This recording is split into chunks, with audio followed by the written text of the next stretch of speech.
Chapter 139. The enigmatic demon emerges. Croatia versus Japan friendly match. The national derby has concluded. The once bustling stands of Camp Nou, capable of accommodating a staggering 100,000 fans, now lay desolate. Nearly all that remained were a mere 1,000 bewildered Barcelona supporters, gazing vacantly at their players sprawled upon the pitch.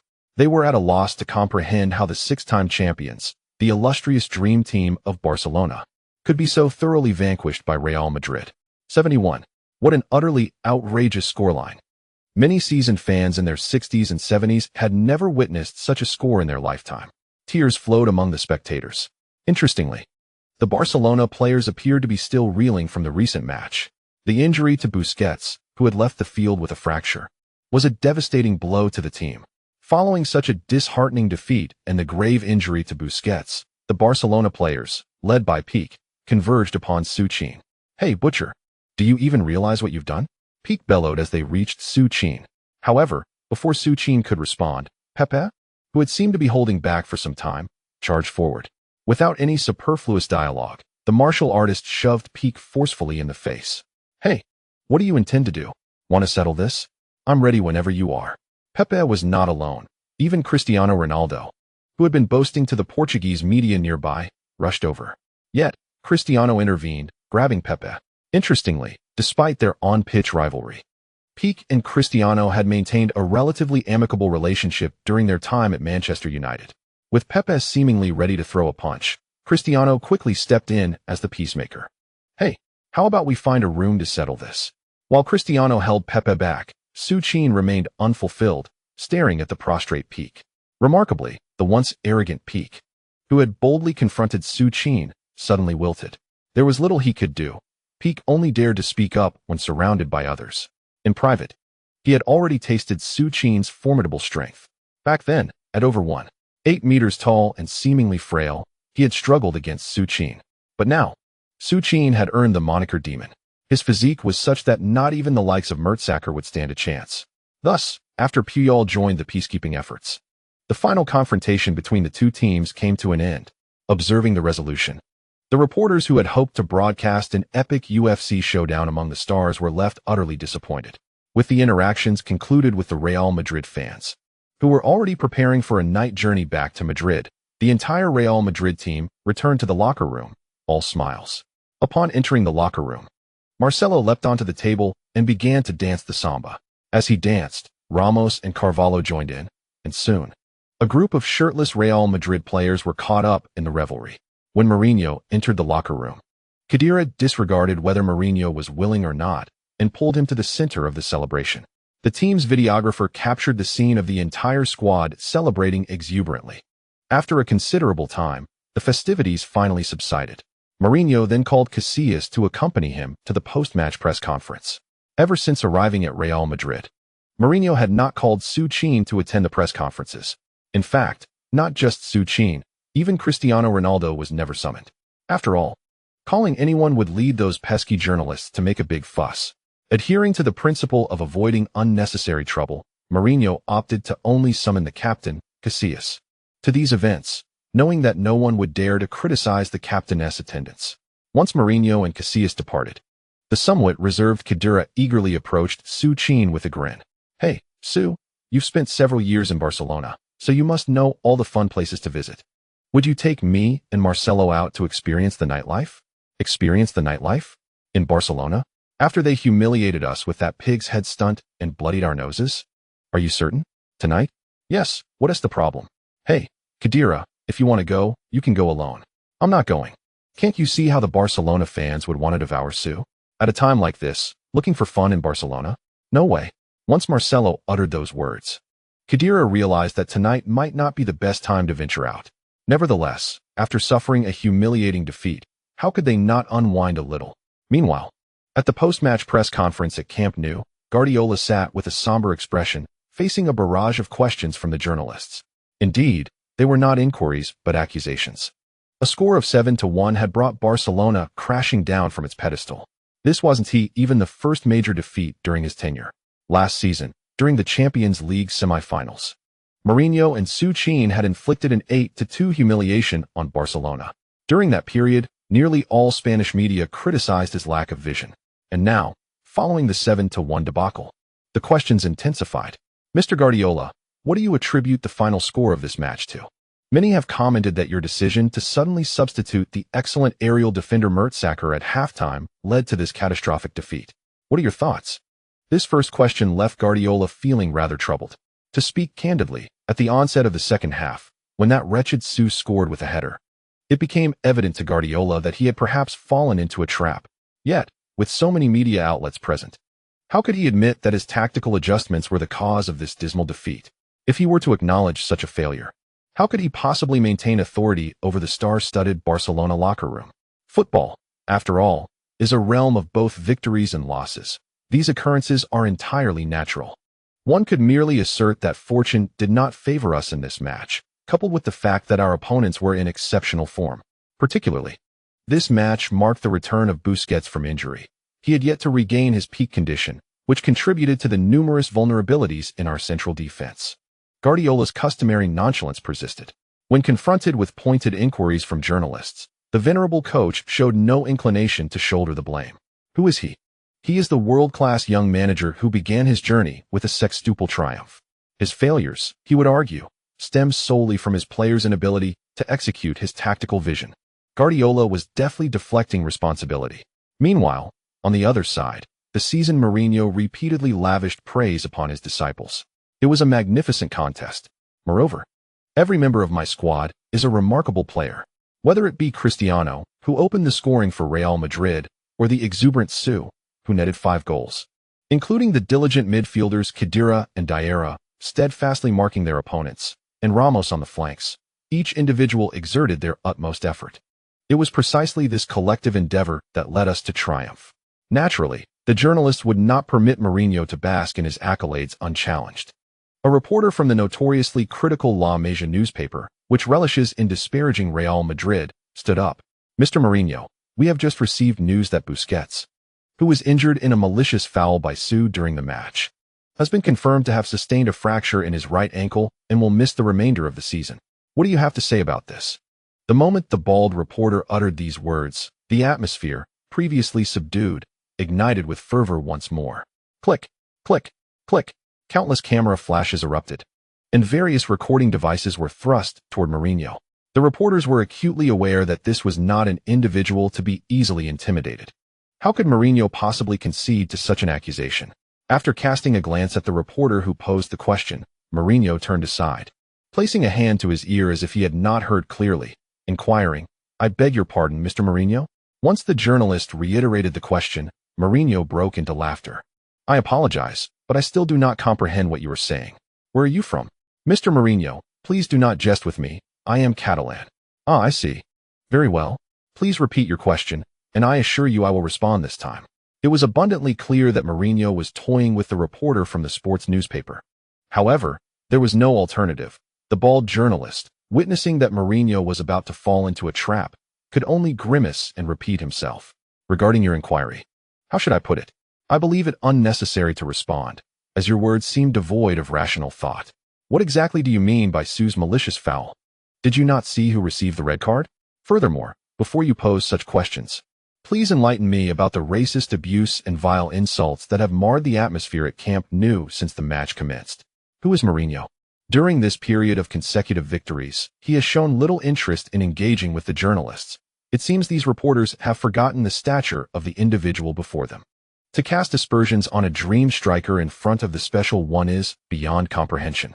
Thus, the press conference concluded with Mourinho successfully confronting the journalist from Marca, who, in a fit of rage, declared his intent to sue Mourinho. Naturally, this resulted in the journalist being escorted out by security personnel. Once back in the locker room, Mourinho led the entire team back to the hotel. However, to his surprise, he expected the Barcelona fans, in the wake of Real Madrid's triumphant victory, to be restless, perhaps creating disturbances outside the hotel or blocking the roads. Yet, that night was unexpectedly serene. The streets lacked even the usual cacophony of Barcelona fans greeting Su's maternal relatives through loudspeakers. It was as if the Barcelona supporters had been genuinely intimidated by Real Madrid's dominance. The following morning at 10 o'clock, Mourinho and his stars boarded a flight back to Madrid. The national derby had concluded, but the media frenzy was only just beginning. Barcelona slayer emerges, 12 goals in 4 matches. The special one slaughters Barcelona. Busquets suffers season-ending injury. Mourinho's Real Madrid decimates Guardiola's Barcelona. The national derby becomes a one-sided carnage. The day after the match, an array of reports flooded across Europe. From the beginning of the season until now, Mourinho had dramatically led the Galacticos to an unprecedented 10 consecutive victories. Such an opening was a rarity in the club's history. The Real Madrid members were pleased. The fans were elated. Most delighted of all was the president, who was nearly beside himself with joy in his luxurious mansion. It was remarkable. The overwhelming triumph over Barcelona was already enough to bring him joy. But who could have anticipated that the day after the match, a plethora of companies from Asia, specifically those from China, would eagerly offer euros? Despite the fact that Su was to receive 65 of the earnings, the president was content. Without the charming Su, the remaining 35 would not have been attainable. Following such a grand victory, everyone was in high spirits, including Raiola, who rushed to Su's home as soon as Su returned. Upon entering the door, Lai Fatty, with a cheerful demeanor, warmly embraced Su Qin, believing it to be the most enthusiastic greeting. Haha, my dear Su. Congratulations on scoring 5 goals at Camp Nou. You know, after I saw you score 5 at the hotel, I also had a fantastic time that evening. Coughing lightly, he added, just kidding.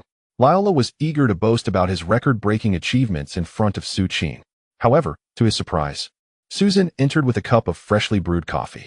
Speaking of his escapades in front of Susan, even Raiola, with his thick skin, felt a tinge of embarrassment. All right then. Mino, what else with all this talk of 5 goals? You seem quite cheerful. Surely there is some good news? Haha, how did you know? I came not only to bring you money, but what else could it be? Money? Indeed. Adidas has raised its prices again, did you know? Yesterday afternoon. With nothing much to do, I invited the head of Nike for a round of golf. Later that night, after you scored those 5 goals, the Adidas representative called me in a frenzy. 7.5 million euros per year. Moreover, as he suggested, it would be a direct 6-year contract. But I turned it down. How greedy is that? 7.5 million for the current world #1 star for 6 years. What on earth is he thinking? You declined? Doesn't that make your earlier words meaningless? Haha, Su. Declined is just a formality. By the morning meeting, we had already finalized the basic contract. 7.5 million euros a year, with additional clauses for the Ballon d'Or, Golden Boot, and various cup tournaments. In summary, this endorsement will definitely be profitable for us. Su Qin had no doubts about Raiola's business acumen. Since Raiola believed it was feasible, Su Qin had no objections either. After carefully reviewing the preliminary draft of the contract, Su Qin confirmed the agreement. However, shortly after Raiola departed, he hurriedly returned as if he had forgotten something. Oh, almost forgot, Su. Adidas requires you to take a few promotional photos on the day of the signing, and not just you. I've heard that to expand the market in China, a renowned Chinese actress will be accompanying you. A Chinese actress? Renowned? Accompanying? Upon hearing this, Su Qin's interest was piqued. He had encountered Hollywood's Black Widow, European supermodel Miranda, and the diva Shakira, yet he had yet to meet even one Chinese actress. Nevertheless, Su Qin merely pondered this for a moment. His mind was consumed with thoughts of continuing his training to master that ultimate skill. Women? He hardly had time to consider them. Actually, in his memory, there seemed to be only a few renowned Chinese actresses from 2010. He wondered whether Adidas's aesthetic would align with his own standards. October 25, 2010. The 9th round of La Liga officially commenced. Due to the Champions League group stage occurring midweek, this match against Osasuna was particularly significant. Old Mourinho has embarked on a tactical rotation. In his view, facing a team like Osasuna should be a straightforward affair for the current Real Madrid. However, no one anticipated that at the Bernabeu, Osasuna would deliver a defensive masterclass that left all Real Madrid fans in awe. For the first 45 minutes, the striking duo of Benzema and Higuain found themselves unable to penetrate Osasuna's formidable defense. Sensing the precariousness of securing 3 points, Mourinho promptly introduced the SC duo from the substitutes bench. Yet, in response to Mourinho's tactical shift, the venerable Osasuna coach, Hedins, also made adjustments without concern for his own dignity. Switching from a 4-man defense to a 5-man formation, bolstered by 4 defensive midfielders. Astonishingly, Hedins managed to secure a 0-0 draw against Mourinho's Galactic ensemble at the Bernabeu. thereby shattering Mourinho's perfect record for the season. In the post-match press conference, Mourinho exhibited no signs of anger. Instead, he continually praised Osasuna's resilience. 3 days after the match, Mourinho led the entire Real Madrid squad to the city of Auxerre in Burgundy, France, where they were set to face their opponents in the third round of the group stage, the League One team Auxerre. For many fans, the name Auxerre may invoke a sense of unfamiliarity. This is understandable, as the team has not been renowned for its prowess. Their qualification for the Champions League was indeed a surprise to many. Currently, they find themselves languishing at the bottom of the League One standings, confronting such a perennial underdog. And in line with Mourinho's expectations, the dynamic duo of Su Qin and Cristiano Ronaldo combined to net 3 goals within the first half. After halftime, with the introduction of the fiery Karim Benzema and Gonzalo Higuain, the two unleashed their fury, adding 2 more goals to the tally. Thus, a resounding 5-0 victory ensued. With this triumph, Real Madrid stood atop their Champions League group with 3 victories, accumulating 9 points without any contest. In other groups, however, the unsettling events that had long troubled Su Qin finally unfolded. In Milan, the scene that had seen Milan fall from grace re-emerged. Although Inter Milan triumphed over Tottenham with a score of 4-3 during the match, Milan and the defensive midfielder Zanetti were mercilessly exploited by the young prodigy named Bale, who left them gasping for breath. All 3 goals conceded came from Milan's side. Following the match, Bale ascended to prominence, dominating the front pages of all major European media, while poor Milan found himself featured in countless television broadcasts and websites highlighting the Champions League. That evening, Su Qin reached out to console the unfortunate Milan with a phone call. Given the circumstances, Su Qin believed that after such an ordeal, Milan would no longer be so obstinate. Yet, to his surprise, Milan maintained his stubborn demeanor on the phone, exclaiming, "Su, I've got a stomachache. You are unaware that since yesterday, I have been afflicted with diarrhea. Even before the match commenced, my legs felt weak. Otherwise, how could a mere 20-year-old lad hope to surpass me? Rest assured, there is still a second round to consider.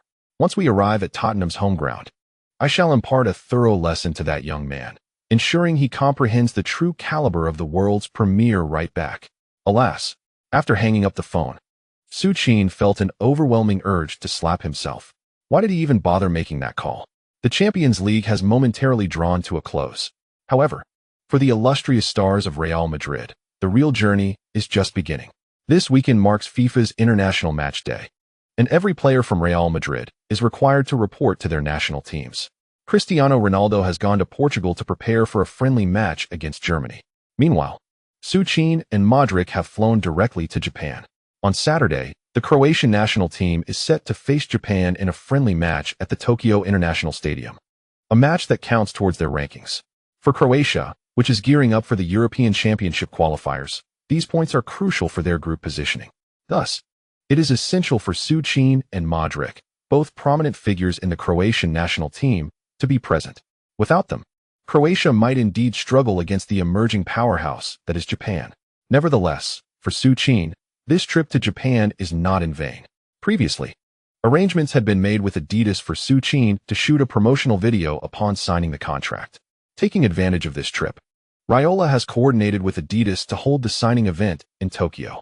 Additionally, a renowned actress from China has been secured for the occasion, ensuring that Su Qin's training schedule remains unaffected.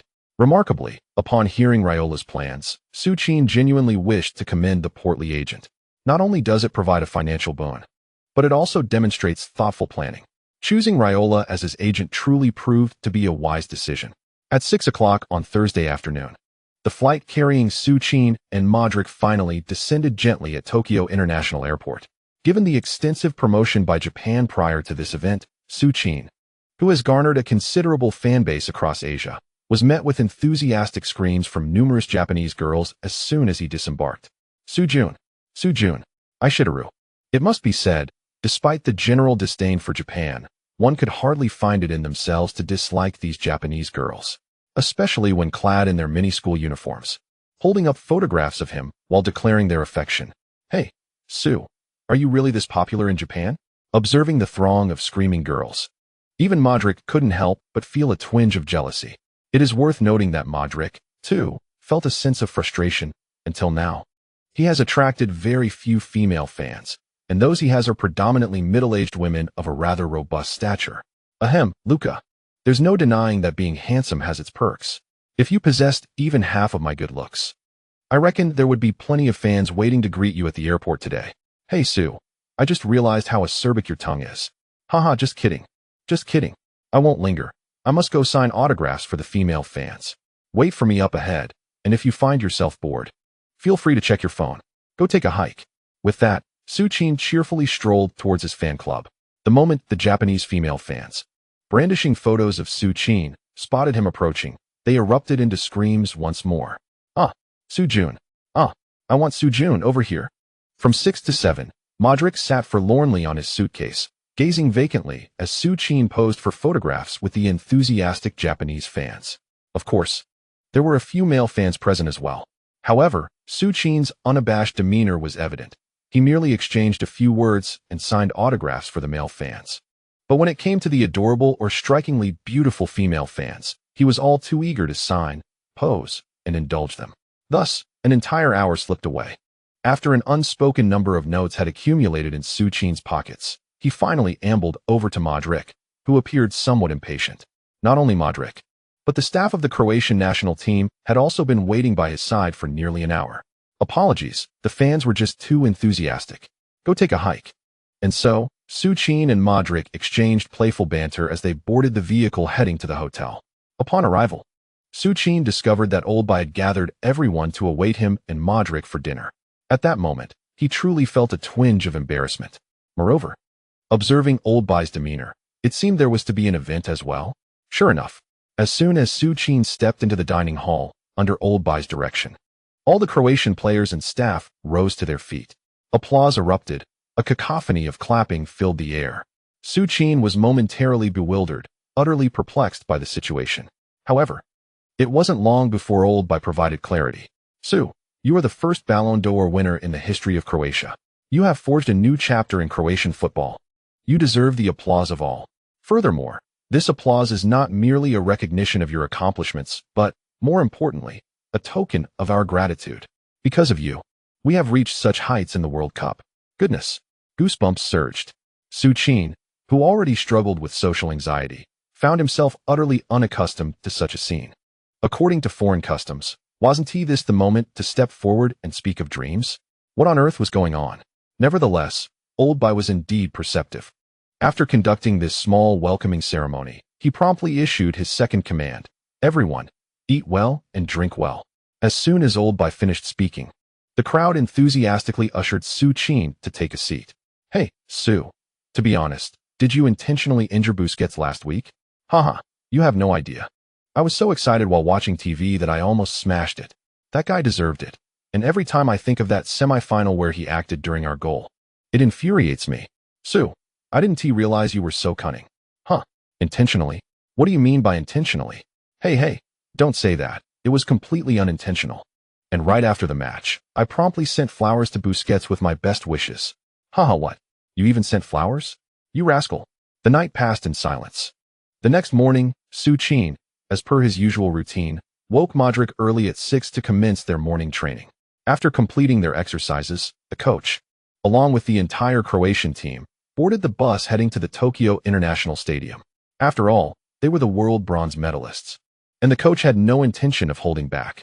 At the Tokyo International Stadium, he opened the training session to all the fans. Just like at the airport, Su Qin once again became the center of attention. Every time he touched the ball, the thousands of Japanese fans in the stands erupted in deafening cheers. However, just when everyone thought this trip to Japan would be a delightful journey, an unexpected incident occurred. After the training session, the coach was interviewed by a Japanese television station. In this interview, he inadvertently offended the entire Japanese fanbase by stating, "In my impression, the Japanese team's strength should be on par with that of South Korea, both being top tier in Asia." Well, the phrase top tier in Asia was well received by the Japanese, but the comparison to South Korea was not. After all, during the World Cup, Croatia had decisively defeated South Korea by a score of 9-0, a result that had delighted Japanese fans for quite some time. Who would have thought that while the Japanese Football Association spent money inviting the World Cup bronze medalist Croatia for what should have been a joyous friendly match, their coach, Bilic, would utter such an insulting remark equating the Japanese team with South Korea? The Japanese journalists were displeased. Yet, the coach was indifferent to their feelings. After all, it wasn't he Bilic who was pocketing the money for the friendly match.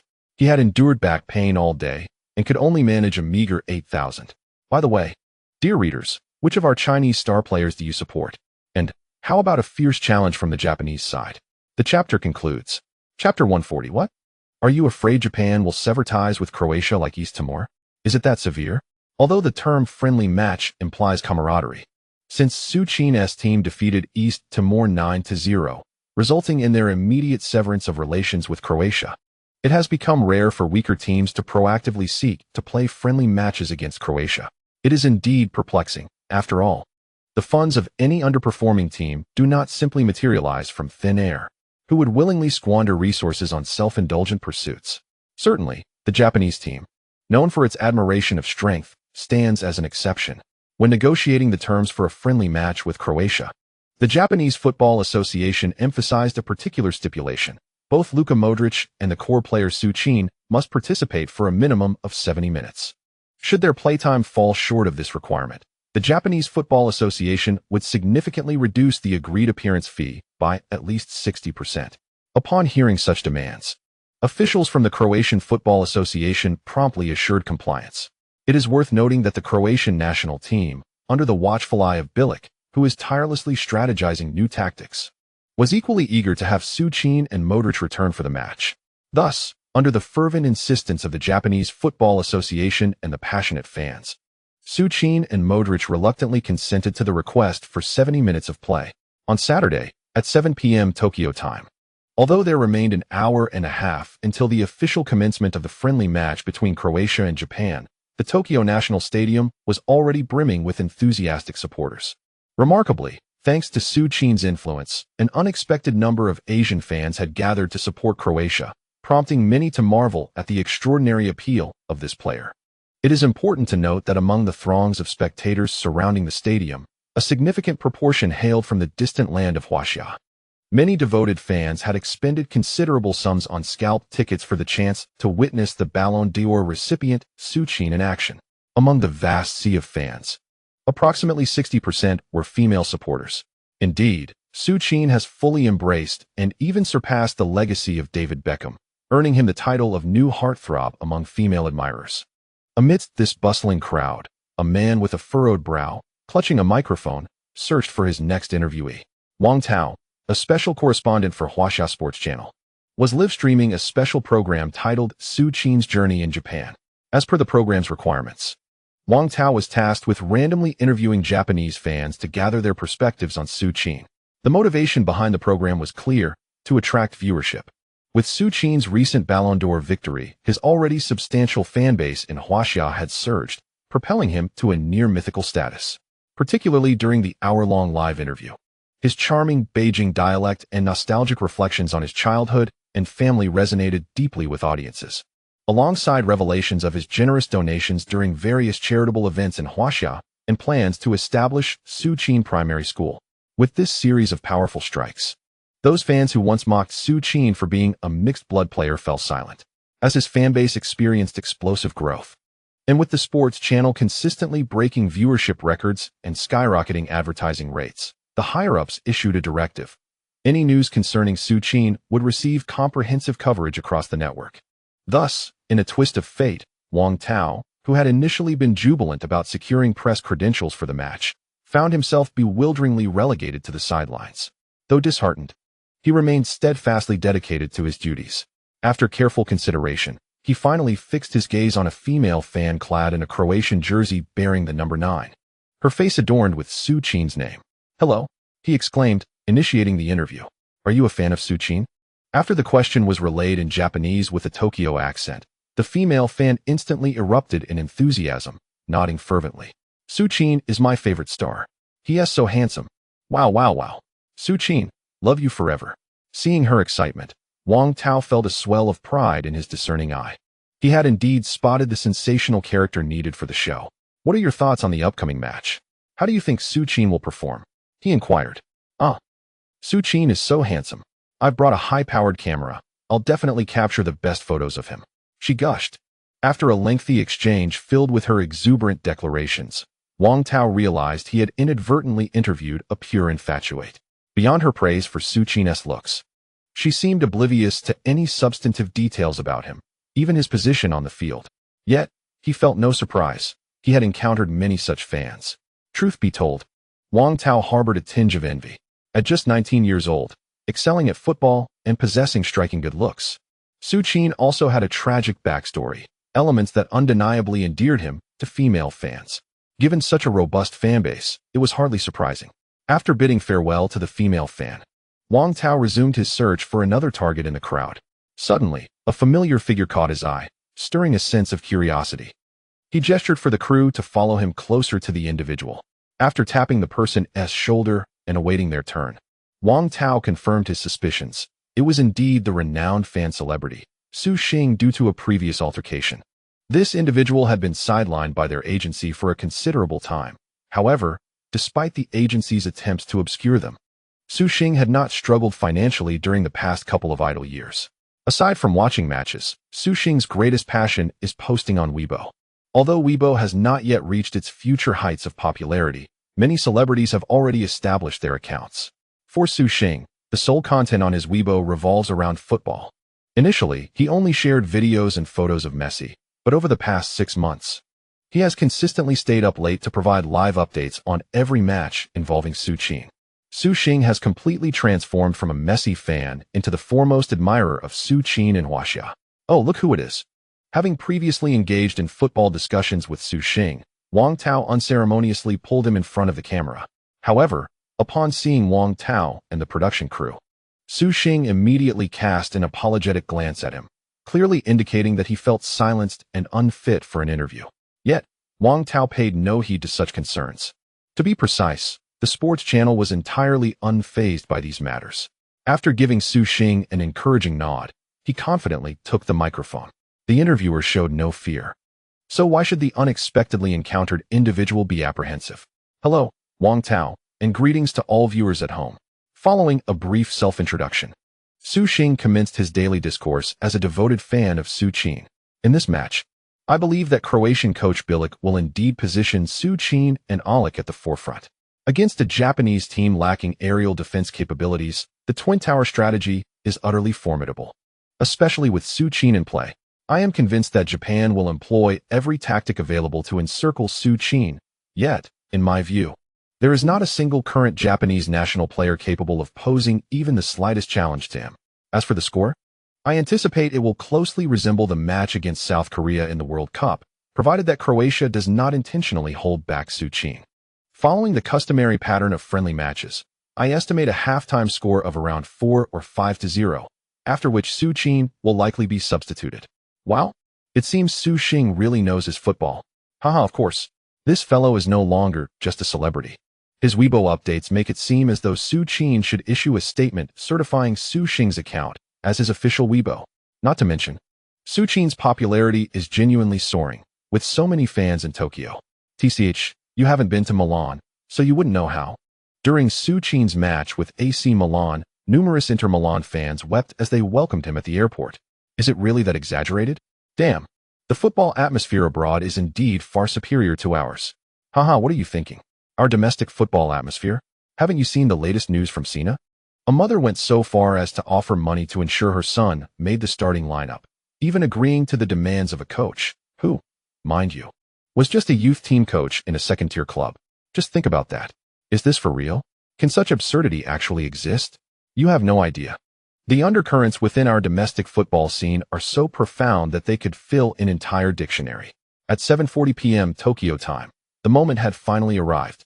After a day of anticipation from countless fans, the bus carrying the entire Croatian team finally entered the inner corridor of the national stadium. The mere sight of the bus prompted throngs of fans to surge towards its location. Inside the bus, Su Qin and Modric observed this breathtaking spectacle outside. For a small nation like Croatia, witnessing such a multitude of supporters was unprecedented. Su Qin, Su Qin, Su Qin. Upon a closer inspection of the posters that fans were enthusiastically raising, it became clear that the adoration was not directed at the Croatian team as a whole, but rather at Su Qin individually. Once the bus came to a steady halt in the parking lot, the coach immediately checked his appearance in the rearview mirror. Clad in a sharply tailored suit, with hair styled to perfection and a pristine white shirt, he nodded in satisfaction before striding confidently, guided by a somewhat shorter Japanese staff member, towards the pre-match press conference.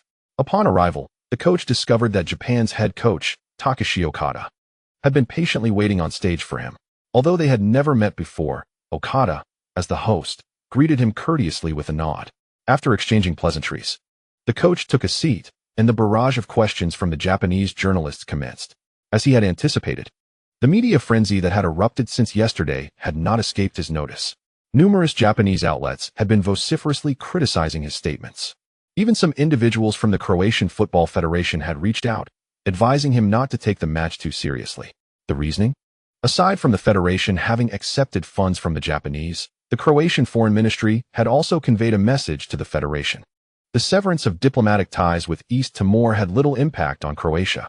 However, if Japan were to sever ties with Croatia, given its status as the world's third-largest economy, the situation would become quite intricate.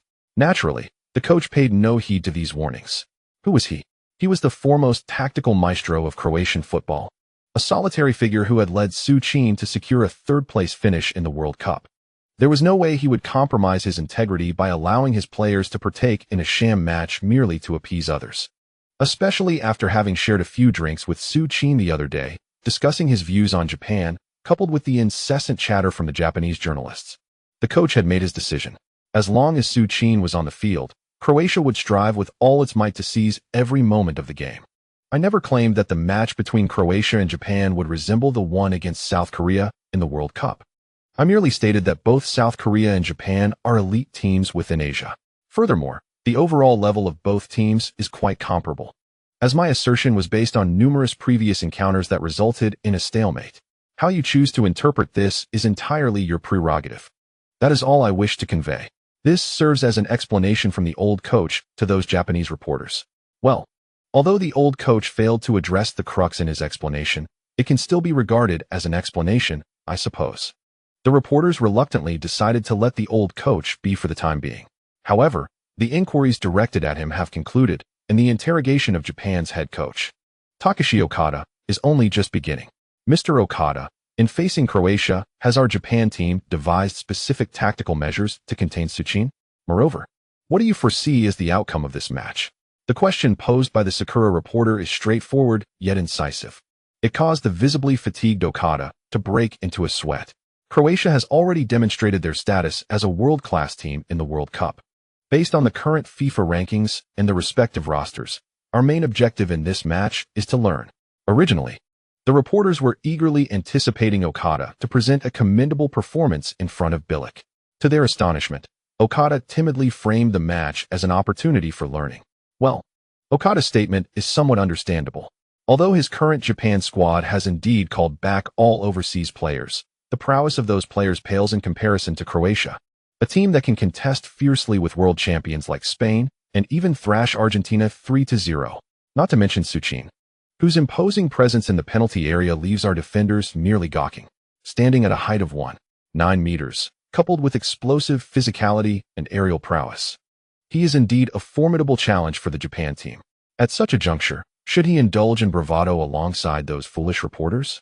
Does Okada's mind dwell in folly? Indeed, after Okada's remarks about learning, the old coach's previously tense expression promptly relaxed. Remarkably, being told to learn is a first for him. While he was tempted to chuckle heartily, the old coach restrained himself. As a world-class tactical mastermind, he must maintain his composure. Once the pre-match press conference concluded, he swiftly discarded his ill-fitting suit in the locker room. Inside, all the Croatian players were jovially discussing their recent spa experiences in Japan. Observing his team in such a relaxed state, the old coach chose to let it be. In his view, with Su Qin and Modric around, there seemed to be little need for elaborate tactical scheming. Nevertheless, it is indeed necessary to give due consideration to the matter at hand. After instructing assistant coach Karabazi to bring forth the tactical board, the seasoned coach summoned the lively group, still chattering and laughing, to gather around. In our previous training sessions, we have clearly delineated our tactical approach. The Japanese team is predominantly a possession-oriented squad, exhibiting finesse in their footwork. This is not to be taken lightly, particularly in defense. We must ensure that there are no significant gaps between ourselves and our teammates. As for our offensive strategy, the mantra remains: once we cross the halfway line, our focus should be on targeting Subratic's head. However, let us not resort solely to headers, as you have observed recently. Subratic has also honed his skills with the ball at his feet. Assess the situation accordingly. The coach's tactical directives have always been clear and succinct, particularly when facing weaker opponents. If we were to encounter stronger teams, the coach would undoubtedly begin his fervent exhortations the moment we stepped into the locker room. As soon as the tactical briefing concluded, the Croatian players once again gathered in a cheerful huddle. The topic of their discussion? Hey, do you think those discs will be confiscated at customs? I specifically sought out signed versions. Damn it, Kranik, where did you acquire those? Did you encounter those female celebrities? Of course, if I hadn't met them, how could I have secured their autographs? My God, dear Kron, you know that among the entire national team, you are my favorite. After the match, could you? Meanwhile, in the home team's locker room, Takeshi Okada was furrowing his brow, meticulously explaining the team's defensive strategy while holding the tactical board. Containing the flanks is paramount. In this match, Croatia will undoubtedly exploit the wings. Within the penalty area, we have no one capable of restraining that Su. Thus our only recourse is to find ways to limit the flank players who supply him with passes. Okada patiently elucidated the tactics, and the Japanese players surrounding him listened intently. Yet, despite this, every Japanese player, including the star player Shunsuke Nakamura, wore a troubled expression. There was little that could be done. Nakamura, currently with Espanyol in La Liga, was unlike the others who had only witnessed Su's prowess through videos and broadcasts. He had experienced firsthand the daunting challenge of facing Su on the pitch in La Liga. Even in La Liga, his team, Espanyol, had been utterly overpowered when confronting Su. Regarding the current Japanese national team, Nakamura honestly felt that they might struggle even against the South Korean team. He was acutely aware of this reality. Yet he could not voice it. He did not wish to demoralize his teammates or his coach. Finally, with less than 15 minutes remaining before the match commenced, Takeshi Okada concluded the team's tactical briefing. All the Japanese players gathered together. After joining hands in a triumphant cheer, the Japanese team emerged from the locker room, proceeding into the players' tunnel. Upon reaching the tunnel, the players realized that the Croatian team had been waiting patiently for quite some time. The central defensive duo, Tadanari Lee and Yuji Nakazawa, who were highly regarded by coach Takeshi Okada, gazed expectantly at the figure standing at the forefront of the Croatian squad, Luka Modric. For these two stalwart defenders, who had successfully thwarted Robin van Persie on the World Cup stage, the anticipation of facing the world's foremost striker was palpable. They yearned to discern the disparity between themselves and Modric, and whether it indeed mirrored the opinions expressed by others. Good evening, everyone. Welcome to the live broadcast of the 2010 FIFA International Friendly match between Croatia and Japan. As the moment drew near, the players took their positions in their respective halves, with the referee checking the time. With a sharp whistle, the match officially commenced. First, let's review the starting lineups. The Croatian team, donned in their traditional red and white checkered jerseys, featured goalkeeper Stipe Pletikosa. As in their World Cup campaign, Modric and Olic formed the towering duo at the forefront, as Bilic deployed a dominant 4-4-2 formation against Japan. On the opposite side, the Japanese team, clad in blue, had goalkeeper Yoshikatsu Kawaguchi, left-back Yuto Nagatomo, central defenders Tadanari Lee and Yuji Nakazawa, and right-back Atsuto Uchida. The midfield comprised Shunsuke Nakamura, Yasuhito Endo, Makoto Hasebi, and Daisuke Matsui, while the forward pairing consisted of Keiji Tameda and Takayuki Morimoto. In a surprising turn, Japanese coach Takeshi Okada opted for an aggressive 4-4-2 formation, rather than the conservative 5-defender setup anticipated by many for what was expected to be a lopsided match. It appeared that Okada aimed to engage Croatia in a battle of offense on home soil. As the match commenced, the Tokyo National Stadium, with a capacity of 60,000, was filled to the brim. At the sound of the whistle, a thunderous roar erupted from the crowd, resembling a tsunami of sound. Amidst this cacophony, the Croatian team, having not played together in some time, launched their first offensive foray towards Japan's defense. Modric passed the ball to Olic, who returned it to Modric's feet. At the moment Modric received the ball, Japanese forwards Tameda and Morimoto charged towards him, attempting to intercept the ball at his feet. However, the seasoned Modric, having honed his skills at Real Madrid, remained unfazed by the double pressure. In the fleeting moment of their sudden arrival, Modric executed a mesmerizing sequence of touches with his left and right foot, accompanied by a body feint so convincing it could deceive anyone. In an instant, he eluded the encirclement of the two defenders. Having bypassed them, the captain, Su Qin, had already shaken off the relentless pursuit of Nakamura. Modric, unperturbed, delivered an exquisite diagonal pass with his right foot just as Su Qin positioned himself. The ball settled perfectly in front of Su Qin, requiring no adjustments. He unleashed a powerful strike with his right foot, charging boldly into the heart of the Japanese defense. Prior to the match, Okada had instructed his team to limit Croatia's offensive on the flanks. Therefore, as Su Qin surged forward, midfielder Endo and left-back Nagatomo immediately launched themselves at him without hesitation. Unfortunately, just as the Japanese team was about to close in, Croatia's Joalca surged forward at high speed. Without delay, upon seeing Joalca's advance, Su Qin executed a precise diagonal pass, sending the ball to the vicinity of the byline. At that moment, Croatia had thoroughly breached the Japanese flanks. Facing the incoming ball, Joalca unleashed a cross, a move he had practiced countless times, sending the ball into the Japanese penalty area. There stood Tullio Tanaka, the core of Japan's defense. Born in 1981, standing at 185 centimeters and weighing 86 kilograms, this mixed-race Brazilian player commanded respect in Japan's J-League. A saying circulated within the league: as long as Tullio Tanaka was present in the penalty area of Nagoya Grampus 8, it was a no-fly zone. In the days leading up to the friendly match against Croatia, Tullio Tanaka had been eagerly anticipating this encounter. Although he was aware that his skills might not be on par with the formidable Modric, he still yearned for the opportunity to challenge him on the pitch.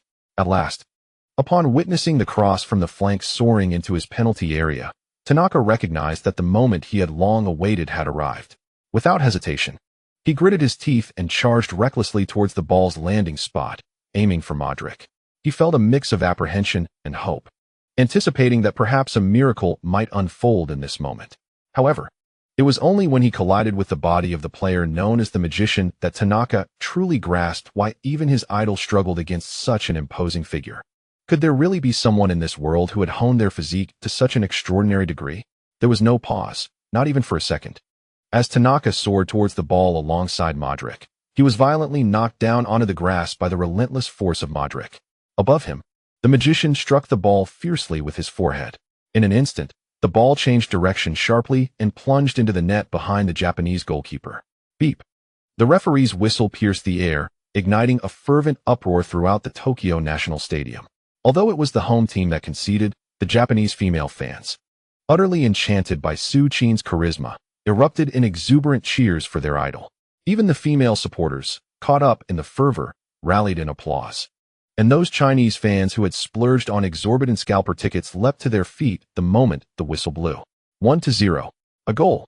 Within a mere 11 seconds of the match's commencement, Croatia netted the first goal of the game. A header. An unequivocally flawless header. Su Qin's signature header found the back of the net. Are the Japanese really that fragile? They conceded in just 11 seconds. Of course. Just look at Japan's formation today. Okada Takashi must be out of his mind, opting not to mark Su Qin tightly and sticking with a four-defender setup. Ahem. I must offer a fair assessment of Okada Takashi. Is it truly his fault? This is a problem stemming from the previous generation of Japanese players. The only one who looks somewhat capable is the mixed-blood Wang. The rest are merely fodder for Su Qin's achievements. That is true. I genuinely feel sorry for Okada Takashi. Even Guardiola can be overwhelmed. What can Okada do? Indeed, but I must admit, watching Japan get thrashed like this brings me a peculiar sense of satisfaction. Let us see how the final score unfolds. Will it surpass the score against the Koreans? Let us hope not. If it does exceed that score, even in a friendly, Japan might sever ties with Croatia. After all, it is merely a friendly match. Old Huang, witnessing Su Qin's lightning-fast goal, lacked even the motivation to celebrate. However, in the VIP section of the Tokyo National Stadium, a stunningly beautiful woman was so overwhelmed with excitement that she leapt up in jubilation. Not only did she jump, but she also continuously changed her expressions and gestures, instructing her assistant to record every moment of her celebration. Once the fans settled down, she took the digital camera handed to her by her assistant. Is this gesture a bit too exaggerated? Over the top? Bing bing, I think it's perfectly fine. Well then, let us edit it and post it directly to Weibo. Alright. After briefing her assistant, the woman redirected her gaze to the field. Although she usually paid little attention to football, she now had no choice but to focus on the game. In China, she had risen to the pinnacle among female stars, yet for someone with such grand ambitions, that was far from sufficient. Her aspirations reached beyond. She aimed for the global stage, America, Hollywood, the world. She was not one to settle for mediocrity. She either did not engage at all or strive for excellence. This endorsement deal with Adidas, which she had fought so hard to secure, was a chance she must seize. A chance she had to grasp at all costs. Simultaneously, in front of the substitutes bench, as Su Qin effortlessly assisted Croatia in taking the lead, the venerable coach, Lao Bai, wore a smile and offered applause to Su Qin. Celebrate. The signature slide kneel of Lao Bai? Nonsense. Against the Japanese team. Do you really believe one could witness St. Billick's slide kneel celebration? Does this Japanese team deserve it? Lao Bai remained composed, refraining from any extravagant gestures. In stark contrast, a middle-aged Japanese man, adorned with glasses, exhibited a different demeanor. A mere 11 seconds. It turned out that Su Qin, with his remarkable prowess, breached his own goal in just a handful of seconds. Witnessing this, Takeshi Okada finally began to panic. He had previously been under the illusion that his Japanese team should be more resilient than the South Korean squad. However, given the current circumstances, it seemed likely that his team could indeed be subjected to a mathematical scoreline by Croatia. On the field, including Su Qin, the entire Croatian team had no intention of celebrating. After Su Qin embraced Modric and strolled back to the center circle, the match resumed. The Japanese team's offense. Just as Lao Bai had noted, at this moment, the Japanese team bore a resemblance to the Spanish squad. Their methodical passing and control, shifting from left to right, diagonal to direct, was reminiscent of a slow dance. Yet, against Spain, Croatia struggled to intercept their incisive passes. However, facing the current Japanese team, the Croatian players, stifled for far too long, felt little pressure. Unbeknownst to the Japanese players, their style of play was gradually igniting the Croatian team. It was inevitable, given their striking similarity to Spain. Like a sudden recollection of an unpleasant memory, after approximately 20 passes from the Japanese side, the entire Croatian squad, led by Modric, unleashed their signature relentless pressing.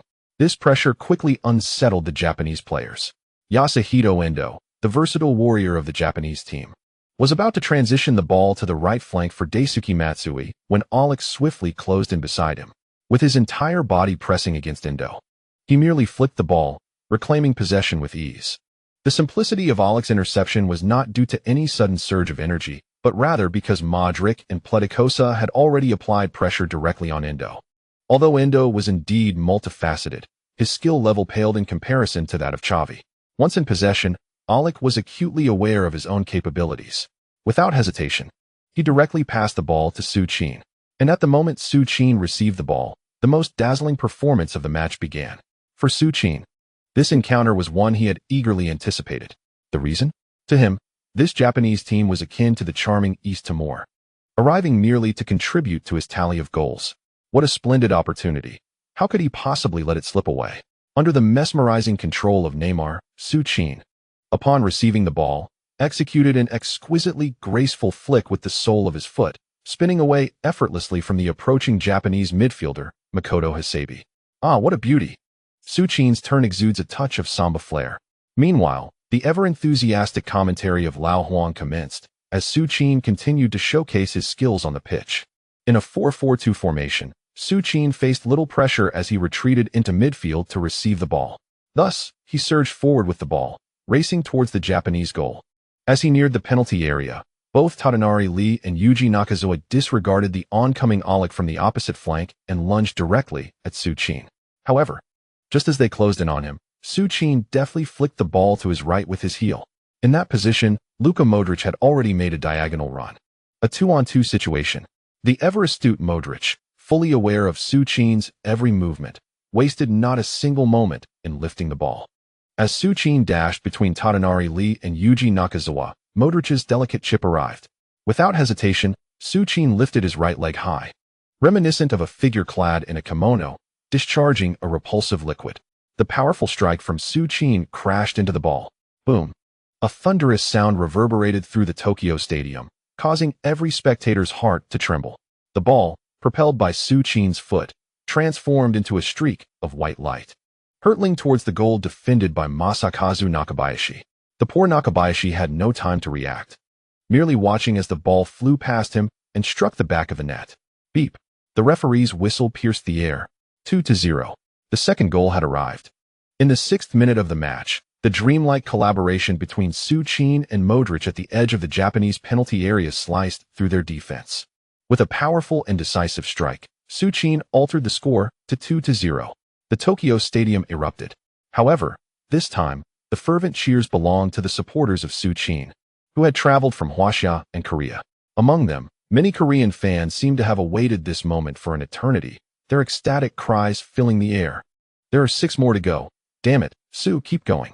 After a long wait, it is said that only this individual deserves the Ballon d'Or in the past decade. As for the other players mentioned, Pepe would ensure their appearances, and the content would be ample enough to satisfy all readers. End of chapter. Chapter 141. The Tokyo Massacre, a score that brings despair to Japanese fans. Korea. Inside the KBS broadcasting studio. Once, the commentator Park Duan-gyao, who witnessed the brutal defeat of the Korean team by the Demon on the World Cup stage, along with his longtime partner in Young-hwan, erupted with excitement upon seeing Su Qin breach the Japanese defense in less than 11 seconds. What did I say? I stated that Japan's deployment against such a formidable opponent is utterly fanciful. How could a man capable of scoring 6 goals against the Republic of Korea be so easily subdued? Wouldn't you agree, my esteemed colleague? Indeed. I concur with your assessment. Since winning the Ballon d'Or, Su has unequivocally established his unparalleled status in the world of football. In my view, only a top-tier striker like Su could net 6 goals against us. Even the likes of Messi or Ronaldo would find it arduous to lead their teams to victory over the Republic of Korea. Speaking of which, I now feel that our nation's failure to advance beyond the group stage in the World Cup is solely due to our unfortunate draw. Had we faced Portugal, we would have surely progressed to the round of 16 with ease. It is quite possible that Japan's advancement to the knockout stage is attributed to mere luck, as they did not encounter any formidable opponents. In terms of overall team strength, they surely cannot rival us, especially considering we boast the world-class Park Ji-sung. 11 seconds.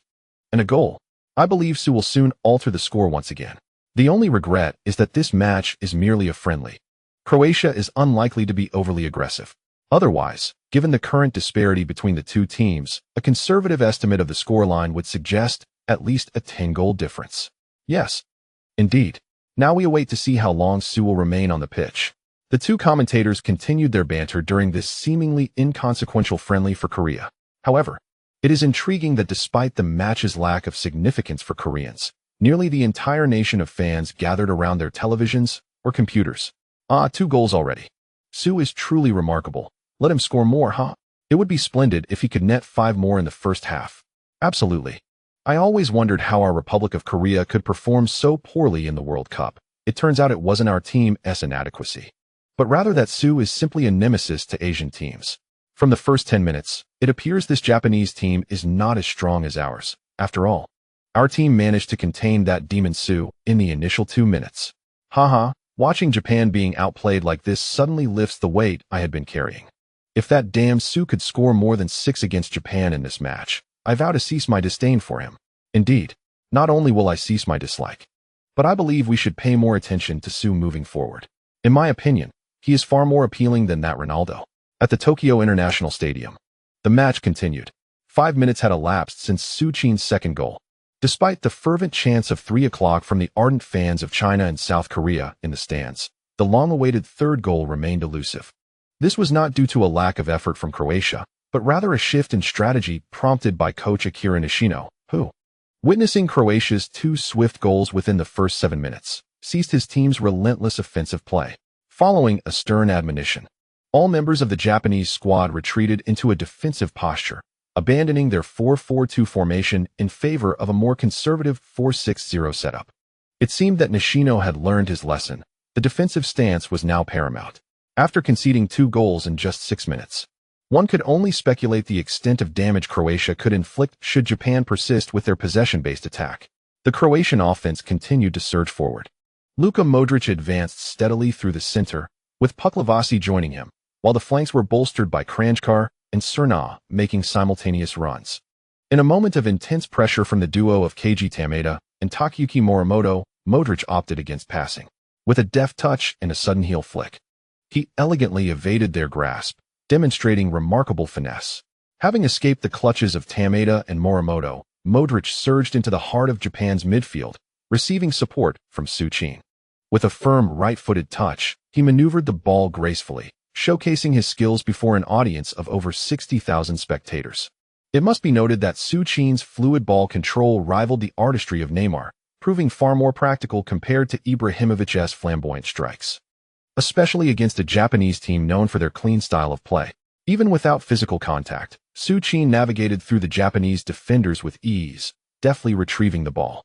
Under the extraordinary synergy between Su Qin and Modric, the ball swiftly advanced towards Japan's goal. As they approached the penalty area, the Japanese center-backs faltered. The once emboldened Toru Tanaka, having been schooled by Su Qin, lunged forward once more in defiance. In that fleeting moment, Su Qin skillfully tapped the ball sideways into Modric's path. Receiving the ball, Modric wasted no time, unleashing a powerful shot on goal. Although he had rarely attempted long-range efforts during his 2 months at Real Madrid, this was Croatia, where he had the liberty to strike it well. In terms of long-range shooting ability, Modric even surpassed Su Qin. With a surge of power, the ball transformed into a streak of white light, hurtling towards the net. Despite the valiant dive from Japan's goalkeeper Yoshikatsu Kawaguchi, he was unable to intercept the ball before it found the back of the net.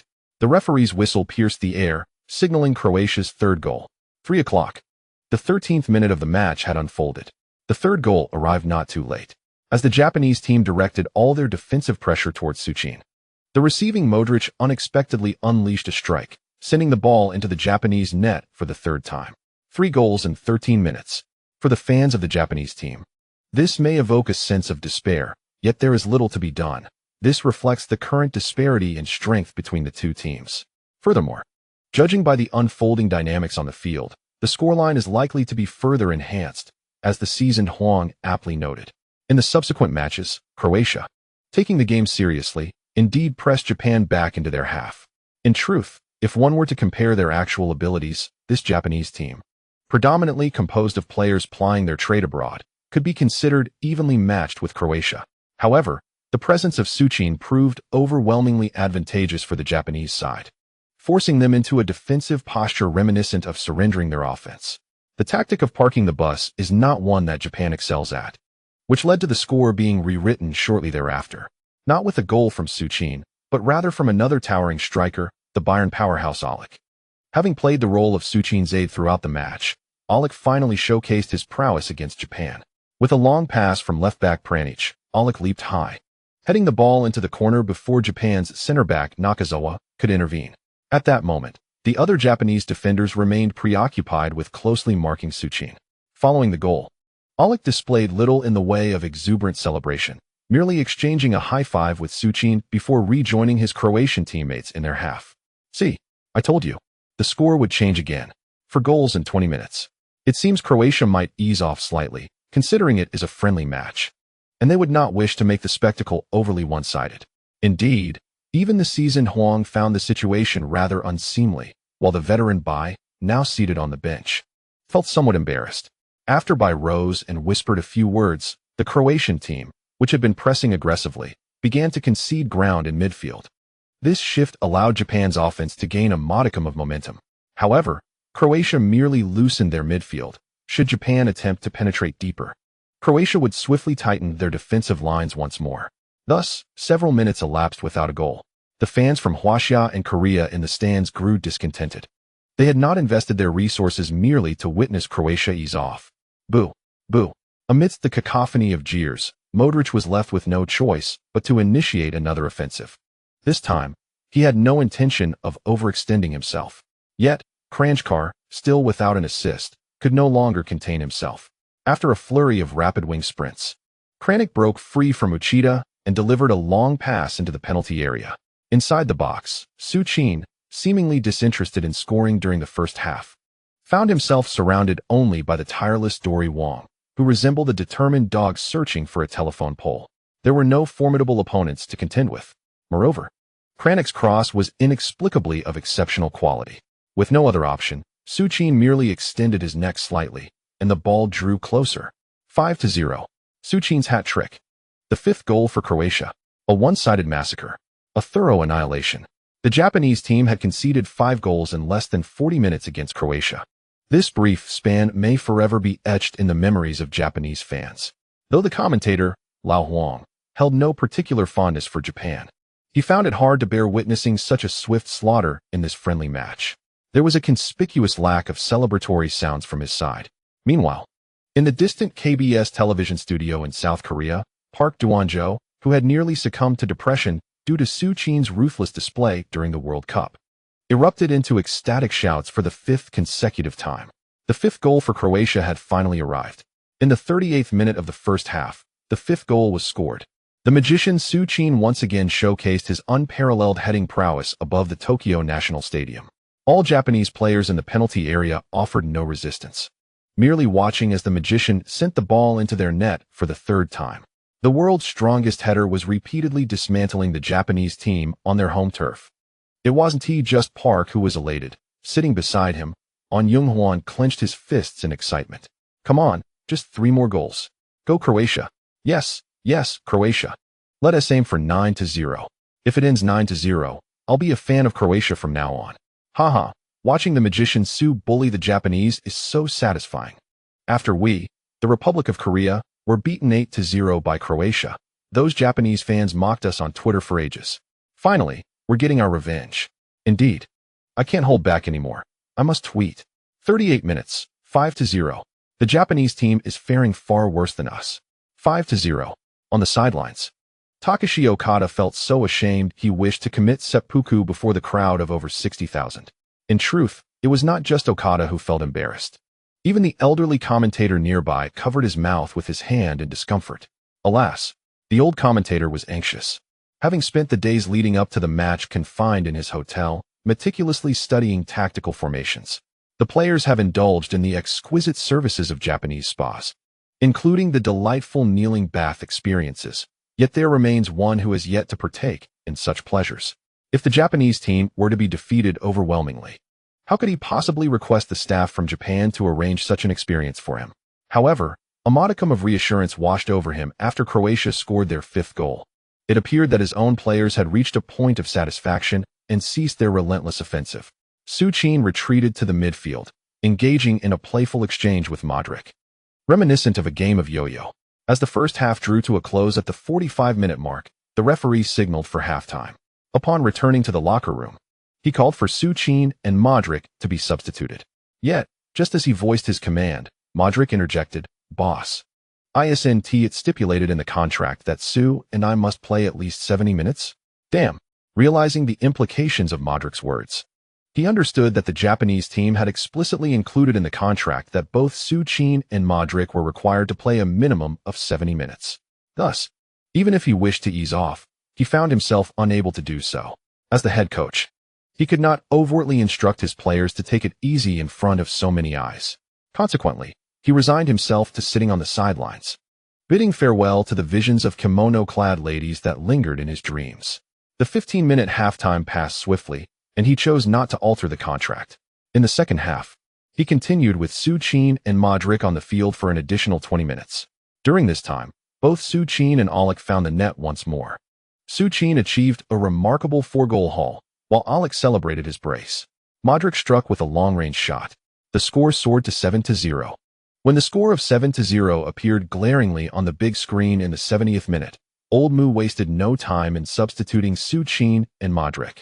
Their replacements, Mandzukic and the long-waiting Rakitic, took to the field. With the departure of these 2 key players, he presumed the match's outcome to be sealed. Yet, to his astonishment, his team displayed no intention of easing up. Alec continued to beckon his teammates within the penalty area to deliver the ball for a header, seeking to complete a hat-trick after scoring twice. Mandzukic, having just entered, hoped to dispel the shadows of his recent goal drought at the club with a national team goal. Not only these 2, but even Rakitic yearned to find the net, wishing to conclude his first international match of the new season on a high note. Thus, in the 74th minute, Bayern's Aulik, amid the desperate attempts of Tanaka and Nakazawa to thwart him, executed a magnificent header to secure his hat trick. 8-0. In the immediate aftermath of Aulik's goal, the Korean fans in the stands erupted in fervent celebration, as if possessed by a frenzy of joy. In the KBS live studio far away in South Korea, Park Dwon-diao was so overwhelmed with excitement that he nearly smashed the table before him. Although he ultimately restrained himself, he passionately predicted that Croatia would undoubtedly elevate the score to 9-0. However, what shattered the hopes of Park Dwon-diao and all the Korean fans was the sudden turn of events. Just as the entire nation of Korea eagerly anticipated Croatia's ninth goal, the Croatian team unexpectedly let Japan score. A seemingly innocuous clearance turned disastrous when Robert Kovac, having not moved for a long time, clumsily misjudged the ball. Takayuki Morimoto, who had been lurking in Croatia's defensive zone, seized an unexpected one-on-one opportunity and successfully netted the ball, bringing the score to 8-1, thus salvaging some pride. Until the final whistle, the score remained unchanged. This left Korean fans once again despondent. Not only were they disheartened, but many also irrationally turned their ire towards the unfortunate Robert Kovac after the match. However, Kovac remained indifferent to the criticisms from the Korean fans. At that moment, his sole focus was on accompanying Kranjčar to experience Japan's premier custom film services. At the post-match press conference, Kovac sincerely expressed his apologies to the Japanese team. Surprisingly, both Takashi Okada and the Japan Football Association harbored no grievances. Not only were they unperturbed, but the Japan Football Association convened an overnight meeting to devise a plan with far-reaching implications for the development of Japanese football, the Japan Football Future Talent Physical Improvement Program. This was the official statement. In essence, the plan's core objective was to cultivate a new generation of customized players with mixed heritage, akin to Su Qin, over the next 5 years. As for the methodology, the Japanese had implemented something similar in the previous generation. Furthermore, due to Su Qin's success, the Japan Football Association had initially focused their genetic selection points on Croatia. Naturally, their ultimate desire was to directly obtain Su Qin's genetic material. That evening, Kovac was unwittingly escorted by the Japan Football Association staff to a private hot spring frequented by high-ranking officials of the association. Meanwhile, Robert Kovac indeed ventured off with Kranjčar to film their custom movie. As for Modric, the humble player chose to stay behind. While the rest of the team indulged in leisure, Modric obediently lay in bed at the hotel, video chatting with his wife until the late hours of the night. As for Su Qin, since Modric wasn't going out to have fun, how could he possibly bring himself to dine alone? Thus, after listening to Modric's conversation with his wife for several hours, Su Qin eventually drifted into a deep sleep. However, the following day, as all the Croatian players, including Modric, boarded the return bus, Su Qin found himself stepping into a luxurious vehicle dispatched by Adidas amidst the envious gazes of his teammates. Although Su Qin refrained from revealing the astonishing details of his contract with Adidas, it was evident to all that, bolstered by his Ballon d'Or and 3 record-breaking Golden Boot accolades, he was destined to secure an endorsement deal that would leave everyone utterly astounded. Sure enough, just over an hour later, while the Croatian team's flight had yet to take off, Kranjčar was alerted by breaking news on his phone.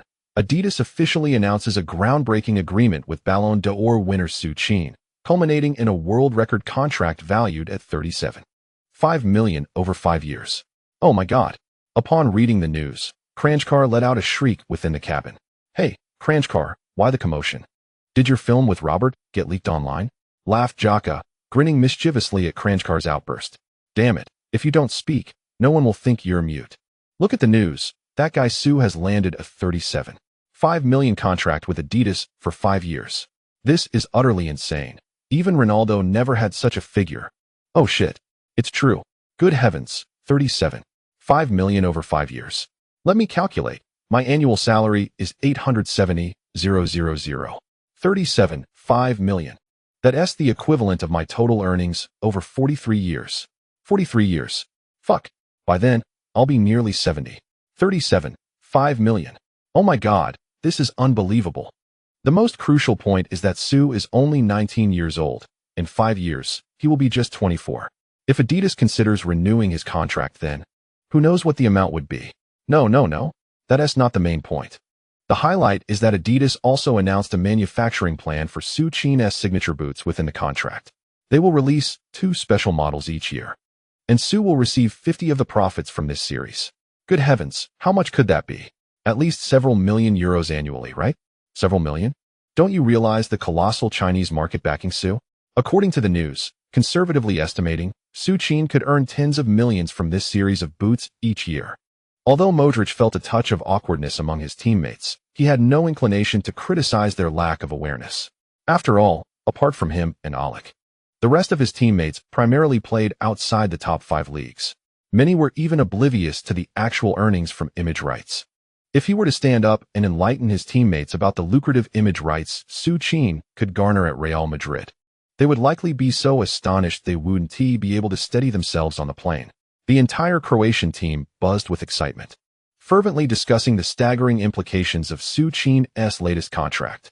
Meanwhile, in Portugal, after concluding a disappointing match with the national team, Cristiano Ronaldo, who was preparing to return to Madrid, learned from his assistant about the latest contract secured by Su Qin, already in a rather dismal mood.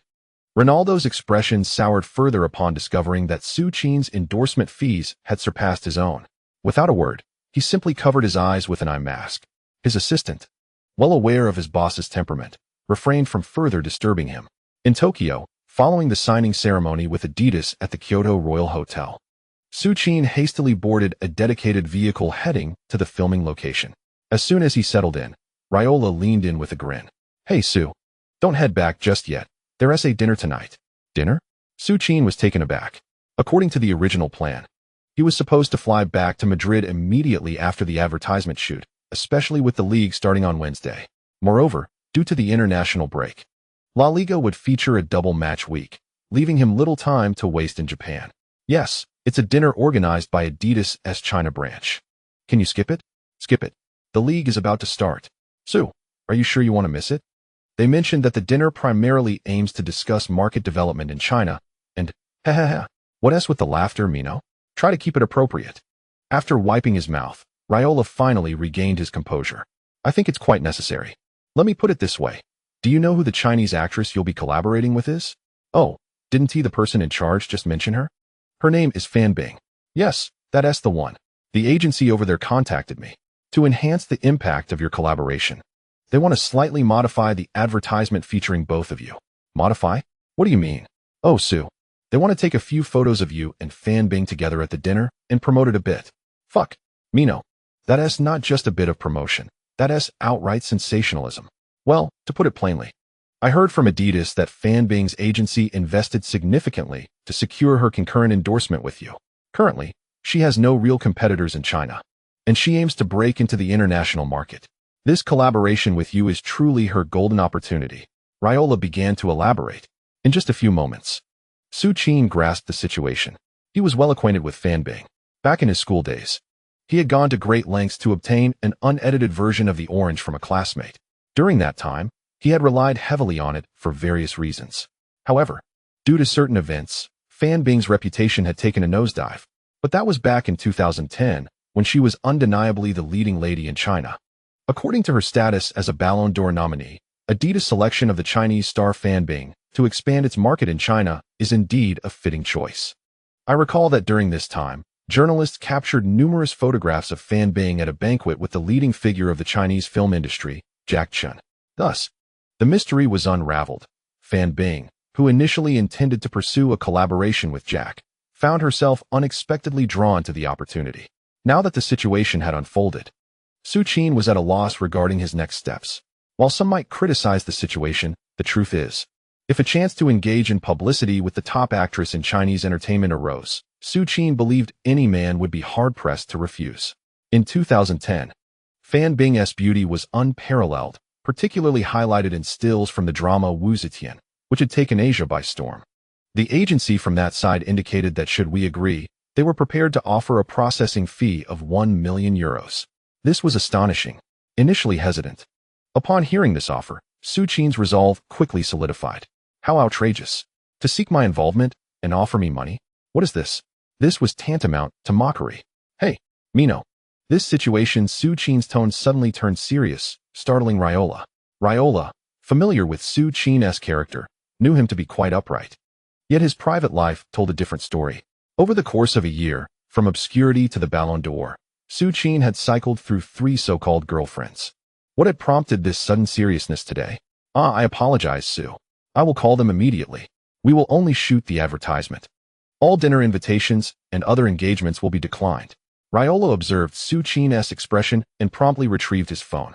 However, before Raiola could complete the call, Su Qin's tone softened unexpectedly. Well, forget it, Mino. Since you've already agreed, I will reluctantly consent this time, as backing out would put you in a difficult position. In that instant, Raiola felt as if something was about to well up in his eyes. After taking a deep breath, he nodded at Su Qin. Thank you, Su. You truly are a saint. Some readers might argue that such extraneous details should not be included. Pepe was uncertain about how to proceed. Perhaps a discussion among everyone would be beneficial. Lastly, I humbly request votes for the month. End of this chapter. Leave of absence notice. Esteemed colleagues, due to work commitments, I will take a day off. Chapter 142. No daily routine. Is there an explosive internal conflict brewing within Real Madrid? Is the magician facing his first serious injury? Though feeling somewhat uneasy, Su Qin attended the banquet. There, he indeed encountered the current queen of Chinese entertainment, Fan Bing. And it must be said that her grace and beauty truly justified her title as the leading actress. While toasting with Su Qin, Fan Bing inadvertently twisted her ankle and fell directly into Su Qin's embrace. As a devoted fan of the Orange team, Su Qin would not allow Fan Bing to collapse before him. In a moment reminiscent of Zhou Yu and Huang Gai, Su Qin graciously wrapped his arms around her. After a shared glance, the two solidified their connection. The following morning, Su Qin boarded an early flight back to Madrid. Upon his return, he once again fell into his monotonous routine of rigorous training. 3 days later, the 10th round of La Liga reignited the competition at the Bernabeu.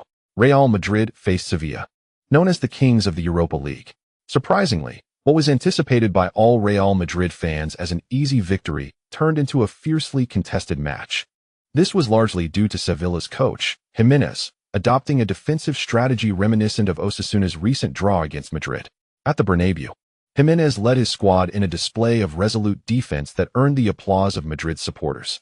Throughout the match, Real Madrid unleashed 19 shots, yet failed to score. Su Qin seemed to vanish amidst Sevilla's sea of players. In the dying moments of the game, Cristiano Ronaldo, seeing Su Qin frozen in Sevilla's penalty area, took it upon himself to carry the team. Time and again he attempted long-range shots, yet the Sevilla goal remained unbreached. On several occasions, Su Qin managed to create space, but Ronaldo persisted in concluding the attacks with his ambitious strikes. After several such instances, Su Qin began to feel discontent towards Ronaldo. However, his dissatisfaction was limited to an exasperated gesture of open palms towards Ronaldo, who merely responded with an awkward smile. This brief exchange was meticulously recorded by reporters. As the final whistle blew, Sevilla successfully walked away from the Bernabeu with a point. In the post-match press conference, the seasoned Mourinho faced inquiries from journalists regarding the team's consecutive draws, boldly taking full responsibility. However, the reporters showed no signs of letting him off the hook. After addressing the team's performance, they reignited the topic of the discord between Su Qin and Ronaldo during the match. Although minor disagreements over offensive strategies are common among teammates, these two are the core pillars of Real Madrid. What appeared to be a mundane interaction was magnified to an unusual degree by the media's malice. I do not understand where you perceive conflict. There is absolutely no discord between Su and Ronaldo. Moreover, my team will never experience internal strife. Mourinho responded vehemently, his eyes glinting with intensity in the face of the reporter's ill intentions. Has the BS duo lost its magic? The madman Mourinho sees his Real Madrid slip in the standings behind Barcelona. Real Madrid's vulnerabilities have been exposed early. The power struggle between Su Qin and Ronaldo has commenced. The dilemma between the head of Su Qin and the foot of Ronaldo has emerged as a formidable choice for Real Madrid. As the night passed, various European media outlets began to circulate reports regarding the discord between Su Qin and Cristiano Ronaldo. However, the two individuals at the center of this speculation were leisurely dining on a lavish luncheon prepared by Kaká and his wife at Kaká's residence.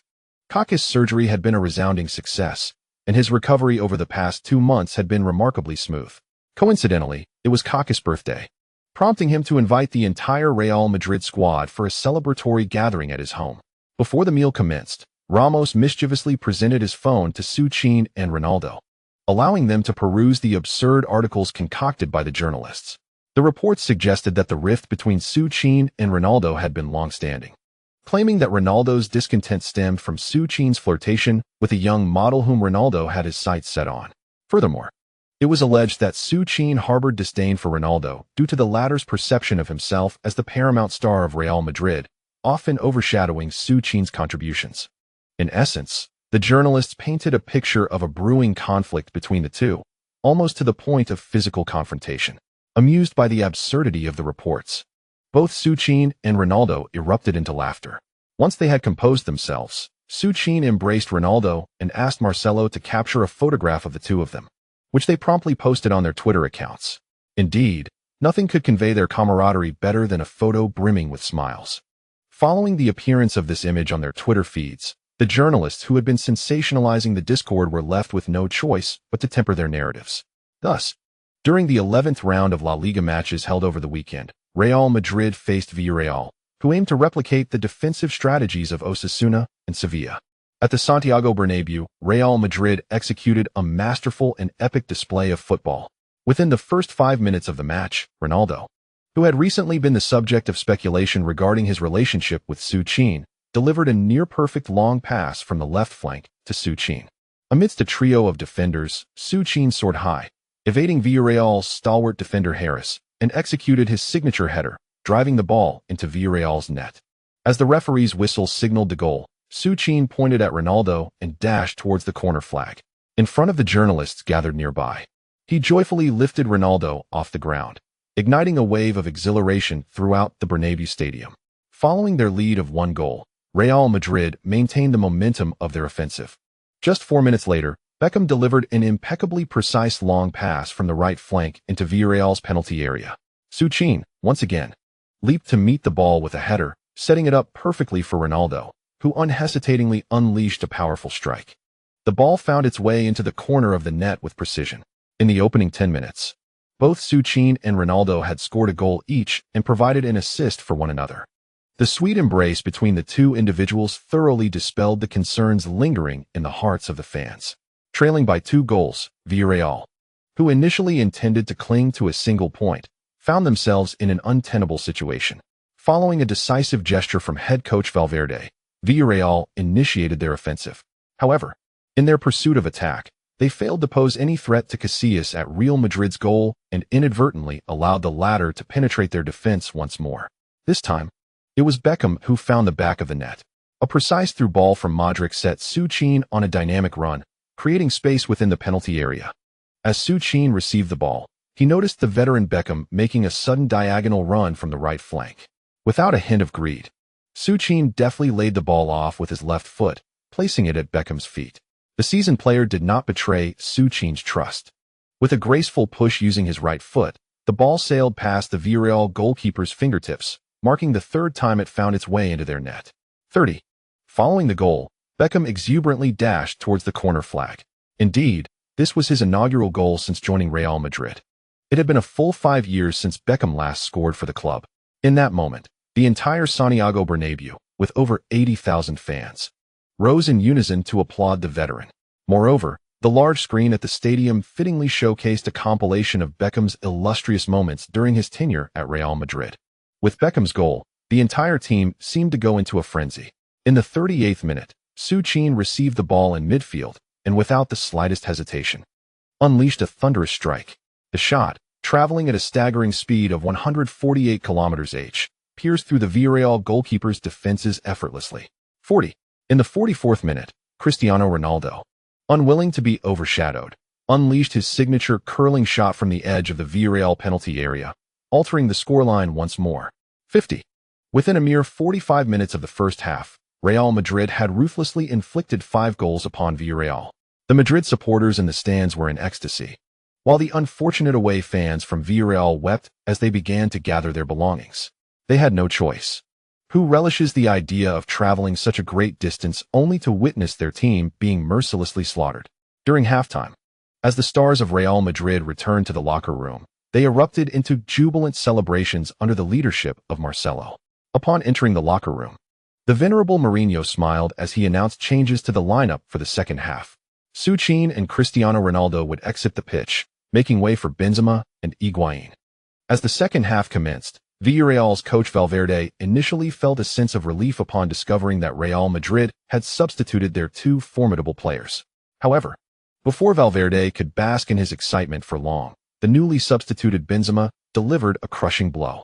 Within just 4 minutes of his entry, Benzema, having received a diagonal pass from Modric, struck a magnificent world-class goal. 60. Valverde was left in tears. Not only Valverde, but even the players of Villarreal seemed on the verge of tears at that moment. However, there was a silver lining.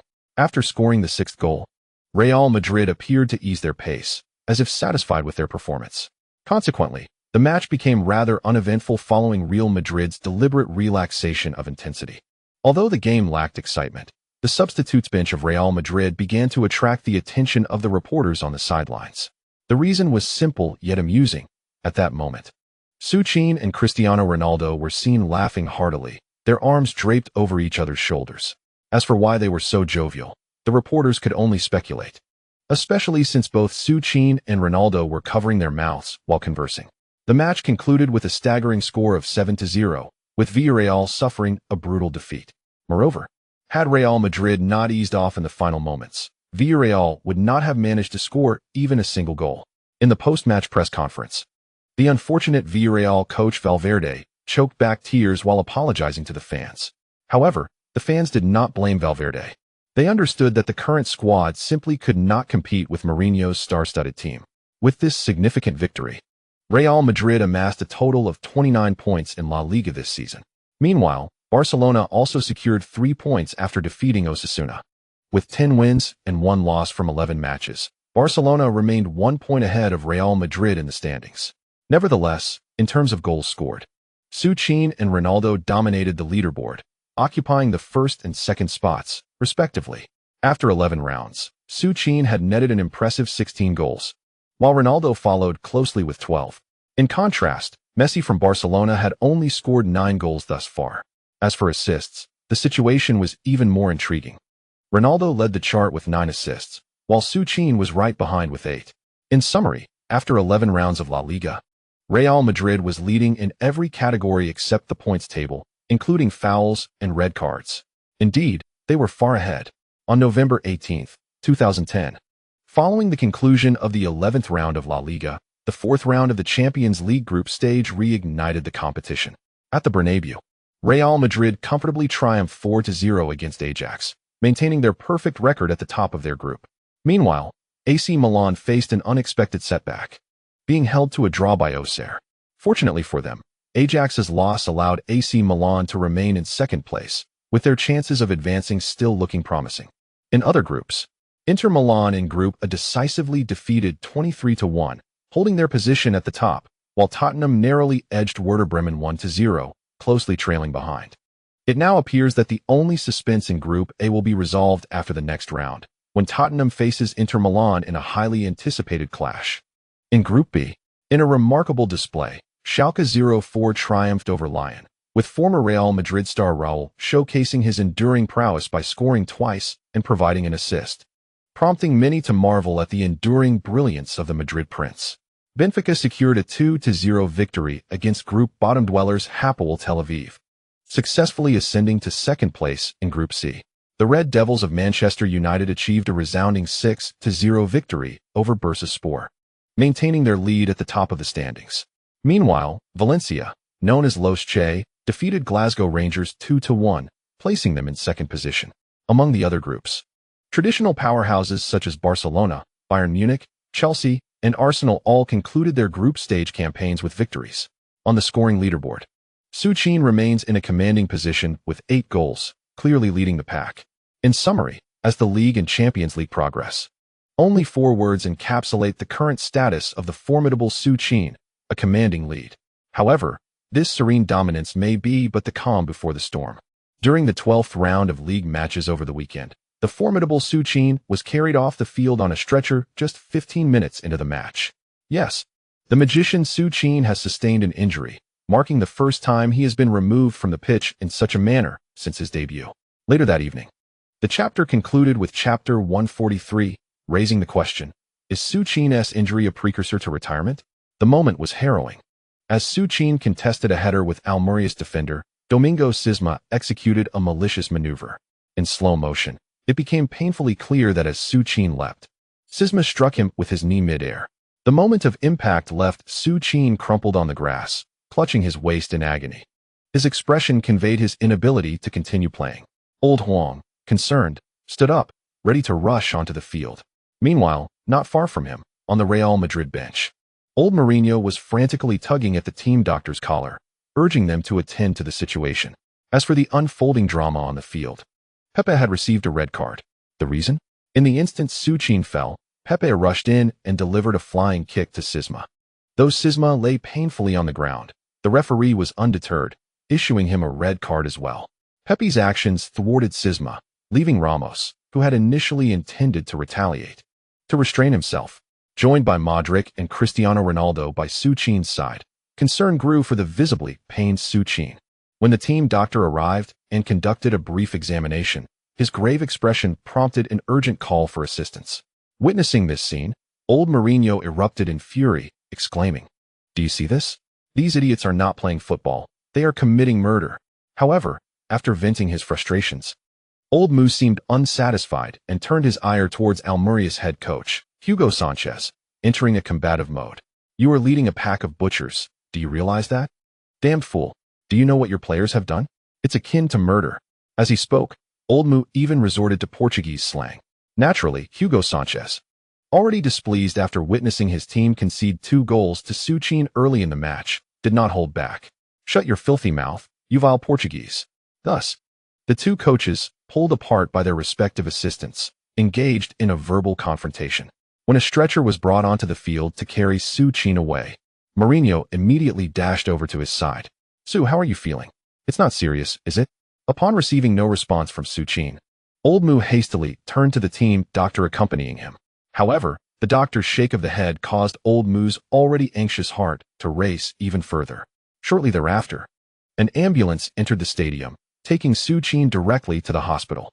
Observing the unfolding situation, Lao Huang swiftly tossed his earpiece to Wang Tao, who was sitting nearby, instructing him to cover his shift. After bidding farewell, he hurriedly led his team towards the hospital. Meanwhile, on the field, Wang Tao gleefully seized the microphone, commencing his debut live commentary on the sports channel. "Wow, Cristiano Ronaldo's shot went way over. Golden Ball winner Su Qin leaves the field with a serious injury. Suspected spinal damage, and may announce his retirement this week," proclaimed the World Sports Daily. As a staunch critic of both Real Madrid and Su Qin, the publication wasted no time in posting news of Su Qin's injury on its homepage, merely 20 minutes after the incident. In a bid to attract more readers, the paper shamelessly began promoting a potential retirement announcement for Su Qin. Su Qin injured? Su Qin retiring? It must be said, the moment this news broke, the football world, nay, the entire sporting community, exploded with chatter. After all, this is the phenomenon who, within just a year of his debut, shattered multiple records and earned the prestigious Golden Ball. To consider retirement at the tender age of 19, still in his formative years, sounded implausible. Yet, upon delving into the article, the spine specialists cited by the World Sports Daily presented arguments that truly startled everyone. Shakira, the recipient of Su Qin's heartfelt tribute, promptly took to Twitter to offer her prayers. Following suit, Hollywood stars and supermodels like Robert Downey Jr., Scarlett Johansson, and Miranda Kerr, all acquaintances of Su Qin, began to join Shakira in sending their well wishes. Meanwhile, in China, Fan Bing, who had dined with Su Qin recently, immediately canceled her engagements, without a second thought purchasing a ticket to Madrid. Of course, reporters trailed her all the way to the plane's departure. Due to the mere hour's drive between Almeria and Madrid, coupled with the lamentable medical conditions in Almeria, the ambulance departed the stadium and hastily made its way to Madrid. Meanwhile, Su Qin lay in the ambulance, his eyes firmly shut. Garcia, accompanying Su Qin, assumed his silence stemmed from discomfort, prompting him to urge the ambulance crew to accelerate their pace. Little did Garcia know that Su Qin was entangled in a dilemma of his own making. The root of his distress lay in his long-standing grievances regarding the ineffectiveness of the system, which, surprisingly, had come into play during this incident. On the field, the knee of Domingo Sisma had indeed collided with Su Qin's spine, inflicting such excruciating pain that he felt as though his back had been fractured. However, the intensity of his agony did not persist for long. As soon as the stretcher lifted him into the ambulance, the long-awaited notification from the system chimed in. Ding! Severe vertebral fracture detected in the host.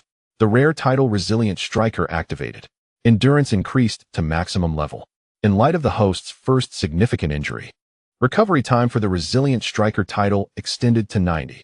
With his endurance now at its zenith, Su Qin found the pain dissipating. Almost immediately, he felt a refreshing coolness emanating from the injured area of his spine, a clear indication that the system was mending his injury.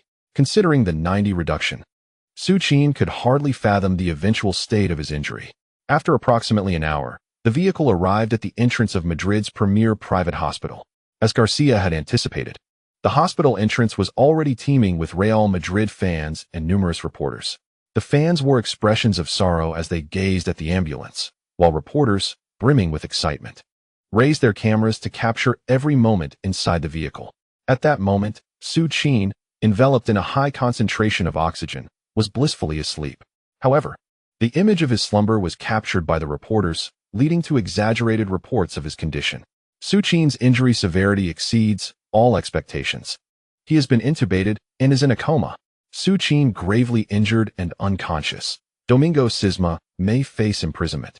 The demon is gravely wounded. Will he ever stand again?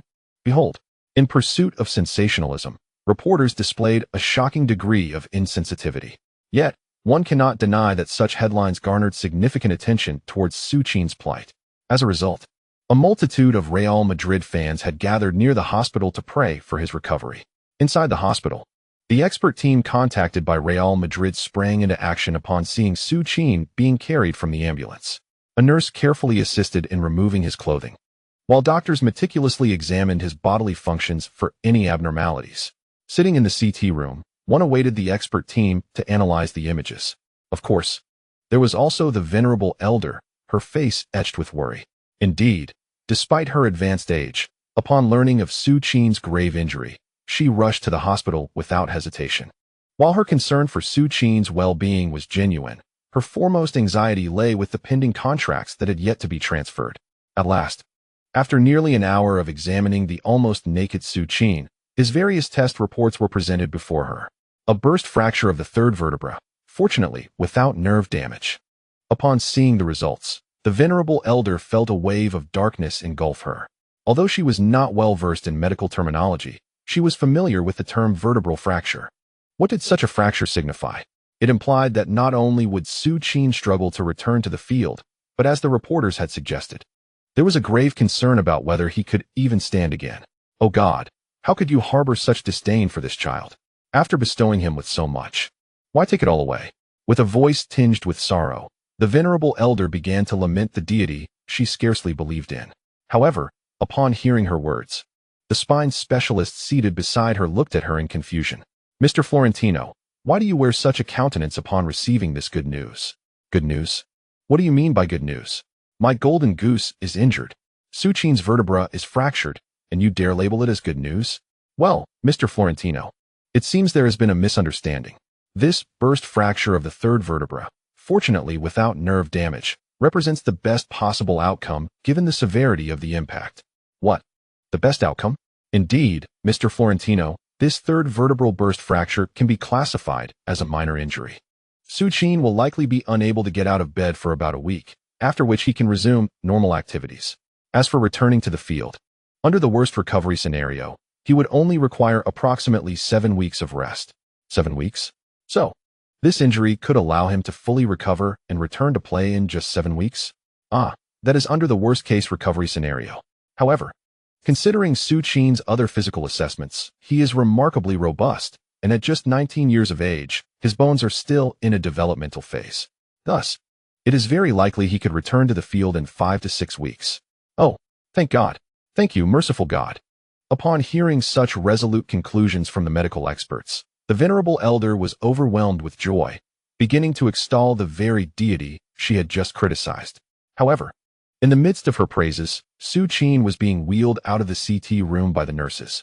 Take it slow, without a hint of embarrassment. Upon seeing Su Qin, who looked as though he might suffer a heart attack from the night's events, the venerable elder bounded over to his side. Two assistants, closely trailing behind her, swiftly took over the task of pushing the stretcher from the nurses. Mr. Xie. Upon meeting the esteemed elder, Su Qin promptly prepared to rise. But the venerable figure firmly pressed him back onto the bed. My dear Su, he implored, do not move. Mr. Hegel has just informed us that you must remain in bed for an entire week. Fortunately, your condition is not severe, with 5 to 6 weeks of rest. You shall return to the field. After hearing these words, Su Qin felt a wave of relief wash over him. Although the system had already reduced his recovery time by an impressive 90, a lingering concern remained about the remaining 10. Would it also prove to be lengthy? However, once Su Qin managed to calm his mind, another troubling thought struck him. If the recovery for that final 10 would also take 5 to 6 weeks, did that not imply that, without the system's assistance, his injury could have necessitated roughly 50 to 60 weeks of rehabilitation? An entire year? Goodness! What magnitude of injury could that possibly be? The mere contemplation of this prospect irked Su Qin considerably. It is worth noting that Su Qin was not one to forgive and forget easily. He was already plotting how to confront the player Domingo Sisma, who had nearly incapacitated him in the latter half of the league. As if sensing Su Qin's thoughts, the elder gently patted his shoulder and reassured him, rest assured, Su. Real Madrid will ensure that the individual who committed that foul against you will not escape unscathed. However, we must keep the details of your injury confidential for a few days until the La Liga judgments are made. With a glance at the elder's fierce gaze, Su Qin realized that perhaps he would not need to take matters into his own hands. The very presence of Domingo Sisma in La Liga might soon be in jeopardy. Su Qin was acutely aware of the elder's immense influence. Many years hence, for various reasons, the elder had boldly confronted FIFA. Had it not been for certain individuals' hindrances, the much-anticipated global Super League that would have thrilled football fans worldwide might have come to fruition. Very well, esteemed sir, I shall cooperate with the club, Su Qin replied. In the meantime, you should focus on your recovery in the hospital. Rest assured, Real Madrid has arranged for you to receive the finest medical care in all of Spain, nay, in all of Europe. Every challenge you face, Real Madrid shall resolve for you. Oh, by the way, my dear boy, you still do not have a girlfriend. If you have any personal matters to discuss, you may speak with Samuel. He will make the necessary arrangements for you. However, I must reiterate, for the sake of your health, it is best to refrain from getting out of bed. Like a doting grandparent, the elder lingered at Su Qin's bedside, offering words of comfort before finally taking his leave. Once the elder departed, Real Madrid promptly convened a press conference. The subject of the conference? Naturally, it was an announcement regarding the foul committed against Su Qin during the recently concluded 12th round of La Liga and an update on his injury. The incident had been formally documented, and Real Madrid had lodged an appeal in protest with La Liga. As for Su Qin's injury, the club issued a vague statement indicating that the injury was concentrated in his spinal vertebrae, with an expert team convening for an overnight consultation. The results and treatment methods would be disclosed at a later date. Focus on the spinal column. The expert team is unable to ascertain the situation, holding overnight consultations.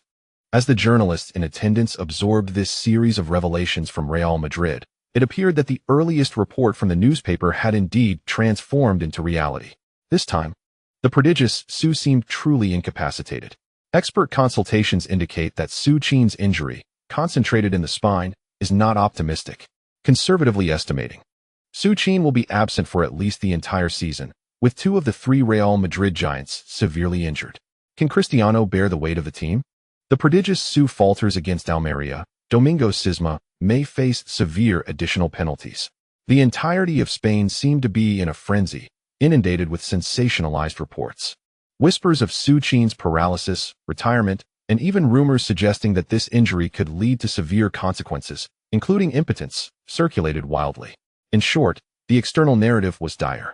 Meanwhile, in a private VIP hospital room, Su Qin was engaging in light-hearted banter with teammates who had hurried over from Almeria. Hey, Su, you nearly scared me to death. Do you have any idea how much force I put into that kick? By the way, I've already received 3 red cards this season, all for you. Laughed Ferreira. Huh, You received 4 red cards last season when Su wasn't even here. Damn it, Javi. Can you refrain from interrupting my heartfelt declaration to Su? Alright. Let Su rest properly. Cristiano interjected. It's fine, Su. Take care of your injury. During your absence, I shall lead Real Madrid to continued victories. Observing Cristiano patting his chest, Su Qin couldn't help but feel that, despite his own injury, Cristiano appeared more relaxed than usual. Once all the teammates departed, Mourinho remained behind. The reason?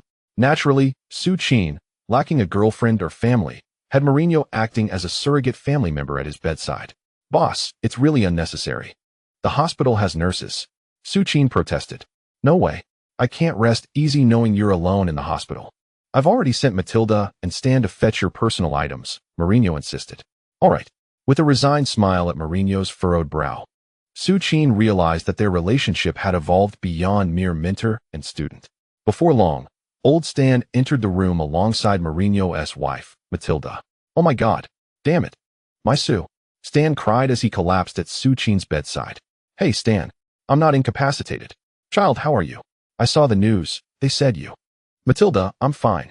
I'll be back on the field in less than a month. Really, Su? Those damned reporters. You have no idea. They even claimed your lower body was ruined. Honestly, I was terrified. Retirement is one thing, but you must ensure your lower body is preserved.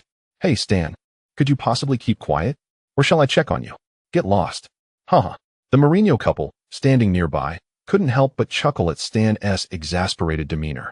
Beneath the night sky of Madrid, the moonlight bathed the pristine hospital, illuminating Su Qin's ward as well.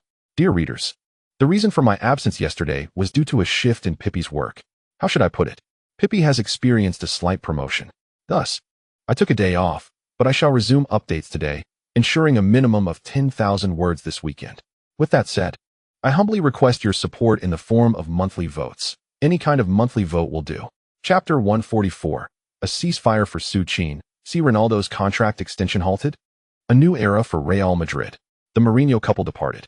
This wasn't merely old Mu breaking his promise. Rather, after Stan's arrival, both old Mu and his wife felt somewhat superfluous lingering in the hospital. After all, Su Qin was currently lying there in a vulnerable state, albeit under the attentive care of a charming nurse who handled everything from personal hygiene to medical needs. Nonetheless, Su Qin felt a tinge of embarrassment. Thus, he drifted off into a gentle slumber. It must be said, this post-injury sleep was the most restful he had experienced in quite some time, as if he had cast aside all burdens. However, before 7 o'clock in the morning, the rustling sounds stirred him from his dreams. Upon opening his eyes, he was taken aback to find Raiola seated at the foot of his bed, wiping away tears. Indeed, yesterday, while Su Qin was injured, Raiola had been in Argentina scouting players. He had heard whispers of a talented winger from Boca Juniors known for his impressive cutting shots.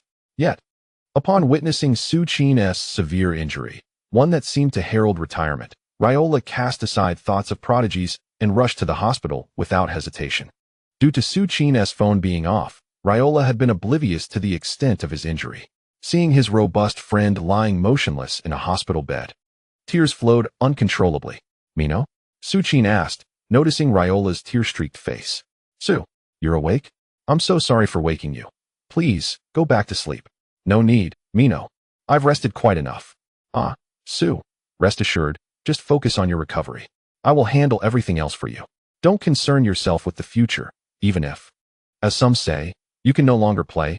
The assets you've already amassed are more than sufficient for your needs. Furthermore, if it comes to that, you can learn to be an agent. I will always keep a spot for you. Rest assured, as long as I, Raiola, have a meal, you will never go hungry. Hearing Raiola's words, which sounded as though he were preparing for an eventuality, Su Qin suddenly grasped the gravity of the situation. Little did he know that his injury would heal in less than a month. With a hint of confusion, he glanced at the aged Stan standing beside Raiola. Stan, in return, offered Su Qin a mischievous grin accompanied by a knowing look. Thus, Raiola, in a fit of tears, sat beside Su Qin's bed, lamenting his plight. Meanwhile, Stan clutched his thigh tightly, fearful that he might burst into laughter. It was only when the doctor arrived for rounds that Raiola discovered Su Qin's injury was not as grave as he had feared. Damn it, Stinson. You old rascal dared to pull this on me. Realizing he had been played by Stan, Raiola's fury ignited, and he unleashed a tirade at him. Hey, Mino. What does this have to do with me? You barged in and started crying at Su's bedside without even consulting me. Haha. Speaking of crying, Stan could no longer suppress his laughter at that moment. However, his mirth was short-lived as Raiola's subsequent words extinguished any semblance of humor. Damn it. The money spent on our trip to Holland last month will be deducted from your salary this month. Last month in Holland? The expenses? That was no trivial sum. And considering they both had participated, how would that be calculated? If they split the costs, he wouldn't be at a disadvantage. But even so, that amount was not insignificant. Dear Mino, dear no, I was merely jesting. Do you know what I just witnessed? Not a man weeping, but an agent utterly devoted to his player. Thus, Su Qin began a serene recuperation in the hospital, akin to a protected panda, in stark contrast to the tranquility of the hospital room outside. The Grandmaster had commenced leveraging his extensive network. First, in the media realm, those who had sensationalized Su Qin's injury overnight suddenly began reporting on the narratives of football prodigies whose careers had been maliciously derailed by foul play. Under this media frenzy, even fans who were previously indifferent towards Su Qin began to feel a surge of sympathy for the youngest prodigy in history. Many devoted Barcelona supporters even took to the internet searching for an appropriate wheelchair to accommodate his height. Next, the furious Madrid fans took center stage. In Spain, a nation that prides itself on freedom of speech, a protest against violence in stadiums, initiated by Real Madrid members, commenced. The purpose of the march? Naturally, to demand accountability for their beloved Su. With public sentiment swaying, it was time for the La Liga Association to respond. On the afternoon of the protest, La Liga announced the disciplinary action against Almeria player Domingo Sismas. He was fined 50,000 and handed a one-year ban. The issuance of this fine sent shockwaves through La Liga, marking it as the heaviest penalty since the league's inception. A year-long suspension for the seasoned veteran Domingo Sima, who is already 30 years old, essentially amounts to a death sentence. Domingo Sima, being a player of only modest caliber in La Liga, finds his situation exacerbated by his age. It is likely that as soon as the winter break commences, he will have no choice but to seek opportunities in lower-tier leagues. However, the supporters of Real Madrid find a sense of vindication in this turn of events. Meanwhile, Su Qin, confined to a hospital bed, is far from pleased. He had hoped to reclaim his dignity on the pitch, but who could have anticipated that the president would orchestrate his expulsion from La Liga altogether? To be precise, he can no longer remain in Spain. On November 24, 2010, just 6 days after Su Qin's injury, the fervor of La Liga reignited. At the Bernabeu, Real Madrid faced their opponent, Levante. Prior to the commencement of the match, an exceptionally moving pre-match prayer ceremony was prepared. Iker Casillas, donning the captain's armband, led the entire team in a circle alongside over 80,000 devoted Madridistas, as they collectively offered prayers for Su Qin, who continued to battle his injury on the hospital bed. Not only that, but during the match, the entire squad donned jerseys featuring messages wishing Su Qin a swift recovery. It must be said that Su Qin, lying in his hospital bed, was deeply touched by this heartfelt gesture from his team. Amidst the atmosphere where the entire team seemed to fight for Su Qin, a massacre began, just as Cristiano Ronaldo had indicated. At the onset of the match, Ronaldo took up the mantle of leading Real Madrid's offensive onslaught. Time and again, on the left flank, he ruthlessly dismantled the beleaguered Levante defenders, akin to a player grinding through an easy game level. Although Levante had adopted a purely defensive formation, they could not withstand the relentless assault of Real Madrid for even 10 minutes. In the 9th minute of the match, Ronaldo received a brilliant backheel pass from Luka Modric on the left flank and unleashed a thunderous long-range strike that breached the defenses of the Levante goalkeeper. Following the goal, Ronaldo, clad in a jersey emblazoned with Su Qin's name, sprinted exuberantly towards the corner flag. Then, before the eyes of over 80,000 Madrid fans, he leaped high into the air, turned, and landed with a resounding thud, an iconic celebration reminiscent of Su Qin's signature style. The Madridistas, in perfect harmony, echoed Ronaldo's actions with fervent shouts of SU. As Ronaldo landed, he pointed to the inscription on his chest, praying for Su Qin. This scene was so moving that even the previously lethargic commentator, Lao Huang, seemed revitalized. It is indeed a rare sight to witness such heartwarming moments in a club like Real Madrid. This also subtly underscores the significance of Su Qin to the team. In light of Su Qin's situation, La Liga is now in discussions with FIFA to implement a policy specifically aimed at protecting superstars like Su Qin, Messi, and Ronaldo. However, it must be said that Cristiano Ronaldo's celebration, reminiscent of Su Qin's, appears even more graceful than the original. Indeed, it seems so. What a massacre it was. 60. Ronaldo scored a magnificent hat-trick, while Modric and Benzema each added a goal to the tally. Even the oft-overlooked Khedira managed to score, with Real Madrid securing all 3 points. Ronaldo's hat-trick also narrowed the gap between him and Su Qin in the scoring charts to just 1 goal. After the match, the venerable Mourinho took questions from the press. Although he refrained from discussing Su Qin's injury in detail, Ronaldo did not hold back, openly criticizing Domingo Sisma in front of the reporters. The league has concluded, and Su Qin's time in the hospital has come to an end. Under the watchful eyes of old Stan and the medical staff, Su Qin returned home to recuperate. However, unbeknownst to anyone, during his recovery, Su Qin welcomed a mysterious young man from Croatia into his home. Zhang Yiming felt quite anxious. This was indeed true. Although he had become the CEO of the most formidable real estate search engine company, Jui Fong, before turning 30, he could not fathom why the superstar Su Qin, whom he had only ever seen on television, would want to meet him in Madrid. Despite his interest in football, he did not truly consider himself a die-hard fan. After all, while starstruck fans spend lavishly to meet their idols, it is rare for a celebrity to seek out a fan. With such sentiments swirling in his mind, Zhang Yiming was led by old Stan to meet Su Qin, who was leaning on a cane. Upon seeing Su Qin, Zhang Yiming found himself at a loss for how to address him. Given their disparity in status, Su Qin was undeniably an unattainable figure. Yet, by age, Zhang Yiming was a full decade older. "Brother Zhang, just call me Xiao Su. Please, make yourself comfortable." However, Zhang Yiming's apprehension dissipated swiftly, as Su Qin's gentle and amiable demeanor put him at ease.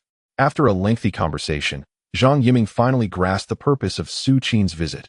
He wished to invest in him. No, to be precise, he sought a partnership. As for the direction of this collaboration, it revolved around the search engine project that Zhang Yiming was currently developing. Truth be told, he held immense pride in his professional expertise. He believed that in the coming years, a platform that remains vacant in both Croatia and across the globe would undoubtedly take the world by storm. Of course, his vision was still merely theoretical, lacking even a rudimentary outline. He had no precise concept, and he truly did not expect this football star to possess any insights. Yet, to his astonishment, Su Qin, who seemingly struggled with technical jargon, articulated the very prototype that had eluded Zhang Yiming's understanding: precise targeting through big data. Indeed, it was these few words that illuminated the previously perplexed Zhang Yiming, allowing him to grasp the elusive point he had long sought. Not merely a prototype. The young man before him vividly painted a world beyond his wildest imagination, a realm where people across the globe would engage with the app he had created. Thus, Zhang Yiming and Su Qin finalized a contract within the confines of Su Qin's residence. This remarkable agreement stipulated that while Su Qin would fully finance the venture, Zhang Yiming would retain a substantial 30% equity stake. That very night, Zhang Yiming resigned from his position as CEO at Huaxia City and promptly summoned his entire team to Madrid. He was determined to develop the app conceived by Su Qin and himself in the shortest possible time frame. Moreover, Su Qin had pledged to invite all his acquaintances to promote the app once it was completed. With a superstar of Su Qin's caliber championing the cause, Zhang Yiming's confidence soared to unprecedented heights. He boldly proclaimed that should he fail to deliver results, he would leap into the Pacific Ocean. After bidding farewell to Zhang Yiming, Su Qin finally wore a satisfied smile. Following his recent injury, Su Qin had reflected deeply. Though he was not particularly fond of wealth, he understood all too well, having endured hardship in his previous life, the grim reality of living without money. Even Mike Tyson had resorted to adult films to regain his financial footing post-bankruptcy. Consequently, he recognized the necessity of paving a path for his future. Bitcoin, a novelty even for time travelers, had revealed itself to him through discussions with Raiola as merely a toy for the affluent. Possessing a small amount might not significantly affect one's future. However, akin to those time travelers who invested millions, the prospect of appreciation seemed bleak. More likely, their investments would be devoured before they could appreciate in value. As for alternative ventures, real estate speculation was not appealing to him. He had no desire to earn ill-gotten gains, particularly when such investments were virtually foolproof in China during this period. Investing in films? Hollywood was a treacherous sea, and he lacked connections, which would result in merely funneling money into the industry. After much contemplation, only internet investment remained viable. Alibaba had already taken flight, leaving him with no entry point, but the domains of Douyin and ByteDance were yet to emerge. Thus, he enlisted the help of Fan Bing to connect with Zhang Yiming. The rationale for approaching Fan Bing was simple. She was the individual he knew best in the country. Moreover, she had selflessly cared for him during his recent hospital stay. Although he was aware of her motives, it was peculiar to think that adults could act without ulterior motives. It was now 2010, and aside from himself, few would foresee the eventual rise of TikTok, which would even face a ban from the American authorities. The potential user base, combined with an early grasp of the burgeoning live streaming market, was formidable. He intended to call upon Zhang Yiming to develop the app from abroad. He was confident that, before long, his 70 stake in ByteDance would emerge as a formidable force in Europe. Time flew by. Soon, Su Qin's month-long recovery period will come to an end. Over the past 4 weeks, Su Qin's spine has completely healed. According to the hospital's re-examination results, Su Qin is now ready to engage in ball training. His recovery has been commendable. However, during this month, Real Madrid has not experienced much joy. The absence of both Su Qin and Kaká has severely diminished the team's attacking prowess. Although Cristiano Ronaldo remains a pivotal figure for Real Madrid, the team has become less intimidating to La Liga opponents, who have grown accustomed to employing defensive strategies. In the 13th round of the league, facing Athletic Bilbao, Coach Mourinho witnessed his team held to a frustrating 0-0 draw away from home. Throughout the match, Ronaldo struggled against Bilbao's resolute defense, facing relentless fouls and challenges that nearly provoked a confrontation. As the match concluded, Barcelona successfully extended their lead over both teams to 4 points. Immediately after the game, numerous media outlets began to criticize Ronaldo's perceived impotence in the match. This time, without a victory, Ronaldo endured the scrutiny. In the 14th round, Real Madrid returned to their home ground, facing the bottom-placed Zaragoza. In this match, Ronaldo responded emphatically to the journalists who had been attacking him, scoring twice. However, the optimism was short-lived, as during the midweek Champions League match, Ronaldo once again failed to find the net. This time, Real Madrid suffered a defeat, not a draw, at the hands of a determined AC Milan at the Bernabeu. The match concluded with Pirlo scoring a stunning free kick that sealed the victory for Milan, despite still holding the top position in the league due to goal difference. The journalists, who had recently quieted down, resurfaced, as this marked Real Madrid's first loss of the season. The defeat reignited the media's fervor, leading to unprecedented scrutiny of Ronaldo.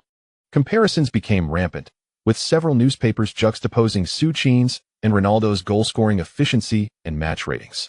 Ultimately, under such relentless comparison and criticism, Ronaldo exploded. "I am Cristiano Ronaldo, the best player in the world. Su Qin is my teammate, but do not compare me with him." Although Ronaldo refrained from disparaging Su Qin directly, the journalists interpreted his outburst differently, portraying it as a manifestation of his anger and jealousy. Coincidentally, during this period, with the winter break approaching, Real Madrid initiated contract renewal negotiations with Ronaldo. Previously, Ronaldo had signed a 3-year contract upon joining the club. Now, the club wishes to extend his contract for at least another 3 years. However, Mendes, Ronaldo's agent, insisted that his salary must be the highest in the team. The reasons for this are manifold. It is evident that Mendes aimed to solidify Cristiano Ronaldo's status as the foremost player at Real Madrid. However, what was initially perceived as a straightforward request was unexpectedly rebuffed by the club. The refusal did not come from the manager, but rather from the esteemed president himself. According to the president's perspective, Ronaldo's salary could only be aligned with that of Su Qin. He understood that Mendes was a formidable negotiator. Yet he knew that dealing with Raiola on Su Qin's side would be even more challenging. If he were to acquiesce to Mendes' demands, Raiola would undoubtedly retaliate and wreak havoc upon the club. Consequently, negotiations came to an abrupt standstill. To complicate matters further, the discord regarding Ronaldo's contract renewal was leaked to the press. Amidst this peculiar atmosphere, the 15th round of the league commenced. In the match against Real Sociedad, perhaps influenced by the surrounding circumstances, Ronaldo squandered several opportunities created by his teammates. The fans, who had been led to view him as greedy by the media, began to boo him. At the moment he heard the jeers, Ronaldo was momentarily taken aback. It was the first time in his career that he faced such disdain from his home crowd. Nevertheless, being the resilient player he is, he did not succumb to discouragement. Instead, in the 84th minute, he executed a signature long-range strike that clinched victory against a Sociedad side that had held firm for over 80 minutes. After scoring, Ronaldo, seemingly venting his frustrations, charged toward the corner flag and roared towards the stands. Real Madrid narrowly triumphed over Real Sociedad in the subsequent 16th round of the league. With Di Maria's return, the team's offensive prowess began to regain its former strength. They comfortably defeated La Coruña 3-0, with Di Maria scoring 1 goal and both Ronaldo and Modric contributing another each. However, while Real Madrid celebrated their victory, Barcelona, led by Messi's remarkable 4-goal performance, effortlessly overcame their local rivals, Espanyol. Consequently, Real Madrid remained 4 points behind Barcelona in the standings. On December 19, 2010, just 3 days before the 17th round of La Liga and the winter break, Su Qin arrived at the gates of Real Madrid's club in a car driven by Old Stan. Su Qin was back from injury. This was significant news for the journalists. And by 6 in the morning, many had gathered at the club's entrance. When Su Qin appeared at 8 o'clock, the area was already swarmed with reporters. Upon seeing such a dense crowd, Su Qin realized that unless he uttered a few words, the journalists would not relent. However, he was genuinely reluctant to give an interview. It was common knowledge that Ronaldo had been at odds with the club recently, and Su Qin's presence had inadvertently placed Ronaldo in an awkward position, compounded by the suspension of contract negotiations. In summary, as soon as he rolled down the car window, Su Qin could anticipate the questions the reporters would ask. Indeed, even without opening the window, the inquiries shouted from outside confirmed his suspicions. Su, what is your assessment of Ronaldo's demand for the highest salary at Real Madrid? Su, how do you feel about the Real Madrid fans booing Ronaldo? Su, in Mourinho's tactics, who is truly the primary core, you or Ronaldo? Hearing those troublesome questions, Su Qin genuinely wished that Old Stan would press the accelerator and run over those pesky reporters. Fortunately, this situation did not persist for long. After approximately 15 minutes, all security personnel from Real Madrid arrived, dispersing the journalists and escorting Su Qin into the club. Upon reaching the locker room to change, Su Qin discovered that Kaká had also arrived. After 3 months of recovery, Kaká was now capable of participating in ball training, just like him. Hi, Su.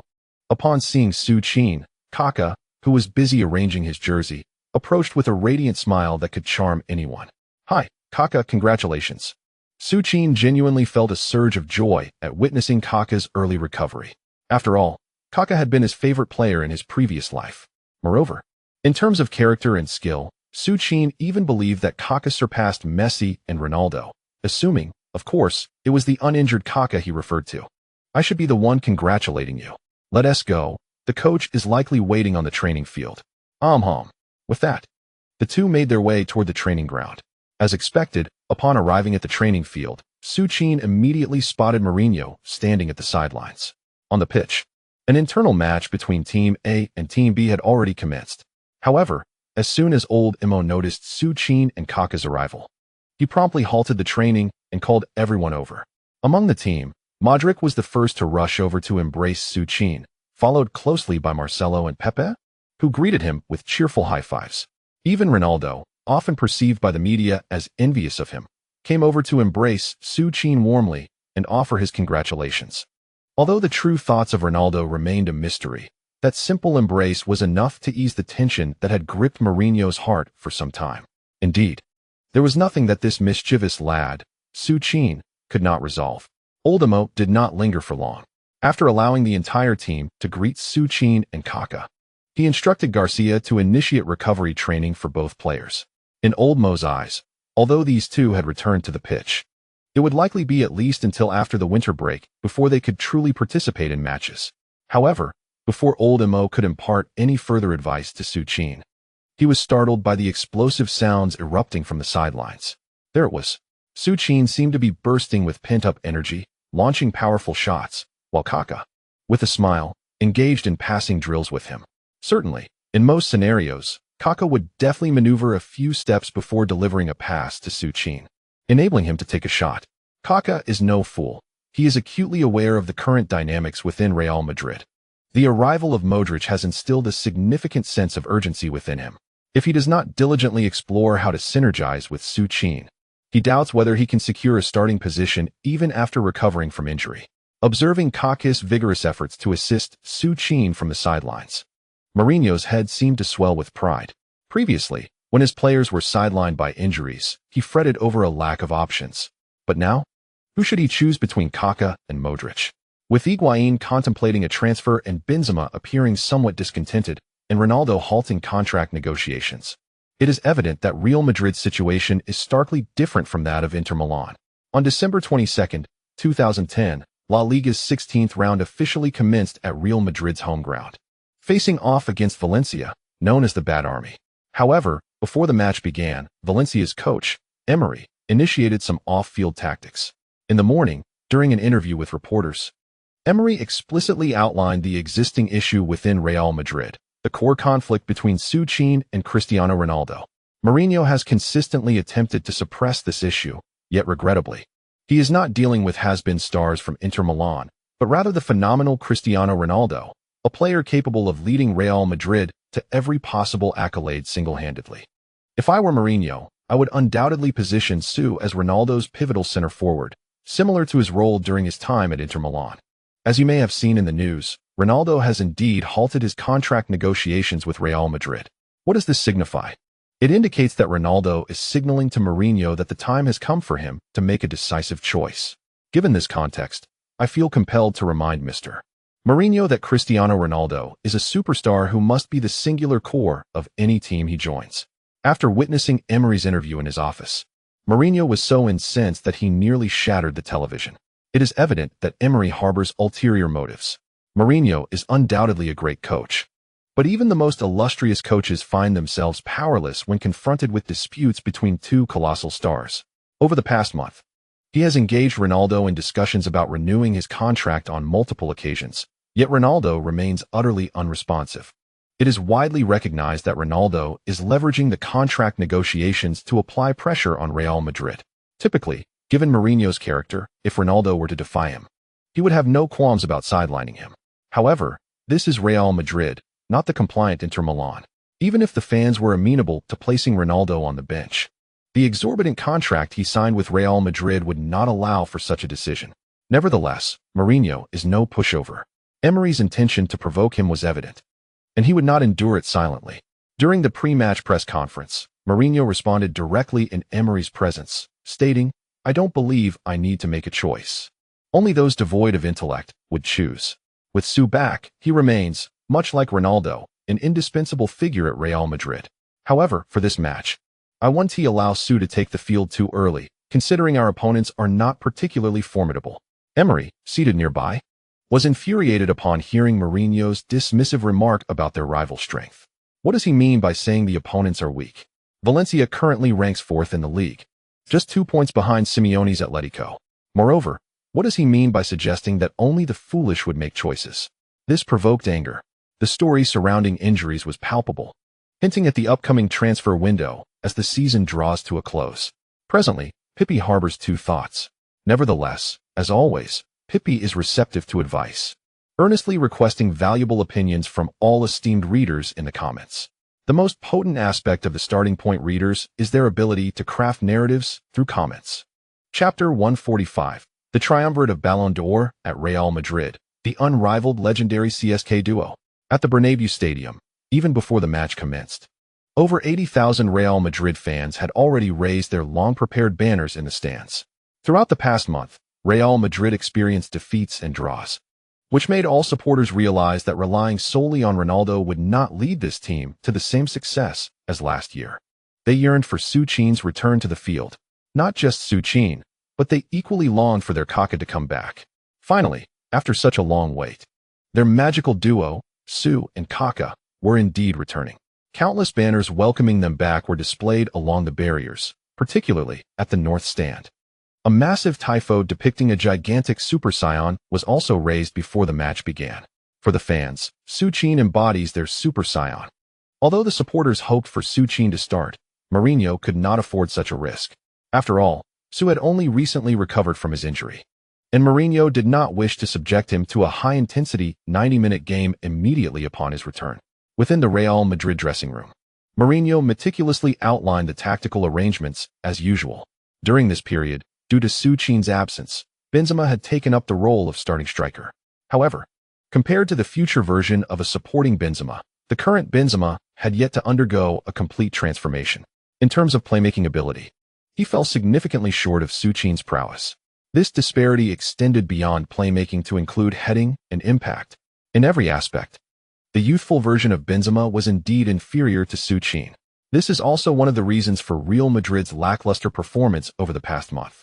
Cristiano Ronaldo sits quietly in his seat, flanked by Su Qin and Kaká. Remarkably, although Su Qin and Kaká cannot start the match, their mere presence in the locker room instills confidence in the Real Madrid players, making them feel that this much-hyped clash is hardly a challenge.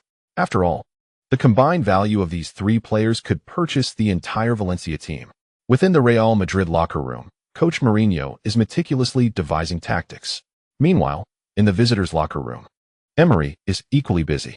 Despite having engaged in psychological warfare leading up to this match, the only thing that will determine whether they can secure points at the Bernabeu, whether 1 point or 3, is the strength of the team. Soldado must drop back more in the front line and not merely wait for the ball behind him. At this moment, our best chance against Real Madrid lies with the two flanks. Of course, Silva, you may play according to your instincts. Finally, after nearly 20 minutes of fervent singing from the Real Madrid fans, the starting players from both teams have appeared on the pitch. In the commentary booth, the impeccably dressed commentator, Lao Huang, cheerfully grabs the microphone. He has been rather miserable during the time Su Qin was absent, and even he is unsure when he became such an ardent fan of Su Qin. Welcome to the live broadcast of the 17th round of the 2010 to 2012 La Liga. Real Madrid at home versus the Bat Army, Valencia. In the history of La Liga, Real Madrid and Valencia have faced each other 150 times, with Real Madrid winning 78, drawing 30, and losing 42, boasting a home record of 57 wins, 9 draws, and 9 losses, thus holding a significant advantage. However, I believe that at this moment, all Real Madrid fans are focused not on their opponents, but rather on the return of their number 9, Su Qin, who has recovered from injury and is included in the matchday squad. Regrettably, due to his recent recovery, Real Madrid has not placed Su Qin in the starting lineup. Similarly, the Ballon d'Or winner Kaká, who returned alongside Su Qin, is also seated on the bench. 3 Ballon d'Or winners in one match. This is a feat that only the Galactic Empire, Real Madrid, could accomplish. The last time such a spectacle occurred was 6 years ago, when the first generation of the Galactic Empire featured Ronaldo, Figo, and Zidane, creating an extraordinary moment with 3 Ballon d'Or superstars on the field simultaneously. Today, if Kaká can take the field alongside Su Qin, Real Madrid will unite the 3 Ballon d'Or winners from the 06-07, 07-08, and 09-10 seasons. The referee is now glancing at his watch. With a sharp whistle, the match has officially commenced. First, let us present the starting lineups for both teams. Dressed in a traditional black away jersey, the starting goalkeeper for Valencia, Cesar Sanchez, leads the charge from left to right. The left back, Matthew, teams up with center backs Carlos Marchena and David Navarro, while Bruno occupies the right back position. The double pivot consists of Albelda and Baraja, with Juan Mata on the left flank and Joaquin on the right. In the advanced midfield role, Silva orchestrates the play, supported by the forward Soldado. It must be noted that although Villa has departed, the current Valencia squad remains a formidable presence in La Liga. Particularly, the wing duo of Joaquin and Mata serves as Valencia's lethal weapons, excelling in both speed and dribbling.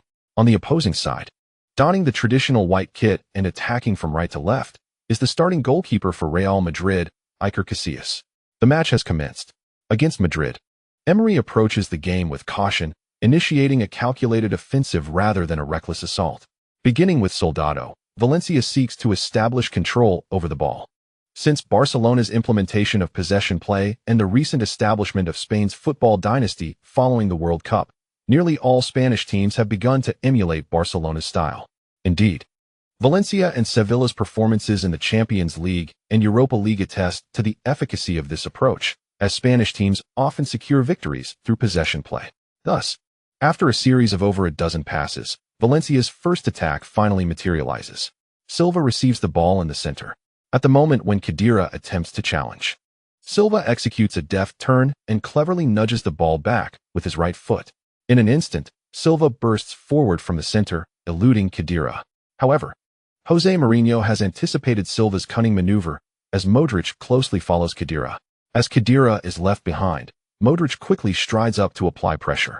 Yet, upon evading Khedira, Silva has no intention of continuing his run. Just as Modric closes in, Silva makes a precise diagonal pass to the right flank. The 29-year-old Joaquin expertly controls the ball delivered by Silva. Without hesitation, he surges forward into Madrid's defensive territory. This explosive acceleration leaves Diarra trailing in Joaquin's wake. Such is the speed of the peak Joaquin. Valencia's attack is underway. Advancing down the right, Soldado has made a run into the penalty area. Marcelo presses forward to challenge. With a swift change of direction, he shakes off Marcelo and delivers a pass into the box. Soldado receives Joaquin's incisive pass. This is perilous. He shoots. Oh, what a strike. In a critical moment, Cristiano Ronaldo races back, blocking Soldado's shot just in time. This sprint of 60 meters from front to back exemplifies Ronaldo's resolute determination to win this match.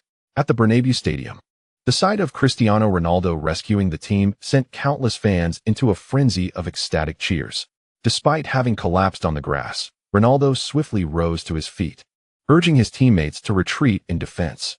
On the sidelines, Mourinho observed Valencia's initial attack, which had posed a significant threat, and couldn't help but glance at Emery, with whom he had exchanged heated words before the match. At this moment, Mourinho finally acknowledged the opponent he had previously dismissed. Valencia's recent series of attacks had indeed exploited the current vulnerabilities of Real Madrid.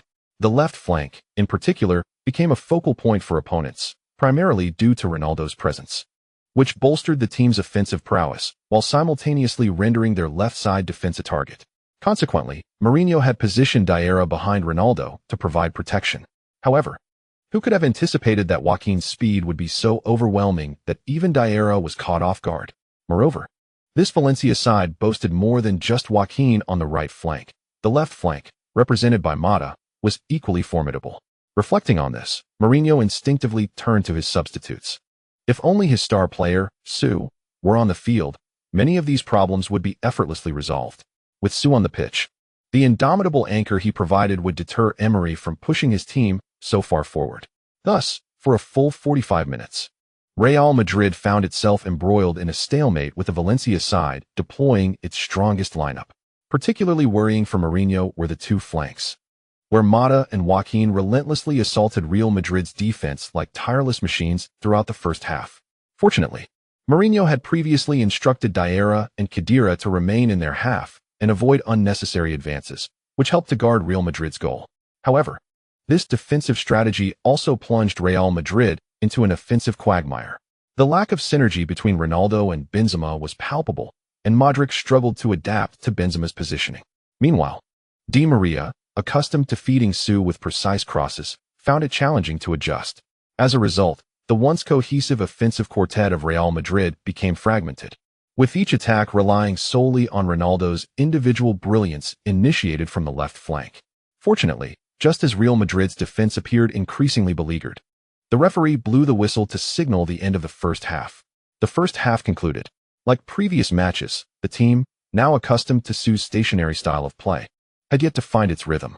Mourinho had indeed instilled a counter-attacking tactical philosophy in this Real Madrid side. However, perhaps due to the lack of cohesion, the team's advances seemed to lack a certain something. On the field, Ronaldo furrowed his brow and was the first to enter the players' tunnel, followed closely by Di Maria, Diarra, Khedira, and others, all wearing expressions of displeasure. For the star players of Real Madrid, who have become accustomed to celebrating with champagne at halftime, the current match against Valencia has left them feeling rather unsettled. It is as if they have encountered an insurmountable barrier during this period. They have felt a distinct lack of direction, both in their offense and defense. They seem to be mired in hesitation. However, all these issues appeared to dissolve upon returning to the locker room when the venerable Mourinho announced the substitutions of Su Qin and Kaká. It was quite miraculous. As Mourinho patted Su Qin on the shoulder and drew over the tactical board, even Cristiano Ronaldo, who had previously been frowning, began to relax. Particularly, the often frazzled Khedira, who had been thoroughly troubled by the diminutive Mata, was on the verge of venting his frustrations on the locker when he heard that Su Qin would be entering the fray. Instantly, he beamed and approached Su Qin with a grin. "Su, remember to return the favor later. I've been practicing long-range shots for quite some time." Despite his apprehension about Mourinho's potential reprimand, Khedira quietly tugged at Su Qin's sleeve. Yet, just as all eyes were fixated on the nodding Su Qin, Mourinho spoke again. "Kaka, you're up. Luka, you come off." Though Modric felt a twinge of reluctance, he ultimately nodded in resignation. Truth be told, his opportunity to start for 2 months at Real Madrid was solely due to Kaka's injury. With Kaka fit to return, he naturally had to relinquish his starting position. Nevertheless, Modric remained undaunted. Being a substitute for Kaka at Real Madrid was nothing to be ashamed of. Moreover, he was well aware that Kaka's physical condition was no longer reminiscent of the youthful whirlwind he once was. As his wife suggested, perhaps both Kaka and Su Qin would grace the pitch together. When Mourinho announced the substitution decision, the atmosphere in the locker room shifted dramatically. Every one of the 11 players present, including the substitutes, seemed to be brimming with anticipation. Indeed, Kaka, Su Qin, and Ronaldo. This was precisely the formidable galactic armada that Florentino had been promoting during the transfer window. Although these three had never appeared on the field simultaneously, they understood that everything would transform with the referee's whistle at the start of the second half. "Speed. I want the entire team to elevate our pace. Su, I don't need you to defend. Embed yourself like a nail in Valencia's backline." Not only did the Real Madrid players respond, but Mourinho's tone also seemed to ascend in intensity at that moment. In a fleeting recollection, he was transported back to his time at Inter Milan, worrying over his team's inadequate formations. Yes, from Porto to Chelsea and then to Inter. Mourinho had longed for the day when he would no longer fret over his squad's configuration. As he passionately began to outline the tactics for the second half, across the corridor, Emery in the visitors' locker room was engaged in a similar endeavor. "I am proud of you all. In the first half, both offensively and defensively, we successfully stifled those loathsome Madridistas. I could already perceive the glimmer of victory. With the same tactical approach, we shall continue to assault their flanks in the second half, transitioning from the wings to the center. I firmly believe that soon, the radiant dawn of triumph will illuminate the esteemed Valencia." It must be said, Emery's motivational prowess is indeed remarkable. Just a few words have reignited the fervor of the Bad Army, who were already exhilarated from the first half. Indeed, Valencia's performance in the first half was undoubtedly the most splendid of this season. Defeating Real Madrid is a thrill that stirs the hearts of all, especially on the hallowed ground of those self-proclaimed noble Madridistas. Emery is also aware that Mourinho has relegated both Su and Kaka to the bench. However, to be honest, Emery is entirely unconcerned. What can a player, whose back was nearly broken, possibly exhibit in his first match after recovery? During this period, countless media outlets and renowned football analysts have speculated on the extent of Su's potential decline post-injury. After all, the lumbar spine is the most crucial supporting structure of the human body, and its fragility is universally acknowledged. Given such a severe injury, it is uncertain whether Su can regain his former formidable physical prowess. But Emery fears that this injury may render the once magic player utterly devoid of his enchanting abilities.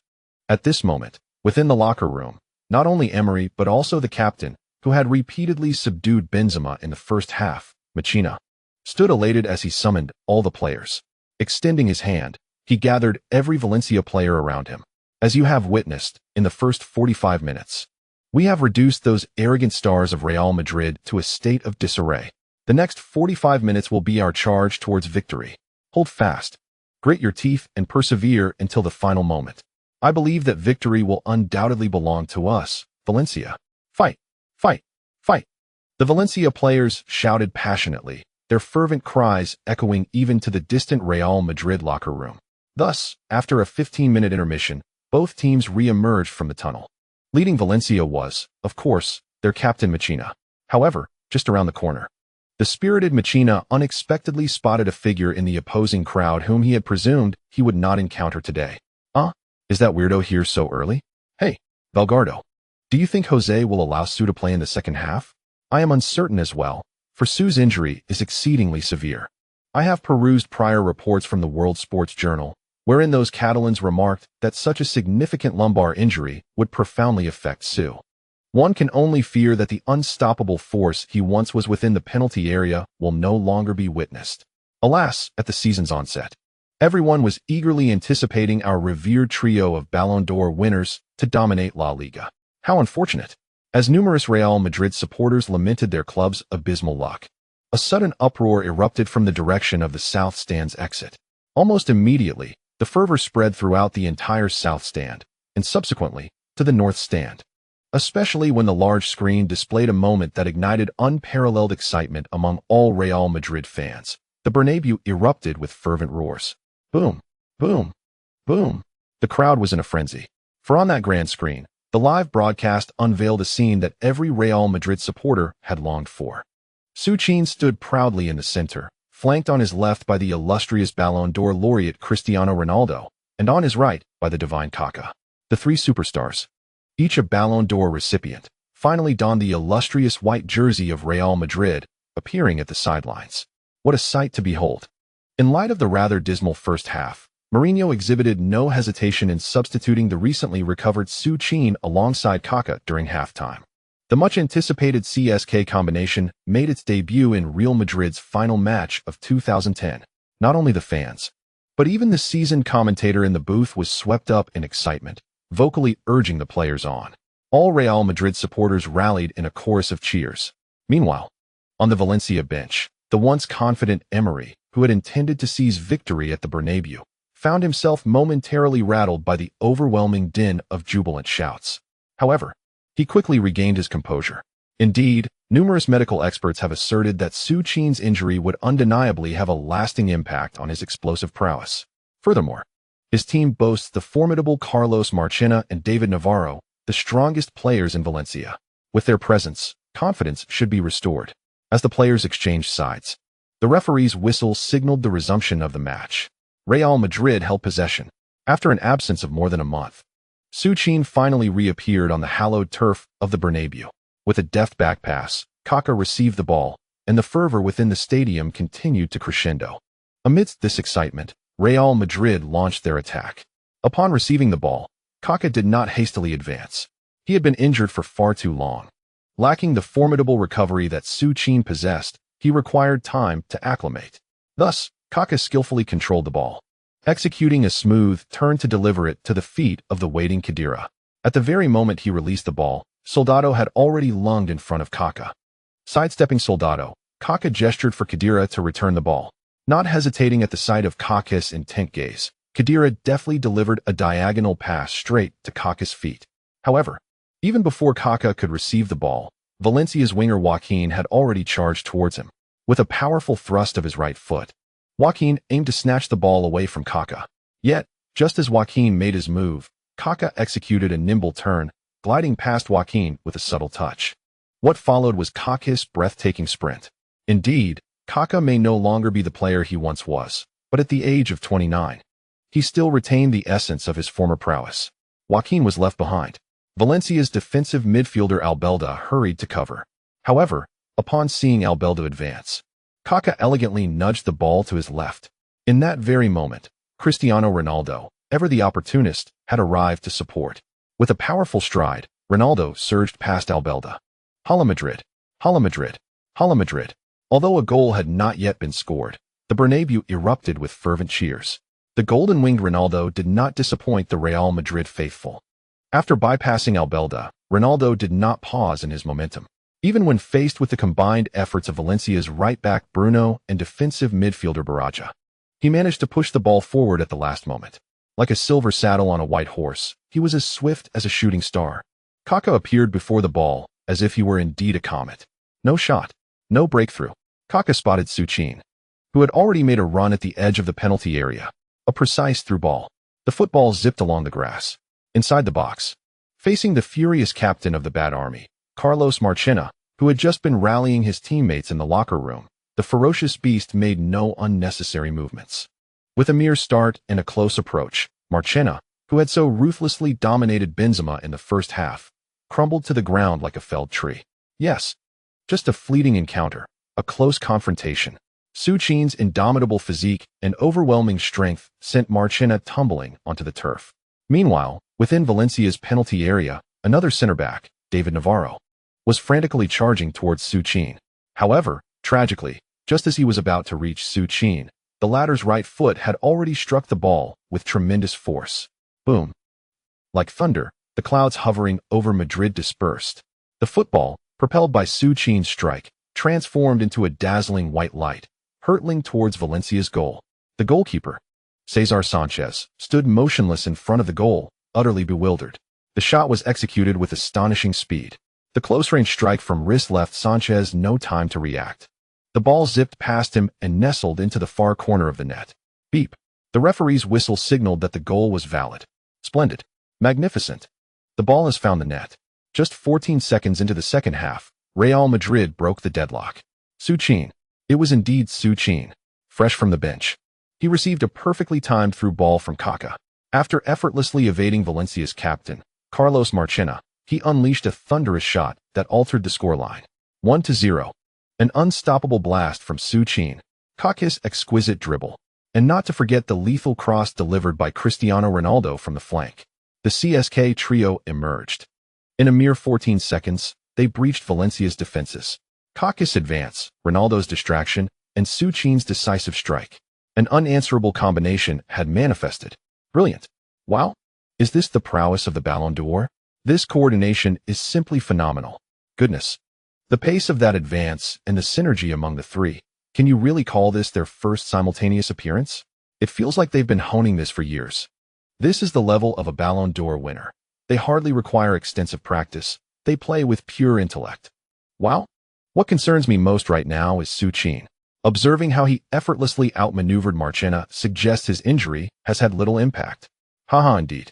It seems to have no effect. In the first half, Benzema was utterly flustered by Marchena, unable to capitalize on any of Di Maria's crosses. Haha. There's no helping it. Benzema has never been proficient in headers. Di Maria was feeding him instead of Su Qin, so what kind of performance could we expect from him? Now that's what we call penetrating through the center. Remember, Real Madrid's strength lies in their wing play and crosses. Haha, this match is in the bag. It feels absolutely delightful. I placed a bet on a high-scoring game when I saw Su Qin was on the roster, and with these odds, I might just be able to buy a Mercedes. Old Huang was ecstatic. Back when Su Qin joined forces with Kaká and Ronaldo, he sensed a shift in the tide of the match.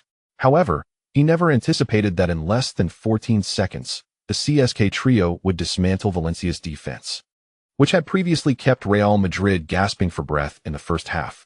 Old Huang screamed in sheer delirium. Meanwhile, the entire Santiago Bernabéu had erupted into a frenzy. All the Real Madrid fans leaped to their feet, waving flags and scarves emblazoned with the club's emblem. The massive tifo at the sidelines was once again raised aloft. As for Su Qin, who had just scored, he chose not to perform his signature celebration. He turned around and dashed directly to Kaká and Cristiano Ronaldo. One hand on each. The magnificent masterpiece of the Bernabéu re-emerged, showcasing the exhilarating hustle of CSK. Before the Real Madrid bench, as soon as the referee's whistle echoed, that fervent madman knelt upon the grass, raising his hands in ecstatic celebration. Old Mourinho's frenzied roars filled the air, and all the players on the bench erupted onto the field. Although it was merely a single goal, every Real Madrid player understood that a massacre was about to unfold. Yet, amidst the jubilation, Benzema, pulled along by Modric, emerged with a mix of excitement and a pained pout. Alas, for Benzema, he knew his days of fortune had drawn to a close. Who could tell when that troublesome Su would next find himself injured? In the fervor of the Bernabéu. While some howled in joy, others sighed in despair.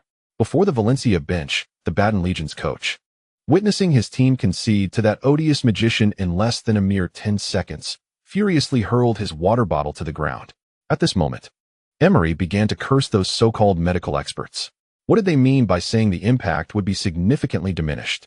How could one claim that a towering defender like Carlos Marchena, standing at 6'3", could be knocked down to the turf with such ease? Damn, it wasn't just that Su, there was also that Kaká. The thought of it plunged Emery into a profound despair. Why, oh why? Why did these two extraordinary players choose to return in this match against Valencia? The gentle Kaká would undoubtedly take on the role of the lubricant for the team. Dear esteemed readers, the monthly votes have stagnated. Pip is pleading for your votes. End of this chapter. Chapter 146, climactic chapter, the explosive CSK combination. The most powerful trio of Bernabeu emerges. At the Bernabeu Stadium, Cristiano Ronaldo was filled with joy, yet there lingered a hint of discontent. The joy stemmed from his team's breakthrough at the start of the second half, while the discontent was not due to the fact that he was not the one who scored, but rather that as he stood between Kaká and Su, who both embraced him on either side, he felt a lingering sense of inadequacy in both stature and appearance. Thus, as the three of them sprinted to face the reporters, Ronaldo discreetly elevated his toes. Thankfully, this adjustment ensured that he was not the shortest in the photographs. As the match resumed, the intense assault within mere seconds left Emery hesitant to push forward with the same fervor as in the first half. Although he had Joaquin, Silva, and Mata at his disposal, how could these three possibly compare to the trio of Ballon d'Or winners? Reluctantly, Emery called for his players to retreat slightly, aiming to stabilize the opening 10 minutes of the second half before plotting a counterattack. However, while Emery's vision was beautiful, reality pierced his heart like a sharp dagger. The combination of CSK, along with the rediscovery of his beloved angel Di Maria, transformed these four individuals into a pack of ravenous wolves, relentlessly tearing into Valencia. In the 49th minute of the match, as Valencia's attack concluded with a harmless long-range shot, Casillas launched the ball with a powerful kick into the opponent's half. In that moment, he had only one target in mind: Su Qin. Positioned firmly in the heart of Valencia's midfield, Su Qin stood his ground, leaping high to challenge Valencia's defensive midfielder, Albelda. With a deft backward flick, Su Qin sent the ball to Kaká at his side.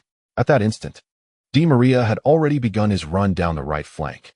As Valencia's other midfielder, Baraja, closed in on him, Kaká swiftly sidestepped and executed a diagonal pass, directing the ball towards the right side. With a deft touch using the outside of his left foot, he set up Di Maria, who executed a mesmerizing feint, swaying left and right. The sheer audacity of his movement left one Mata utterly bewildered as he slipped past him. In just a few strides, Di Maria reached the edge of Valencia's penalty area, spotting Su Qin, who had already penetrated the box. Without a moment's hesitation, the angel struck the ball into the penalty area. At that moment, Su Qin found himself sandwiched between Carlos Marchena and David Navarro. Despite being formidable defenders of the Bathtub Army, their combined efforts could not halt Su Qin's lateral maneuver, nudging the ball to his right. It was precisely this subtle touch that altered the ball's trajectory, sending it toward the center. At the landing spot, the eager Kaká had surged forward, poised to intercept the ball. With elegance, Kaká chose not to unleash a powerful strike. Instead, just as the ball was about to touch the ground, he executed a deft push with the arch of his foot, sending it towards the bottom left corner of the goal, in front of Valencia's net. Goalkeeper Cesar Sanchez lunged desperately towards the ball, but Kaká's shot was exquisite. It slipped past his fingertips and nestled into the net's corner. Beep. As the ball found the back of the net, the referee's whistle sounded. Magnificent. Splendid. The goal had been scored. The second one. In the 48th minute of the match, Real Madrid's second attack culminated in yet another goal, stemming from a collaboration on the right flank. Su Qin received a goal kick from Casillas, delivering the ball to Kaká, who then passed it to Di Maria. Ultimately, it was Su Qin's header that set up Kaká's graceful push, sealing the ball into Valencia's net's corner. This is Su Qin. This is the transformation brought to Real Madrid by a top-tier, stationary center forward. With Su Qin on the field, Real Madrid needs no intricate midfield coordination, nor any elaborate tactics. Simply put, just deliver the ball to Su Qin's head. Old Huang exclaimed with excitement. Meanwhile, Kaká rushed towards Su Qin without hesitation. For Kaká, these past few months have been an unbearable trial. In pursuit of the World Cup, he chose a path that nearly jeopardized his career. Yet, under such sacrifice, he still departed from the World Cup in a manner nearly tragic. Many have inquired if he harbors regrets. Although Kaká has never openly expressed remorse, deep within, he has begun to waver. Since recovering from injury, Kaká has sensed a change within himself. His steps are no longer as light as they once were, and even the simplest movements now feel rigid and awkward. This realization has led him to question his future with Real Madrid. He wonders if he still possesses the ability to remain a starter for the Galacticos. However, all doubts dissipated with that recent strike. Indeed, although he has lost the incomparable speed that once set him apart, he is still Kaká, the divine child capable of delivering a lethal blow. Thank you, Su. Without uttering a superfluous word, Kaká rushed to embrace Su Qin. It was slightly awkward, as just at that moment, Cristiano Ronaldo arrived from the left. reaching out with the intention of embracing Kaká. Fortunately, Di Maria arrived just in time, and Su Qin noticed the bashful gesture of Ronaldo, gathering all three of them into a warm embrace. The Bernabeu erupted with fervor. Old Mourinho on the bench raised his arms in celebration. Only a short distance away, the unfortunate Emery was furiously chastising his players. Just moments ago, Balaha had the opportunity to mark Kaká, but instead, he foolishly ran to cover Ronaldo, allowing Kaká to seize an unmarked chance to shoot. Nonetheless, Emery only scolded them briefly. He knew that the wretched Su must have seen Balaha's run before heading the ball to Kaká, who was in a less than ideal position. Fall back. Everyone return. Watch both flanks. Do not allow them any opportunities to shoot. Joaquin, stay close to Ronaldo. Even if he cuts inside, stick with him. Mata, you too. Emery shouted loudly. However, deep down, Emery understood that Valencia's fate was already sealed. With both Su Qin and Kaká back from injury, scoring goals, Real Madrid's momentum was undeniably on the rise. These two had both found the net. There is yet another pure anomaly, as if all the blame must be shifted to his own team. It mirrors the situation with Emery. Once the match resumed, Real Madrid's left flank erupted in a frenzy. Cristiano Ronaldo appeared as though he had consumed a performance-enhancing substance. He surged into his own half to assist Diarra in defense. In attack, Ronaldo consistently took the lead. Under this relentless assault, within a mere 11 minutes, Valencia conceded once more. The scorer was none other than Cristiano Ronaldo. The play initiated with a long pass from the center by Khedira. Su Qin, like a steadfast crane stationed in his own half, securely delivered the ball to the advancing Ronaldo on the left flank. Receiving the ball, Ronaldo deftly controlled it with his left foot before unleashing a powerful strike with his right foot. With a sudden burst of acceleration, he evaded the combined efforts of Albelda and Baraja. After bypassing these two midfielders, Ronaldo unleashed a shot from a staggering 31 meters away. His signature, thunderous strike. As the ball rose from the turf and crossed the penalty area line, it plummeted as if propelled by an elevator. The unfortunate Valencia goalkeeper, Cesar Sanchez, had retreated too early, failing to intercept the ball before it found the back of the net. Gulualal. Under the frantic shout of the DJ at the Bernabeu, Ronaldo, in a fit of exhilaration, tore off his jersey, showcasing his muscles in front of countless cameras at the corner flag. 30. Su Qin, Ronaldo, and Kaká each scored a goal. The CSK trio was on fire. Facing the historic La Liga powerhouse, Valencia, Real Madrid had ruthlessly netted 3 goals in less than 20 minutes. Moreover, given the current circumstances, it appeared that the trio was far from satisfied.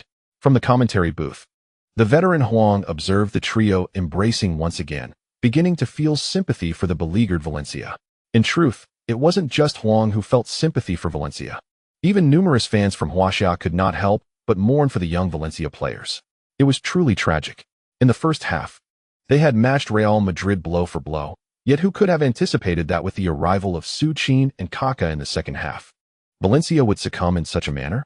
After Real Madrid concluded their celebrations, Emery, seemingly unable to endure the performance of his own players, initiated substitutions. The underwhelming Baraja was replaced by the 28-year-old Delbert, substituting a midfielder for a tall defender. It was evident that Emery had reached his limit with Su Qin's unanswerable aerial prowess. Although it was somewhat humiliating, there was no alternative. They were already down by 3. After stabilizing the defense and executing counterattacks, there remained a glimmer of hope in the match. If they continued to allow Su Qin to operate as an unyielding focal point in their own half, this game would morph into a record-breaking massacre. Emery made the substitution. On the other hand, Old Mu found it increasingly difficult to suppress his laughter. 5 defenders? That fellow actually deployed 5 at the back? Did he truly believe that such a formation could neutralize Su? Indeed, with 5 defenders in place, Su's aerial prowess would be significantly diminished. However, the current Su was no longer merely a thread in the air, just as Old Mu had anticipated. When Emery substituted in the robust Dalbert to staunchly mark Su's heading ability, Su, who had been firmly entrenched in the penalty area, suddenly withdrew. Moreover, Su's retreat was anything but static. He oscillated between positioning himself near Cristiano on one flank and then darting over to Di Maria on the other. It was not merely his withdrawal that impressed, but also the sheer dynamism of Su's movement that was reminiscent of Wu Lei's agility. While Dalbert might have possessed some confidence in a physical tussle with Su, He found himself utterly outmatched in a battle of positioning and movement. Fortunately, Dalbert was not foolish. Recognizing his inability to keep pace with Su's agile runs, he retreated to his own penalty area. In Dalbert's mind, even if Su was formidable, he could not possibly deliver the ball into his net with 5 defenders behind him. Yet, fate had other plans. In the 74th minute of the match, Real Madrid once again launched an offensive from the midfield. Diarra's diagonal pass found Kaká, who had dropped back to receive the ball. The moment Kaká touched it, he executed a deft reverse flick, evading Silva's desperate attempt to dispossess him from behind. After bypassing Silva, Kaká surged forward with great strides down the center. On the left flank, Cristiano raced in support, while Di Maria made a diagonal run on the right. Boom. The stands of the Bernabeu erupted with over 80,000 Real Madrid fans roaring in exhilaration at the blistering pace of their attacking quartet. However, Valencia, now entrenched in a 5-man defense, remained composed. Carlos Marchena vociferously instructed his team to retreat. Meanwhile, defensive midfielder Albelda promptly advanced towards Kaká. Yet, before he could close the gap, Kaká delivered a precise diagonal pass to Cristiano on the left. Upon receiving the ball, Cristiano initially contemplated a powerful strike, but Joaquin, having been assigned a specific task by the coach, was glued to his side like a shadow. Faced with the impossibility of shooting, Cristiano deftly flicked the ball sideways to Su, who had retreated from the penalty area. Indeed, the 5-man defense had temporarily stifled Su's heading ability. However, the current Su was no longer the one-dimensional player of his Barcelona days. With his back to the goal, Su first leaned into Marchena, the Valencia center-back who had followed closely. Then, in the instant he received the ball, the Belgian's explosive acceleration was triggered. It was but a fleeting moment. With the explosive momentum gained in Belgium, Su Qin effortlessly maneuvered past Carlos Marchena, executing a perfect spin. At this moment, Su Qin faced the Valencia goal directly. From a distance of a full 29 meters, he no longer hesitated, raising his right leg high. Amidst the frenzied cheers of over 80,000 fans at the Bernabeu, he struck the ball with tremendous force. Bang! It was a thunderous roar that had not echoed in the Bernabeu for quite some time, a sound uniquely belonging to Su Qin. In that instant, the football beneath his foot seemed to transform as if it were about to explode.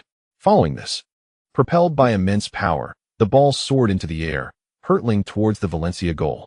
The combination of Belgium's explosive dribble and Su Qin's heavy artillery technique emerged. Cesar Sanchez, standing guard at the Valencia goal, stood in stunned silence, offering no reaction. This marked his 4th conceded goal of the match, and it was undoubtedly the most despairing one. The sheer velocity and force of the strike left him with virtually no time to react. Beep! Without even turning his head, Cesar Sanchez heard the referee's whistle confirming the goal. Magnificent! Magnificent! The ball has entered. The ball has found the net. The second goal. Su Qin scored his second, achieving a brace. In his first match back from injury, Su Qin accomplished this feat in less than 25 minutes. A breathtaking world-class strike. A mind-blowing super shot. From 29 meters away, Su Qin unleashed a shot traveling at nearly 158 km/h. Cesar Sanchez in front of the goal had no time to react, dumbfounded as he watched the ball nestle into the net. 40. There was no doubt left. Su Qin's goal decisively sealed the fate of the match. Prior to the game, I had seen countless Spanish media outlets predicting that this match would be a downfall for Su Qin. Indeed, Su Qin had missed over a month of games due to a severe injury. However, in less than 25 minutes of this match, Su Qin proclaimed to the world that he remained the unparalleled Superman. For the fans, the most adrenaline-pumping moment undoubtedly came from Su Qin's explosive and artistic strike. As Su Qin's shot found the net, the entire Bernabeu erupted in ecstasy. Yet even so, all the Real Madrid supporters fixed their gaze on the magician sprinting towards the corner flag. They knew that the moment they had eagerly awaited for over a month was about to arrive. Indeed, as the number 9 of Real Madrid reached them, he leaped high into the air. With a graceful turn, he landed firmly on the grass, arms outstretched. Su, the authentic Su, returned to the Bernabeu. After completing his celebration, as Su Qin opened his arms wide, he embraced Cristiano Ronaldo and Kaká, who had rushed over to celebrate with him. Thank you, Cristiano. Your pass was simply marvelous. In his eagerness to accomplish the objective of achieving 20 mutual assists with Ronaldo, Su Qin showered praises upon every assist that came from the Portuguese star. had it not been for Kaká's presence beside them. Su Qin might have declared that Ronaldo's recent pass was undoubtedly the most exquisite assist he had ever received in his life. However, there was no need for such flattery. At that moment, Ronaldo was already beaming with joy. 40. When this staggering score appeared on the large screen at the sidelines, Emerly, who had been brimming with confidence during the halftime break, lowered his head in resignation. He had done everything within his power, restricting the flanks and leaving 5 defenders unmarked. Yet, who could have anticipated that the wretched magician, even after being forced out of the penalty area, could still strike from distance to breach their own goal? Indeed, everyone knew that Su Qin possessed an extraordinary long-range shot. However, if Real Madrid had only one Su Qin, they could have continued to contain him through double-teaming. But now, on the pitch, there were not just one, but 2.5 players of similar caliber. It was over. Emerly understood that the match had concluded. With a 4-goal deficit, his bat squad could not possibly recover against Mourinho's side. Thus, he despondently returned to the bench. Meanwhile, in front of the Real Madrid substitutes, witnessing Su Qin's explosive shot, they instantly transformed into fervent admirers, clutching their heads in disbelief. Not only did they cover their heads, but even the old Mourinho turned to the camera, making a wide-eyed expression of incredulity. With a 4-goal lead, Real Madrid no longer pressed forward aggressively. After all, with less than 10 minutes remaining in the match, there was no need to drive the opponent into despair, especially considering that both Su Qin and Kaká had just recovered from injuries. However, while Real Madrid slowed the tempo, Valencia had no intention of surrendering. Soldado, a product of Real Madrid, shared a similar story with Su Qin. Thus, in the final 10 minutes of the match, the Valencia players launched a counterattack to restore their dignity. Unfortunately, under Mourinho's guidance, although the absence of Su Qin rendered their offense somewhat ineffective, their defense remained world-class. Coupled with Ronaldo's contribution of a goal and an assist, his spirits were high, prompting him to actively participate in the play. As Valencia pressed forward, they could only muster a few long-range shots from the periphery. Tragically, in the 85th minute of the match, due to the aggressive positioning of the formation, Pepe executed a decisive tackle to intercept Soldado's ball. Real Madrid embarked on an epic counterattack. In this rapid sequence, Su Qin played a transitional role. Ultimately, after a series of artistic passes, Cristiano Ronaldo received a selfless cross from Di Maria and effortlessly pushed the ball into the empty net, marking his 2nd goal of the match. This brought Ronaldo a sense of comfort. After all, with 2 goals and 1 assist, he was nearly on par with Su Qin. Following 3 minutes of additional time, the referee sounded the final whistle, signaling the conclusion of the match. As the whistle blew, the venerable Mourinho turned gracefully to approach Emery, who had just stood up from the bench. There was little exchange. Even their handshake was merely a light touch. After the game, Mourinho walked directly onto the field, offering a warm smile and a pat to each of his players. While Mourinho interacted with his team, the Real Madrid fans began to chant a new slogan in unison: CSK, CSK, CSK. Although they had only played for less than half the match, the trio of Su Qin, Kaká, and Ronaldo had thoroughly captivated the hearts of all Real Madrid supporters at the Bernabeu. The 3 protagonists, with arms around each other, strolled towards the south stand, engaging with the fervent fans who continued to cheer wildly. Inside the locker room, once everyone had entered, the dancing prodigy Marcelo resumed his role as the team's darling. Bare-chested, he energetically leaped onto a table, dancing fervently. Before long, all the Real Madrid players joined in the revelry. Caught in a samba dance with Kaká, Ronaldo, too, unknowingly forgot the frustrations of the past month. Indeed, what could be more significant than the triumph of the team? Before pursuing personal accolades, is it not paramount to secure the coveted Champions League trophy that Real Madrid has long desired? The media, akin to hounds, shifted their tone dramatically following the match. Those newspapers that had previously criticized Real Madrid now fervently praised the CSK trio. Not only the external media, but even the reporters at the post-match press conference, who had previously faced Mourinho's ire, now eagerly posed questions to him with a sense of obsequiousness. Mr. Mourinho, after such a resounding victory, do you have any words for the fans? Mr. Mourinho, regarding the decision not to start Su and Kaká, was this a deliberate tactic to confuse Valencia? Although Mourinho visibly despises the insipid journalists, he graciously addressed their inquiries following the triumph. From the moment I joined Real Madrid, I declared my intention to bring championships to our fans, not merely the league title, but every possible trophy within reach. As for your suggestion of confusing Valencia, that notion is utterly ludicrous. I have never sought to mislead my opponents, for I firmly believe that the true determinant of a match's outcome lies solely in strength. Oh, it seems that Mourinho has entirely forgotten how he once befuddled Leonardo during his time at Inter. One can only remark that the current Mourinho is far removed from the man who struggled to assemble even a second-string lineup. That evening, Cristiano Ronaldo, leading the scoring chart with 2 goals and an assist, graciously invited the entire team to Queen for some leisure. However, due to matters of the heart, Kaká and Modric chose not to attend. Consequently, upon arrival, Cristiano found himself engaging in idle chatter with Su.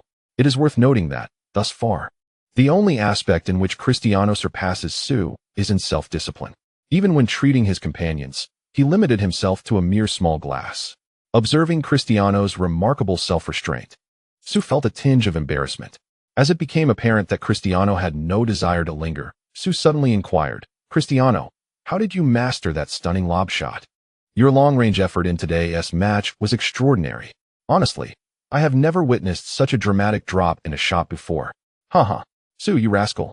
Your long-range shots surpass mine by far. However, when it comes to the drop, I must admit my shot is indeed superior." "Hey, Cristiano, you still haven't explained how you perfected it. Are you being stingy about sharing your secrets?" "What? How could I be that way?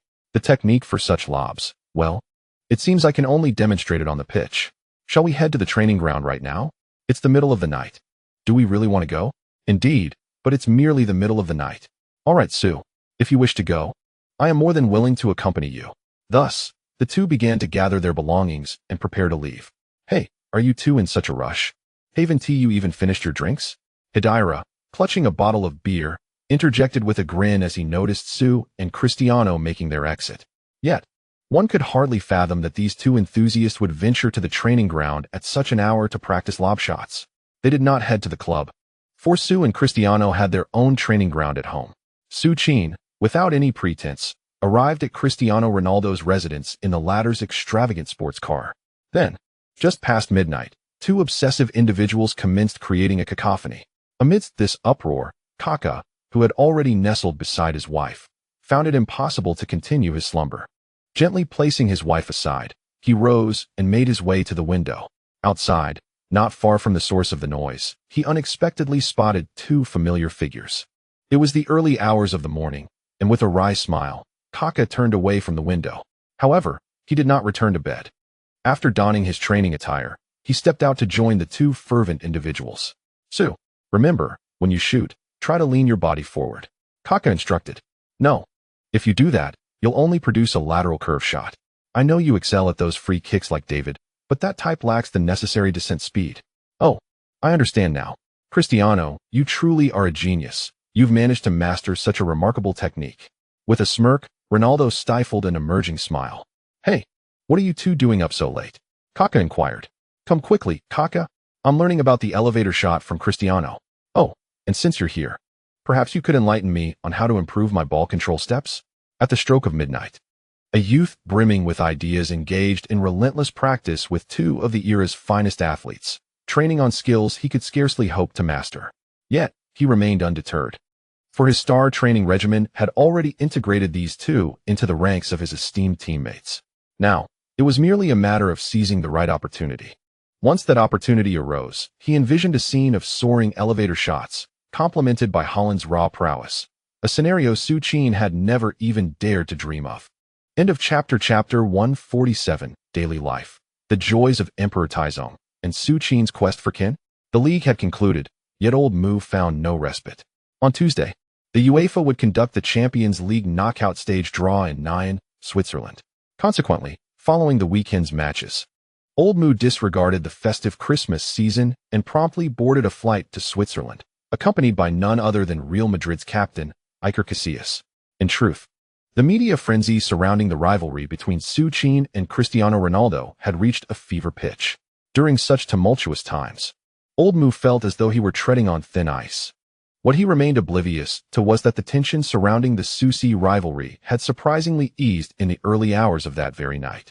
The reason was quite simple: Kaká's presence. It is a well-known adage that 2 tigers cannot coexist on the same mountain. However, What if there were three? Cristiano's competitive spirit was undeniably intense, yet at that moment, his mind was consumed with thoughts of the Champions League title. Moreover, since Su Qin's arrival at Real Madrid, he had consistently maintained a demeanor of humility. Moreover, it is worth mentioning that, at least from Cristiano Ronaldo's perspective, the most honest and articulate individual at Real Madrid is undoubtedly Su Qin. Coupled with Kaká's ever-present smile and willingness to play the supporting role for the two of them, it is evident that Cristiano's earlier dissatisfaction dissipated following a resounding victory and a night of additional training. Thus, the following morning, upon rising, Cristiano promptly contacted Mendes. The conversation was succinct. He agreed to Florentino's terms and opted to extend his contract with Su Qin at the same salary. However, unlike the previously anticipated 5-year extension, Cristiano chose a duration of 3 years this time. That afternoon, Real Madrid officially announced the successful renewal of Cristiano's contract. Upon the release of this news, the club members, who had been anxious for nearly a month, finally felt a sense of relief. The next day, Mourinho made his timely appearance at UEFA's headquarters. As he stood at the podium, he was confronted with an outcome he had dreaded. Indeed, Real Madrid had drawn the most formidable opponent for him, not due to their strength, but because he truly did not wish to return to that nostalgic stadium in such a manner. Group A's second-place team Inter Milan would face Group G's first-place team, Real Madrid. When Inter Milan's name appeared on screen, all eyes in the venue, including those of the director and journalists, gravitated towards Mourinho. Yet, he exhibited no outward reaction. He understood that this day would inevitably arrive. As for the other draw results, there were no significant surprises.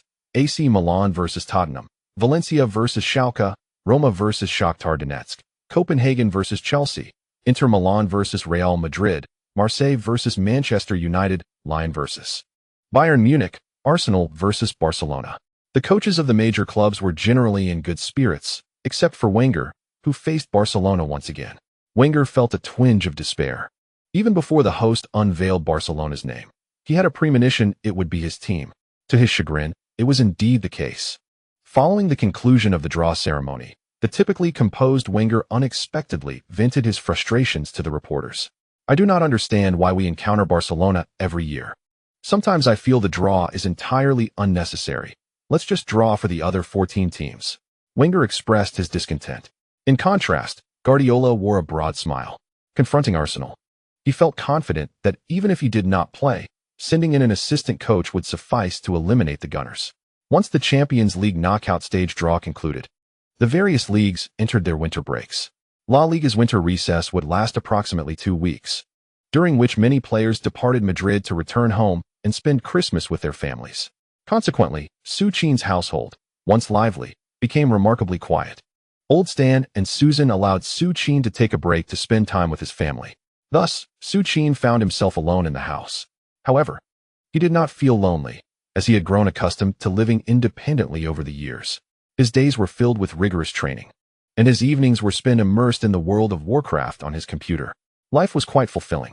On December 24, 2010, Christmas Eve, Su Qin packed his bags and boarded a flight to China. This was not a commercial venture. Rather, it marked the inauguration of his charitable school project in China. Despite currently bearing the Croatian nationality, both the fan base and Su Qin's heart acknowledged China as his true homeland.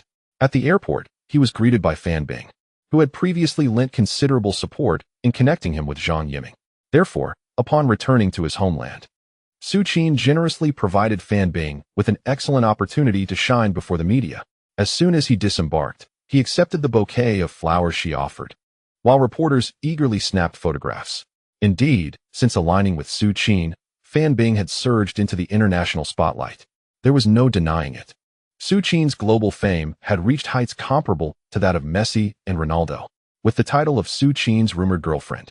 Hollywood productions eager to make their mark in the Chinese market had their sights set on Fan Bing, beautiful and the leading lady of the Chinese entertainment industry. Coupled with the allure of being linked to the Ballon d'Or winner, Fan Bing's stature had evolved dramatically in just 2 months, transforming her from a star of Chinese entertainment into a prominent figure across Asia. Just days prior, Fan Bing had called to share that the crew of Transformers 3 in Hollywood was seeking her for a role. Although it was merely a minor part, it featured a significant amount of screen time. Elated, She promptly suggested flying to Madrid to celebrate Christmas with Su Qin. Su Qin, what would you like to eat tonight? Upon entering the car, Fan Bing cheerfully wrapped her arm around Su Qin's. I'm fine with anything. All right, shall we have Western cuisine? Never mind, I'm quite over Western food. Let's have Chinese instead. Chinese? Let me think about which restaurant is the best. Delicious? So you really mean to have a meal? Oh, what are you thinking? Throughout the night, Su Qin finally experienced the joy akin to that of Emperor Taizong of Tang. One cannot help but admire the beauty and figure of Fan Bing. Reminiscent of a stunning beauty mark on Wu Zetian, surpassing Western cuisine in refinement by countless degrees.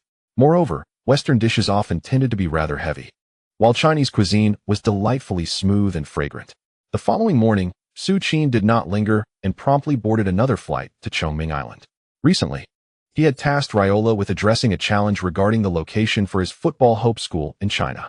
After much deliberation, Su Qin ultimately resolved to establish his training facility on Chongming Island, a place renowned for successfully nurturing a cadre of talented footballers.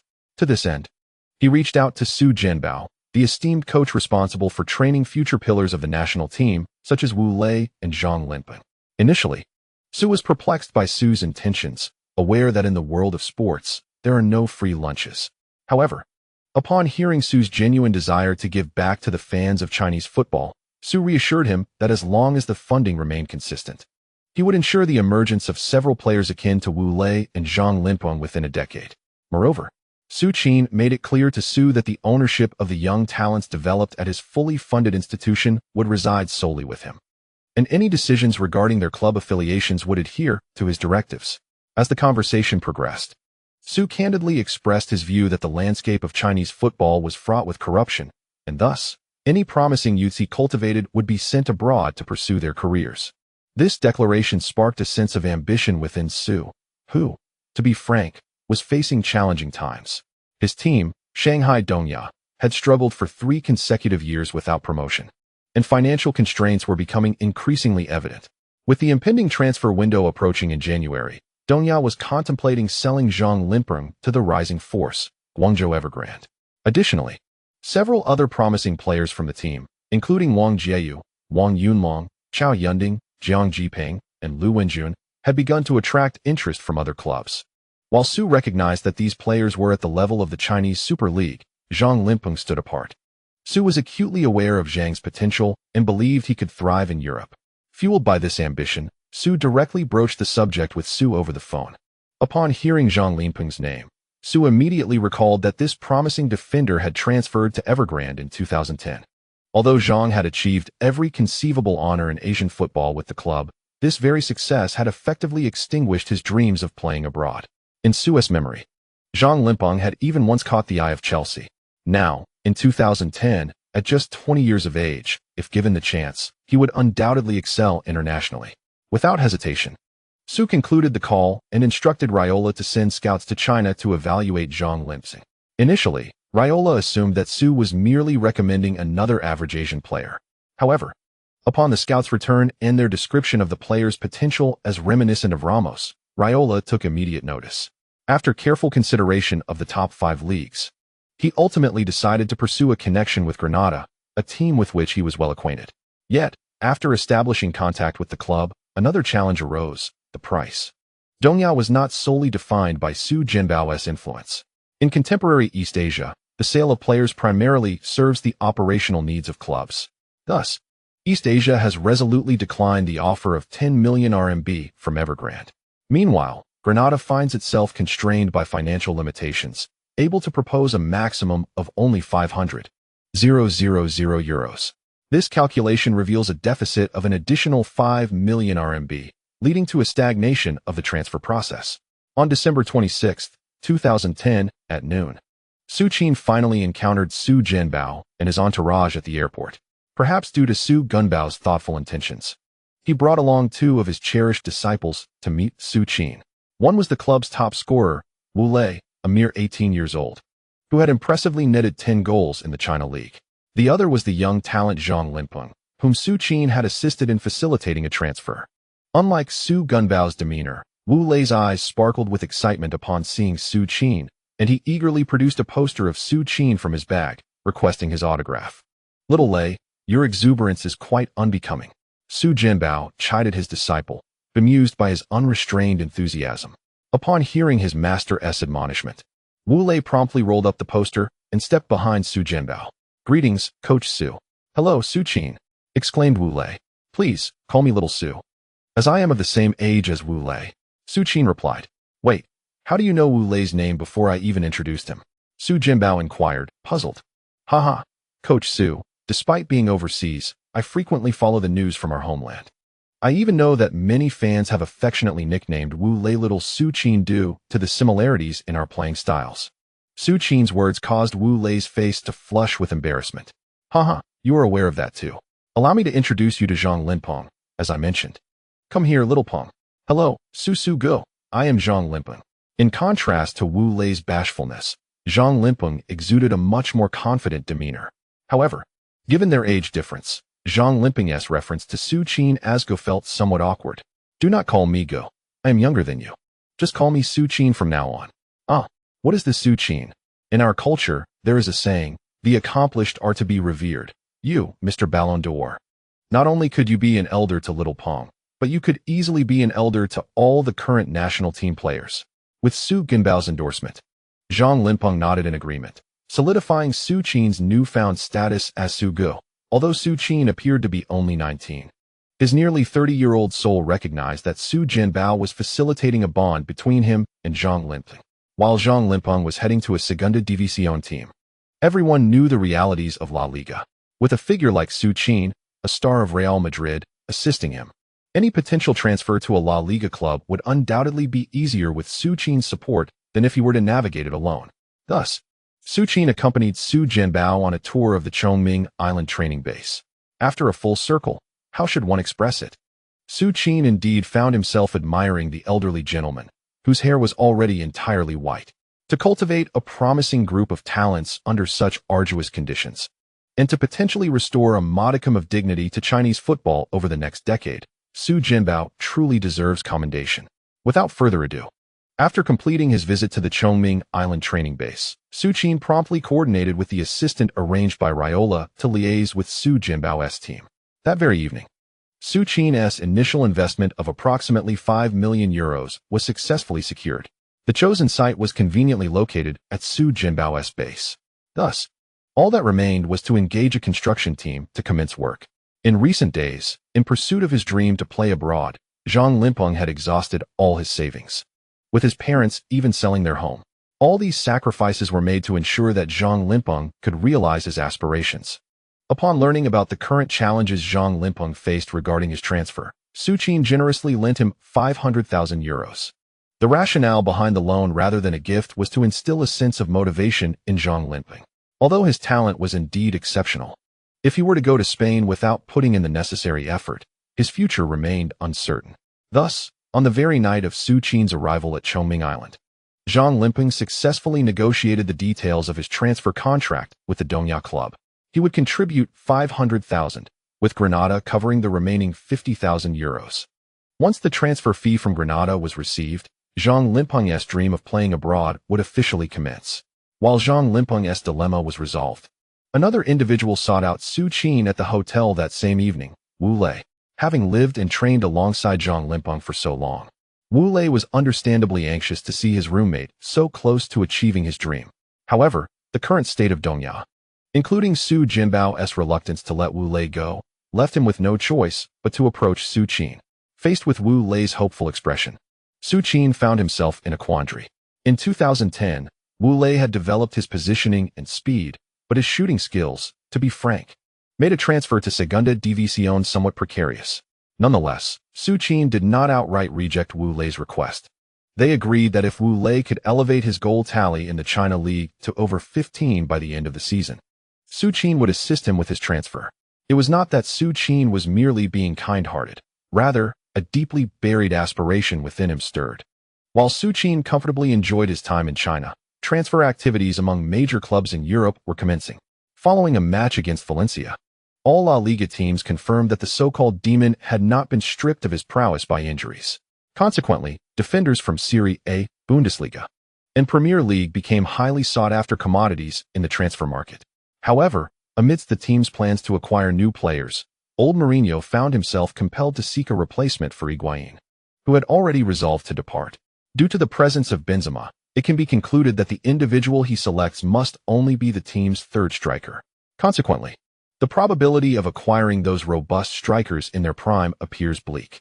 Mourinho is in search of a substitute forward, while Guardiola, wearing a furrowed brow, scours the rosters of various teams for a defensive midfielder who can meet his expectations. Unfortunately, that damned Su Qin has injured his prized Busquets for the second time. With the season now a write-off, he must find a top-tier star capable of shouldering the responsibilities of Barcelona's defensive midfield during the winter break. Moreover, this player must not only resonate with the likes of Xavi and Iniesta, but also possess a physique that can rival that of Su Qin. Thus, the pool of potential candidates for Guardiola has become exceedingly limited. After much searching, only two names remain on Guardiola's desk: Michael Essien and Bastian Schweinsteiger. While neither can match Busquets' organizational prowess, at the very least, their physicality can be deemed world-class.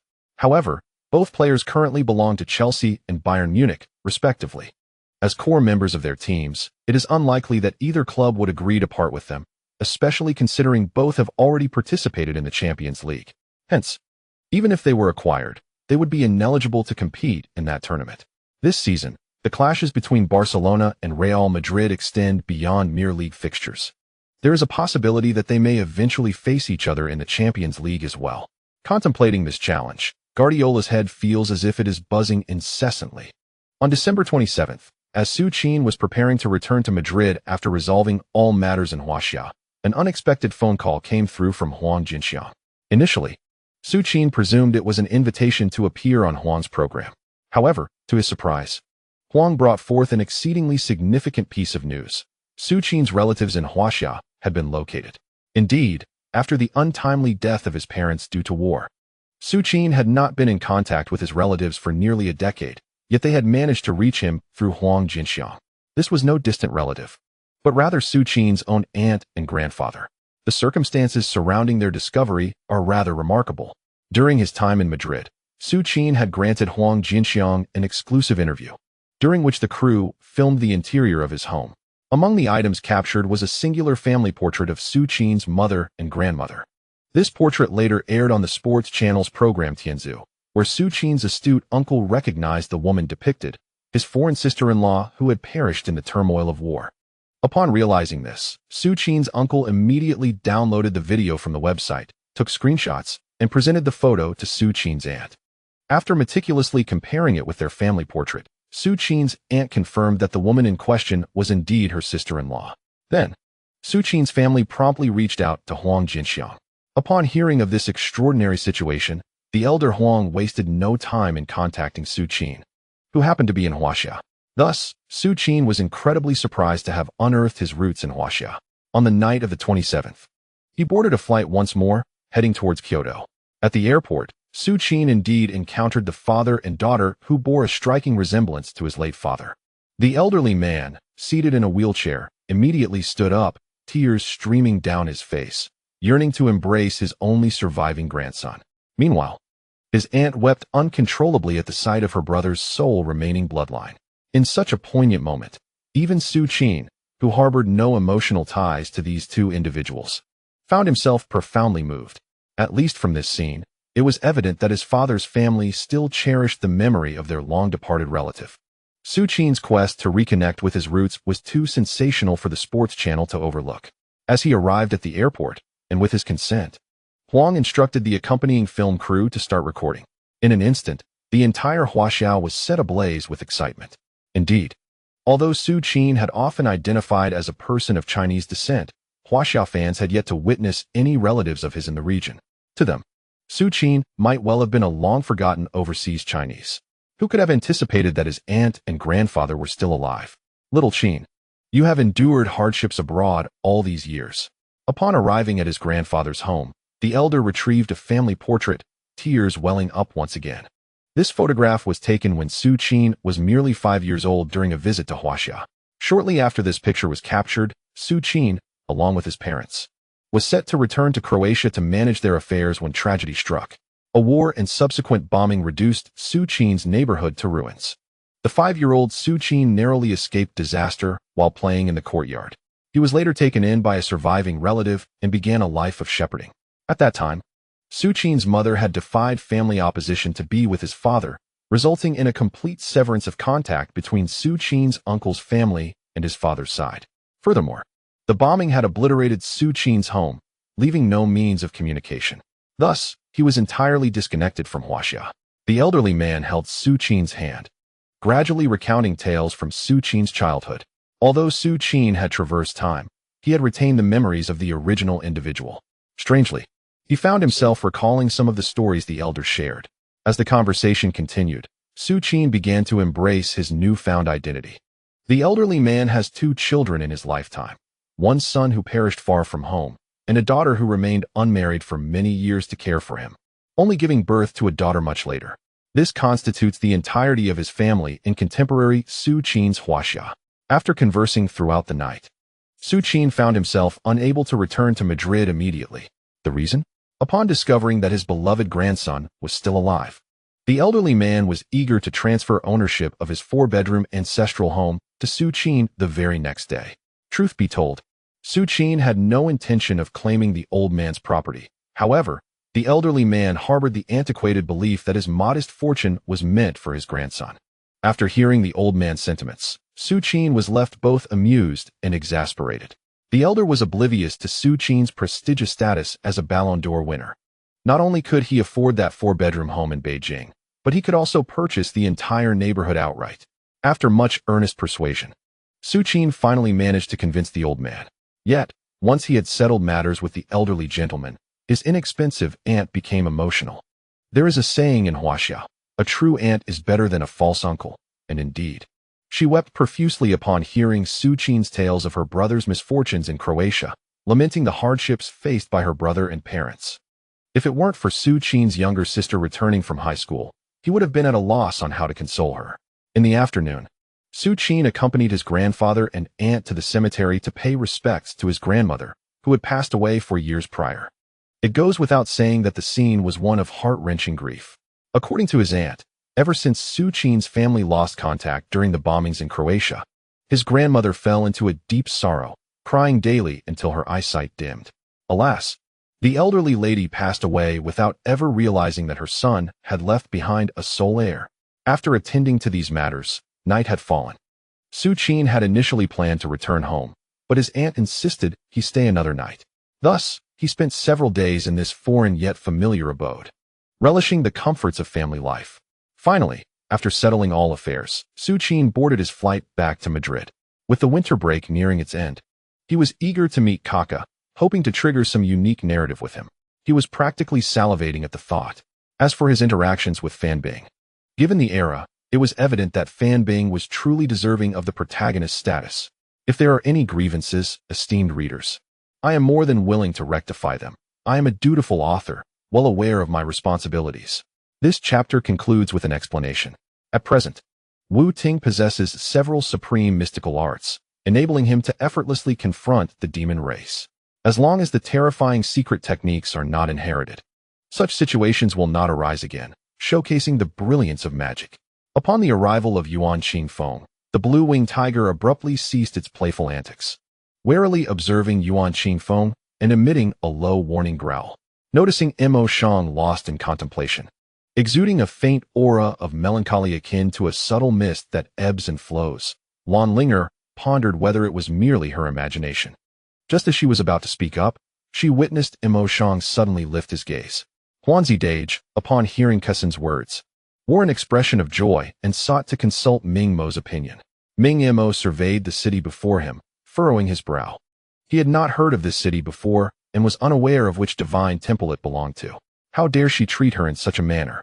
Turning around, a gaze filled with murderous intent fell upon Murong Fengxue, who stood at the center of the crowd, ready to break through. After a prolonged silence, Lan Linger turned her head only to find her father standing behind her, his eyes slightly reddened, yet filled with warmth, prompting a gentle smile from her. Her exquisite features radiating tender affection. Lu Kaiyan was at a loss for words and could only say, "Your mother was saved by me by the creek. Afterward, she lost her memory, which is why my adoptive father remained unaware." Thus, He was uncertain whether Shang Wanfei was indeed Xu Eqing's father. However, given Shang Wanfei's status, there was no need for deception. Originally, she intended to suggest bringing back the severed head of Nan Shuiyu, but upon reflection, the gruesome sight could haunt her dreams. It seemed far safer to view her sister's lifeless body first before discarding it to feed the dogs. Everything was progressing towards a blissful resolution. Yet if one were to pinpoint discord, it could be the unexpected arrival of a child for Yayan, a matter that, while lengthy to recount, could be summarized. Yayan lingered in the flower fields, neglecting safety measures, and thus fell victim to misfortune. He harbored a profound hatred for Lucia, resenting his extraordinary strength that allowed him to suppress the territory of Jizhou, which he had painstakingly acquired within a month, capturing his entire clan, now facing execution. Qiqia had to find direction, but at that moment, Samuel abruptly halted. Standing upon Samuel, she noticed him slowly turning his head, realizing he was searching for her. A sharp battle blade materialized in her hand, its appearance surrounded by an aura of endless bloodthirst. In an instant of replication, Lu Meng's complexion turned pale, and he stumbled, nearly collapsing to the ground. Special operations refer to the actions undertaken by a nation or group, both in peacetime and wartime, deploying special forces to achieve specific strategic objectives through unique methods. This remains a perplexing aspect for me. Xiao Anren furrowed her beautifully shaped brows, her face reflecting utter confusion. Almost at the very moment of descent, the latent explosion timer of the grenade had already elapsed. In truth, the manager of the hall held a certain admiration for Gui Chen, yet Gui Chen always exuded an air of strangers keep out. At this moment, the sun rises gently, casting slanted rays of light into the forest. Within the trees, the interplay of light and shadow creates a breathtaking spectacle. The forest is serene, and one can faintly hear the sound of dewdrops falling onto the leaves. Zhu Kersen strums her fingers delicately across the strings of her instrument, producing a resonant sound that dances through the air, reminiscent of pearls cascading onto a jade plate. Observing this scene, Jin Taiyan lets out a sigh. In the past, everyone would have found various excuses to evade responsibility, but now, they all silently engage in tidying up. Time is the most effective remedy for healing. Jin Taiyan shakes her head and joins the collective effort. The Prime Minister covertly glances at His Majesty the Emperor, while Yuanfang cheerfully remarks that the Emperor has now become the Southern Sea Duke of the Eastern Victory Empire and will settle in the imperial capital with his family. The Prime Minister looks at the Emperor in surprise, who, with a resigned sigh, tacitly acknowledges Yuanfang's statement. As the experimental forces exert a profound impact on China, the world, and the digital totem, the issue of internal traitors has also been subtly resolved. Qin Changru and Qin Kongru are no pushovers. Their internal investigation is exceedingly rigorous. Suddenly, dozens of ropes descend from the trees, and a contingent of jungle warriors, clad in camouflage nets, drops down. Their dark gun barrels aim threateningly at Lu Jinyu and his companions. They have evidently devised special methods to evade infrared detection. Jinan offers a wry smile, and then takes a plate, filled with an unknown dish. Without hesitation, she tosses one piece into a bottle and gathers the remaining pills. With the candidates finalized, the next task involves addressing the aftermath of the research, such as determining the virus's true existence and location and how to relay that information back, as well as how the Empire will respond. Previously overlooked, Yuanfang realizes how complicated these matters truly are after discussions unfold. He dons a coat and steps out of the room, gazing at the night sky. Indeed, the heavens are alive with the sounds of cannon fire and explosions, their flames intermittently illuminating the silhouettes hidden in darkness. After handing over the toiletries to Quan Yuli, Lin Sun finds no inclination to return to sleep. It is now midday, and he feels a pang of hunger. With Quan Yuli present, he figures he should relay a message from Jin Taiyan to Lin Yuner. Wiping the blood of the fiery birds from his face, he looks down to see the ground strewn with their lifeless bodies. Even more exhilaratingly, among the corpses, glimmers of light occasionally emerge, indicating the presence of dropped equipment. With this in mind, Li Yi disregards the middle-aged man and chooses a seat farthest from them. This type of corrupted blood grass indeed aligns with what Dr. Li described, as it is known only to those who engage in military campaigns and is commonly used in the army. The overly spacious dormitory features a bed in the center, its dark curtains invoking an inexplicable sense of oppression. Mu Yiqin and Qin Mu sit on the nearby sofa, watching the harmonious interaction among the three generations. Su Qin breathes a sigh of relief, though his expression remains somewhat frosty due to Qin Mu's earlier actions in the office that afternoon. At that moment, the colossal octopus, which had been hovering in the air, suddenly descended, and under the watchful eyes of the naval soldiers and Jonathan, the wooden raft came to a steady halt on the water's surface. It was then that Smog was discovered seated at the round table in the cabin, engrossed in a game of chess with Robin. Chapter 148. The Super SCK combination that amazes the world. Kaku's lubricating influence is truly delightful. As the winter transfer window opened, La Liga teams began to gradually announce their transfer activities. On the morning of January 1, 2011, the first winter transfer in La Liga was completed. Luka Modric's acquaintance and national teammate, Ivan Rakitic, transferred from Schalke 04 to Sevilla for a fee of $9 million.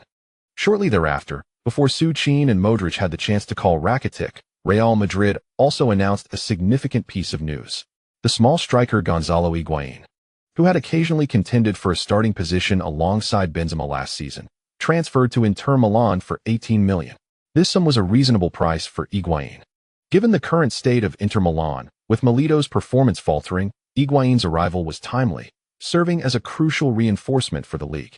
However, this rescue effort pertained solely to the league, as Higuain was ineligible to participate in the Champions League knockout stage in February due to having played in the tournament during his time at Real Madrid. Furthermore, La Liga teams continued to bolster their defense, acquiring players from Bundesliga underdogs, Serie A newcomers, and even championship clubs, as long as they were tall, robust, and resilient. These La Liga teams eagerly welcomed them. Of course, these clubs were not naive. They pursued these players primarily because they were both affordable and durable. On January 6, 2011, on the 8th day since Su Qin's return to Madrid, the 18th round of La Liga commenced.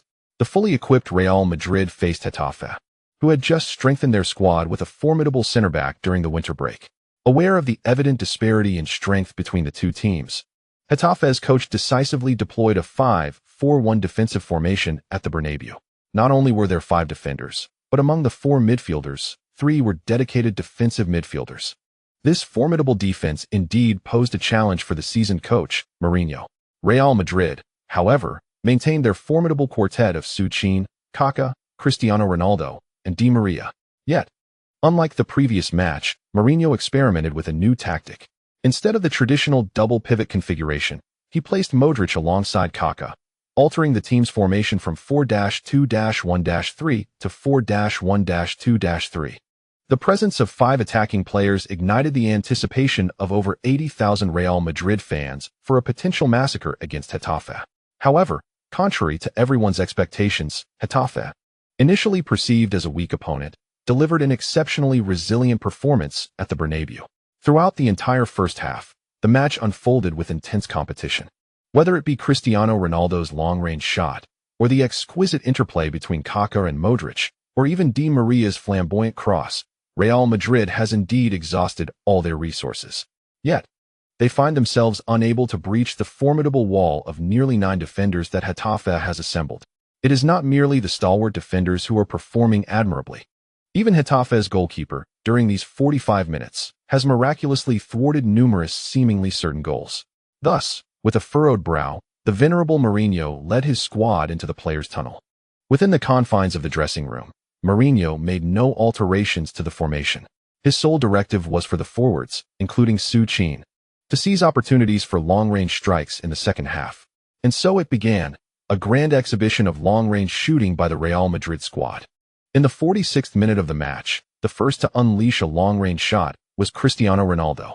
After an electrifying run down the flank, he executed a fierce cut-in and unleashed a powerful shot.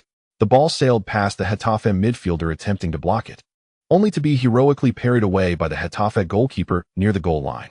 The sight of such a shot being saved elicited gasps from the throngs of over 80,000 Madridistas at the Bernabeu. A corner kick opportunity arose for Real Madrid. Oh, a corner kick. This was supposed to be Su Qin's forte. However, in this encounter, Getafe's defense had effectively nullified this strategy. Whenever Su Qin ventured into the penalty area, he was invariably surrounded by at least 3 defenders. Even if he darted to the near post, those 3 defenders remained steadfastly attached to him. Yes, Real Madrid had Pepe and Ramos, but Getafe boasted no fewer than 9 defenders. Given such a lineup, corner kicks and set pieces were virtually futile. As a Getafe player headed the ball clear of the penalty area, Real Madrid's siege recommenced. Michel had indeed come to the Bernabeu with a resolute defensive strategy. For nearly 50 minutes since the match commenced, Getafe had managed only a solitary attack, one that arose from a counter by their lone striker after intercepting a pass from Khedira. Furthermore, one cannot overlook the remarkable performance of Getafe's goalkeeper, Astari, who had magnificently thwarted at least 3 certain goals. At this rate, it seemed that Real Madrid might be held to a draw at home in their first match of the new year. Old Juan was filled with apprehension. And not far from the commentary booth, Mourinho's brow was furrowed almost into a single line. He had deployed the most formidable attacking lineup Real Madrid could muster. Yet facing such a resolute Getafe side left him at a loss. On the pitch, Real Madrid's offensive efforts persisted. Modric received the ball in the center circle, a position from which Getafe had no one pressing him. Even their forwards lingered well outside the center circle. Thus, Modric had no choice but to gradually advance with the ball. As the ball crossed the halfway line, Getafe's first line of defense finally assembled. The 182-meter Venezuelan forward, Miku, could easily be compared to 2 Modric's in terms of physicality. However, just as Miku attempted to close in on Modric, the latter deftly flicked the ball with his left foot and swiftly pivoted to the right. This sudden movement compelled Miku to adjust his footing and redirect towards Modric. Unfortunately for him, this flick was merely a ruse to throw off Miku's balance. As Miku lunged forward, Modric promptly nudged the ball to his left with his right foot. In that moment, Modric elegantly dribbled past Miku, leaving him behind. With a burst of speed, Modric surged down the center of the field. Yet, as he began to accelerate, Getafe's second line of defense activated. The Spanish midfielder, Rios, who bore a similar stature to Modric, quickly positioned himself in front of him. However, before Rios could make a move, Modric executed a precise diagonal pass, sending the ball forth. Kaká, who had been closely trailing Modric, received the pass. The moment Kaká controlled the ball, he unleashed a powerful lob with the outside of his foot. Not a lofty ball, but rather a direct pass to the left flank, following the draw of Getafe's entire defense towards the center. Despite the presence of defenders around him, Cristiano Ronaldo managed to leap above them, cushioning the ball with his chest before it settled at his feet. What followed was a moment of individual brilliance. Right in front of him, Victor Sanchez, who was fixated on Ronaldo's every move, found himself bewildered as Ronaldo executed a dazzling series of stepovers. Within a mere 2 seconds, Ronaldo had performed 4 of these tricks, leaving Sanchez disoriented. Seizing the moment, Ronaldo accelerated, gliding past Sanchez on the left side without a hint of hesitation. Once beyond Sanchez, Ronaldo took aim, not for a shot, but spotting Su Qin dashing towards the near post from the back. The connection between C and S ignited once more. In an instant, the ball soared majestically, hurtling into Getafe's penalty area. This time, Su Qin would not let the opportunity slip away. Skillfully evading the relentless shadowing of his pursuer throughout the match, he leaped high, outmaneuvering the Getafe center-back, and executed a stylish backheader, firmly directing the ball into the net that had been staunchly guarded for a full 54 minutes. The referee's whistle echoed, and in unison, the Santiago Bernabeu erupted with jubilation. Splendid. Marvelous. The ball has found the net. It is in. It was Su Qin who made it happen.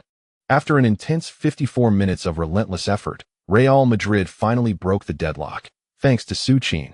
With a graceful glance back at the moon, Su Qin elegantly evaded the dual central defenders of Getafe with his deft movement. Rising above the towering 1.9-meter-tall Marcano, he executed a beautifully artistic header, securing Real Madrid's first goal of the match and indeed, the inaugural goal of 2011. It must be said, when faced with such a defensive fortress, a header truly serves as the most effective weapon for breaking the deadlock. This goal was not solely attributed to Su Qin's header. It was the culmination of Modric's nimble footwork, Kaká's mesmerizing pass, and Ronaldo's exquisite dribbling. Ultimately, Su Qin's decisive strike shattered the defensive wall meticulously constructed by Michel's Getafe. The emergence of this breakthrough goal prompted the jubilant yell of the ever-enthusiastic Old Huang in celebration. Meanwhile, on the bench, the fervent Old Mu clenched his fists and sprinted along the sidelines, overwhelmed with excitement. Despite the tension of the past few minutes, Old Mu had unwavering faith that his most trusted player, Su, would rise to the occasion when it mattered most. As for the pitch, Su Qin beamed as he approached Cristiano Ronaldo, the architect of his assist. Cristiano, as I have always said, your crosses are the epitome of perfection in this world, he exclaimed, showering Ronaldo with praise that brought forth a radiant smile, nearly crinkling his face with delight. However, just as Su Qin lavished admiration upon Ronaldo, the ever-supportive old bay on the bench unexpectedly sneezed. The score of 1-0 compelled Michel, who had initially hoped to secure at least a point with his ironclad formation, to reconsider his strategy. With no choice but to adapt, he replaced a central defender with an attacking midfielder, transforming his 5-4-1 formation into a 4-5-1. Unbeknownst to Michel, Real Madrid had been eagerly anticipating this tactical shift. As the match resumed, Getafe attempted to press forward, only to be met with the full force of Madrid's formidable attacking trio. In the 59th minute, after an unsuccessful Getafe attack, Casillas quickly initiated a goal kick. Su Qin sprang into action, leaping high to head the ball towards the advancing Modric. Without hesitation, Modric skillfully controlled the ball and sent a precise diagonal pass to Kaká, who was charging forward with purpose. As Kaká surged ahead, Ronaldo made a diagonal run from the left flank towards the center. Just as Ronaldo reached the edge of the penalty area, Kaká's pinpoint pass arrived at his feet. However, at that very moment, Getafe's Marcano rushed out from the penalty area, leaving Ronaldo with a diminished angle to shoot. As Su Qin shouted out, Cristiano Ronaldo deftly redirected the ball towards him with the outside of his foot. Without hesitation, Ronaldo evaded the approaching Marcano and surged directly into the penalty area. At such a moment, how could Su Qin refrain from returning the favor to his assisting partner? With a gentle push using the inside of his foot, the ball glided along the grass, slipping past Marcano and rolling into the box. This time, Ronaldo seized the opportunity without letting it slip away. Inside the penalty area, he lifted his right leg and unleashed a powerful strike, sending the ball firmly into the bottom corner of the net. 2 o'clock. Google. The ecstatic DJ at the stadium bellowed Ronaldo's name with fervor. Following the goal, Ronaldo, filled with enthusiasm, made a beeline for the corner flag. Right in front of the fervent Real Madrid supporters, he leapt high, executing Su Qin's signature celebration with an exhilarating 180-degree turn. The over 80,000 fans at the Bernabeu echoed his excitement with a unified roar. At this moment, Su Qin, Kaká, and Di Maria rushed to Ronaldo, embracing each other joyously. Ronaldo, wrapping his arms around Su Qin, exclaimed loudly, "Beautiful assist, Su! Magnificent!" Watching the exhilarated Ronaldo, Su Qin silently added one to their tally of assists for each other, with both Su Qin and Ronaldo scoring. The momentum that Getafe had maintained in the first half dissipated entirely. In the ensuing 30 minutes, Real Madrid officially entered their slaughter mode. In the 69th minute, Kaká found the net. This time, the assist did not come from Su Qin or Ronaldo, but from the splendid interplay between Modric and Di Maria on the right flank. Initially, in midfield, Modric received the ball and elegantly maneuvered past Getafe's forward and left winger with a deft nutmeg. Following this, he made a powerful advance into Getafe's defense. Just as a Getafe midfielder lunged at him, Modric executed a no-look pass, sending the ball to the advancing Di Maria on the right. It was then that the Angel of Bernabeu emerged. At the peak of his form, Di Maria showcased to the Real Madrid fans what top-tier ball control and dribbling truly meant. Amidst the dual pressure from Getafe's defenders, the Angel danced with grace, leaving the midfielder Senorino sprawled on the grass. Boom! With Senorino's fall, the entire Bernabeu erupted once more. However, in his exuberance, Di Maria continued his display. As he advanced with the ball, just as Getafe's fullback Miguel Torres closed in, the Angel executed an impromptu Marseille turn. In an instant, the fervent shouts from the Bernabeu soared several decibels higher. At this moment, Ángel had surged into Getafe's penalty area with the ball. As it appeared that he was about to execute a dazzling solo run down the flank, every defender from Getafe ceased to hold back, including Marcano, who was tasked with marking Su Qin, lunging towards Di Maria. However, the spirited Ángel opted against a hasty shot. With a deft flick of his foot, he executed a Marseille turn followed by another exquisite pass. The football deftly weaved through the dense cluster of Getafe defenders. In that crucial position, Kaká had already drawn his bow and was poised to strike. With a precise push, the ball nestled into the net's far corner. 3-0. The CSK trio each netted a goal. Real Madrid was in a frenzy. This goal was beyond reproach. Di Maria's assist undoubtedly stands as the most beautiful and flawless of the season thus far. Just consider it. Currently, every position in Real Madrid is occupied by the world's elite. 3-0. There was no suspense. Magnificent. Indeed, truly magnificent. In the commentary booth, the seasoned Huang repeatedly watched the replay of Di Maria's assist. Meanwhile, on the Real Madrid bench, the ever-smiling Mourinho applauded Kaká for his goal. 4-0. That was the final score at the end of the match. Though it may not sound like a massacre, it is worth noting that all 4 of Real Madrid's goals were scored in the second half. Su Qin netted a brace, while Kaká and Cristiano Ronaldo each contributed a goal. The CSK trio once again showcased their formidable prowess, leading Real Madrid to a triumphant 3 points. Moreover, in a twist of fate, Guardiola's Barcelona astonishingly succumbed to a defeat on their home turf, not to a renowned adversary, but to the unheralded promoted team, Helguis. 0-1. Barcelona unleashed a barrage of 19 shots, yet Helguis struck once on the counterattack to vanquish the seemingly invincible Barcelona by 1-0. Thus, the gap in points between the two teams in La Liga was narrowed to a mere single point. At the post-match press conference, faced with a throng of excited journalists, Guardiola maintained his trademark calm demeanor. Regrettably, we lacked a player capable of breaching the opponent's defensive wall today. However, based on the match statistics, Barcelona remained overwhelmingly dominant. Such as football, there are no perpetual victors. At times, defeat is simply a part of the game. After a lengthy discourse, Guardiola deftly absolved himself of any blame for the loss. Indeed, as Guardiola himself articulated, Barcelona had achieved all that they were capable of. It was merely the absence of a top striker like Su Qin, capable of cracking open the opposition's defenses, that led to their downfall.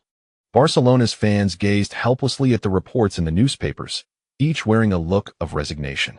Not only is there a sense of helplessness, but the fans of Barcelona have begun to voice their grievances against Guardiola. If only he hadn't hastily sent that wretched Su to Inter Milan back then. Perhaps so many subsequent troubles could have been avoided. After the match concluded, all Spanish media began to extol the virtues of Real Madrid with great fanfare. However, despite such adulation, the ever-humble Mourinho maintained a posture of modesty. He was acutely aware of the duplicitous nature of those reporters. A mere month prior, when Su was injured, these same journalists had begun peddling tales of Real Madrid's impending collapse mid-season. On January 7, 2011, just a day after the conclusion of La Liga's 18th round, the stars of Real Madrid forsook their holiday to visit the Children's Hospital in Madrid. Presenting gifts to ill children had become a cherished tradition for the club over the past decade. As the current leading figures of Real Madrid, Su and Cristiano naturally stood at the forefront of this noble endeavor. Interestingly, although Su had graciously yielded the spotlight to Cristiano, the latter was inexplicably reluctant to stand alongside him. Perplexed by Cristiano's unusual humility, Kaká stepped in without hesitation, taking one child in each arm, and together they captured a charitable photograph with the children. Upon seeing the image in the newspaper later, where he appeared to be of equal height to Cristiano, Su finally understood the reason for Cristiano's reluctance to stand next to him. After attending to the hospital visit, Su was not idle. He called upon Kaká, and together they drove to the airport. This afternoon at 5 o'clock, Zhang Linpeng's flight was set to land at Madrid International Airport. Their scheduled rendezvous with Granada was for the following day, necessitating Zhang to remain in Madrid for an additional night. Su had promised Su Jinbao that he would look after the young player, and he was not one to break his word. Thus, under Zhang Linpeng's exuberant gaze, Su and Kaká welcomed him and returned to Su's residence. That evening, Zhang Linpeng posted a photo of their dinner on his QQ status, a snapshot that sent shockwaves through the entirety of China. Though the dishes were rather ordinary, the company at the table was enough to make every Chinese football fan gasp in delight. On Zhang Linpeng's left sat Su, on his right was Kaká, and directly opposite were Cristiano and Ramos, with Casillas seated diagonally across. Indeed, Su had not intended to invite such a large gathering. However, who would have known that Kaká had informed a few of those living nearby ahead of time? What began as a simple dinner transformed into a delightful gathering to welcome young Zhang Linpeng into the fold of the Real Madrid stars. The meal left Zhang Linpeng utterly dazzled. Moreover, the gifts from Su Qin were far from limited. After the dinner, Su Qin, alongside the illustrious Real Madrid players, took the opportunity to impart valuable lessons to the younger version of Zhang Limpong on the pitch. Truth be told, although the 20-year-old Zhang Limpong had his fair share of flaws, his talent was undeniably apparent. Even Ramos could not help but exclaim that this young man resembled himself. Early the next morning, Su Qin called upon Old Stan to escort Zhang Limpong to Granada. At this juncture, Su Qin had done all he could. From here on, it was entirely up to Zhang Limpong to forge his own path. Surprisingly, after such an extensive involvement, Su Qin found himself quite curious about Zhang Limpong's future development. Midweek arrived, heralding the commencement of Real Madrid's King S Cup campaign for the season. As the defending champions, they were exempt from the preliminary qualifications, diving directly into the round of 16. Their opponents, the Espanyol, had previously faced a humiliating defeat at their hands. In this match, Su Qin, along with Cristiano Ronaldo and Kaká, played approximately 45 minutes. After effortlessly scoring 3 goals during halftime, old Mourinho decided to substitute Kaká and Cristiano Ronaldo. As for Su Qin, he was eager to add more goals to his tally and therefore remained on the pitch. His continued presence led Espanyol to abandon any hope of resistance. By the end of the match, the score had escalated to an astounding 6-1, with the solitary goal conceded being a mere concession from Real Madrid in the dying moments. Consequently, Real Madrid found themselves in second place in La Liga, trailing by a slender point. They advanced to the quarterfinals of the King S Cup in the round of 16 in the Champions League. In light of competing on 3 fronts, old Mourinho initiated a rotation strategy for the forthcoming matches. On January 12, 2011, old Mourinho led the entire Real Madrid squad aboard a flight destined for the Andalusian city of Malaga. 3 days later, they would face Malaga, their opponent in the 19th round of La Liga, away from home.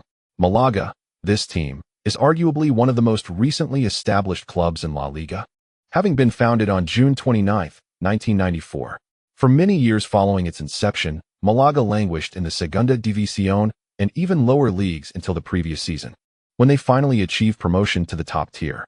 Hearing this, one might assume Malaga to be an insipid underdog, but in the mere span of the winter break, Malaga underwent a remarkable transformation.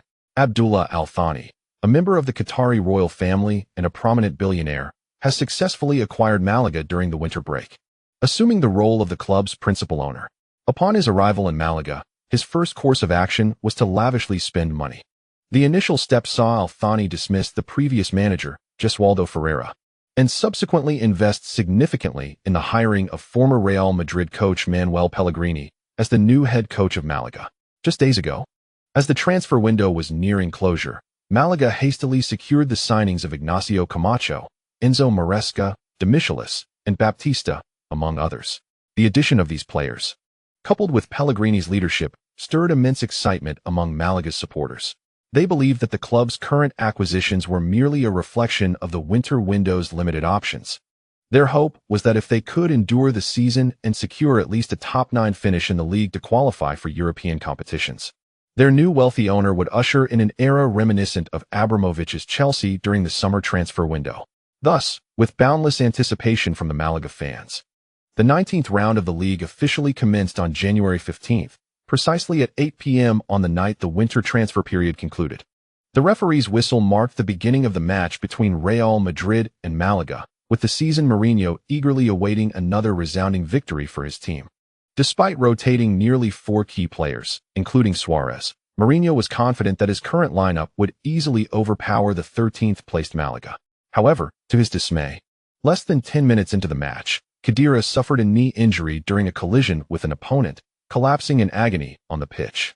Witnessing Khedira being assisted off the field by medical staff left Mourinho in a state of utter frustration. Fortunately, unlike last year's Inter, he still had Diarra available to replace the injured Khedira. The substitution did not alter the course of the game significantly. Despite the rotations involving Suarez and Kaká, Real Madrid's attack still boasted the talents of Cristiano Ronaldo, Benzema, and Di Maria, complemented by Xabi Alonso's orchestration. Within the first half's 45 minutes, Real Madrid netted 2 goals, with Ronaldo and Benzema each contributing to the scoreline. As the second half unfolded, Pellegrini, undeterred, boldly brought on the recently acquired veterans Baptista and Demichelis. In response, Mourinho opted to introduce the veteran Beckham and Suarez, who had seen limited playing time. Thus, The long-anticipated partnership of the duel 7 and Suarez became the focal point of the match, with Cristiano on the left flank and Beckham on the right. Two individuals, seemingly oblivious to the dangers, relentlessly delivered a myriad of crosses into the penalty area for Su Qin. With these crosses alone, within less than 30 minutes of the second half, Real Madrid scored an astonishing 3 goals. Su Qin netted twice. Cristiano Ronaldo converted Su Qin's header into a goal. Furthermore, in the 74th minute, the legendary Roberto Carlos struck again with a signature curling shot, breaching Malaga's defenses once more. The score stood at 5-0. Just like that, the Malaga supporters, who had hoped for a resurgence from their team, began to lose heart. The match concluded, and the entire Real Madrid squad departed Malaga with smiles on their faces. The 2 consecutive victories at the onset of the new year had shifted the focus of all Real Madrid players towards the imminent UEFA Champions League round of 16 knockout stage. Meanwhile, Su Qin gazed at the impressive assist statistics between himself and Cristiano Ronaldo, dreaming of the extraordinary leap that Ronaldo would soon showcase. According to the system's patterns, once he achieved that extraordinary jump, he would likely trigger a new superstar training skill. Chapter concluded. Chapter 149. A moment fondly remembered by Inter Milan fans. The UEFA Champions League knockout stage officially commences. Following the conclusion of the match against Malaga, whether in the league or the Copa del Rey, Real Madrid dominated all their opponents throughout January with a relentless force. On January 22nd, the 20th round of the league commenced. Mourinho carefully deployed his strongest attacking quartet. Even at Osasuna's home ground, where they fielded the same 5-defender formation as Malaga, Mourinho's Real Madrid convincingly triumphed with a score of 5-1. Su Qin and Cristiano Ronaldo each scored twice, while Kaká contributed 2 assists and 1 goal, showcasing the might of the world's strongest attacking trio once again to Spain. On January 29th, Real Madrid comfortably defeated Real Mallorca 4-0. However, in this match, Mourinho continued his rotation strategy, resting Su Qin and Cristiano Ronaldo. Thus, Real Madrid emerged victorious in all 4 league matches in January. Regrettably, Barcelona also maintained an unbeaten streak in their other matches, leaving Real Madrid trailing by just 1 point in the La Liga standings. Time progressed into February. On February 8, 2011, after a resounding victory over Real Betis in the 21st round of La Liga, without delay, Mourinho led the entire squad onto a flight back to Madrid. Indeed, the first round of the UEFA Champions League knockout stage was finally upon them, as Real Madrid finished first in their group. The initial knockout match would take place at their home ground, the Bernabeu. During this period, Inter Milan resolved their attacking woes from the season's start by acquiring a new striker during the winter break. In the 6 matches played between late January and early February, they showcased a remarkable transformation. Higuain seemed to have descended from another dimension, scoring 5 goals and propelling Inter Milan to a triumphant lead over AC Milan, claiming the top position in the league. Yet, while Inter has revived in the league, the UEFA Champions League presents a daunting scenario that no Inter fan wishes to confront. Alas, the current Real Madrid is undeniably formidable, so much so that even Barcelona supporters refrain from voicing their usual criticisms, let alone the Inter fans. On February 9, 2011, the entire Inter squad, under the guidance of Benitez, arrived in Madrid. Upon their arrival, Benitez announced a break, during which Eto'o stealthily led Sneijder and Mata, along with a few of their old comrades, to sneak out of the hotel where Inter was stationed. Their clandestine exit was motivated by a desire to meet with Su Qin, disregarding the decorum expected of opponents prior to a match, particularly with individuals with whom they shared no camaraderie. Outside the hotel, Su Qin arranged for 2 minivans to transport the group to a restaurant he had selected. With the UEFA Champions League round of 16 looming, all participants adhered to professional ethics, abstaining from alcohol during their meal. Conversations at the table did not revolve around the impending match. After all, expectations for Inter in this encounter were dismal. Having struggled against even a Tottenham side lacking European accolades during the group stage, the prospect of facing the current frontrunners, Real Madrid, seemed insurmountable. Thus, on February 11, 2011, the UEFA Champions League round of 16 was set to commence. From 8 a.m. that day, Madrid transformed into a sea of white, as Real Madrid supporters treated the match as if it were the final itself. Their beloved team had repeatedly faltered at this stage in recent years, earning the derogatory nickname 16 Lords. This term, laden with shame, haunted the fans who dreamed of shedding this moniker that rendered them unable to hold their heads high in front of Barcelona supporters. Finally, after half a year of anticipation, the day had arrived. At 7 p.m., just an hour before the match was to begin, the much-anticipated white bus of Real Madrid made its appearance in the corridor of the Bernabeu. Hala Madrid! Hala Madrid! Hala Madrid! The cheers exclusive to Real Madrid fans resonated throughout Madrid as the supporters fervently shouted. Meanwhile, the players aboard the bus engaged with the ecstatic fans through the windows. Approximately 5 minutes later, the bus finally glided into the internal passage of the stadium. As soon as it came to a halt, Mourinho swiftly made his way to the pre-match press conference. Despite his promptness, upon his arrival, he found Inter's coach, Rafael Benitez, already seated comfortably. Having crossed paths with Benitez during his time in Serie A, Mourinho was greeted with a friendly smile, and after exchanging pleasantries, they both took their seats. While the two main figures maintained a cordial demeanor, the journalists present harbored no intentions of fostering a harmonious atmosphere. Once Mourinho was posed with the first question, the tension in the room escalated. Mr. Mourinho, when facing a team you have previously managed, do you plan to approach the match with the same ruthlessness as against any other team, aiming for a decisive victory? Upon hearing this, Mourinho's demeanor shifted. He was decidedly displeased. What did the journalist mean by a decisive victory? After all, he had a profound emotional connection to Inter. Yet, he was a professional coach. How could he entertain personal sentiments in a match of such magnitude as the Champions League? Just as he was about to retort, he realized the journalist's question was laced with ulterior motives. What constituted a decisive victory? No matter how he responded, it was a trap. To deny it would suggest he had ulterior motives, while affirming it would imply his team was destined for a resounding triumph. With this thought, his brow furrowed in contemplation. However, before he could articulate a response, Benitez, with a stern expression, directly confronted the journalist who posed the question. The press conference concluded without any significant revelations. The journalists attempted to incite a rivalry between Mourinho and Benitez, but the latter remained unfazed. In the midst of the conference, Benitez openly acknowledged the honors and contributions Mourinho had brought to Inter Milan. This statement left Mourinho feeling somewhat embarrassed.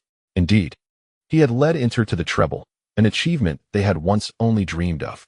Yet, he had also departed at a time when the club needed him most to solidify their dynasty. Upon returning to the locker room, Mourinho quickly recalibrated his emotions. His love for Inter was profound, but he would not allow that affection to compromise the performance of his players. He was well aware that Benitez would not permit Inter to engage in a defensive counterattack at the Bernabeu. Moreover, even if Inter and Milan resorted to such tactics, there was no need for fear.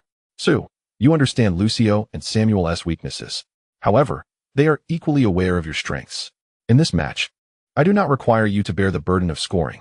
In the forefront, your sole responsibility is to serve as a pivotal support. Kaka. The ball distribution is still being patiently elucidated by old Mourinho regarding the team's tactics. Similarly, on the opposite side, Rafael Benitez perpetually reiterates the defensive strategy that Inter has been practicing for nearly half a month. Real Madrid will undoubtedly focus their main offensive efforts on Su Qin. Of course, we cannot entirely disregard the presence of Cristiano Ronaldo on the left flank. Throughout the entire 90 minutes, I expect each one of you to maintain utmost concentration. Rafael Benitez articulates Real Madrid's offensive approach.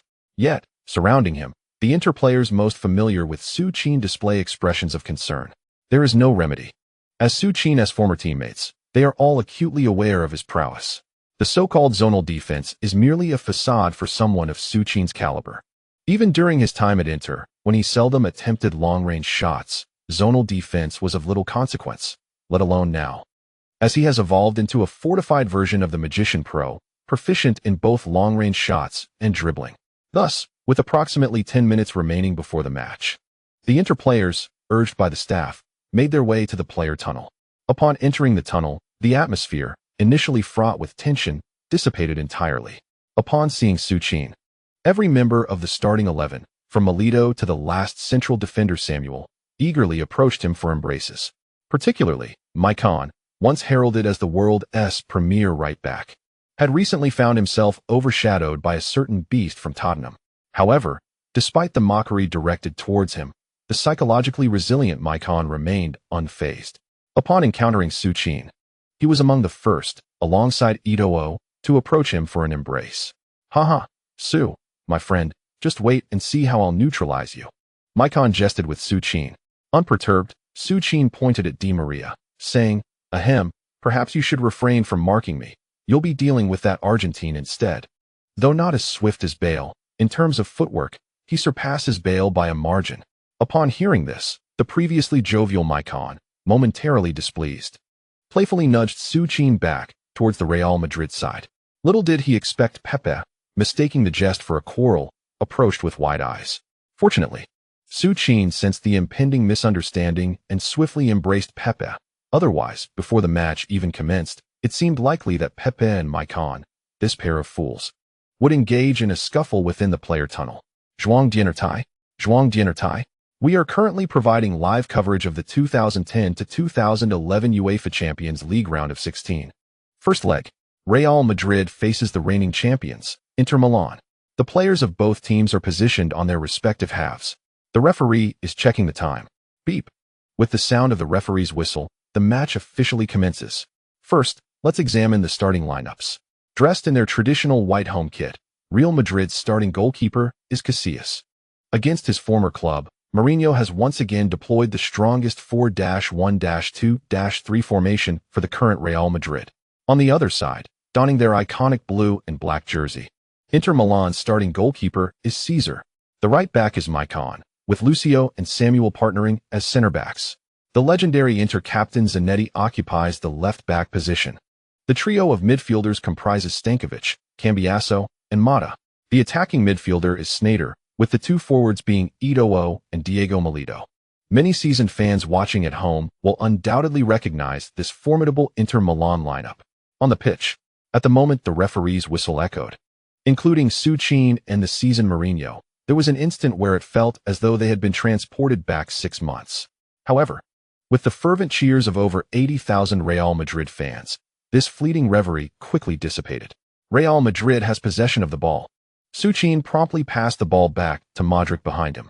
At that instant, the cheetah Eto'o sprang into action, charging towards Modric with relentless fervor. Yet, the ever-composed Modric, accustomed to such aggressive approaches, remained unfazed. Just as Eto'o closed in, Modric deftly redirected the ball back to Su Qin's feet. Meanwhile, the slightly delayed Milito found himself beside Su Qin. Upon witnessing Modric daringly pass the ball to Su Qin, known for his unpredictable footwork, Milito's excitement surged as he moved closer to Su Qin. Not only did he lean in, but Milito's right foot swung towards the ball with the swiftness of autumn leaves cascading from the trees. However, at the moment Milito lifted his right leg, Su Qin executed a Neymar-esque feint, using his left foot to nudge the ball slightly backward. By mere chance, the ball slipped through Milito's legs. Astonished, Milito froze in disbelief.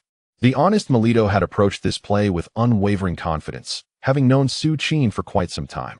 He had always regarded Su Qin's skills as rather crude, akin to Samuel's. Who could have anticipated that in just 6 months of absence, Su Qin's technique had evolved so dramatically? Milito stood there, wide-eyed and speechless. Furthermore, Stankovic, who had been poised to capitalize on Milito's anticipated successful interception, was taken aback by Su Qin's audacious nutmeg. Oh my, how splendid! Su Qin surged forward through the center. Kaká swiftly joined the attack. Without dwelling on the ball, just as Stankovic approached, Su Qin deftly delivered the ball diagonally to Kaká's feet, igniting a wave of excitement among the Real Madrid supporters.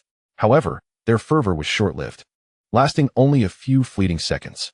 Despite the pass, Kaká found himself unable to elude the relentless pressure exerted by Sneijder, a man who had narrowly missed out on the Ballon d'Or last season. Furthermore, there exists a profound rivalry between Sneijder and Real Madrid, making him particularly resolute in this match. Under Sneijder's relentless pursuit, Kaká was compelled to retreat the ball back to Su Qin. Without hesitation, Su Qin returned the favor, allowing Real Madrid to once again methodically orchestrate their attack. As 5 minutes elapsed, it became evident that Inter Milan's defense was holding firm, exhibiting no glaring vulnerabilities. Indeed, as Huang Laoshi noted, this Inter squad, aside from Su Qin, was essentially the same formidable lineup that triumphed in last season's Champions League. Mourinho's departure had not stripped the team of its intrinsic defensive prowess. From the back line to the front three, The defensive depth of these 7 players was stretched to its limits.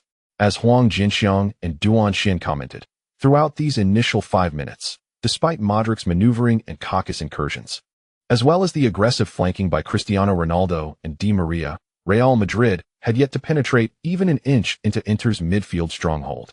In desperation, Cristiano Ronaldo resorted to a hasty long-range shot, prematurely concluding Real Madrid's first offensive foray.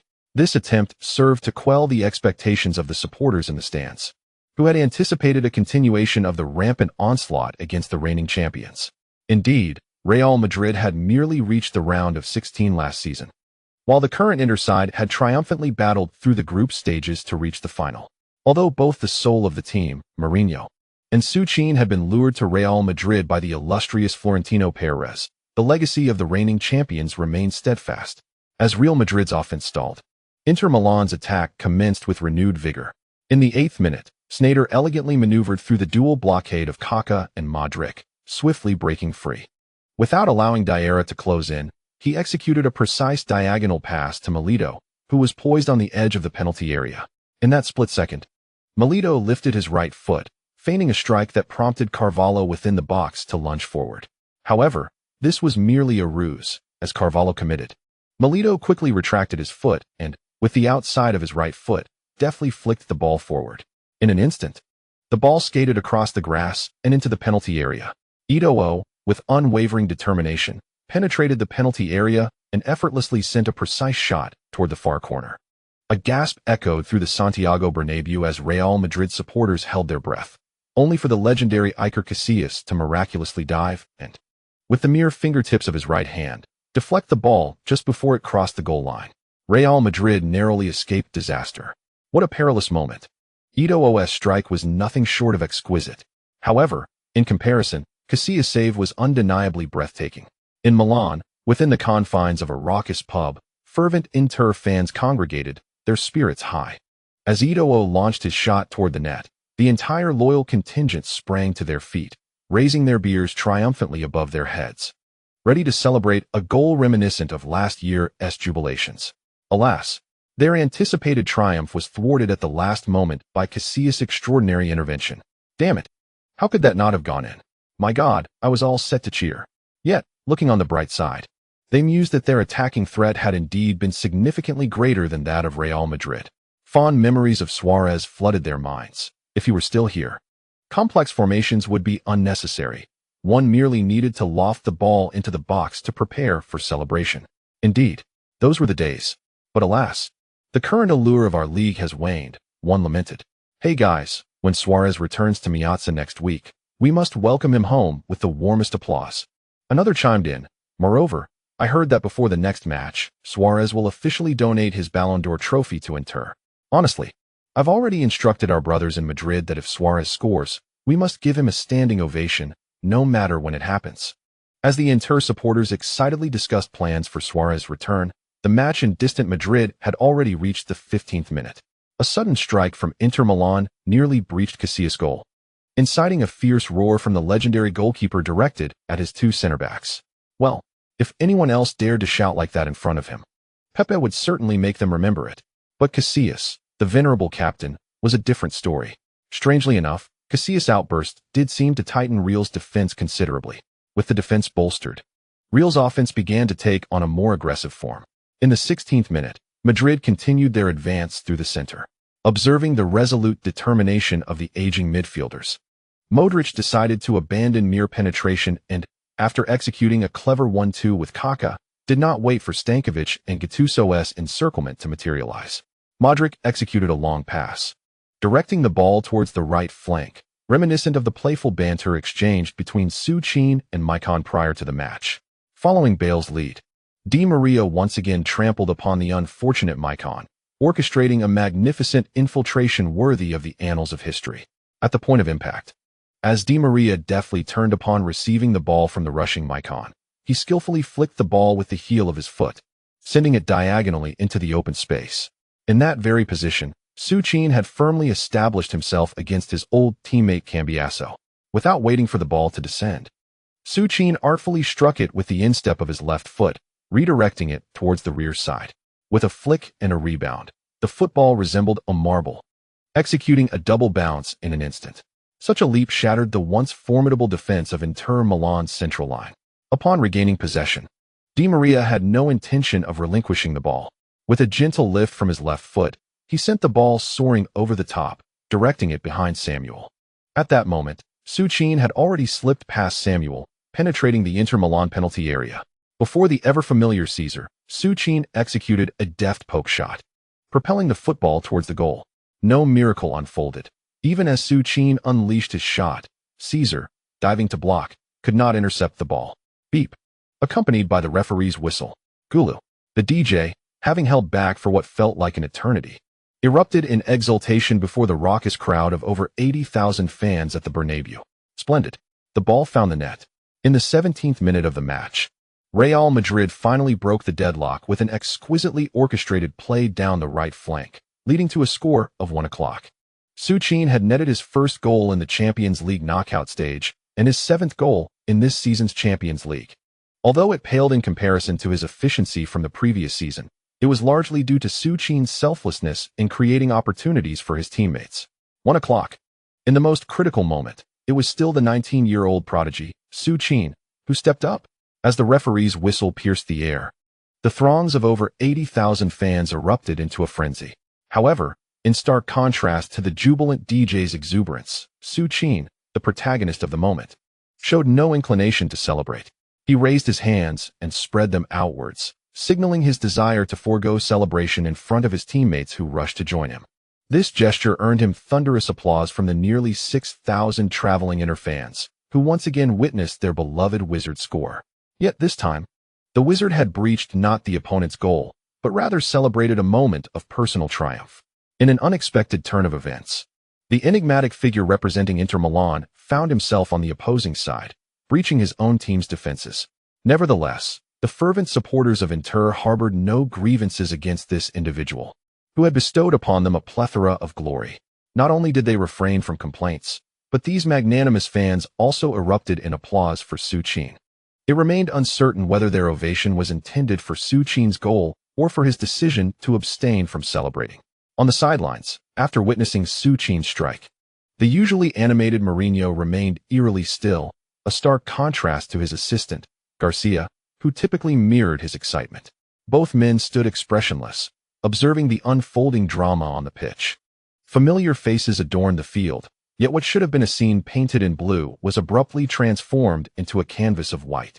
While Mourinho exhibited little reaction, not far away, Rafael Benitez directed his ire at Samuel, who had faltered in his defensive duties. In Benitez's estimation, players like Lucio and Samuel, despite their relatively young age, seemed to have lost the tenacity typically associated with their prime. Moments ago, Samuel had the opportunity to track back. Yet upon turning to see Su Qin preparing to shoot, he relinquished the chance to execute a sliding tackle that could have thwarted the impending threat. True, such a challenge bore the risk of a foul or injury to Su Qin, but it also represented Inter's slim hope of preserving their defense. Benitez lamented this lapse in determination. Meanwhile, Su Qin, having declined to celebrate, turned to acknowledge the applause from the traveling supporters, expressing his gratitude to the Inter fans who had cheered for him.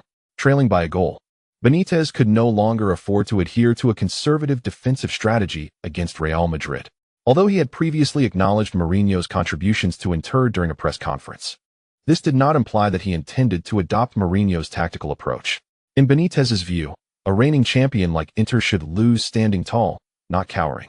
With the realization that they were already behind, Benitez opted for a bold strategy, urging his team to press forward. This was the essence of Benitez, an audacious coach with an unconventional philosophy. Consequently, on the hallowed grounds of the Bernabeu, Inter Milan seemed to sever ties with Mourinho's legacy, embracing a frenzied offensive style. Remarkably, given their status as the reigning champions, this sudden shift to an aggressive approach momentarily caught Real Madrid off guard. Indeed, while Real Madrid boasted an unparalleled attacking prowess, this strength also laid bare their vulnerability in central defense. Inter Milan seized upon the defensive frailties of Kaká and Modric, orchestrating a concerted assault through the middle, led by Stankovic, Mata, and Sneijder. Thus commenced a relentless campaign, heralding a new phase in the match. Diarra successfully executed a sliding tackle, sending the ball out of bounds. For the second time, it was Ramos, coming in from a flank, who abruptly intercepted the ball, forcing it out of play. But the third time, finally, after incessant breakthroughs by Inter Milan, Sneijder managed to penetrate deep into Real Madrid's territory. Employing the same tactic as before, Sneijder drew defenders towards him and delivered a precise through ball. Eto'o's pull-away created space, culminating in Milito's shot right in front of the goal. That coveted Milito-style goal, which had tantalized Su Qin for an entire year, materialized. Although Su Qin observed that Milito did not exert much force, the ball obediently slipped past the sprawling Casillas. Beep. The referee's whistle pierced the air. Inter Milan had successfully equalized, thanks to Milito. In an instant, the few thousand blue and black-clad fans in the Bernabeu erupted with joy. Elated, Milito sprinted towards the corner flag, executing a familiar sliding knee celebration. Sneijder, Eto'o, Cambiasso, Stankovic, and even the defenders like Zanetti all rushed forward, overwhelming Milito in a euphoric embrace on the pitch. Indeed, though it was merely an equalizer, it was a precious away goal. I intended to write more and provide a comprehensive overview of the match, but alas, the rain has intensified, and due to unforeseen circumstances, I must step out. I will strive to write more tomorrow. End of this chapter. Regarding the plot, I invite the esteemed readers to share if I have ventured into any uncharted territory or if the Real Madrid segment feels overwhelmingly dominant, dampening the desire to continue reading. I have begun to reflect on this. Should I accelerate the plot and dive into the European Championship? Come on, for those who have yet to subscribe. Feel free to express your thoughts. We can certainly make adjustments in 1 or 2 chapters. Chapter 150. How dare you mock the wizard? Do you wish to endanger your lives? A score of 1-1 is undoubtedly an acceptable result for the away side, Inter Milan. However, the current Real Madrid is no longer the same team that faltered in the round of 16 last season. Following Inter's equalizer, Real Madrid launched a fierce counterattack.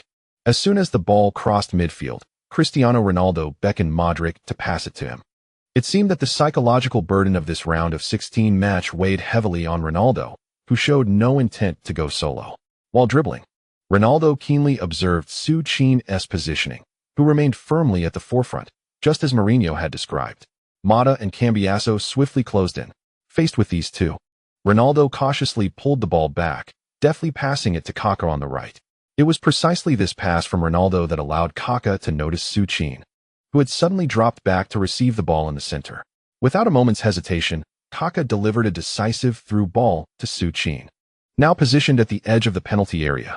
At this moment, as Su Qin retreated, Lucio sprang forth with a keen awareness of Su Qin's remarkable ability to receive the ball with his back turned, a skill that set him apart from other defenders in La Liga. Thus, as Su Qin received the ball, Lucio had no intention of marking him closely. Maintaining a distance of nearly a meter, Lucio bent low, focusing intently on Su Qin's feet. He understood that Su Qin relished the opportunity to utilize his ghostly turning speed to evade the defenders closing in on him. Indeed, as Su Qin received the ball, he executed a swift leftward turn. Observing Su Qin's movement, Lucio immediately lunged towards him, determined to intercept. However, at the very moment Lucio fell to the ground, Su Qin, who had seemingly completed his turn, suddenly flicked the ball back with his right foot. This deft maneuver allowed him to evade Lucio's challenge. Without pausing, Su Qin then propelled the ball forward with the back of his right foot, an exquisite lob. The ball soared past Lucio, and at the point of its descent, the agile Di Maria, charging in from the right, drew back his bow and struck the ball fiercely with his left foot. Bang! The shot erupted, sending the ball soaring toward the goal defended by Caesar. No miracle occurred. Even though Caesar extended his arms in a desperate dive, the ball slipped through his fingertips and nestled into the bottom corner of the net. The referee's whistle pierced the air, and the resounding cheers from the Santiago Bernabeu reverberated across the stadium. What a magnificent play! Su Qin's lob was nothing short of inspired, especially the way he evaded Lucio's sliding tackle. Not only did he outmaneuver Lucio, but he also left Cambiasso, who was rushing in from behind, grasping at air. One cannot help but acknowledge the tremendous evolution Su Qin underwent over the past year. From a player who could only execute headers to one now adept at long-range shots and back-to-goal play. On the field, Di Maria, elated by his goal, dashed towards the corner flag, while Su Qin crouched down, extending his hand to Lucio, who lay on the grass. Fuck. When did you learn that move, Su? While Lucio had indeed been outwitted by Su Qin, he bore no resentment. After all, the bond between them was well established. I've always had it. You just didn't notice back then, Lucio thought, recalling how clumsy Su Qin had been, struggling even with simple turns. With that, Lucio grasped Su Qin's hand and rose to his feet.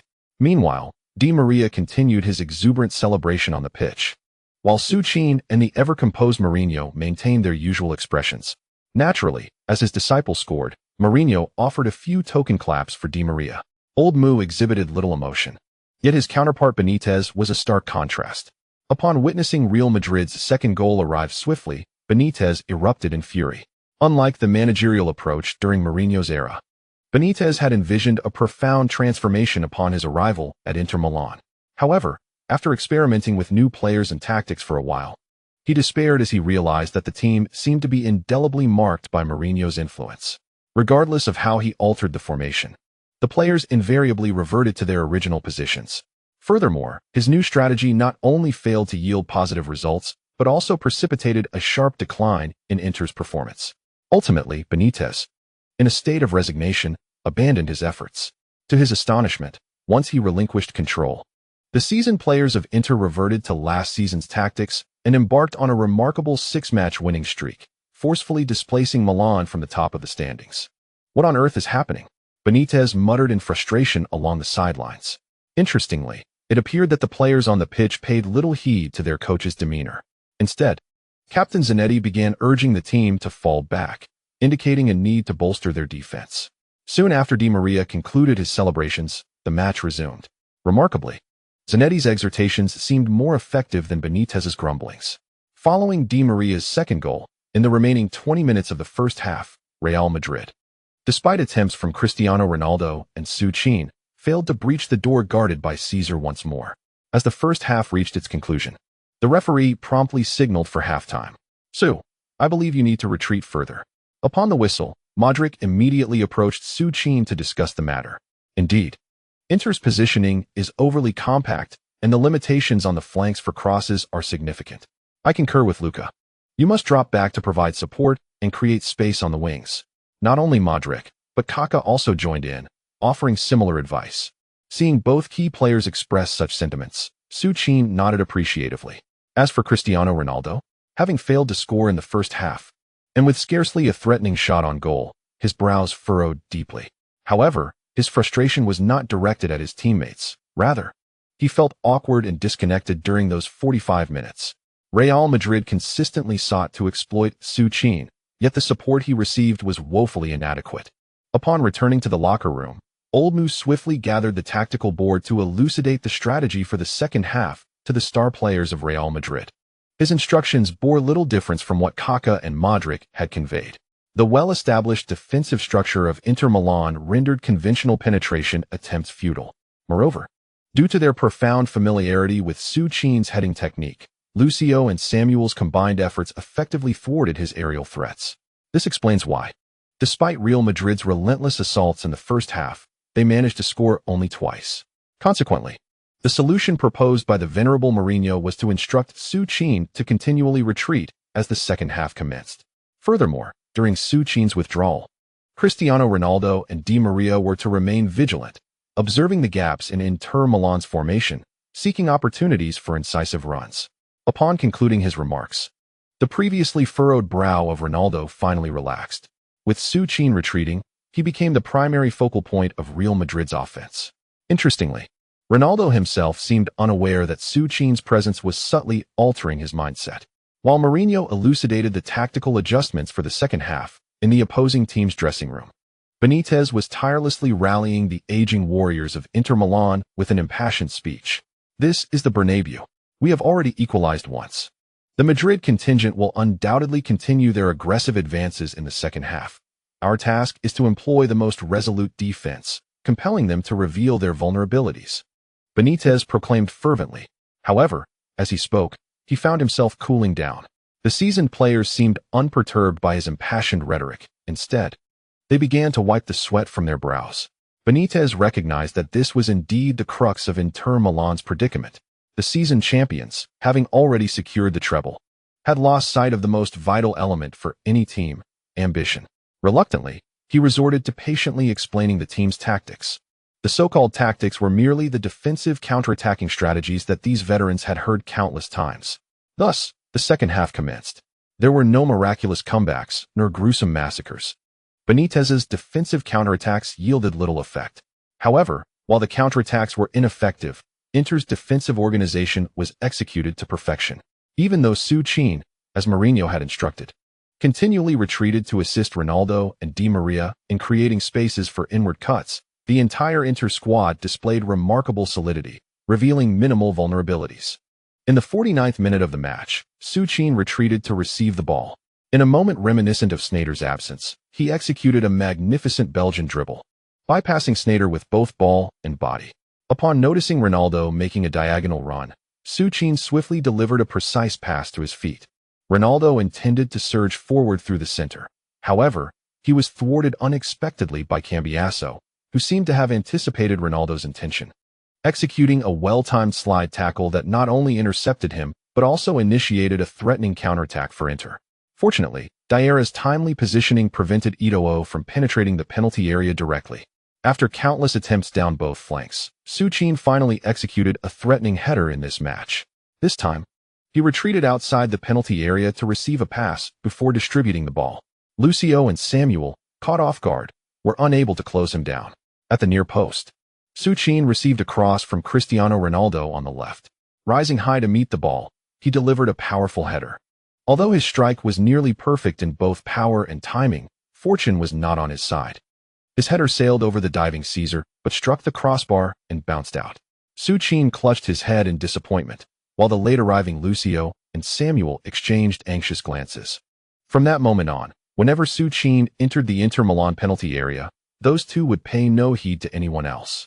Similarly, whenever Ronaldo or Di Maria penetrated the box, Mata and Cambiasso were quick to follow suit.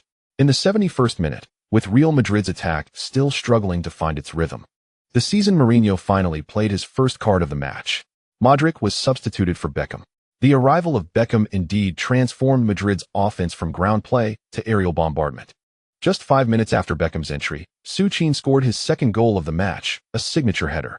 This time, Beckham delivered an exquisite curling ball, reminiscent of his days at Inter, right onto Su Qin's head, who was already positioned behind Samuel. Without the need for any adjustments, Su Qin directed the ball into the far corner of the Inter goal. The referee's whistle echoed through the stadium, yet Su Qin chose to forego celebration. With this second goal, the match lost all suspense. In the ensuing minutes, constrained by the speed of the Leopards' counterattacks, Real Madrid dared not push too far forward. Meanwhile, with Beckham's presence, Inter Milan resolutely retreated into their half. As a result, the score remained unchanged at 3-1 until the end of regular time. When the referee noted the 3 minutes of stoppage time had elapsed, he promptly blew the final whistle. 3-1, a score that brought satisfaction to all. Real Madrid triumphed at home, while Inter Milan secured a valuable away goal. In the next round at the Miazza, if Inter could manage to defeat Real Madrid by at least 2 goals, they would successfully eliminate them and advance to the Champions League quarterfinals. However, all the Inter players understood the challenge ahead. Achieving a clean sheet against Real Madrid at home while scoring 2 goals, the difficulty was indeed daunting. Nevertheless, the seasoned players of Inter had little to complain about. After all, even the fans of Inter Milan seemed to feel that having already secured the treble once, they have no aspirations for defending their Champions League title. Hey, Su, how are you greeting us tonight? With the match concluded, players from both teams began to interact, and Su Qin naturally became the focal point of attention among all the Inter players. Indeed, Su, you have signed the most expensive contract in history with Adidas. You must splurge a little tonight. Meanwhile, on the sidelines, Benitez was fuming, his legs trembling in frustration as he watched his team display a lack of emotion after their defeat. In that moment, Benitez resolved to have a serious discussion with the club's management regarding the reconstruction of Inter Milan. What achievements could a team that has completely lost its ambition possibly attain? At the post-match press conference, a discontented Benitez did not hold back, directly expressing his dissatisfaction with his players. He even singled out a few of the veteran Inter players, suggesting they had entirely lost their desire to win. This revelation excited the media. However, while Benitez was preoccupied with drafting a reconstruction strategy for Inter. The team's veterans were indulging in the lavish hospitality of the Queen in Madrid, enjoying the private services provided by Su Qin. Due to the large number of attendees, Su Qin reserved the entire top VIP floor of the Queen that evening. Although the expenses were substantial, at least the former Inter teammates were thoroughly enjoying themselves. Even Zanetti, who had never participated in such activities during his time at Inter, was dragged along by Eto'o. That night, Su Qin, as the host, had no choice but to indulge the Inter players until the early hours. It was not until past 9 the next morning that he finally returned the team's veterans to their hotel. After dropping them off, Su Qin finally had time to go home and catch up on some sleep. After the 2 events at the stadium and the Queen, even the special one felt a bit weary. The following day after the match, all the reporters began to report on Inter's defeat, with the focus solely on the once glorious team that had now lost its luster. Especially after the news broke that the entire squad had gone to the Queen to revel after their loss. Even the fans who had previously supported them began to join the media in condemning the team. Yet, for the players of Inter, who had completely lost their ambition, these external criticisms were of no concern whatsoever. There was simply no way around it. Who allowed this group of individuals to surpass the age of 30? In the year 2011, once one reaches 30, most football stars have already begun to prepare for retirement. The first round of the UEFA Champions League featuring Real Madrid and Inter Milan has concluded. In other matches, it seemed as though Tottenham took advantage of Inter, comfortably defeating AC Milan 1-0 on their home turf. In the 39th minute, the renowned Gareth Bale once again showcased his unparalleled speed in front of the aging Milan players. After effortlessly surpassing Gattuso and Zambrotta, Bale penetrated the penalty area and scored with a precise shot from a tight angle, netting the only goal of the match. 1-0. Tottenham successfully triumphed over the Milan team, which had confidently claimed they had drawn a favorable matchup. In another match that drew the attention of Real Madrid supporters, Schalke 04, featuring Raul, drew 1-1 with Valencia at home, with Raul himself scoring the goal. As for another highly anticipated clash, the narrative mirrored last season's events. Arsenal emerged victorious with a score of 2-1. Once again, they defeated the Barcelona team led by Guardiola at their home ground. However, this familiar scoreline brought no joy to the Arsenal fans, who understood that perhaps in the next round at Camp Nou, their beloved team would face an identical fate to that of the previous season.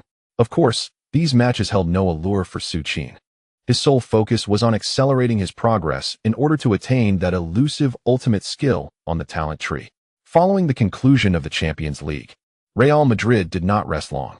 On Friday, Mourinho led his team once again to the city of San Sebastián. Just 2 days later, on Sunday, Real Madrid would face their 22nd La Liga battle at the Anoeta Stadium, while Barcelona would host the equally formidable Atletico Madrid. For Mourinho, as long as Simeone could manage to secure a draw against Barcelona, his Real Madrid would have the opportunity to surpass them. At 8 o'clock on Sunday evening, both matches commenced simultaneously.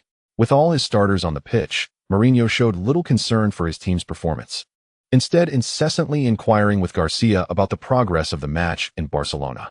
Remarkably, within just 7 minutes of the match's start, while Real Madrid had yet to score, news of a goal from the Atletico Madrid side arrived. 1-0. Upon hearing this, Mourinho nodded with satisfaction. He understood that with Busquets sidelined for the season due to Su Qin's actions, Barcelona's midfield control had indeed been significantly compromised. Furthermore, during the winter break, Barcelona had failed to acquire a top-tier defensive midfielder. In the face of Simeone's frenzied tactics, it seemed quite plausible that Barcelona might falter under pressure. He had contemplated this possibility, and indeed, the unfolding events aligned with his predictions. Simultaneously, as Mourinho nodded in satisfaction, his disciples appeared to intentionally score.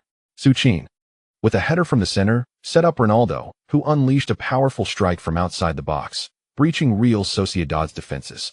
After scoring, Ronaldo wasted no time and leaped on his Su Qin. Alongside them were Kaká, Di Maria, and Modric. Mourinho gazed upon his players with immense delight. Frankly, with this lineup, Mourinho believed that not just a treble, but even a sextuple would pose no challenge.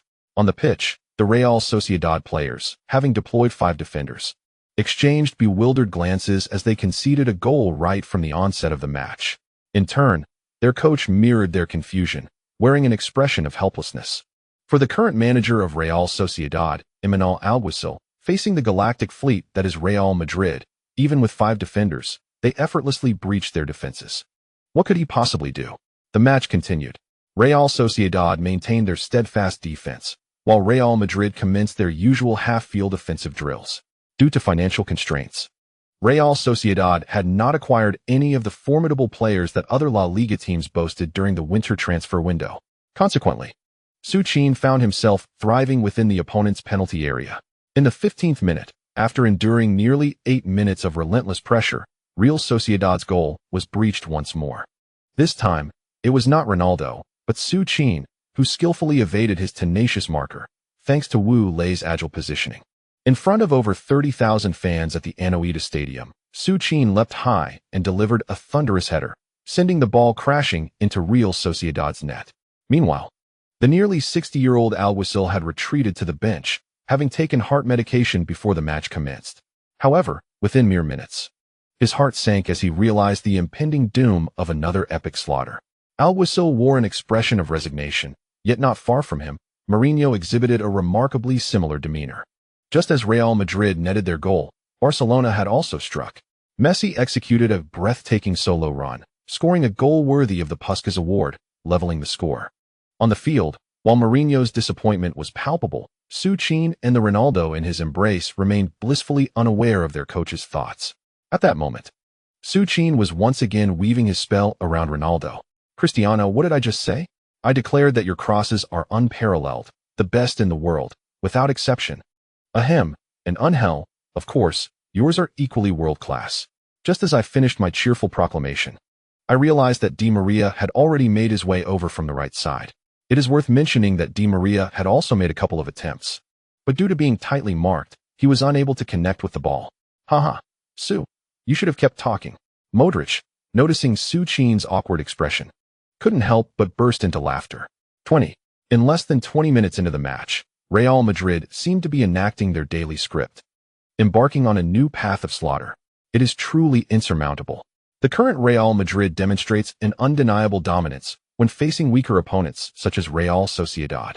The 5 attacking players in the front line are all world-class talents. We need not even mention Su Qin and Cristiano. As for Di Maria's breakthroughs, they seem invincible in La Liga. Coupled with Modric's gentle orchestrations, Real Madrid's attacking prowess is simply overwhelming. Even with Real Sociedad deploying 5 defenders, they could not withstand the onslaught for long. It appears that other teams might need to contemplate fielding 6 defenders when facing Real Madrid. Haha, Teacher Huang. That's a bit harsh, isn't it? 6 defenders. When has the world of football ever seen a formation like that? Well, you could argue that the latest 4-2-3-1 formation could effectively function as a 6-defender setup, but the player quality required to execute such a formation is exceedingly high. The 2 wingers must be star players capable of both relentless running and solid defensive contributions. Buffed with 2 star-level wingers. Who on earth would still resort to 6 defenders?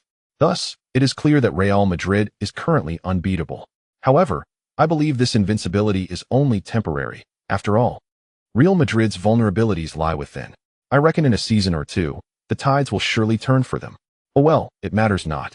I simply relish witnessing Real Madrid's current invincibility. The future can wait. As far as I'm concerned, as long as Su Qin continues to claim the Ballon d'Or, that is all that matters. You see, within Real Madrid, the club honors for Su Qin and Cristiano are essentially identical. Consequently, the Ballon d'Or selections will ultimately depend on the goal tallies of the 2. For a year or 2, this might be manageable, but if this continues over time, disputes over ball possession will inevitably arise between Cristiano and Su Qin. Hey, up there, why are you fretting over such matters? Regardless of how things unfold later, let us enjoy the present. After all, this season, let us hope Real Madrid secures a sextuple title. Haha, ideally. They face Barcelona in the Champions League final. Just imagine, decisively defeating Barcelona and clinching the title. Now that's a storyline that would be utterly exhilarating. In the commentary booth, Teacher Huang gazed at Real Madrid's seemingly invincible presence on the field and began to reflect. Not far from him, Old Mu has completely lost the fervor for celebrating Su Qin's headed goals. It is inevitable. Such is the nature of this individual.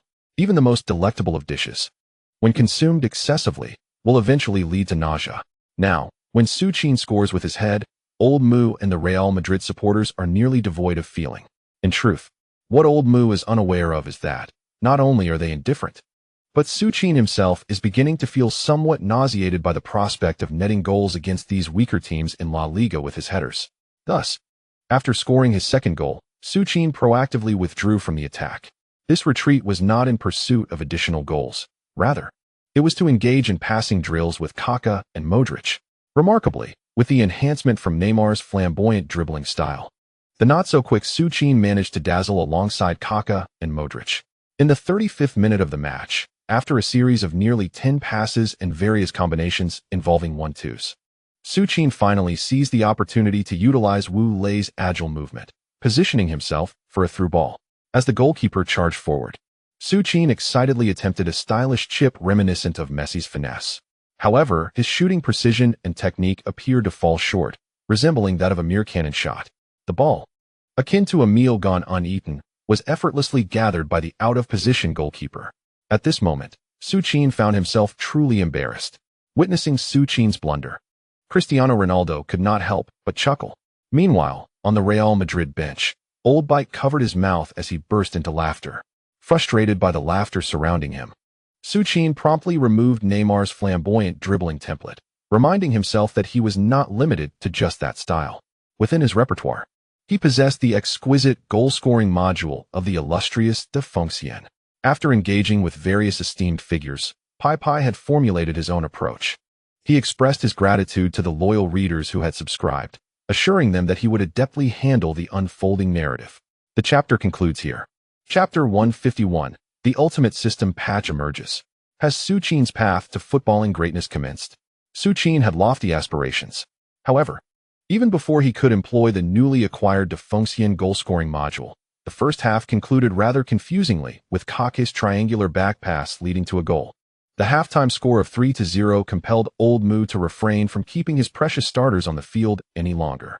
Thus, amidst the laughter of Old Bite and Marcelo, Su Qin found himself reluctantly returning to the bench.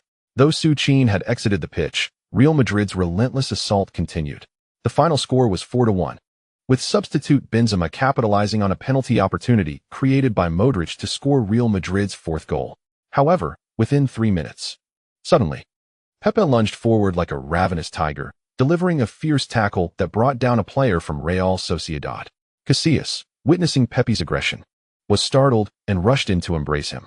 Meanwhile, on the sidelines, Mourinho, who had been contentedly seated on the bench, was left speechless by Pepe's sudden outburst. Truth be told, there was little Mourinho could do to temper Pepe's fervor. Real Madrid emerged victorious, yet the anticipated clash against Atletico Madrid did not materialize.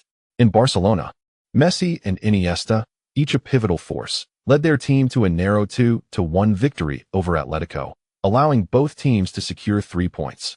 Consequently, Barcelona maintained a slender lead over Real Madrid at the top of the league standings following the conclusion of the 22nd round. The next morning, the entire Real Madrid squad boarded a private plane back to Madrid, as they were set to face Inter Milan in the Champions League midweek. Upon returning, Mourinho promptly announced the rotation list for the 23rd round of the league.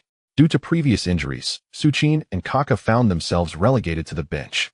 With a resigned nod, Su Qin accepted this decision, even though he had hoped to increase his goal tally.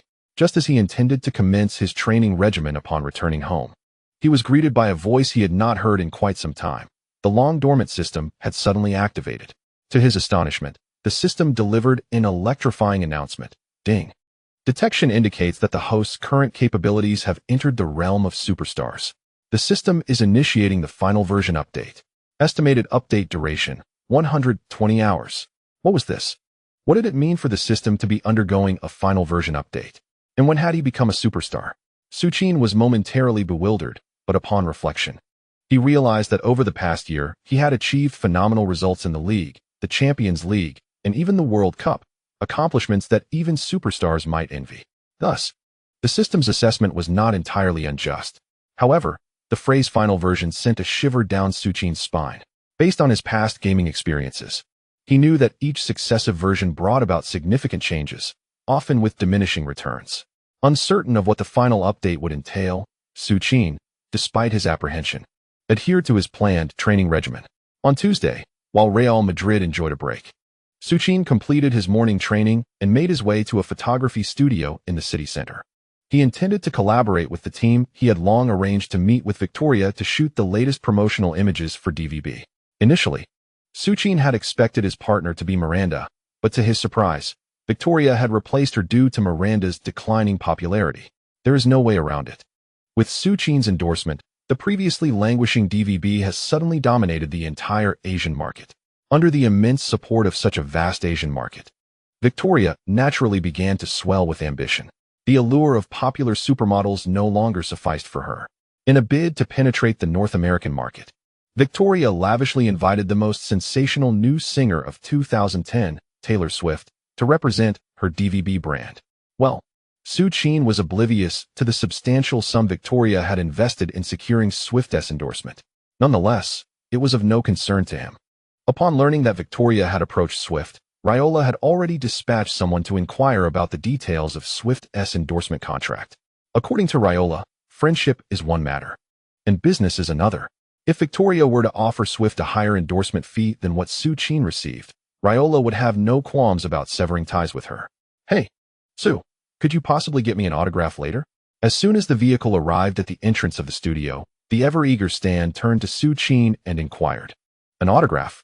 "Yes, Su, that is Taylor Swift, the epitome of perfection in the hearts of men worldwide." "Stan, when did you develop an interest in music?" "Su, you still have much to learn about Stan. Remember, you must get that autograph." Seeing the eager anticipation on Stan's face, Su Qin could only nod in agreement. Once the vehicle came to a halt, Victoria was already beaming beside it, eagerly awaiting Su Qin's arrival for the advertisement shoot, a moment that was sure to trend on social media. As the car door swung open, Su Qin was greeted by Victoria's familiar smile and a flurry of flashing cameras. "Hi, Su, it's been a while." With a warm smile, Victoria skillfully approached Su Qin and greeted him with a kiss on the cheek. "Ah, the rich scent of rose perfume. It's been too long, Victoria. Let us go. Taylor has already arrived. By the way, do you know Taylor?" Though Victoria had previously discussed the collaboration with Raiola, she was unsure whether Su Qin truly knew who he was to be working with that day. If Su Qin could be considered the most prominent rising star in the sports world over the past 2 years, then Taylor Swift could undoubtedly be regarded as his equal in the North American entertainment industry. "She has won 4 Grammys. How could I not know?" "Haha, Su. Her 4 Grammys don't hold a candle to your single Golden Globe."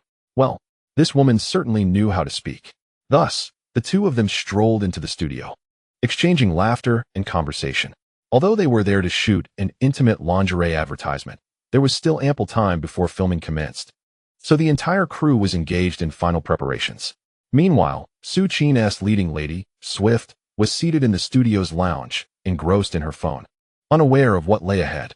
Long before Taylor Swift was aware of her endorsement for the DVB brand, she began to research the athlete Su Qin online.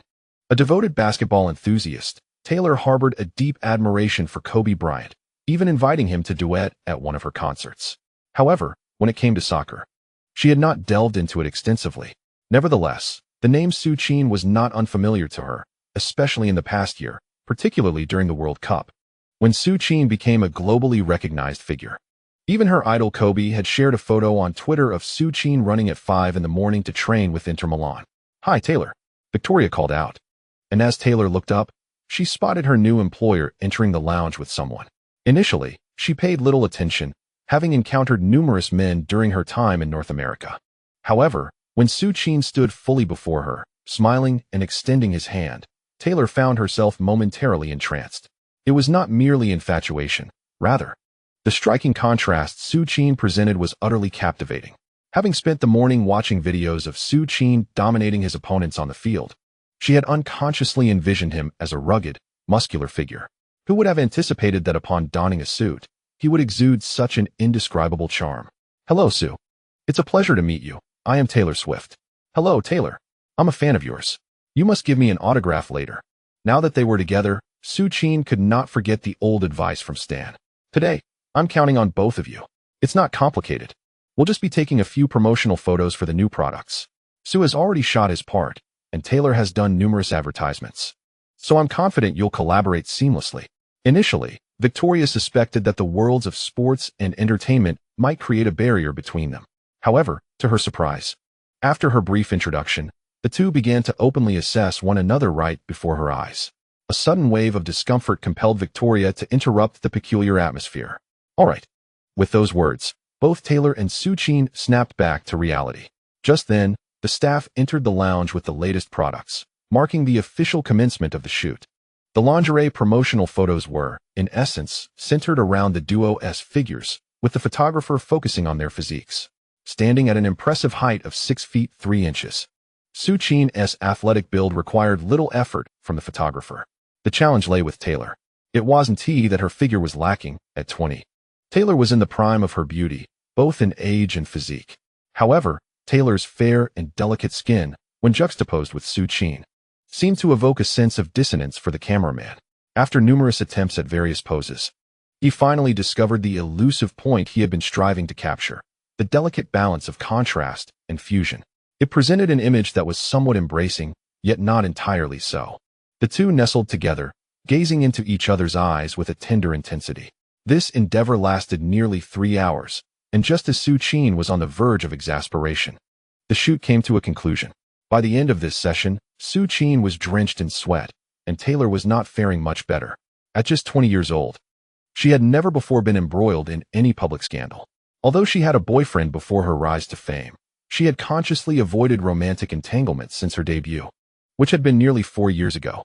Today, however, she found herself unexpectedly engaged in a campaign, intimately interacting with a man she had just met, all while clad merely in her undergarments.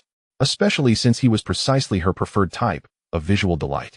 Truth be told, it was remarkable that she maintained her composure. Fortunately, just as she reached her limit, the shoot finally concluded. Immediately afterward, Taylor's manager urged her to hurry into the car, as she had to rush to Barcelona for her World Tour concert. Time was of the essence for Taylor. On the other hand, while Su Qin had no pressing engagements, he could not afford to neglect his training. Thus, after a hurried exchange of phone numbers, they parted ways. Nevertheless, Su Qin had not forgotten Stan's advice before Taylor departed. He requested her autograph. This autograph, indeed, was authentic, yet inexplicably, after signing, Taylor left a vivid red lip print beside her name. This left Su Qin in a quandary. Should he present this signed piece to old Stan? The advertisement with Taylor was merely a fleeting episode. In the ensuing days, Su Qin continued his rigorous training regimen day and night. Of course, amidst his training, he would occasionally exchange messages with Taylor. Eventually, they began to interact frequently on Twitter, seemingly without reservation. What constitutes popularity? What defines news? Victoria, observing the blatant flirtation between Su Qin and Taylor, promptly initiated her publicity campaign. Chart-topping sensation falls for football's new star. Taylor and Su Qin's clandestine romance exposed. Su Qin abandons China's top female star for a newfound celebrity love? Joe Jonas weeps. Accusing Su Qin of stealing his beloved, Su Qin has now ensnared another man's wife for the 3rd time? In a flash, an array of sensational reports inundated the major newspapers. Yet, Su Qin remained entirely unconcerned with the sordid tales spun by those unscrupulous journalists. What could he do? As the long-awaited ultimate patch of the system that Su Qin had been yearning for was finally completed, he found himself awakening on a Sunday morning. After calculating the appropriate timing, he closed his door and laid down on his bed. Despite feeling a twinge of apprehension, Su Qin resolutely accessed the system. To his astonishment, upon entering, he discovered that the previously rudimentary interface had transformed into a splendid spectacle. The first thing to catch his eye was a resplendent golden character model, none other than Su Qin himself. The likeness was so striking that it was a perfect one-to-one replica of him, both in appearance and physique. On the left side of the model was a panel displaying his current statistics. Attack, 78. The host's comprehensive understanding of forward positioning and shooting timing. With a maximum template of Trezeguet, 99. Sustainability, S. Injury resistance, A. These figures were similar to those he had previously possessed. However, aside from the data, the updates were indeed numerous. On the right side of the character model, the first line featured the talent tree module that Su Qin relied upon for his very existence. With the latest version of the system, this talent tree module seemed to have welcomed its 20th version. This aspect was critical, and without hesitation, Su Qin immediately delved into the Talent Tree 20 for examination. Ding! The Talent Tree 20 module has been successfully upgraded. Given that the host's overall strength has reached the level of a supergiant, the talent tree skill section has been refreshed accordingly. The 3 talent trees have merged into one. The skills previously acquired by the host will now be transformed into active skills. The method for obtaining talent tree skills has shifted from training time and goals scored to high-intensity training time and high-level goals scored. High-level goals, no specific type restriction. The system will comprehensively evaluate based on the significance and difficulty of the goals scored. Note, if there is a significant disparity in team strength, the goal count will reduce the goal level. The requirement for each level of the new talent tree is 200 hours of high-intensity training and 10 high-level goals. In light of the host's accumulation of a substantial number of low-level goals, the system generously grants an additional reinforcement point for the new talent tree. What the hell? Upon seeing the update notes, Su Qin was instantly enraged. What did this damn system mean by high-intensity training and high-level goals? Did it mean that the relentless effort he had put in to nearly acquire the very enhanced shooting skill was all for naught? However, his anger did not last long. There was no denying it. Upon glancing down, the new talent tree was indeed enticing. The first segment of this new talent tree was precisely the very enhanced shooting skill he had long desired. Beneath the enhanced shooting skill, the offerings were even more exhilarating. 5 enhancement points. All of them were 3 basic agility points. 5 threes equated to a full 15 in enhanced agility. Moreover, this agility was not merely an ordinary increase in speed. This pertains to the enhancement of foundational agility, an innate talent that cannot be cultivated through mere effort. Indeed, once the 5 agility enhancement points are allocated, the result is a formidable version of Robin's signature cut-in. Following the augmentation of Robin's cut-in, the next focus is on enhancing speed. After 5 points are dedicated to speed, one achieves an explosive surge akin to Mbappe's formidable acceleration. Observing the array of new talents within the skill tree, Su Qin's initial frustration dissipated entirely. No longer plagued by irritation, he felt an overwhelming urge to express his gratitude towards the system. In comparison to the original triple talent tree, laden with various constraints, this revamped version is undeniably alluring. Particularly, the ultimate skill within the talent tree. With such a skill, Su Qin believed he could ascend to the status of a superlative football monarch, one who would overshadow Pelé and dance upon the legacy of Maradona. However, acquiring that skill necessitates an unfathomable amount of talent points. Alas, good things come at a price, a truth Su Qin fully comprehended. After perusing the talent tree, he was left in a state of euphoria. As for other aspects, Su Qin naturally began to anticipate them with great delight. Remarkably, in the second column of the talent tree module, he stumbled upon something that had never appeared before: career mainline achievement rewards. What, pray tell, are career mainline achievement rewards? When did his career even have a mainline? Su Qin felt compelled to contemplate the subsequent narrative and plot arrangements. To put it plainly, writing is ultimately for profit, and one cannot ignore the pressures of subscriber engagement. He hoped for the understanding of his readers. For today, he would settle for 5,000 words, with a well-formed idea. He would make up for it tomorrow. The chapter concludes here. The heavy rain continues to batter the farmland. Returning tonight will be delayed, but he assures that he will make up for it regardless. Chapter 152. A touching donation ceremony at Miazza Stadium. The evolution of the demon approaches. Career mainline achievement rewards. Merely from the literal interpretation, one can surmise it relates to his transfer. Indeed, upon entering the career mainline achievement rewards module, a grand Real Madrid emblem materialized before him. Preceding the crest were various club achievement rewards. For instance, a 3-time consecutive La Liga championship earns a purple treasure chest, while a 6-time consecutive championship yields an orange treasure chest. As for the UEFA Champions League, individual honors from a single season carry corresponding treasure chest rewards, albeit of lesser quality, silver chests. Upon realizing this, Su Qin understood. Perhaps due to Real Madrid's overwhelming strength, the career mainline achievement rewards lacked a sense of excitement. He wondered if new elements would emerge during the transfer period. After exploring the career module, subsequent features, such as the Superstar Training Camp, revealed no notable changes. Overall, the most significant gain from this version update is the long-awaited enhancement of Vieri's shooting skill. With this newfound ability, the embarrassing scenes of missed opportunities in previous league matches are unlikely to recur. Without further ado, Su Qin promptly exited the system and summoned Stinson to head to the club. It was the weekend, and La Liga's 23rd round was set to commence. However, due to the upcoming Champions League rematch against Inter Milan in the middle of the week, Coach Mourinho had already stated that he and Kaká would be resting for this match. Nonetheless, despite the rotation, they still had to sit on the substitutes bench dutifully.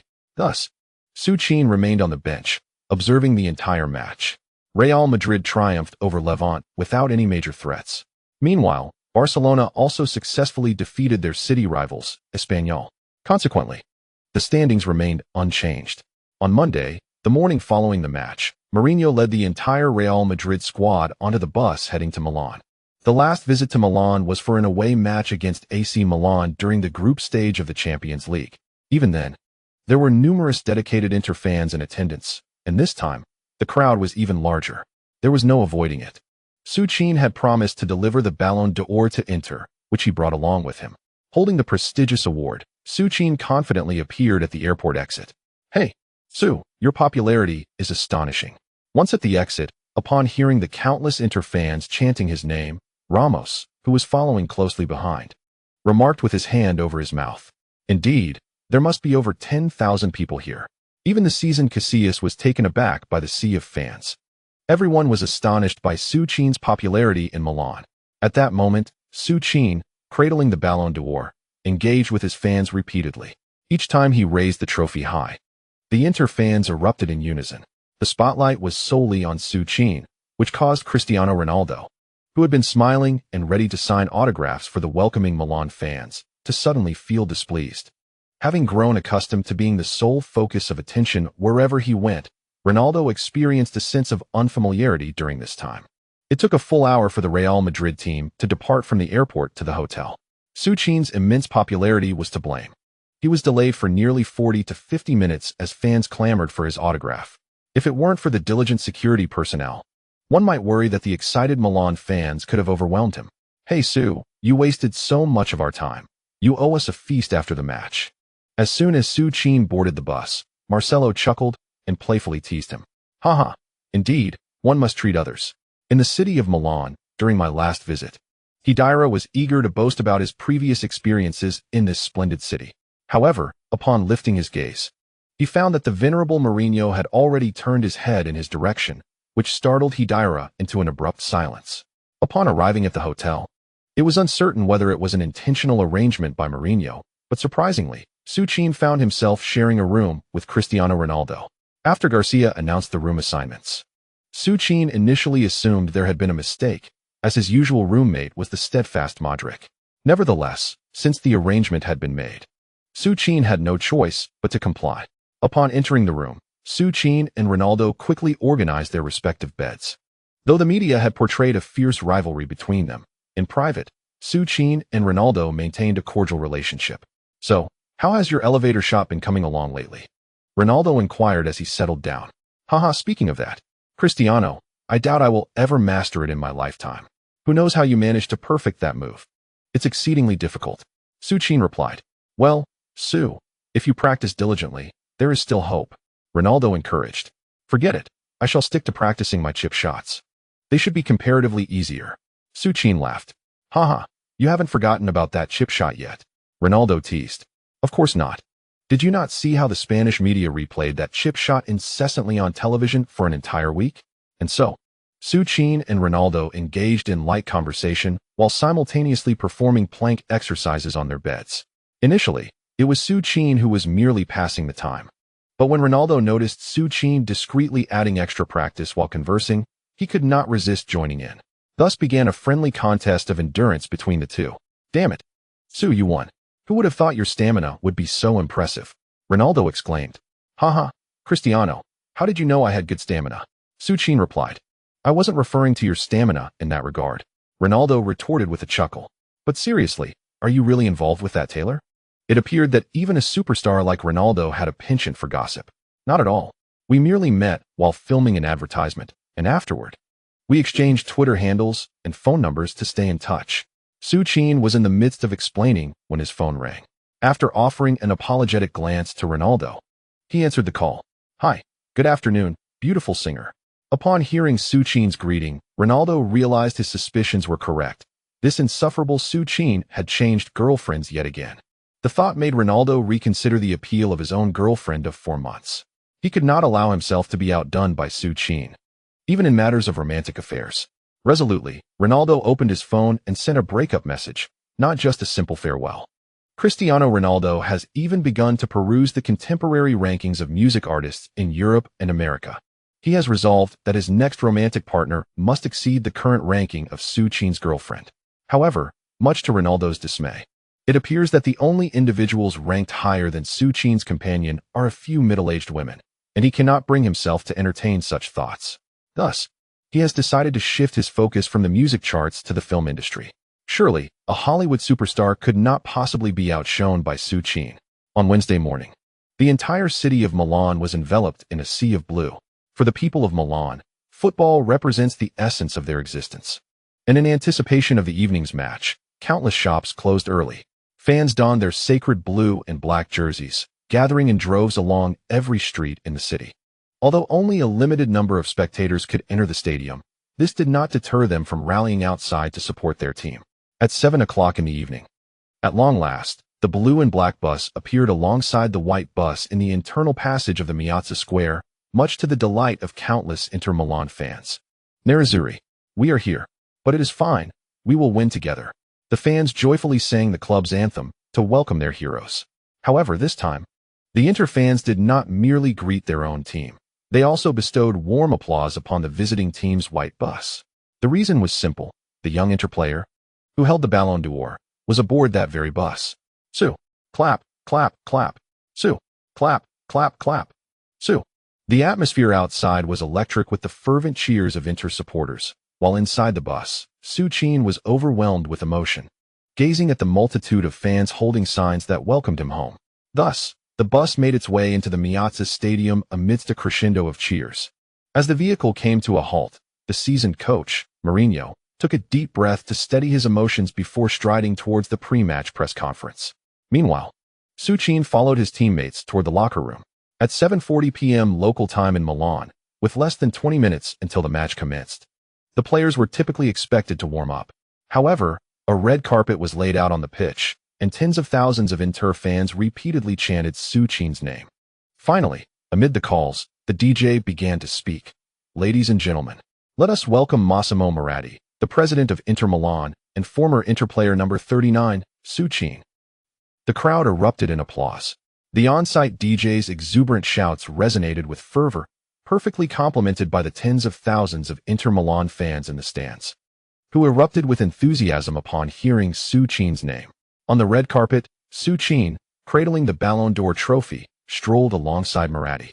Both engaged in light-hearted banter as they made their way to a makeshift stage set up in the center of the field. Upon reaching the stage, the audience's cheers subsided at the host's request, and Su Qin took the microphone offered by the host. I am immensely grateful. Truly, I appreciate all the fans. Su Qin, not particularly eloquent, managed to express his thanks. Despite his brief remarks, the resounding cheers from the thousands of Inter supporters filled the air. This past year with Inter has been the happiest of my career. Here, I have made countless friends. And most importantly, I have encountered all of you. It is your cheers, your encouragement, and your unwavering support that have brought us to this moment. Indeed, it is all because of you. With these words, the crowd erupted once more, and many fervent Inter loyalists were seen wiping away tears. On stage, after delivering his heartfelt words, Su Qin wasted no time in lifting his Ballon d'Or trophy.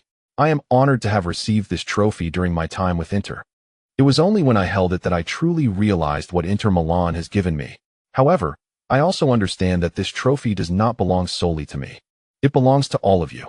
It belongs to every Inter Milan supporter. With that, Su Qin handed the Ballon d'Or trophy to Moratti. Su Qin, Su Qin, Su Qin. At that moment, the atmosphere was electric, not only within the stadium but also outside, in the squares of Milan. Countless fans watching the live broadcast erupted in fervent chants of Su Qin's name, fully aware that this might be their last opportunity to fervently shout the name of their beloved player. Following the conclusion of the Ballon d'Or presentation, the match commenced promptly. Although the 3-1 scoreline left little for Coach Mourinho to worry about, he prudently opted to deploy his full-strength lineup. Su Qin, Di Maria, Kaká, and Cristiano Ronaldo formed the formidable attacking quartet, supported by Xabi Alonso and Diarra in midfield. On the opposing side, Inter retained their traditional formation. Benitez, having ceased to resist, was left with no choice but to field the classic 4-4-2 formation reminiscent of Mourinho's era, featuring Stankovic and Cambiasso in central midfield, Mata and Pandev on the flanks, with Milito and Eto'o leading the attack. Benitez envisioned a tactical approach focused on counterattacks, hoping to seize a couple of opportunities against Real Madrid. However, to his astonishment, just 7 minutes into the match, Real Madrid found the back of the net. The one who scored the goal was none other than the enigmatic Su Qin, whose name had been fervently chanted by thousands of Inter Milan fans just before the match commenced. It was not a long-range shot, nor a header, but rather a deft flick from close range. Kaká's precise through ball found Su Qin, who, with his back to the goal, executed a brilliant maneuver, deftly bypassing Cambiasso. Before Lucio could charge out of the penalty area, Su Qin swung his right foot and unleashed a strike that, theoretically, should have been impossible to save. Cesar, positioned at the goal, was obstructed by Lucio and thus failed to track the trajectory of Su Qin's shot. It was only when the referee's whistle pierced the air that Cesar noticed the ball nestled in the back of the net. Just 6 minutes and 39 seconds into the match, Real Madrid took the lead against Inter Milan with an aggregate score of 4-1. Later that evening, amidst the aftermath of a torrential downpour, I, as the duty officer, fought through the night to fulfill my responsibilities. I sincerely apologize to everyone. After completing this chapter, I shall take a brief respite before resuming my writing later. Chapter concluded. Chapter 153. The Old Master lands in Madrid. How swiftly I received material during this scouting trip. Magnificent. The ball has found the net. Within a mere 7 minutes of the match, Su Qin had already put Real Madrid ahead with an absolutely theoretical, impossible angle goal. At that very moment, the commentator, Lao Huang, erupted in exuberant cheers. Not far from him, the Real Madrid bench erupted with excitement, as Modric, Granero, and others raised their arms in jubilation. All the Real Madrid players rejoiced, except for Su Qin, who, raising his hands, opted to forego the celebration. Nevertheless, despite his decision to abstain from celebrating, every Inter Milan fan present stood in applause for Su Qin. Hey Su, that was quite a shot. Although he did not celebrate, Cristiano Ronaldo was the first to rush over to Su Qin, embracing him with a smile, exclaiming, "Lucky goal." To be fair, when Su Qin received the ball, it seemed as though an instinct compelled him to strike. He knew without a doubt that it was the enhanced version of Vieira's shot he had just executed. The kind of instinct that allows one to score without even consciously observing the goal was something he had never possessed before. Come on, Su, a lucky goal? How come I couldn't score one so easily? Di Maria immediately chimed in with a playful retort. And so, the Real Madrid players, engaged in lighthearted banter, returned to their half of the field. Meanwhile, on the Inter Milan side, witnessing Su Qin's early strike, Lucio could only sulk and spit on the grass in frustration. To be honest, not a single Inter Milan player, including Lucio, believed they could overcome the formidable challenge posed by Real Madrid. Yet, it mattered little. They had already secured all the honors they could hope for last season. After all, they were all over 30 years old. Losing was simply part of the game. As the players of both teams resumed their positions, the match commenced once more. Inter Milan's offense continued to be orchestrated by Sneijder. However, it seemed that the extraordinary performance of the previous season had drained Sneijder of his brilliance. Thus, it was merely the relentless pressing from Khedira that left Sneijder in a state of discomfort. In desperation, Sneijder called upon Stankovic to join him in regaining control. Yet, Khedira had been anticipating Stankovic's involvement. Before Sneijder could deliver the ball, Khedira executed a sliding tackle, dispossessing him of the ball. The ever-vigilant Xabi Alonso seized the opportunity, surging forward with the ball. What a play! It must be said, as long as Khedira remains composed, his ability to defend one-on-one is indeed top-notch. Xabi Alonso continued his advance, and Mata joined the attack from the left flank. Without hesitation, Alonso delivered a precise diagonal pass to the feet of Cristiano Ronaldo on the left side. Ronaldo was unleashed. Cambiasso attempted to close in, but to no avail. With a swift change of direction, Ronaldo deftly maneuvered past Cambiasso. Meanwhile, Su Qin emerged from the penalty area, with Lucio in pursuit. At the Miazza Stadium, as they witnessed Ronaldo's rapid advance, all Inter fans anxiously covered their heads, fully aware that their team was not on par with the galactic squad they faced. Yet, they could hardly fathom that such a brief exchange of passes could dismantle what was once hailed as the world's most formidable defense. Samuel lunged at Ronaldo, but before he could make contact, Ronaldo flicked the ball away with the outside of his left foot. A 1-2. Su Qin successfully executed a combination with Ronaldo at the edge of the penalty area. Thus, Ronaldo was now face-to-face with Cesar. Without a moment's hesitation, as Cesar charged forward, Ronaldo delivered a side-footed shot, sending the ball into the bottom right corner of the net. Beep! The referee's whistle echoed. Ronaldo, overwhelmed with excitement, dashed toward the corner flag. In the 11th minute of the match, Ronaldo's goal altered the aggregate score to 5-1. No miracles remained. With this scoreline, Real Madrid had secured a place in the quarterfinals. The treble-winning dynasty of Inter Milan was unequivocally brought to an end by Ronaldo's strike. There was no avoiding it. Following the departures of Su Qin and Mourinho, even though this Inter squad consisted of the same players from last season, they appeared to have lost the most vital element of a team, their soul. Ronaldo's goal effectively extinguished all suspense from the match. Observing Ronaldo's fervent celebration, the veteran Mourinho turned with a look of regret, surveying his surroundings. The stadium remained familiar, adorned in its traditional colors, and the faces were recognizable. However, this time, his arrival here was solely to eliminate those devoted fans who cherished him. After scoring 2 consecutive goals, Real Madrid began to slow down their offensive tempo. Yet, while Madrid eased their pace, Benitez on the sidelines anxiously urged Inter to press forward with their attack. Despairing, Benitez realized that no matter how frantically he shouted, Inter's offense remained lethargic. Ironically, in the 41st minute, Real Madrid scored again during a counterattack. This time, it was not Su Qin or Cristiano Ronaldo who found the net, but Kaká, with his signature shot following Di Maria's triangular pass. 3 superstars had each scored a goal. The score stood at 3-0, with an aggregate of 6-1. Before halftime, Real Madrid had effectively extinguished any suspense in the match. Witnessing such a dismal performance from their team, the Inter fans at the Miazza Stadium began to leave in droves as the referee signaled for halftime. When they returned 15 minutes later, astonishingly, fewer than 3,000 fans remained in the stands, which included supporters who had traveled from Madrid. Naturally, having all but sealed the fate of the match, the astute Jose Mourinho substituted Su Qin and Kaká, keenly aware that both were prized assets, and he feared any potential mishaps in such a meaningless contest. Yes, Su Qin and Kaká were off the field, but there remained a relentless Cristiano Ronaldo eager to increase his Champions League tally. The ensuing 45 minutes became a stage solely for Ronaldo. However, although the stage was set for him, he failed to perform. The reason was clear. The seasoned Inter players were not inclined to indulge Ronaldo, as he attempted to flaunt his skills. The aging Inter defenders took turns harshly attending to him. In the 57th minute, after elegantly flicking the ball past Maicon with a heel touch, Ronaldo hadn't even lifted his right leg to shoot when Cambiasso, with a rather brutal challenge, sent him tumbling to the ground.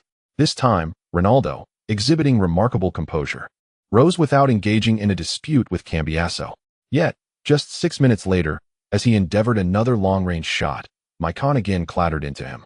This time, an enraged Ronaldo quickly surged toward Maicon. Consequently, Maicon received a yellow card. The match concluded with the score unchanged at 3-0, and Ronaldo limped off the field. Observing Ronaldo's condition, Su Qin felt a pang of sympathy. Alas, there was little he could do. After all, Ronaldo was simply too competitive for his own good. "Hey Su, joining us tonight?" On the field, Ronaldo headed straight to the locker room, while Su Qin had no time to return.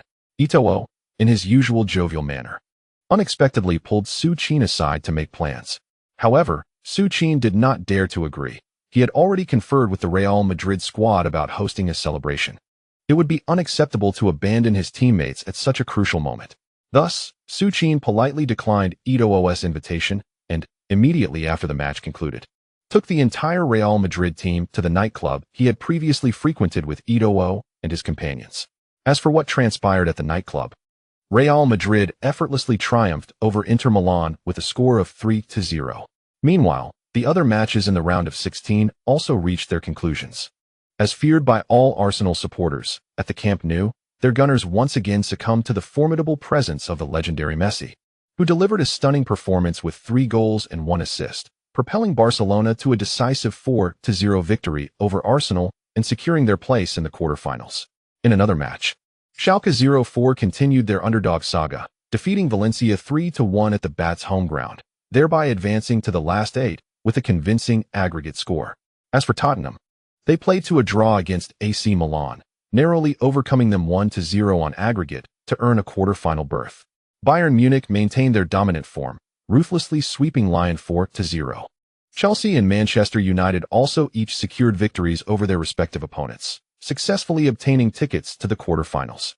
Thus, the list of quarterfinal teams for the 2010-2011 Champions League season was finally unveiled. The following afternoon, after awaiting the return of all team members to the hotel, Mourinho promptly led the squad onto the flight back to Madrid without hesitation. With a league match scheduled for Saturday, he would then have to rush to Nyon for the quarterfinal draw ceremony. The packed itinerary left even Mourinho feeling somewhat overwhelmed. Fortunately, on Saturday, even with half of the Real Madrid squad being substitutes, they comfortably defeated Espanyol at home, securing another 3 points.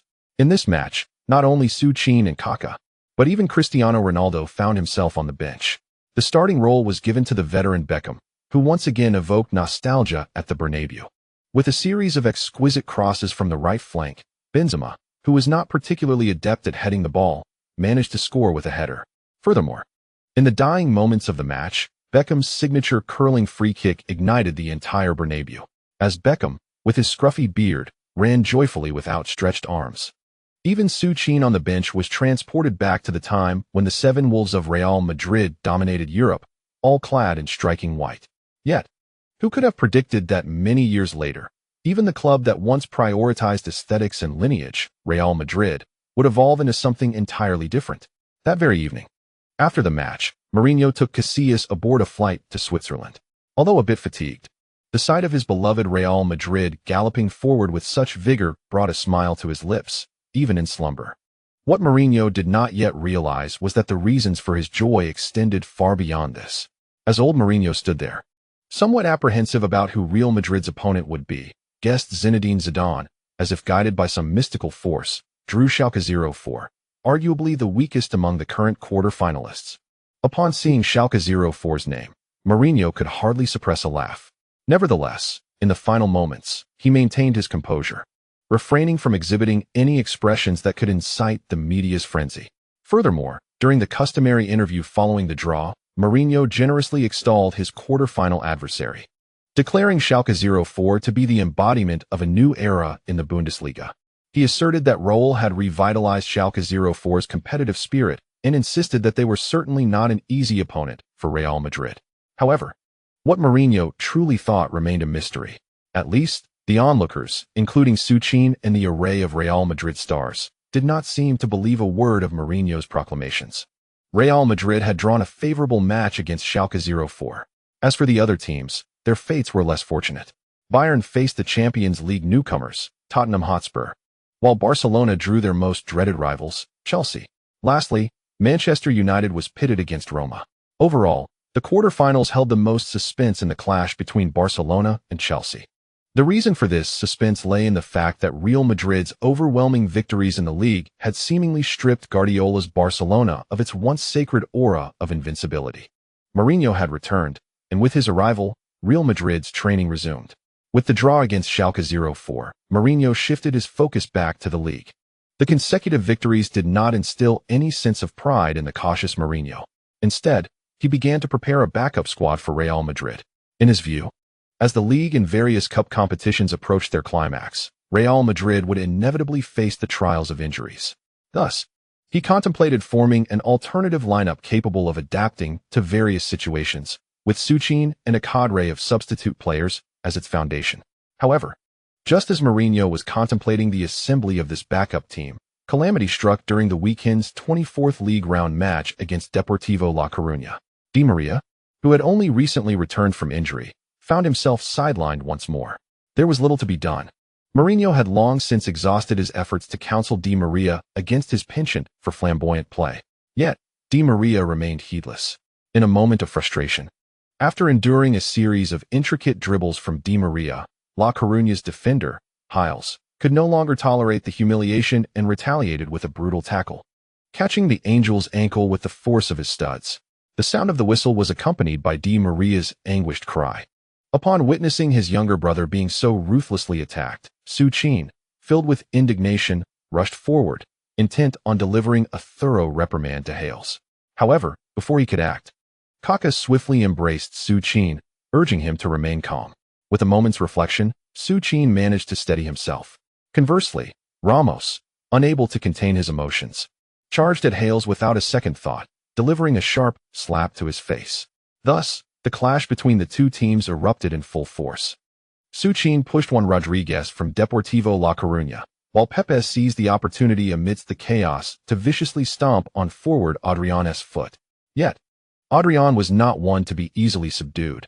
As he rose, he retaliated with an elbow aimed at Pepe. Unfortunately for him, the referee was right there to witness the act. Pepe let out a piercing scream as he crumpled to the ground, and poor Adrian was promptly shown a red card, banished from the pitch. In the aftermath of the confrontation, Deportivo found themselves down 2 players, while Ramos was honorably dismissed from the field. The tumult subsided, but poor Di Maria was carried off on a stretcher, his face buried in tears. Witnessing Di Maria's distress, Su Qin resolved to channel his fury into scoring. In the 19th minute of the match, Su Qin received a cross from Cristiano Ronaldo on the left flank and, with a powerful header, netted his first goal of the evening.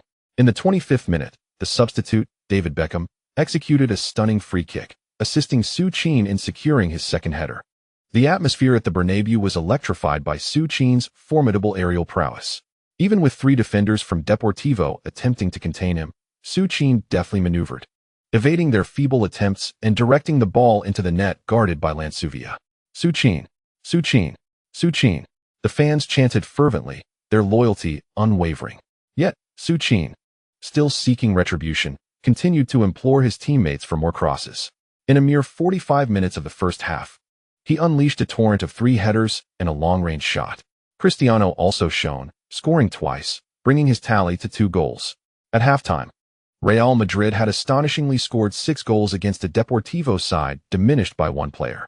Observing the unfolding situation, Coach Mourinho opted not to substitute the seemingly unsatisfied trio of stars.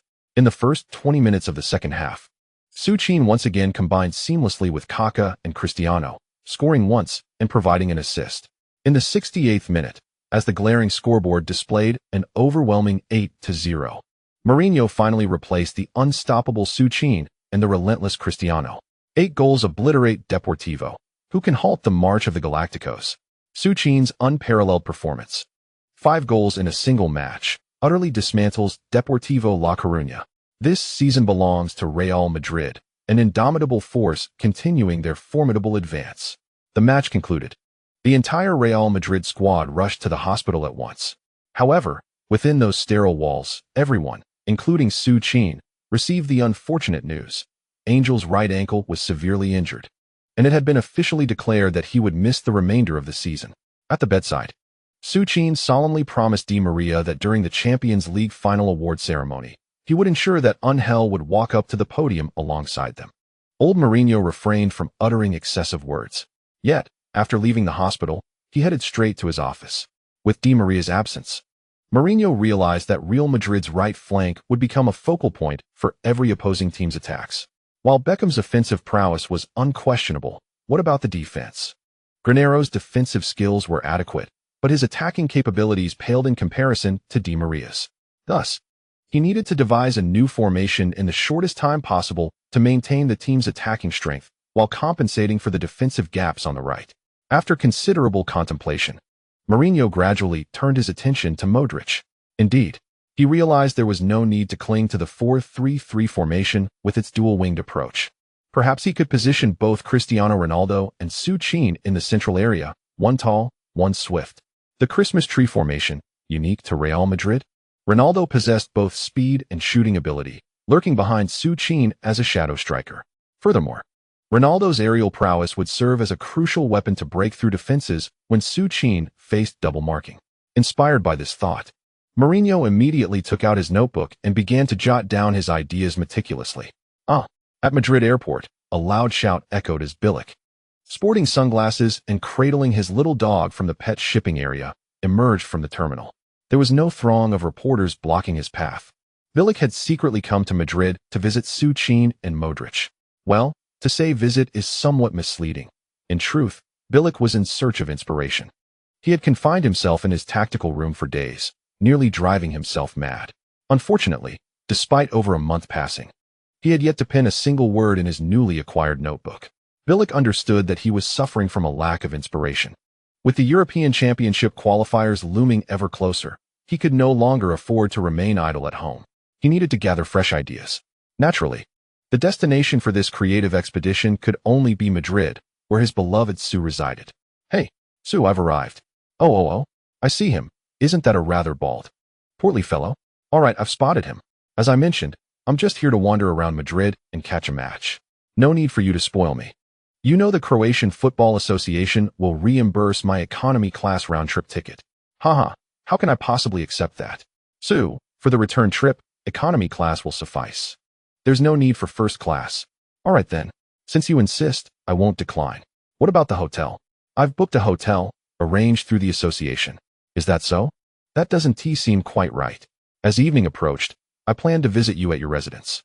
You are well aware that among our team, you have always been the one I worry about the most. That settled, Oldby boarded Old Stan's luxury vehicle while still on the phone.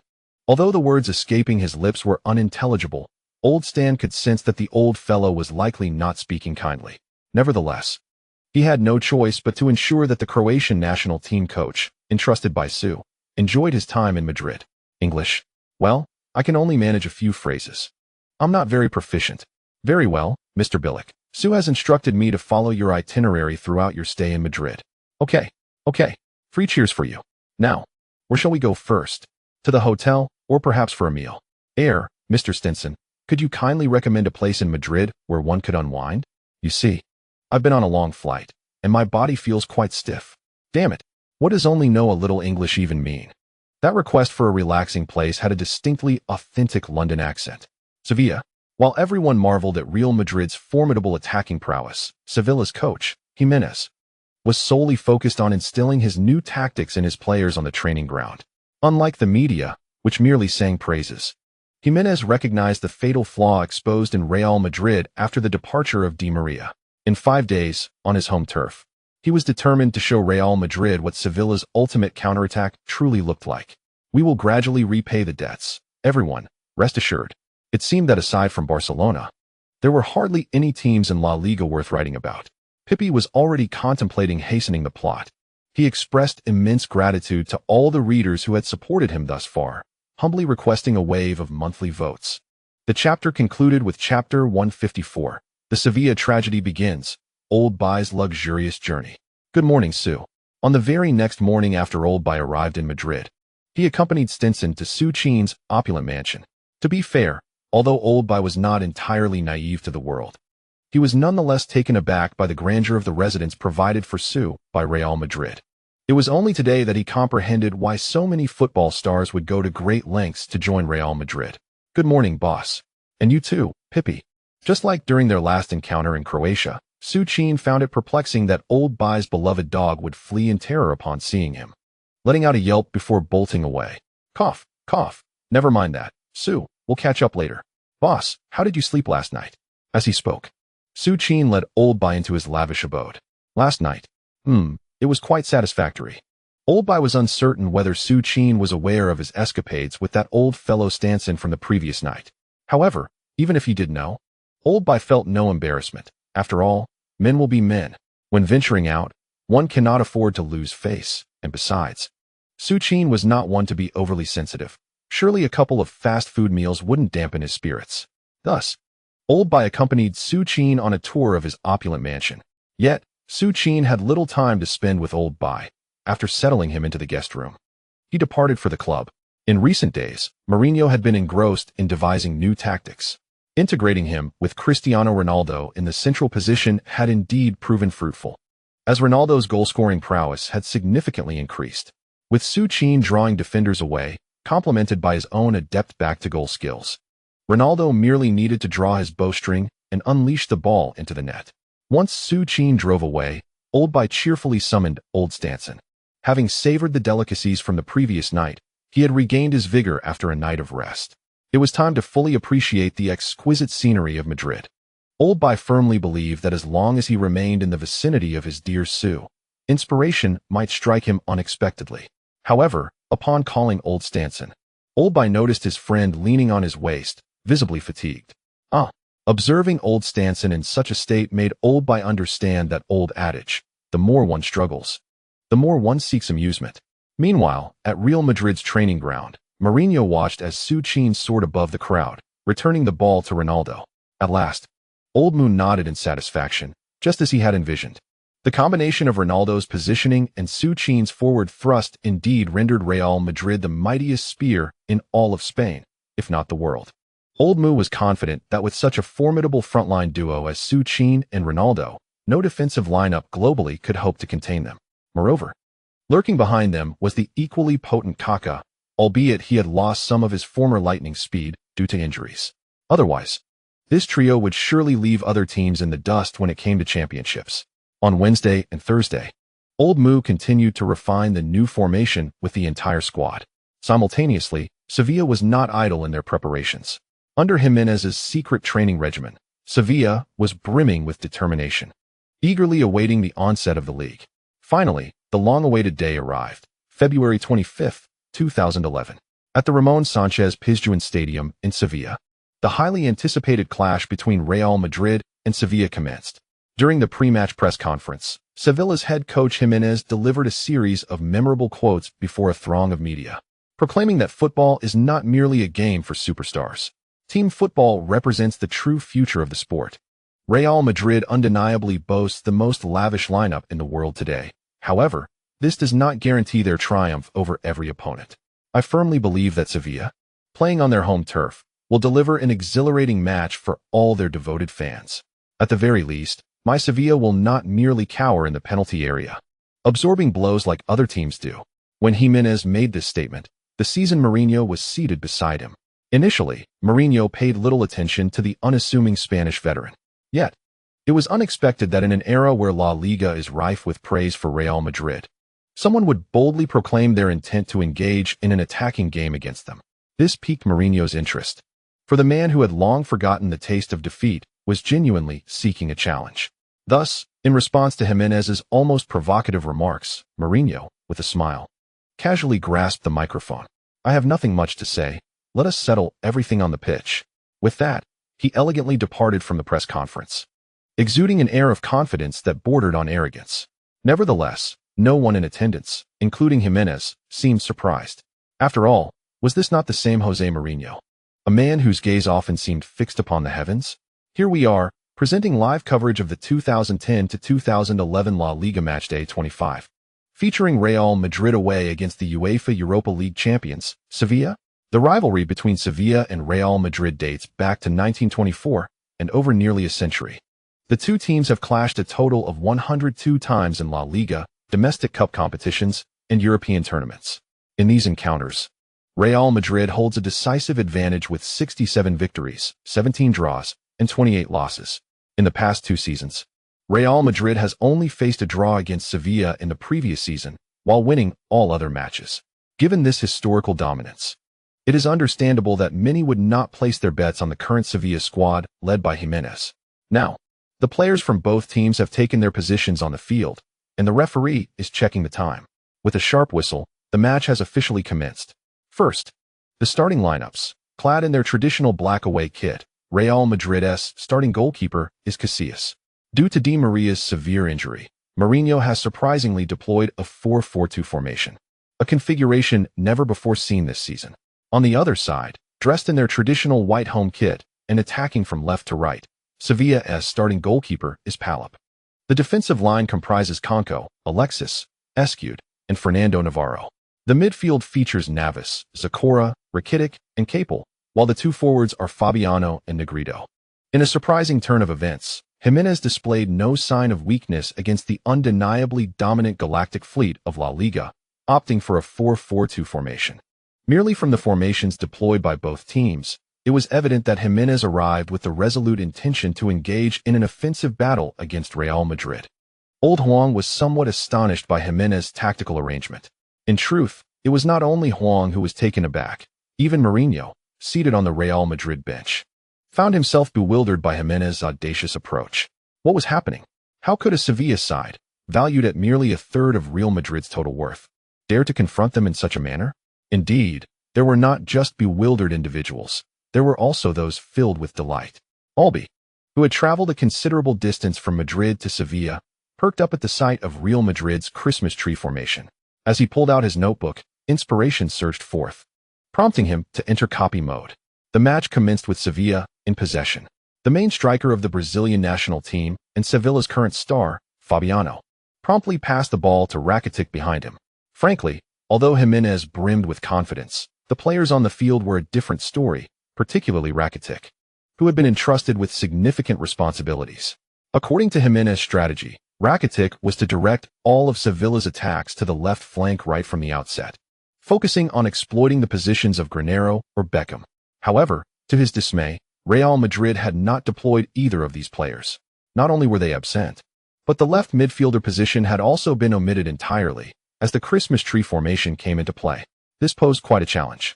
Nevertheless, being hailed as Croatia's most talented midfield prodigy, Rakitic swiftly adapted and began to engage in possession play with his midfield teammates. Regrettably, they were up against a formidable Real Madrid midfield combination capable of dismantling even Barcelona's possession game. The duo of Khedira and Diarra made it exceedingly difficult for Sevilla's players to maintain control of the ball. Thus, after a series of nearly 10 passes lacking any substantial attack, Rakitic found himself in a precarious position, facing a double press from Kaká and Modric. In a moment of urgency, he launched a long pass that found its way to Fabiano in the attacking zone. Although the pass was somewhat hasty, Fabiano managed to skillfully control the ball just before Pepe could intervene. However, Fabiano managed to control the ball, for at that very moment, Diarra lunged forward. With Diarra in front and the formidable Monk behind, Fabiano, caught in this vice, had no choice but to promptly relinquish the ball again. On the left flank, Negrito, a product of Real Madrid's youth academy, did not hesitate. He struck the incoming ball with an explosive shot. Though Negrito's shot was unexpected, Casillas, positioned at the goal, was already prepared. Logically, this long-range effort should not have posed a significant threat. Yet, to everyone's astonishment, Carvalho inexplicably extended his leg, inadvertently deflecting the ball's trajectory. The football, altered by this unforeseen ricochet, found its way into the net. Casillas threw up his hands in resignation, displaying a countenance of disbelief. Meanwhile, the Pizjuan stadium erupted with fervor. Gugu Alal. The DJ's ecstatic announcement reverberated through the air. As for the stands, over 40,000 Sevilla fans erupted like a boiling pot the moment the referee's whistle blew. Oh dear. Carvalho, what have you done? That leg of Carvalho was entirely unnecessary. Without his intervention, Casillas would undoubtedly have thwarted that long-range attempt. The match had barely begun, and Sevilla, playing at home, unexpectedly took the lead. This marked Real Madrid's first encounter with conceding a goal so early in the season. Nevertheless, the game was still in its infancy, and Real Madrid was expected to soon regain their composure. The ever-perturbed Old Yellow muttered to himself. While not far from the commentary box, Mourinho gazed disapprovingly at the field, particularly at Khedira, who had ventured too far forward and failed to retreat to his position. This player, having recently returned from injury, seemed to have forgotten the promises he had fervently made before. With a furrowed brow, Mourinho observed, while Jimenez, who had previously appeared bewildered by Mourinho's tactical decisions, now sprinted wildly along the sidelines. Not only was he racing, but he was also fervently gesticulating to the fans, urging them to amplify their enthusiasm. Jimenez was genuinely taken aback. Although he had faced a setback in the tactical setup, fortune had smiled upon him. Scoring on their very first attack was nothing short of a perfect start. Moreover, in all previous encounters between Real Madrid and Sevilla, whenever Sevilla had taken the lead, they had never lost. Jimenez pondered that, perhaps, just perhaps, he could indeed triumph in this battle of attrition against the formidable Real Madrid, which the entire La Liga feared. Meanwhile, amidst Sevilla's exuberance, the stars of Real Madrid remained unfazed by the sudden setback. Particularly, Su Qin, who had been engaged in conversation with Cristiano Ronaldo since the match commenced, maintained his composure. In recent days of training, coupled with shared accommodations, the bond between Su Qin and Cristiano Ronaldo has undeniably deepened, particularly as the number of assists between Su Qin and Ronaldo dwindles to less than 5. Su Qin's gaze upon Ronaldo resembles that of a seasoned patron encountering a deity. Just like during our training, I will push into that central position, he exclaims. Rest assured, Su. However, once you score, you must assist me in return. Su Qin retorts, am I the sort to solely think of my own goals? Fear not. Thus, a pact is formed, and Su Qin joyfully pats Ronaldo on the backside. As the celebrations of Sevilla come to a close, the match resumes. The opening sees a goal conceded. One can trust that Real Madrid will hasten their counterattack.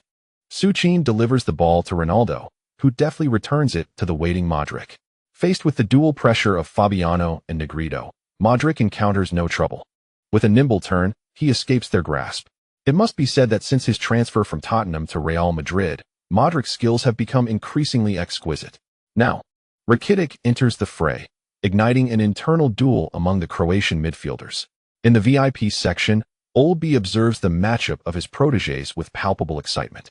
He knows that although Modric and Rakitic share similar traits, Rakitic's youth promises the potential for innovative techniques with time. As Rakitic approaches, Modric refrains from a reckless dribble. Instead, after momentarily slowing his pace, he deftly passes the ball to the advancing Kaká on the left flank. Among those familiar with the current Christmas tree formation, Kaká stands unparalleled. Evading Rakitic's frontal interception, Kaká receives the ball and begins to sprint down the center with fervor. Indeed, as Modric releases the ball, Kaká seems to transcend to his former godlike form, surging forward with a powerful stride down the middle. Zecora from Sevilla lunges forward. Without hesitation, Kaká pivots sharply, overpowering Zecora. At this moment, the Sevilla midfield appears utterly vacated. Unlike Su Qin, who charges directly into the penalty area, Ronaldo opts for a diagonal run along the flank. Similarly, as Kaká notices Navas and Capel converging from the side, he refrains from a forceful advance, instead directing the ball towards Su Qin, who is retreating. Just at the top of Sevilla's penalty arc, Su Qin shields off Escud, and, utilizing Drogba's back-to-goal technique, deftly nudges the ball forward. Positioned where the ball emerges, Ronaldo, having evaded Sevilla's defenders, elevates his right leg in readiness. Bang! Ronaldo finds himself in the most comfortable and familiar shooting position. Cristiano Ronaldo unleashed a breathtaking strike, clocking nearly 140 km/h, with no hindrances in sight. The ball soared majestically, piercing through the goal defended by Palop and finding the back of the Sevilla net. The referee's whistle echoed. Merely 3 minutes after Sevilla had scored, the formidable trio from Real Madrid executed an almost unanswerable combination, leveling the score. Magnificent. Magnificent. The CSK combination. Once again, the CSK trio's unparalleled synergy. After receiving an almost flawless assist from Su Qin, Ronaldo equalized with a spectacular shot. The once boisterous Sanchez Pizjuan Stadium fell into a hush. The passionate Old Huang began to roar with excitement. On the pitch, Ronaldo, having scored, sprinted towards the visiting fans with unrestrained joy. Without a moment's hesitation, before the over 7,000 traveling Madrid supporters, he leaped high, celebrating in a Su-style fashion. With a resounding shout, Kaká, Su Qin, Ronaldo, and the tardy Modric embraced one another. The Real Madrid stars commenced their jubilant celebration. On the sidelines, the fervent Mourinho raised his arms in elation, cheering for his disciples' goal. Naturally, the most exhilarated of all was the venerable old Bai in the VIP section. Inspiration. Absolute inspiration. Especially with Su Qin's recent retreat into the penalty area followed by that sudden back-pass assist. Old Bai envisioned at least 5 players among the Croatian talents he had scouted, each possessing remarkable long-range capabilities. However, in his excitement, Old Bai instinctively kicked out, but alas, he missed the dog he had brought from Croatia due to the prohibition against pets at the venue. Thus, his foot landed squarely on the seat in front of him. Ouch! Before long, Old Bai found himself cradling his foot in agony. Yet, amidst his lamentations, he diligently recorded the inspiration he had just received in his notebook. 11. Real Madrid swiftly equalized. Furthermore, this offensive surge was initiated directly from the center, showcasing sheer dominance. As Mourinho celebrated, Sevilla's coach Jimenez, who had just been fervently urging the fans to increase their vocal support, wore a defeated expression, biting his lip in despair. A bit flustered, indeed. Jimenez had not anticipated that Real Madrid would find it so effortless to score. They bypassed the flanks entirely, launching a direct onslaught through the center. The alarming part was how effortlessly they breached his defense. Only 5 minutes had elapsed in the match. Both teams had already reached 11. The Sevilla players appeared somewhat bewildered. They had come prepared for a battle of attrition. However, it was only when Sevilla faced off against Real Madrid in a fierce contest that the players truly recognized the chasm that separated them from these formidable opponents. In the 12th minute of the match, precisely 6 minutes after Real Madrid equalized, their second goal materialized as if preordained. Cristiano Ronaldo, who had been trailing behind Su Qin in the center, inexplicably darted to the right flank. Despite the absence of a winger, Ronaldo seamlessly transformed into a wide midfielder. This sudden positional shift left the Sevilla midfielders, who had been attempting to close in on him, utterly out of position. In what seemed like an unguarded moment, Ronaldo delivered a superb cross to Su Qin, just above the heads of Sevilla's central defenders, Alexis and Escud. With the power and precision of a divine being, Su Qin executed a thunderous header, sending the ball into the net guarded by goalkeeper Pepe. It was a perfect strike into the corner. With the added influence of Klose's heading prowess, Su Qin placed the ball in a position Pepe could scarcely reach. Magnificent. The ball found its way in. The second goal. Su Qin, having received Ronaldo's exquisite cross, managed to score amidst the pressure of Sevilla's central defenders, placing the ball in the unreachable corner of the net. 21. In the 12th minute of the match, Real Madrid took the lead. There was no doubt about it. Within the penalty area, Su Qin showcased the extraordinary prowess of the world's premier striker. Alexis and Escud stood helplessly before him, like lambs awaiting slaughter, as they watched him direct the ball into their own goal. This is the phenomenon that is Su Qin. This is the caliber of a Ballon d'Or winner. See, I told you it was only a matter of time before Real Madrid took the lead. I wonder what Sevilla was thinking, choosing to engage in a shootout with Real Madrid. Indeed, with such a lineup, not only Sevilla, but even Barcelona would struggle against them. Mark my words. This 21 is merely the beginning. Given Su Qin and Ronaldo's tendencies, if they don't each net at least 3, I doubt they'll leave the pitch. Poor Sevilla. What were they thinking, scoring that opening goal? Had they not scored, perhaps Real Madrid would have eased off after racking up 5 in the first half. Now, they've stolen a goal, and we can expect a tragic tale for Sevilla to be reported tomorrow. Considering how easily Real Madrid is handling Sevilla now, I wonder how they will fare against Schalke 04 in the upcoming Champions League. My brother is with Schalke 04. Last round, he nearly assisted a goal. Haha, Schalke 04? Did you not catch the highlight reel? Mourinho could scarcely contain his laughter upon learning Real Madrid would face Schalke 04. Indeed, with the acquisition of Su Qin this season, Real Madrid has become truly invincible. Now, we shall see if they can pursue the 6th title dream. Pursue the 6th title dream? Are you out of your mind? Last season, Real Madrid managed to secure a mere 16-year-old talent who hardly possesses the credentials to vie for a sextuple. Achieving a treble would be a commendable feat, however. I must admit, witnessing Su Qin's unchallenged supremacy at Real Madrid has begun to lose its allure. It would be splendid if they could wrap up their endeavor in a couple of seasons and transfer to Manchester City, thus establishing a Manchester dynasty. As the chief supporter of Su Qin, Huang Jinxiang fervently cheered for him the moment the referee's whistle blew. At that instant on the pitch, as the goal was scored, Su Qin beamed and rushed directly towards Cristiano Ronaldo. For more to go? In his excitement, while embracing Ronaldo, Su Qin inadvertently exclaimed, "What? Oh, it's nothing, Cristiano. I meant we just need 4 more for each of us to achieve 5 goals. Seriously, Su, do you have no shame? Each of us needs 4. Are you suggesting we score 10? Haha, 10 seems a bit excessive. If we reach 10, it appears we would be stranded on this pitch indefinitely." In the VIP section, the old man, nursing his aching right foot, jubilantly began to write once again. What a splendid place Spain is. Just think about it. He had spent over a month in Croatia without penning a single word, yet here in Spain, less than 10 minutes had passed, and he had almost filled 2 pages. Indeed, even a tactical genius like himself must immerse in life experiences to devise more flawless strategies. Reflecting on this, the old man retrieved his phone and sent a text to old Stan, inquiring about the local delicacies of Sevilla, rumored to be even more authentic than those in Madrid. Chapter conclusion. Chapter 155. Will the final showdown in La Liga be the national derby? Come back. Retrieve your positions. Keep your eyes on Ronaldo. Mark him closely. At the Sánchez-Pizjuán Stadium, the unfortunate Sevilla fans watched helplessly as their coach repeatedly yelled at the players. There was no option left.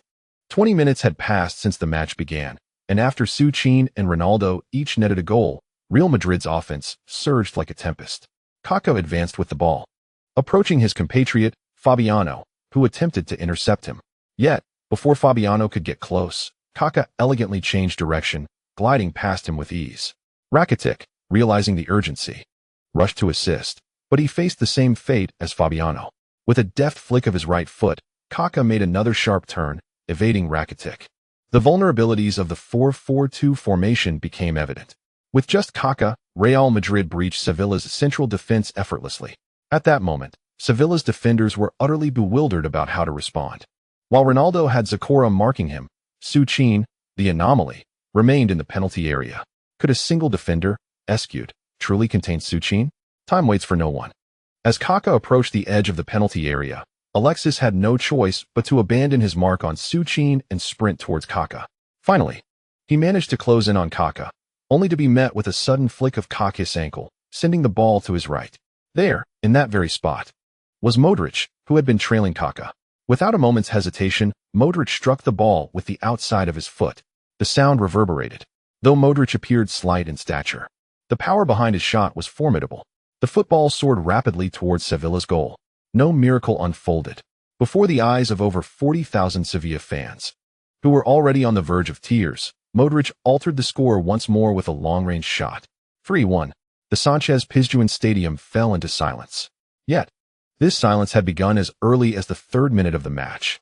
Under the suffocating pressure of Real Madrid's formidable lineup, the Sevilla supporters had spent those 20 minutes in constant trepidation for their team. Indeed, the very scenario they feared had come to pass. In just over 20 minutes, the score was 3-1.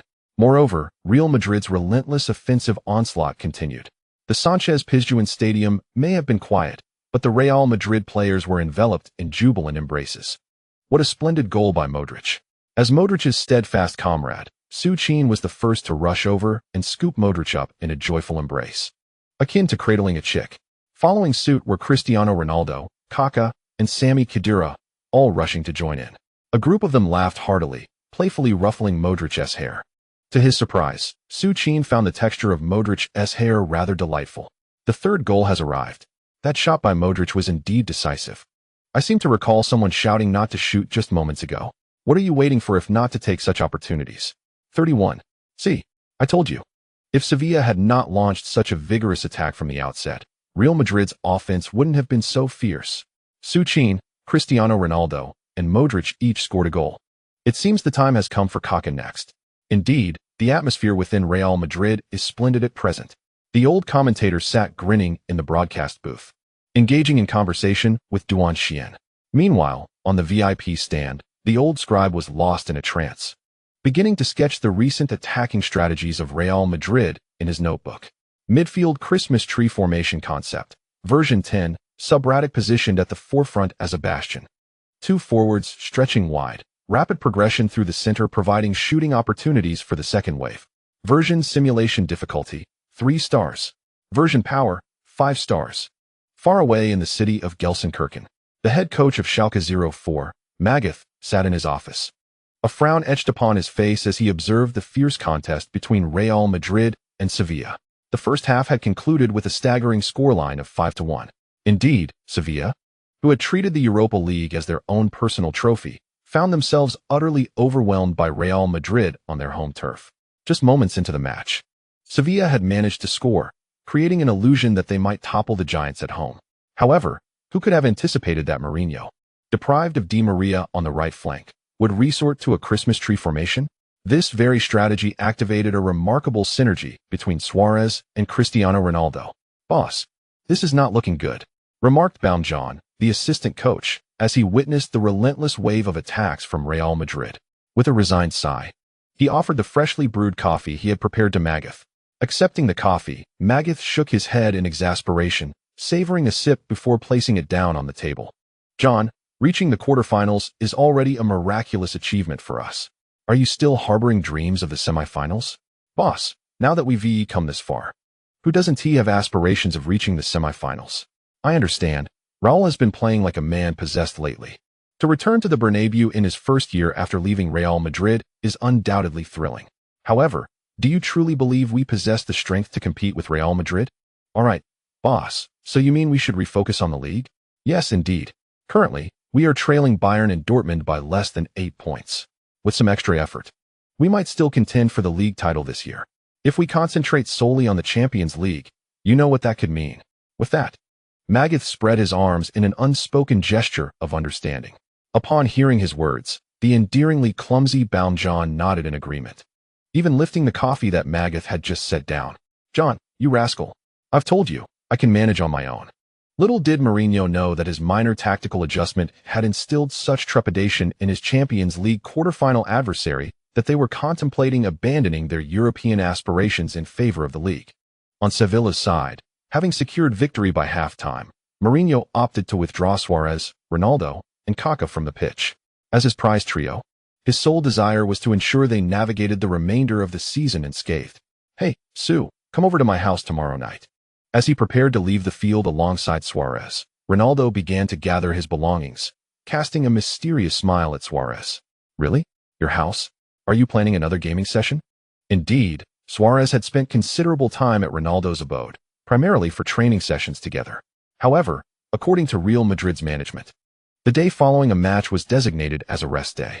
During this holiday, one cannot help but wonder what concoction fuels Cristiano Ronaldo. Upon arrival, one would soon discover the answer. Observing Ronaldo's enigmatic demeanor, Su Qin could only nod in resignation. As the time drew near, Su Qin, alongside Ronaldo and Kaká, took their places on the substitute bench, preparing to witness the highly anticipated La Liga clash that had transformed beyond recognition. The Real Madrid substitutes appeared relaxed, while Sevilla's bench bore the weight of despair. Particularly, Sevilla's coach, Jimenez, was left astounded after his team conceded 5 goals in a frenzied first half. Although he understood the slim chances of securing a victory, he was determined to avoid the embarrassment of suffering the largest defeat against Real Madrid. Thus, during halftime, Jimenez made a decisive move, substituting a forward for a defender, shifting Sevilla's formation from 4-4-2 to 5-4-1. However, upon the resumption of play, Jimenez was dismayed to find that Real Madrid had replaced their 3 formidable players. This infuriated Jimenez to the extent that he contemplated confronting the smirking Mourinho. The match continued with Real Madrid employing a traditional 4-3-3 formation, while Sevilla fortified their defense with a 5-4-1 setup. The second half unfolded in a tedious battle of attrition between the two teams, concluding with the score remaining unchanged at 5-1. Real Madrid emerged victorious, claiming a resounding win and valuable 3 points at Sevilla's home ground. In the post-match press conference, Sevilla's coach, Jimenez, wore a face that was on the verge of tears as he expressed his apologies to the Sevilla supporters through the media. Meanwhile, Mourinho, with a beaming smile, raised 5 fingers to the reporters. 5 goals, 5-1. This was the answer to the questions they had intended to pose before the match. As ever, he was unabashedly brash. Yet, given the scoreline, it was evident that Mourinho had the audacity to be so. Following the match, Su Qin and his Real Madrid teammates chose not to venture out as they typically would. It was not that Coach Mourinho forbade them. Rather, a new game champion by Su Qin had captured the team's attention. To call it a game would be a misnomer.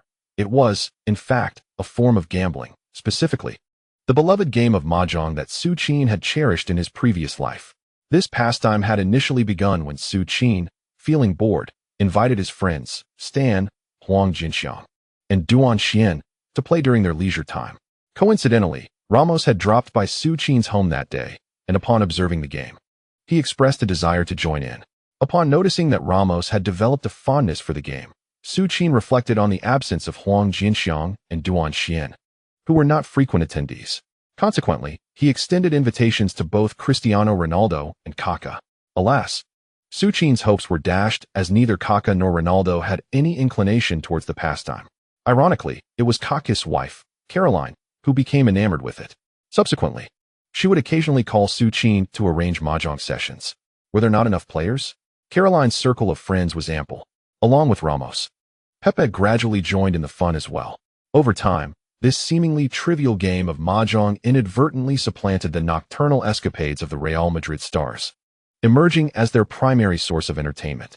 Initially, Su Qin found this development somewhat absurd. However, upon reflection, he recalled that even Shaquille O'Neal enjoyed playing mahjong, which allowed him to accept the situation. Indeed, as the stakes escalated from thousands to tens of thousands of euros, the thrill of turning a card to reveal a windfall of several hundred thousand was undeniably exhilarating. Thus, the remaining days of March swiftly passed under Real Madrid's relentless dominance. On March 6th, at the Bernabeu, Real Madrid faced the La Liga underdogs Osasuna. Against such a weak opponent, Mourinho had no intention of fielding all three superstars. He merely sent Ronaldo and Su Qin onto the pitch, and Real Madrid effortlessly triumphed with a resounding 6-1 victory. Both Su Qin and Ronaldo scored twice, while Modric and Ramos each contributed a goal. This decisive scoreline allowed Real Madrid to maintain their tight grip on the top of the standings, closely trailing Barcelona. Following the conclusion of the 26th round of the league, the quarterfinals of the Copa del Rey unfolded midweek at the Bernabeu. This time, Sporting Gijón served as mere stepping stones for Real Madrid. In under 40 minutes, the three superstars extinguished any suspense regarding the outcome with a score of 4-0. March 10th marked the commencement of La Liga's 27th round. Facing 12th-placed Levante, Mourinho fielded his full-strength squad, resulting in a dismal 7-0 defeat for the beleaguered Levante on their home turf. After the match, Levante's coach, Hercules, lamented to the reporters about the various injustices faced by weaker teams in the current La Liga landscape. Indeed, as the season approached its conclusion, both Real Madrid and Barcelona held a commanding lead over the rest of La Liga, creating a stark dichotomy where the title appeared to be a contest solely between them. This imbalance had persisted for nearly a decade, rendering life increasingly arduous for many La Liga teams. Without investment, they were left to rely solely on home ticket sales and meager broadcast fees to survive. Hercules spoke the truth. Yet the unfortunate coach found no recognition from the La Liga authorities. It was precisely due to his veiled criticisms of the inaction of the La Liga Association that he incurred a fine of 10,000. Upon learning of his penalty, Hercules, in a fit of rage, smashed his office to pieces. His remarks, however, did not create much of a stir. The relentless momentum of Real Madrid and Barcelona continued unabated. On March 15th, during the 28th round of La Liga, Real Madrid triumphed decisively over Hercules with a score of 4-1. However, in this match, Carvalho, the main central defender who had been a stalwart since the beginning of the season, suffered a thigh injury while retreating defensively. It was conservatively estimated that he would require at least a month to recuperate. As he was assisted off the field by the medical staff, Mourinho felt a wave of relief, grateful that his Champions League quarterfinal opponent would be Schalke 04. Without Carvalho, he genuinely feared a lack of confidence should they face other formidable teams. On March 22nd, in the 29th round of La Liga, Real Madrid faced Villarreal, the Yellow Submarine. Having acquired a central defender, Villarreal finally enjoyed a moment of pride on their home turf. Under the audacious leadership of coach Valverde, who adopted an unprecedented 5-4-1 formation, Villarreal managed to withstand nearly 90 minutes of relentless pressure from Real Madrid, securing a 0-0 draw. As the referee signaled the end of the match, Villarreal's supporters erupted into tears of joy, applauding their players. Meanwhile, Su Qin graciously exchanged jerseys with Harris, Villarreal's central defender, who had valiantly thwarted numerous attempts on goal. The draw cruelly allowed Barcelona to extend their lead over Real Madrid by 2 points, increasing the gap to 3. Nevertheless, this stalemate did not dampen the spirits of the illustrious stars of Real Madrid. Just a week later, in their own stadium, Real Madrid delivered a resounding 5-0 victory against the Valencia team, which sought to replicate Villarreal's tactics. Su Qin and Cristiano Ronaldo each scored a long-range shot and a header, while Kaká sealed the scoreline with a deft finish. In a surprising turn of events at Camp Nou, Barcelona suffered a shocking defeat, losing 0-2 at home to the relatively unknown Hercules. This unexpected loss obliterated the 3-point advantage that Barcelona had painstakingly built up. With points now equal, Real Madrid reclaimed the top position in the standings, thanks to a significantly superior goal difference. At the post-match press conference, when journalists inquired about Guardiola's unexpected defeat, Mourinho could hardly contain his amusement. As for Guardiola, he remained unfazed, exhibiting his characteristic demeanor. Failure is an entirely commonplace occurrence on the football field. We have merely suffered a single defeat after a series of approximately 10 victories. In this match, Helgas exhibited remarkable tenacity. No, the team's style of play and tactics are not at fault. Perhaps it is simply the consequence of prolonged engagement in consecutive matches that led to my players' subpar performance today. Furthermore, I implore you to refrain from continuing to bring up Su Qin's situation at the Barcelona press conference. I have reiterated that I shall no longer address any inquiries regarding Su Qin. I stand by my declaration. There exists only one player who reigns supreme in this world. Messi. Messi.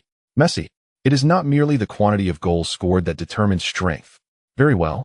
Observing the visibly animated demeanor of the old coach, the reporters eagerly began to click their cameras. Moreover, what particularly exhilarated the journalists was the apparent suspense of this year's La Liga, which seems destined to endure until the very end. The reason? It appears that La Liga, perhaps anticipating the intense competition of this season, has scheduled the second Clásico between Real Madrid and Barcelona for May 15th, coinciding with the 37th round of La Liga, right at the Bernabeu. Should the suspense indeed persist until that moment, and if Real Madrid manages to triumph over Barcelona, it would undoubtedly be one of the most exhilarating La Liga seasons in nearly a century. Barcelona would witness, live at the Bernabeu, the coronation of Real Madrid. Just envisioning that scene sends a thrill through the journalists. The league may be reaching its conclusion, yet as time approaches, all Real Madrid supporters eagerly anticipate the forthcoming Champions League quarterfinals, which are now within sight. It is imperative to carefully contemplate the unfolding narrative, otherwise, this tale may well falter. Chapter 156, the so-called Huaxia Derby of Schalke 04 tolls. Gelsenkirchen, a city renowned for its traditional Bundesliga powerhouse, Schalke 04, has been bustling with festive fervor since April 1st, akin to a Christmas celebration. There is no other explanation. For it has been nearly an eternity since Schalke 04 last graced the quarterfinals of the Champions League. One might say, never before. For the fans of Schalke 04, this day surpasses even the joy of Christmas. Indeed, whether for the supporters of Schalke 04 or those of Huaxia, this day marks one of the most exhilarating moments. The sole reason for such excitement is the encounter of Su Qin and Hao Junmin, both of whom share the Huaxia heritage, on the grand stage of the Champions League. As April 1st approaches, merely 3 days shy of the quarterfinals, the Huaxia Sports Channel has commenced its fervent build-up for this Huaxia Derby. This is not merely an audacious claim to kinship by the sports channel. Rather, it is Su Qin who first proposed this matchup. Naturally, Su Qin's suggestion comes as a result of Raiola receiving communication from K. Einbachs and the Golden Voice. Initially, Su Qin felt somewhat unenthusiastic about the situation. However, after perusing the Huaxia Football Forum, he found a sense of relief. Previously, Su Qin had consistently proclaimed his allegiance to Huaxia in front of the media. And coupled with the various scandals surrounding the Huaxia Football Association, it seemed that no one was still troubled by his Croatian nationality. Even if there were, they were merely stubborn individuals clinging to their opinions. With Su Qin no longer facing criticism, Hao Junmin had emerged as a player favored by Magath. Thus, the so-called Huaxia Derby naturally took shape. Hao Junmin is a player I greatly admire. Since my childhood, I have watched him play for Huaxia Club, and his talent is undeniable. Admittedly, his abilities may still be a tad short of elite status. Yet this does not diminish the fact that he is currently one of the finest midfielders in Asia. On a Tuesday afternoon, as the Real Madrid team arrived at Gelsenkirchen International Airport, Su Qin shared these sentiments with the media.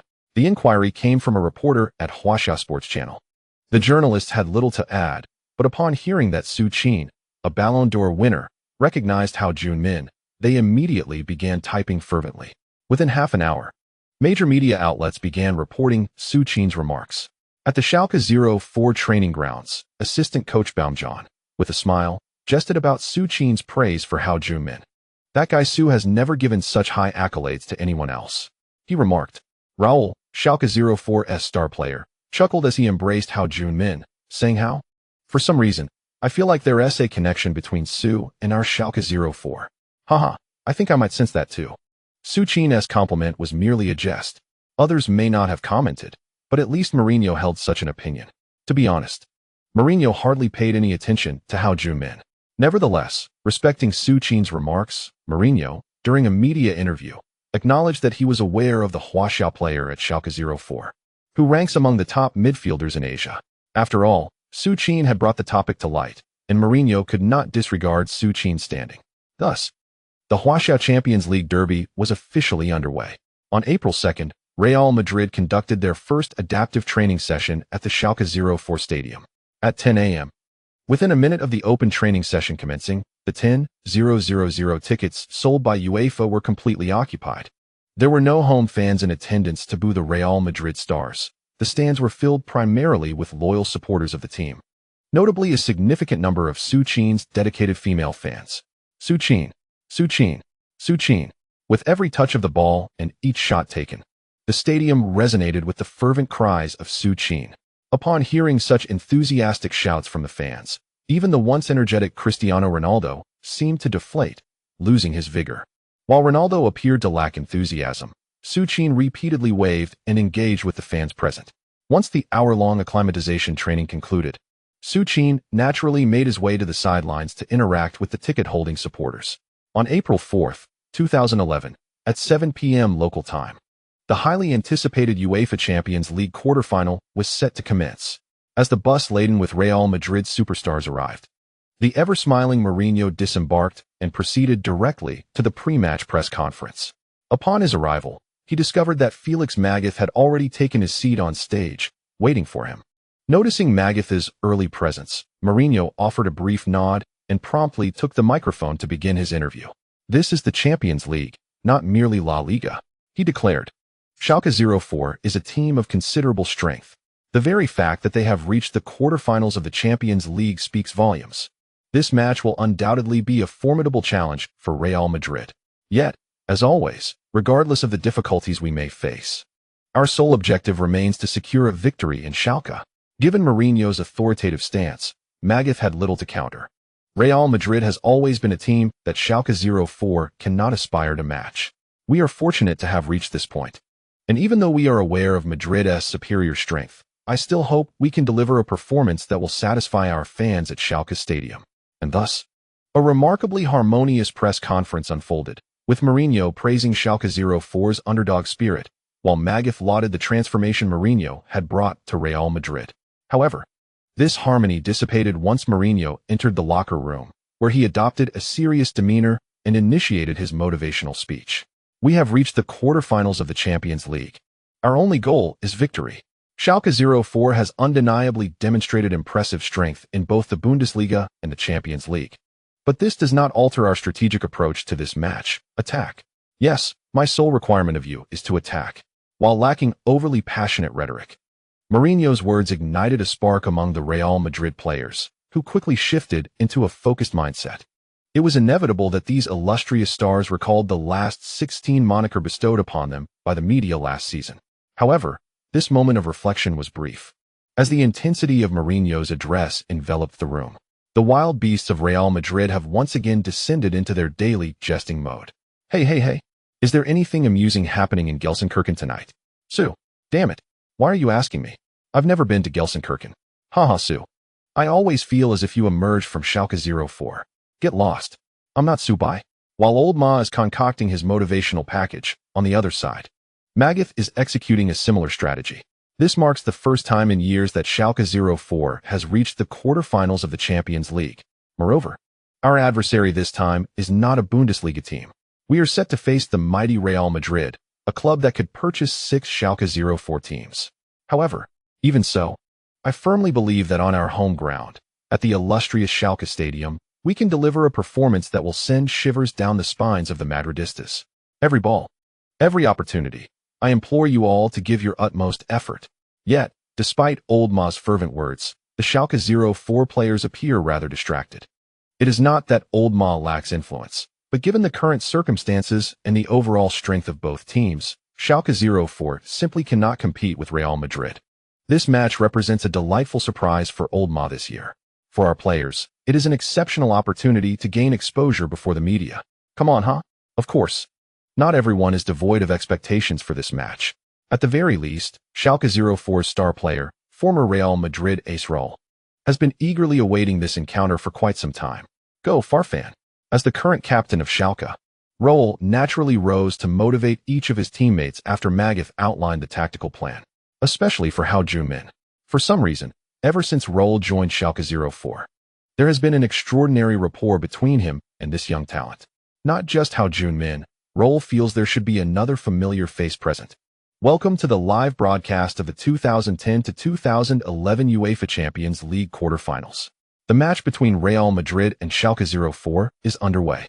This is the first encounter between the two teams on European soil since their inception. Prior to the match, numerous media outlets predicted it would be a lopsided massacre. Nevertheless, I believe that at least the viewers in China, watching from their televisions, are not concerned whether this match will turn into a slaughter. For us, Chinese fans, this is the first time we can witness two players of Chinese descent facing off in the Champions League. Well, Old Huang's words carry a hint of unease. After all, although Su Qin is of Chinese descent, he has chosen to represent Croatia in the national team. However, to Old Huang's surprise, while he was concerned about the barrage of comments in the live stream criticizing his speech, the comments turned out to be unexpectedly serene. Although he felt a slight urge to complain, upon reflecting on the recent performance of the national football team, he couldn't help but think that Su Qin's absence from the team was, in fact, a blessing. Exactly. Thank goodness he didn't make it to the national team. Who would I watch in the World Cup otherwise? Haha. Although he is not on the national team, at least he is one of us.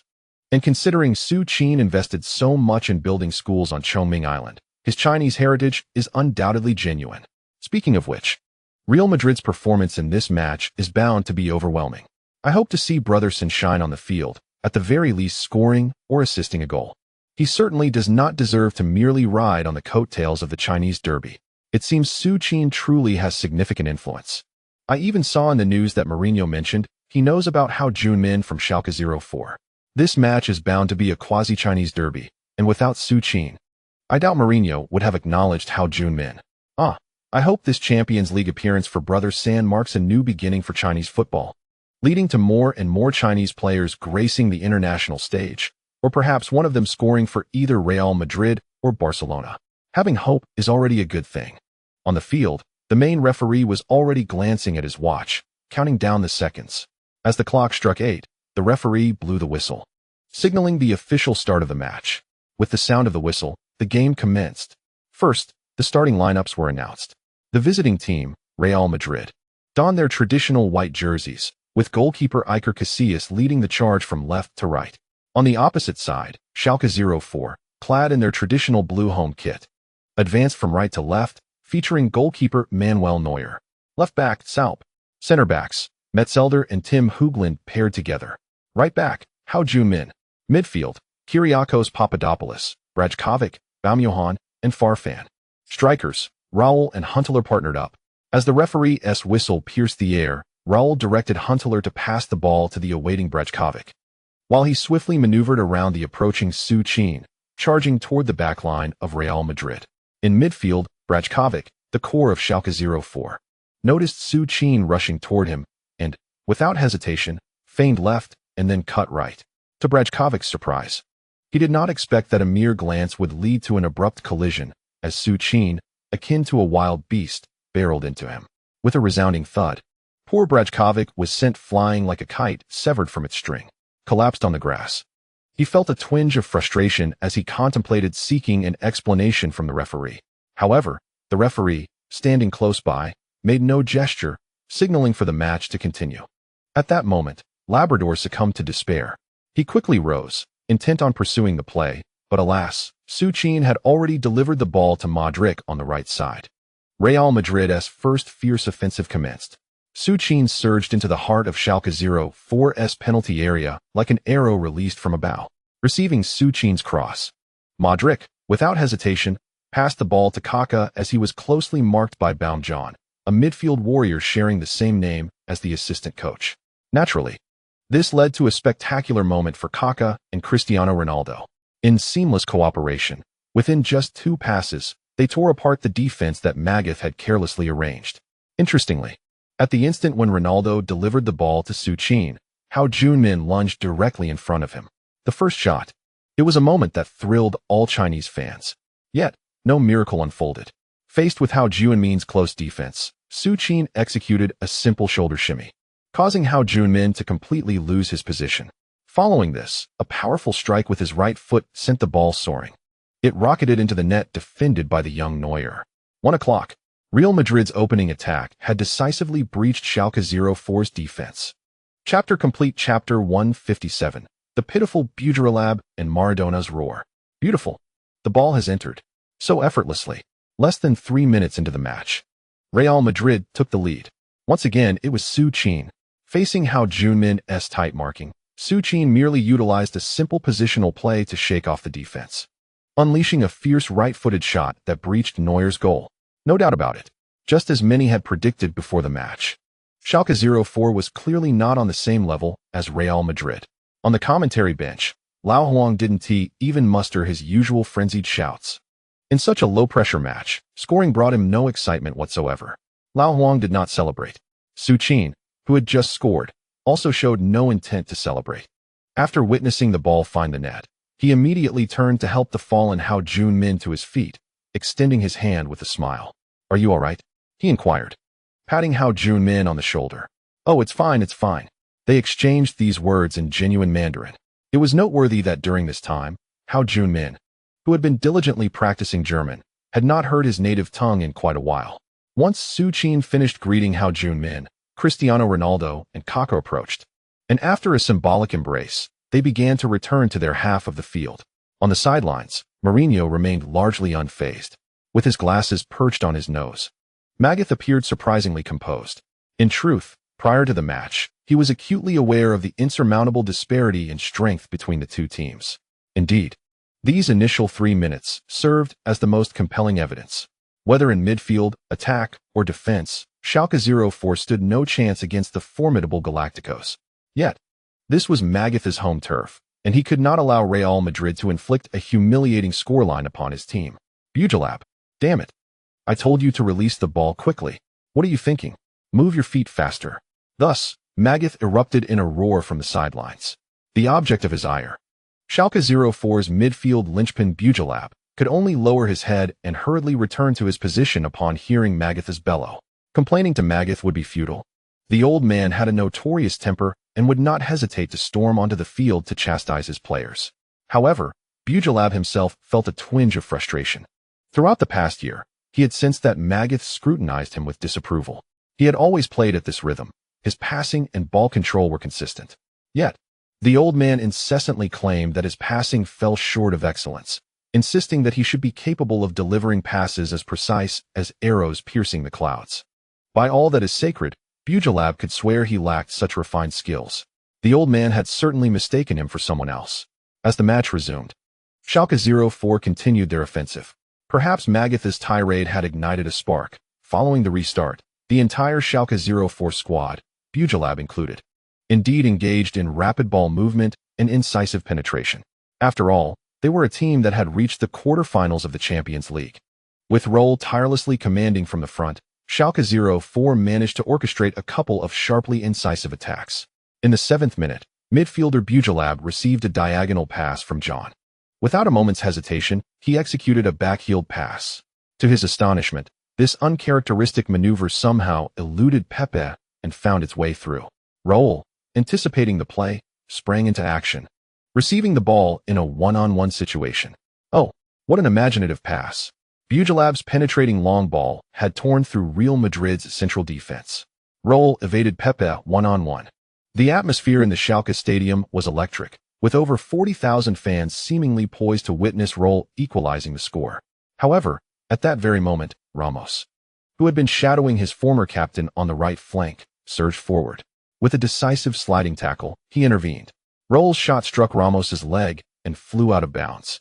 A precarious moment indeed. Fortunately, Ramos returned just in time. Otherwise, Raul's effort would have surely found the back of the net. In the 7th minute of the match, Real Madrid narrowly escaped a calamity. Nonetheless, this assault ought to serve as a wake-up call for the Madrid players on the field. This is the Champions League, not the pressure-free La Liga. Their opponents, albeit not the strongest, have nonetheless journeyed here with commendable determination from the group stage. As Huang Jinxiang remarked, the usually stoic Mourinho, who initially showed little reaction to the potential goal, transformed into his fiery self upon witnessing Real Madrid's defense so easily breached by Schalke 04. Mourinho's ire was directed at Khedira, who failed to keep pace with Bujalab. Realizing that he was at fault, Khedira had no courage to argue with Mourinho. Instead, he channeled all his frustration towards Busquets, who had just delivered an audacious long pass in front of him. Thus began the most challenging match of the season for Schalke 04's midfield maestro, Busquets. In the 13th minute, after withstanding a flurry of attacks from Real Madrid, Busquets sought to replicate his earlier success with Raul. However, as he lifted his leg, Khedira launched himself into a fierce tackle.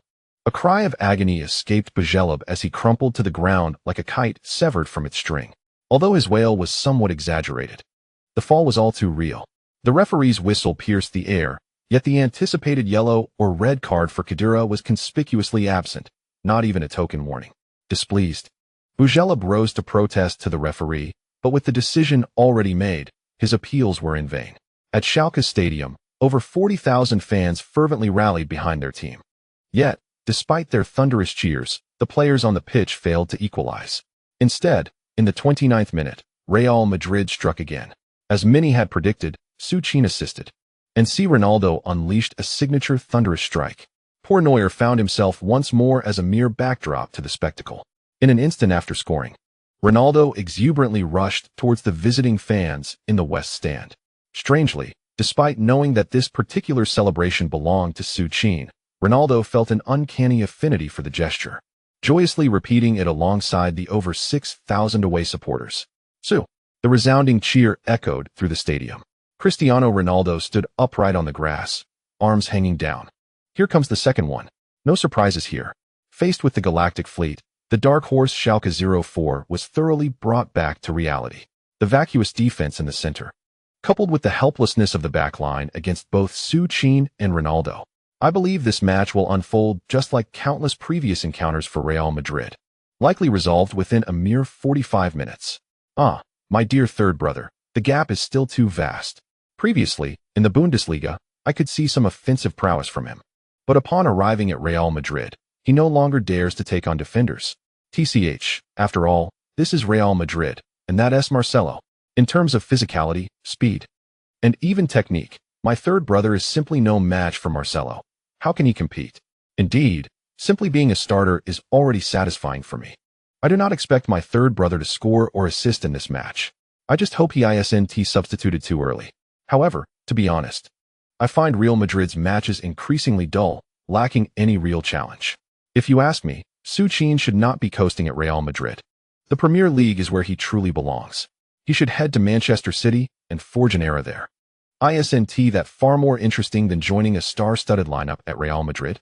Absolutely. Go to the Premier League, win a couple of Ballon d'Ors at Real Madrid, and then move to Manchester City to establish his own dynasty. Within 30 minutes, Real Madrid led 2-0. Not only did they dominate Schalke 04 offensively, but defensively as well, with Khedira increasing the pressure on Busquets. During this period, Schalke 04's offense seemed to be frozen. As the balance shifted, following Ronaldo's second goal, Real Madrid truly entered their hunting phase. In the 35th minute, Ramos, who had not surged forward in a long time, along with Modric, executed a series of elegant 1-2s down the right flank, delivering a somewhat decent cross to Su Qin near the corner area. Inside the penalty box, Su Qin, double-marked, effortlessly evaded his Schalke 04 defender with a clever run, and with a well-placed header, he sent the ball crashing into the far corner of the net. Beautiful. The third goal, 30 minutes in. What did I say? Today's Real Madrid indeed does not require overly complex tactical plays, especially with Su Qin, this lethal striker, in their ranks. Often, the simplest long passes are the most effective tactics. There are no miracles here. In just this brief span of 45 minutes, Real Madrid had essentially secured a spot in the semifinals. On the pitch, witnessing the football once again penetrate the goal defended by Neuer, Su Qin felt a twinge of pity for the world's #1 goalkeeper, who would later innovate goalkeeping techniques. Though Schalke 04 had indeed made it to the quarterfinals this season, who could blame Neuer and his team for facing Real Madrid? Were it not for Real Madrid, perhaps Schalke 04 could have made it even further. With Su Qin's header finding the net, the scene was set. Real Madrid has begun to slow down the tempo of their offense. On the other side, witnessing their team trailing by 3 goals, Magath, who would typically rally his players from the sidelines, has seemingly surrendered, retreating to the bench. In his view, with such a deficit, It is far more prudent to focus all energy on the league rather than pursuing the Champions League. Thus, the first half came to a close. Within the changing room, Magath refrained from berating his disciples, offering only a single sentiment. This is our home ground. Let us give our utmost on the pitch. At least, do not disappoint our supporters. Meanwhile, in the visitors' dressing room, Mourinho also refrained from issuing new tactical directives to his players. Naturally, he did not hastily substitute Su Qin and Cristiano Ronaldo. In his perspective, as long as these two stalwarts remained on the field, the outcome of the match would likely be predictable. Indeed, as anticipated, the second half commenced, and upon realizing that Su Qin and Ronaldo were still in play, Schalke 04's attempts at aggressive counterattacks dissipated like smoke. The team adopted a steady, cautious approach, while Real Madrid did not exert themselves excessively. The final score stood at 5-1, with Kaká and Su Qin each netting a goal in the second half. Raul also converted a penalty, providing Schalke 04 with a consolation goal. Thus, both teams effectively concluded the match. In the 93rd minute, as the 3 minutes of stoppage time elapsed, the referee blew the final whistle, signaling the end of the match. The outcome was 5-1, an unsurprising conclusion. Despite their valiant efforts, Schalke 04 succumbed to defeat against a Real Madrid side bolstered by the prowess of Su Qin, Cristiano Ronaldo, and Kaká. The disparity in strength and player valuation between the two teams was simply too great. Nonetheless, for us fans from China, the match was still quite satisfactory. On Schalke 04's side, Hao Junmin played the entire match, and it was his breakthrough on the right flank that led to Raul's penalty. As his long pass struck Pepe's arm, Huang was reflecting on the game's events. On the field, Su Qin engaged in a light-hearted conversation with Hao Junmin. Not only did they chat, but Su Qin even took the initiative to exchange jerseys with him, leaving Hao Junmin slightly taken aback. After all, in this era, players seeking to swap jerseys with Su Qin could line up from one end of the pitch to the other. Not to mention, the starting bid for Su Qin's match-worn jersey on trading platforms is an enticing €5,000. Updates will resume next Monday. This chapter concludes with a match that resulted in an injury, leading to a hospital visit. The protagonist momentarily forgets he is not Su Qin. Attempting to emulate Neymar's dazzling ball control with a weight of 180 pounds, which ultimately led to his downfall.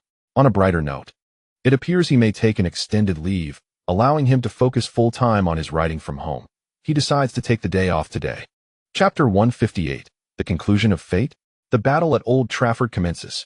Following the conclusion of the Champions League, Coach Mourinho did not impose a nighttime curfew on the already fatigued stars of Real Madrid.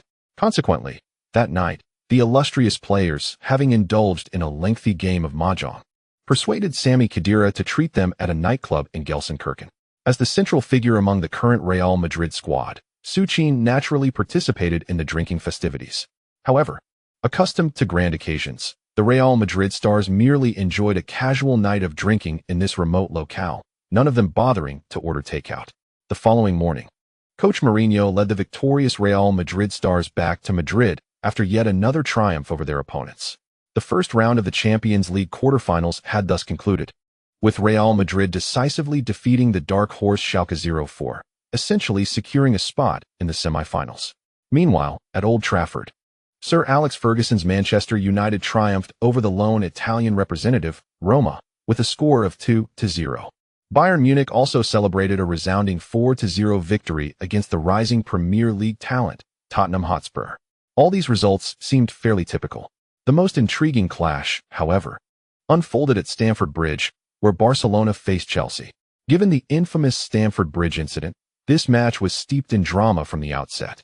Just 3 minutes into the game, Didier Drogba engaged in a confrontation with Gerard Piqué inside the penalty area.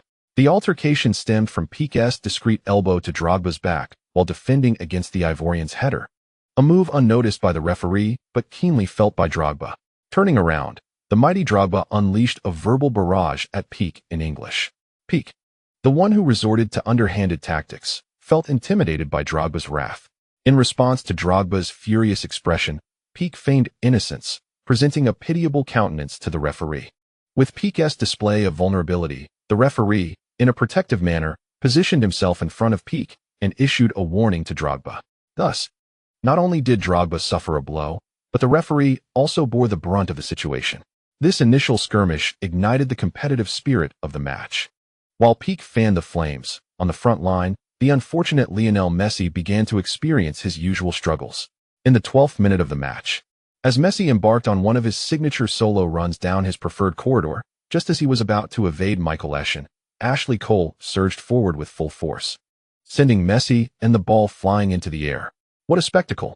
As I watched Messi nearly succumb to a brutal tackle, rolling on the pitch for several moments. He eventually clasped his right foot and fell silent. Standing beside him was the ever-determined Hulawa, who, witnessing the downfall of his key player, promptly charged towards Ashley Cole.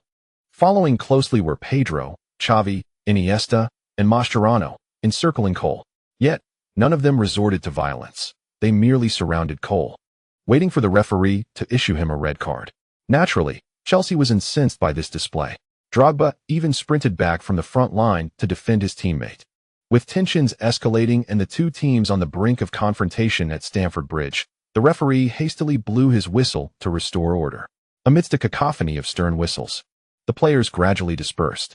Instead of a red card, Ashley Cole received a yellow one, and the tempest subsided. Barcelona was awarded a free kick in the attacking third. As the ball was delivered into the box, free kicks had historically been a weakness for Barcelona. However, to everyone's surprise, Messi was chosen to take this particular set piece. He did not disappoint the faithful supporters who had traveled from afar. At Stamford Bridge, Messi unveiled an exquisite curling free kick that he had evidently perfected over time. The ball soared over the wall and nestled into the far corner of the net, evading check. 1-0. The crowd, once boisterous, fell into a hushed silence as Messi's brilliance shone through. Following the goal, Messi refrained from excessive celebration, while Piqué, in a moment of mischief, stuck his tongue out at Drogba as he rushed to celebrate with Messi. This provocation ignited Drogba's fury. Had it not been for Lampard's timely intervention, Chelsea might have faced the embarrassment of playing a man down on their home turf. The final score was 1-0. Barcelona relentlessly pursued additional goals, while Chelsea struggled to break through Barcelona's tiki-taka defense, ultimately resorting to a desperate defensive effort. Thus, the score remained unchanged until the final whistle. Immediately after the match, Drogba stormed towards Piqué, demanding a one-on-one confrontation. However, Piqué, already intimidated by Su Qin, was unlikely to accept such an invitation from the more formidable Drogba. Under the protective watch of Puyol, Piqué swiftly exited the pitch. Thus, the 8 teams in the quarterfinals were established: Barcelona, Real Madrid, Manchester United, and Bayern Munich, all formidable clubs that triumphed over their opponents. Certainly, aside from the uncertainties between Barcelona and Chelsea, the other 3 teams have essentially secured their places in the semi-finals. On April 6, 2011, just 3 days after Real Madrid's exit from the Champions League, La Liga's 30th round commenced. In the hallowed grounds of the Bernabeu, Jose Mourinho fielded a squad comprising half of his regular lineup, yet still orchestrated a resounding victory, solidifying their lead on the points table with a score of 4-1 against Athletic Bilbao, who had deployed a 5-man defense. Meanwhile, at the Camp Nou, Barcelona similarly triumphed over Malaga with a score of 3-1, leaving both teams level on points. Then, on April 11, 2011, during the 31st round of the league, Real Madrid, once again presenting their formidable trident formation, confidently defeated Zaragoza 4-0. Consequently, Mourinho's squad achieved an impressive record of 28 wins and 3 draws in the 31 rounds, amassing a total of 87 points.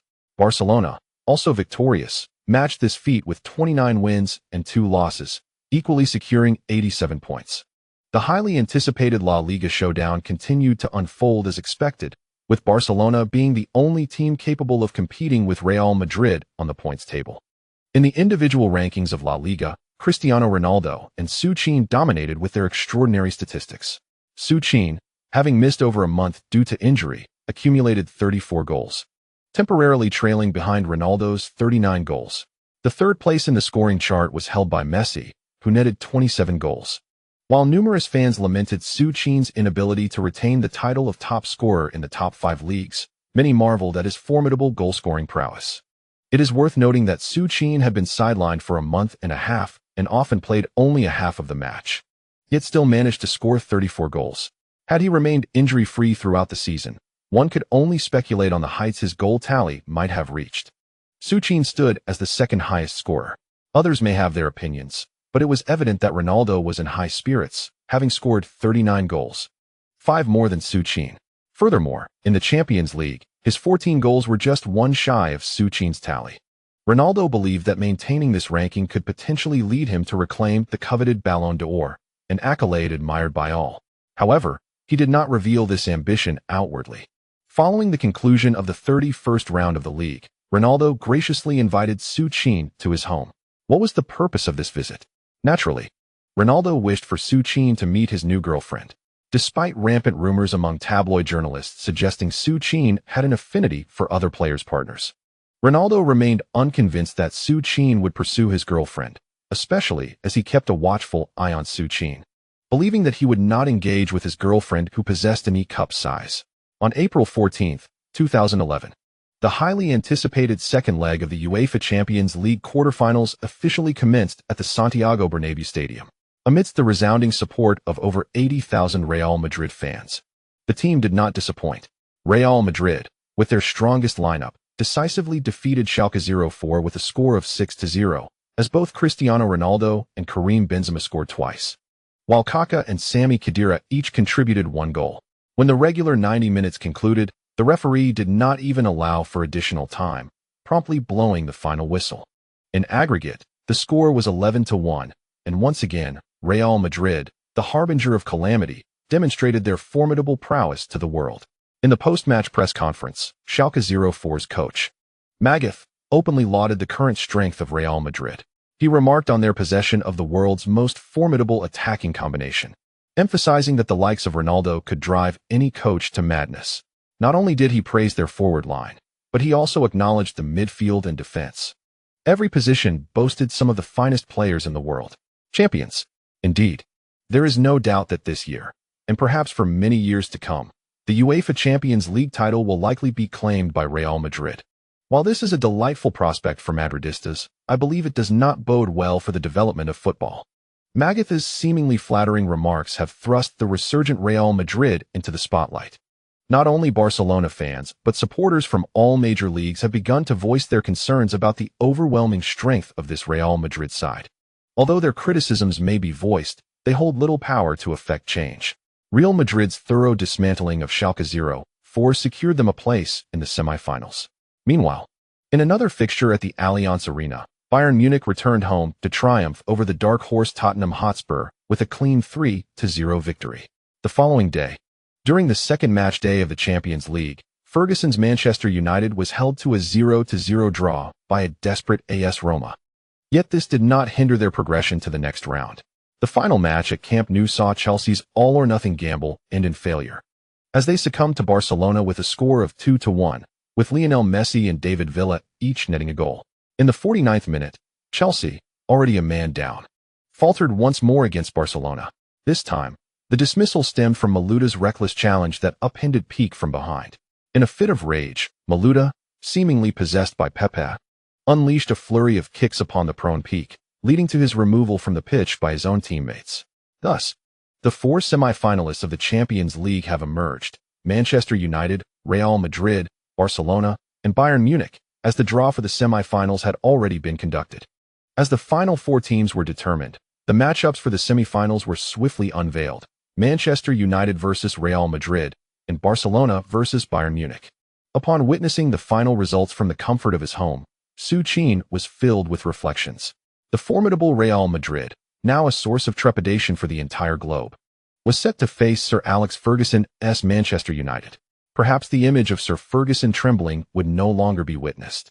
However, Su Qin understood that had Sir Ferguson known he would bid farewell to the grandest stage in such a manner, he would have resolutely chosen to continue down his original path. Although Su Qin was momentarily lost in thought, he was soon jolted back to reality by the sudden notification from the system, which made him momentarily forget about the legendary manager. Indeed, the coveted reward from the superstar training mode had finally arrived. Ding! The conditions for replicating Cristiano Ronaldo's extraordinary jumping ability had been met. Requirement: assist in official matches 20 times to replicate the epic skill of Ronaldo's jump. The reward has been issued.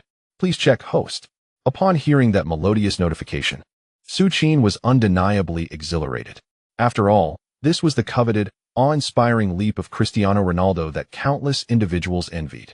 It is worth noting that even at the age of 30, Ronaldo continued to break records for headers while at Juventus.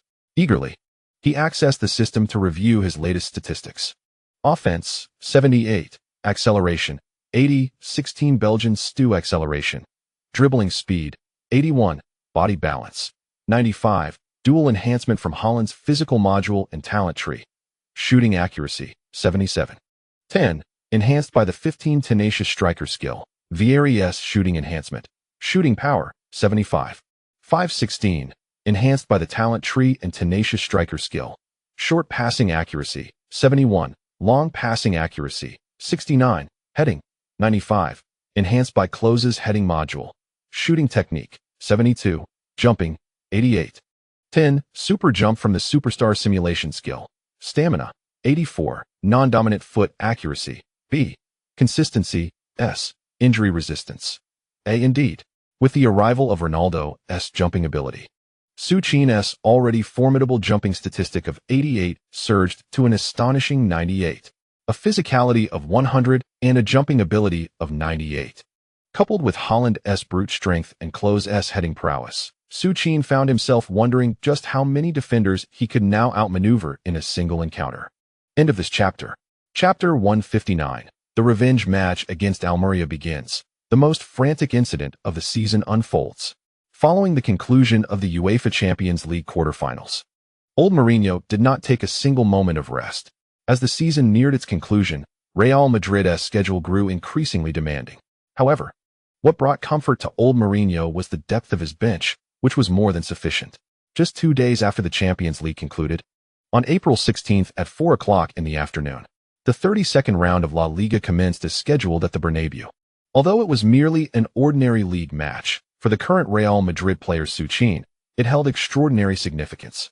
The reason was simple. Real Madrid's adversary was none other than Almeria, the team that had nearly incapacitated Su Qin. Prior to the match, numerous media outlets sensationalized the narrative of Su Qin's quest for vengeance. However, despite the media's fervent hype, Su Qin himself bore no desire for retribution. It was not a lack of spirit on his part. Rather, the orchestrator of the incident, Domingo, had been dealt with by Almeria during the winter break. UEFA had imposed a 1-year ban on the veteran player, who ultimately had no choice but to seek fortune in Asia, joining a team in Saudi Arabia, presumably Al Riyadh Star Moon. Upon hearing this news during the winter break, Su Qin was enraged for several sleepless nights. He even contemplated emulating the future Main brothers by heading to Saudi Arabia for a year, with the intention of confronting Domingo upon his return. However, upon reflection, he realized that if he did go, Domingo would likely avoid facing him altogether. Thus, Su Qin was left to swallow his anger in silence. Nevertheless, he was determined not to let Almeria escape unscathed. Coupled with the recent acquisition of Cristiano Ronaldo's leaping ability, Su Qin was resolute in his intention to teach Almeria a lesson at the Bernabeu. Welcome. This is the live broadcast of the 2010 to 2011 La Liga, round 32. Real Madrid at home versus Almeria. It is believed that many fans were already aware of the match's unique significance through various reports. However, with the announcement of the starting lineup, we regrettably noted that Su Qin was the sole prominent player featured. The other two members of the CSK trio, Kaká and Cristiano Ronaldo, were seated on the bench, which was understandable given that Real Madrid had just completed a Champions League match, allowing for some rest for both Ronaldo and Kaká. In the commentary box at the Bernabeu, the veteran commentator Huang expressed his exasperation while observing Su Qin on the field. To Huang, this match was deemed a chance for Real Madrid to avenge Su Qin. He expected Mourinho to provide Su Qin with support, yet surprisingly, Mourinho opted for a lineup composed entirely of substitutes. However, to label it a purely substitute lineup would be somewhat misleading, as Benzema, by virtue of his prowess, would be a starting player in any top-tier team. The referee has begun to check the time. With the sound of the whistle, the match officially commenced. First, let us review the starting lineups. Donning their traditional white kits, from left to right, the starting players for Real Madrid were goalkeeper, Adán; left back, Marcelo; center backs, Garay and Albiol; right back, Alvaro Arbeloa.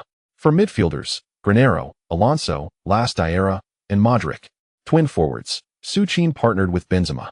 On the opposing side, the Almeria starting goalkeeper, donned in traditional black, is Diego Alves. In defense, Garcia, Agassiati, Michel, and oldest form a formidable line. Midfielders, Bernard, Mbami, Vargas, Corona, and Cruzat. Sole forward, Piatti.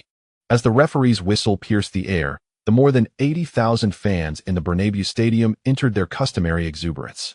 This season, Real Madrid supporters had become accustomed to witnessing a one-sided massacre each weekend. Their anticipated first goal arrived sooner than expected, merely 4 minutes into the match.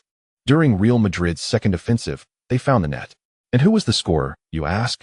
Naturally, it was the sole superstar on the field for Real Madrid, Su Qin. After a lengthy absence, Granero, after a dazzling series of combinations with Arbeloa, surged toward the Almeria byline without hesitation. In an instant, as he reached the edge of the baseline, Granero executed a perfectly rehearsed lob into Almeria's penalty area. Within the confines of Almeria's box, despite being surrounded by 3 defenders, Su Qin ascended like a deity, executing a powerful header that thundered into the Almeria goal. His leap was astonishingly high. Su Qin, airborne, appeared to surpass the height of Almeria's tallest defender, Agassiati, by nearly half a body length. Thus, as Agassiati wore a look of sheer astonishment, Su Qin gracefully landed on the turf, beaming as he jogged towards the corner flag, basking in the adoration of the 80,000 Real Madrid fans. This was a demonstration of sheer dominance. There was simply no countering it. Su Qin's header was as inevitable as knowing Robin would cut inside, yet still being unable to prevent it. Remarkably, although 3 Almeria players had already encircled Su Qin, he still managed to secure the first touch amidst their attempts to thwart him. With his formidable physique and extraordinary leap, one couldn't help but marvel at the slow-motion replay.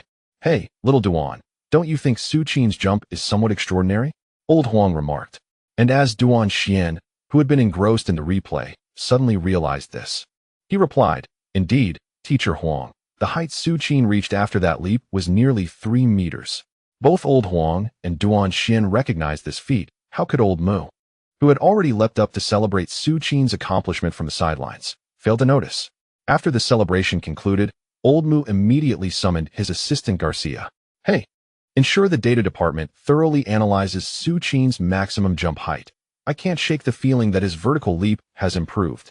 The match resumed. A goal within just 4 minutes. This is undoubtedly the scenario that Almeria least wishes to confront. Although they fielded a 4-man defense today, their 5 midfielders were predominantly defensive-minded. Almeria was acutely aware that today, Su Qin would likely unleash a torrent of goals.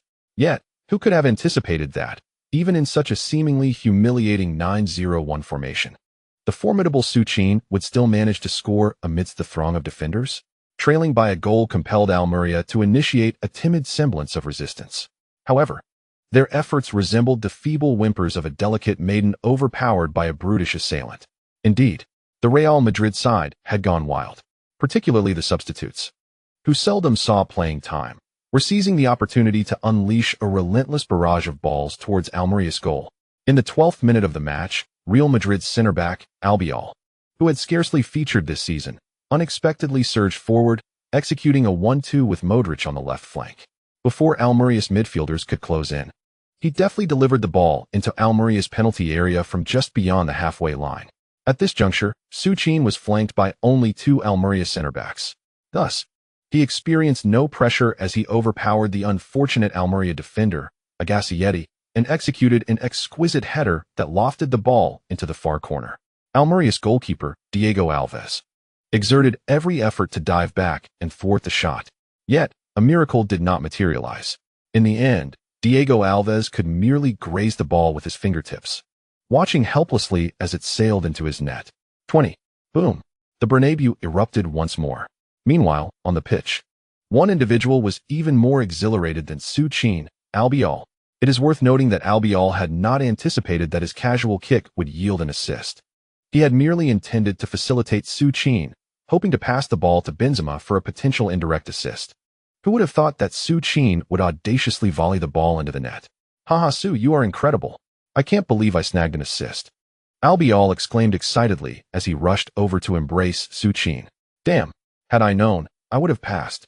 Upon hearing this, Gale, filled with envy, chimed in. Not only Gale. Witnessing even Albiol manage an assist, Aveola, Marcelo, and even the substitute goalkeeper, Adon, felt a twinge of jealousy in their eyes. Su, if I take a goal kick and send it upfield, can you score? Adon asked expectantly, grasping Su Qin's hand. All right, Su Qin thought, genuinely bewildered. What on earth were these people thinking? This is La Liga. This is not a mere trivial league. How could someone directly receive a long pass from the goalkeeper and score? A long-range shot from Piatti. It posed little threat. Yet it marked one of the few offensive attempts from Almeria in the first half thus far. Adon, after securely grasping the ball, he swiftly rose to his feet. No issue. A counterattack opportunity for Real Madrid had arrived. A direct clearance. Was this intended for Su Qin?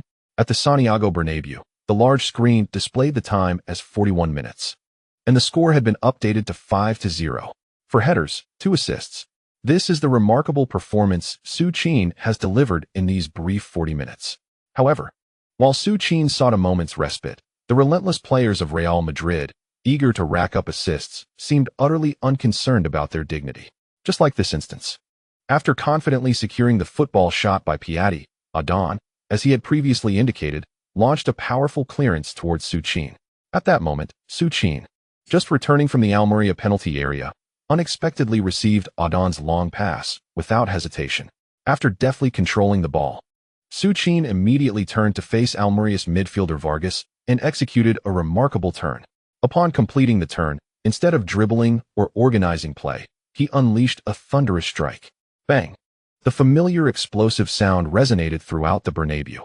With an astonishing burst, the football soared like a flash of white light, hurtling towards the goal guarded by Diego Alves. The suddenness of the shot, combined with the overwhelming power at his feet, allowed Su Qin's strike to effortlessly bypass the unfortunate Diego Alves and Nestle into the net. Oh, splendid. Magnificent. The 5th goal. A remarkable quintet. Su Qin's 5th goal of the match had arrived. Undoubtedly. After receiving the long pass from Real Madrid's substitute goalkeeper Adon, Su Qin executed a breathtaking turn and unleashed a phenomenal shot. Diego Alves stood motionless, merely watching as Su Qin's thunderous strike burrowed into the net. 7-0. A spectacular rout. In the first half, Real Madrid decisively overwhelmed Almeria with a score of 7-0. How could such an extraordinary blast be without the signature hysterical shout from teacher Huang? Huang was fervently exclaiming. Meanwhile, on the pitch, witnessing Su Qin actually attain an assist, Adon dashed towards Su Qin in the midfield as if he had scored himself. Haha, Su, you scored. Haha, Su, you really scored. An assist. I also have an assist. Adon, who unexpectedly garnered an assist, was so exhilarated he could hardly articulate his joy. Everyone was celebrating wildly. Yet, on the substitutes bench, one individual did not share in the jubilant expressions of the others. Yes, it was Cristiano Ronaldo.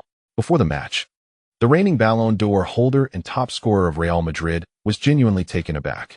His 5-goal lead was astonishingly equaled by the extraordinary Su Qin within a mere 40 minutes.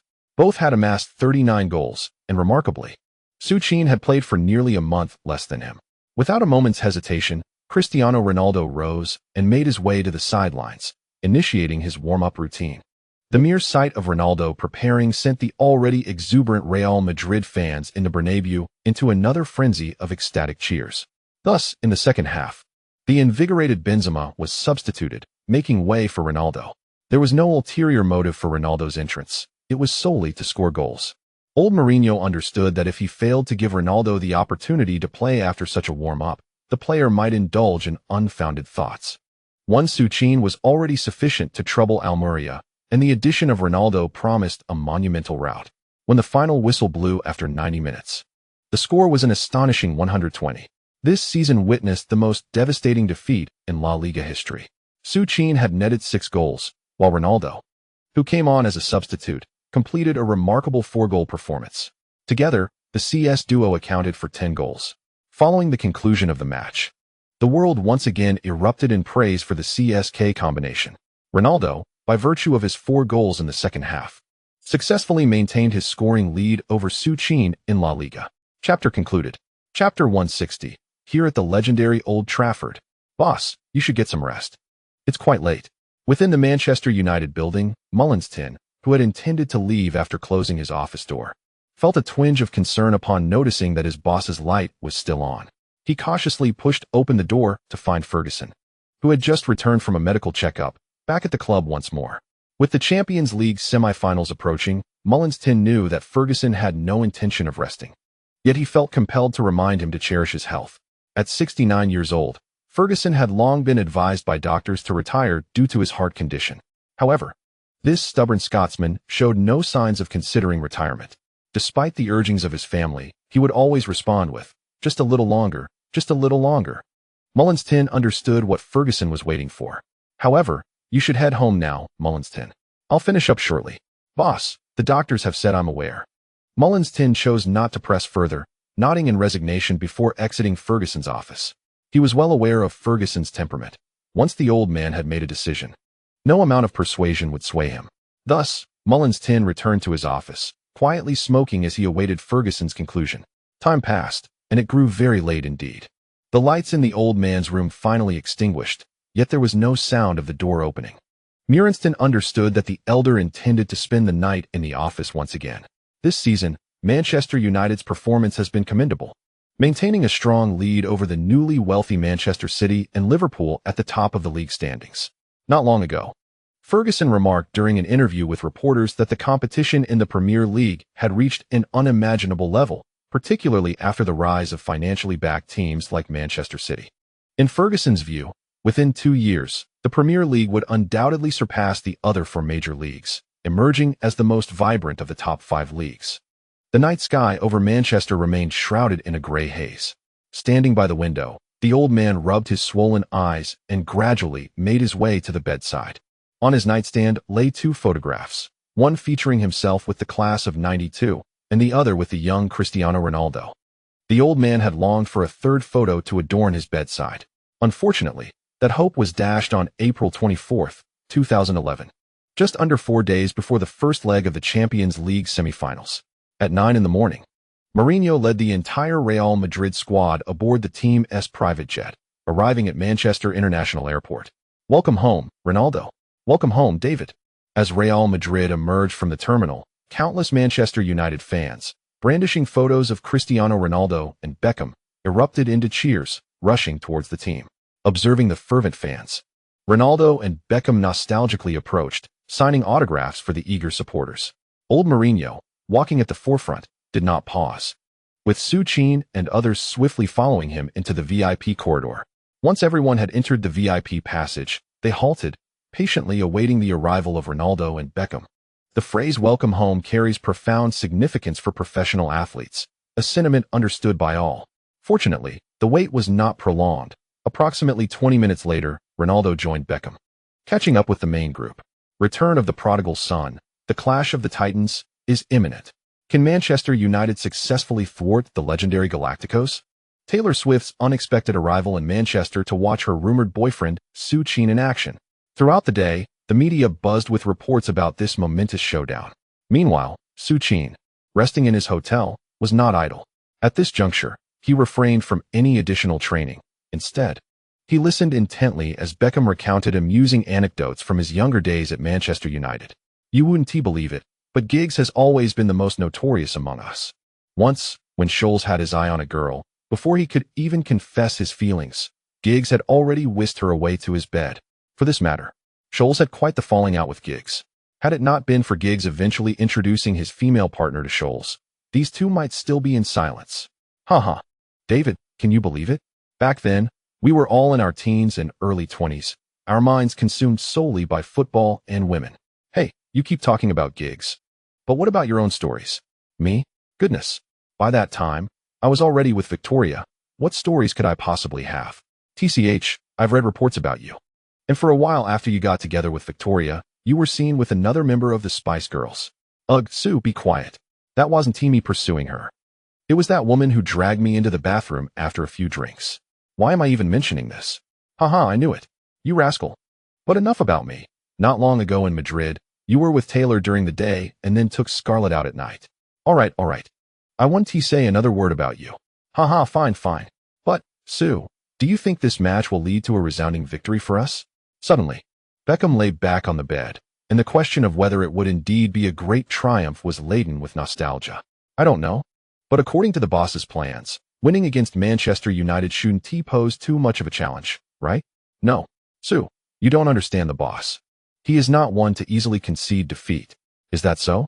Well, Su, tell me, what do you think would have happened if we had chosen Manchester United back then? David, there are no what-ifs in this world.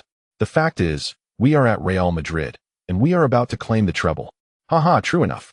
As we grow older, we tend to be nostalgic. By the way, those old lads from Giggs' crew called me. After the match, he invited us to his party. Giggs' party? Yes, that fellow's parties are quite entertaining. Ahem, David, I think I'll pass. Giggs' party? Su Qin is well aware that Giggs is not exactly a saint. Even his sister-in-law. Honestly, Su Qin is rather disgusted by this. How could one engage with another's wife? April 25th. Throughout the day, the entire Real Madrid squad was diligently preparing at the temporary base arranged by Manchester United. Likewise, at the Manchester United club, the old man was on the training ground, constantly berating his players. Rio, be tougher. Remember, the penalty area is yours, not your opponent's. And you, Park, stick to your opponent at all times. Forget about offense. I want you shadowing Ronaldo for the full 90 minutes. The old man's voice was loud, almost akin to the roar of a hairdryer. Yet, under this hairdryer-like reprimand, the Manchester United players felt remarkably reassured. Indeed, as long as the Red Devils have that red-nosed old man by their side. Thus, Manchester United stands invincible. Finally, after a 3-day wait for the fans of both teams, the first clash of the UEFA Champions League semi-finals is about to commence. On the evening of April 28th at 7 p.m., there remains but 1 hour until the match officially begins. Outside Old Trafford, however, it has already been enveloped by a throng of fervent Red supporters. Glory, glory, Man United. Glory, glory, Man United. Glory, glory, Man United. In this vibrant Old Trafford, no extraneous sound can be heard. The resounding anthem of Manchester United reverberates throughout the entirety of the Old Trafford Square. Elders, children, even those ragged souls without shelter. All the Red Devils fans in this city join in unison to sing this song, which has long been etched into their very souls. Amidst such a suffocating chorus, the bus carrying the stars of Real Madrid slowly enters the inner passage of Old Trafford. My God, the atmosphere at Old Trafford feels even more exhilarating than our Bernabeu. Marcelo exclaimed, wide-eyed and slightly intimidated, as he leaned against the bus window. After all, Old Trafford is the only stadium in the world that can rival the Bernabeu. Isn't it? Huh. What about Camp Nou? Camp Nou? Isn't that our playground? Haha. Being from Real Madrid, even amidst such grandeur, the stars maintained their jovial demeanor. Thus, the bus swiftly came to a halt in the stadium's underground parking lot. As the vehicle stopped, Mourinho adjusted his attire and briskly headed towards the pre-match press conference. For Mourinho, Ferguson is not like those coaches he despises. He truly respects this Manchester United legend. Fortunately, thanks to Mourinho's hurried pace, he arrived at the press conference site just ahead of Ferguson. Click, click. Upon Mourinho's arrival, the journalists naturally activated their excitement mode. The special one versus the maestro. During this time, numerous reporters who had been starved of stories eagerly awaited the emergence of this day. In their eyes, the fearless Mourinho facing the equally fiery Ferguson promised a cosmic clash of epic proportions. After all, back on March 9, 2004, during the second leg of the Champions League round of 16, Costinha's last-minute equalizer eliminated Manchester United with a 3-2 aggregate score, and Mourinho, clad in a trench coat, exuberantly celebrated by pointing to the sky at Old Trafford, prompting Ferguson to refuse a handshake from him. As for the story that unfolded after Mourinho's arrival at Chelsea, it only grew more intricate. On several occasions, it appeared that the two were on the verge of a physical altercation at the sidelines. Given this backdrop, the reporters were genuinely apprehensive, as the press conference was rather lackluster. However, when Ferguson appeared, cheerfully chewing gum, an unexpected scene unfolded. The typically defiant Mourinho surprisingly rose to his feet and extended his hand to greet Ferguson. What was happening? The infamous Special One was standing amicably alongside Ferguson. Moreover, their handshake exuded an oddly sweet sentiment. At this moment, the journalists recalled that after Mourinho's departure from Chelsea, Ferguson had once remarked in an interview, "I do not know with whom I shall share the post-match wine." And so it was. A press conference that many anticipated would be explosive transformed into a mutual admiration fest. Sir Ferguson can undoubtedly be heralded as the greatest manager in the Premier League. Bar none. He has shaped Manchester United into what it is today, and it is precisely due to his influence that the club has attained its illustrious status. Such flattery emanating from Mourinho felt somewhat peculiar to the reporters. The seasoned strategist was extolling Ferguson, while simultaneously, Ferguson reciprocated by bestowing compliments upon Mourinho, acknowledging him as perhaps the finest among the younger coaches. When asked to compare Mourinho and Guardiola, Ferguson, with a hint of humor, noted that he could not comment on others, but it was evident that since his time at Inter Milan, Mourinho had maintained an impeccable record against Barcelona, including several decisive victories. At that moment, Guardiola, who was in Munich preparing to watch the live broadcast, felt an inexplicable warmth in his ears. As the press conference concluded, the journalists were left feeling utterly disappointed.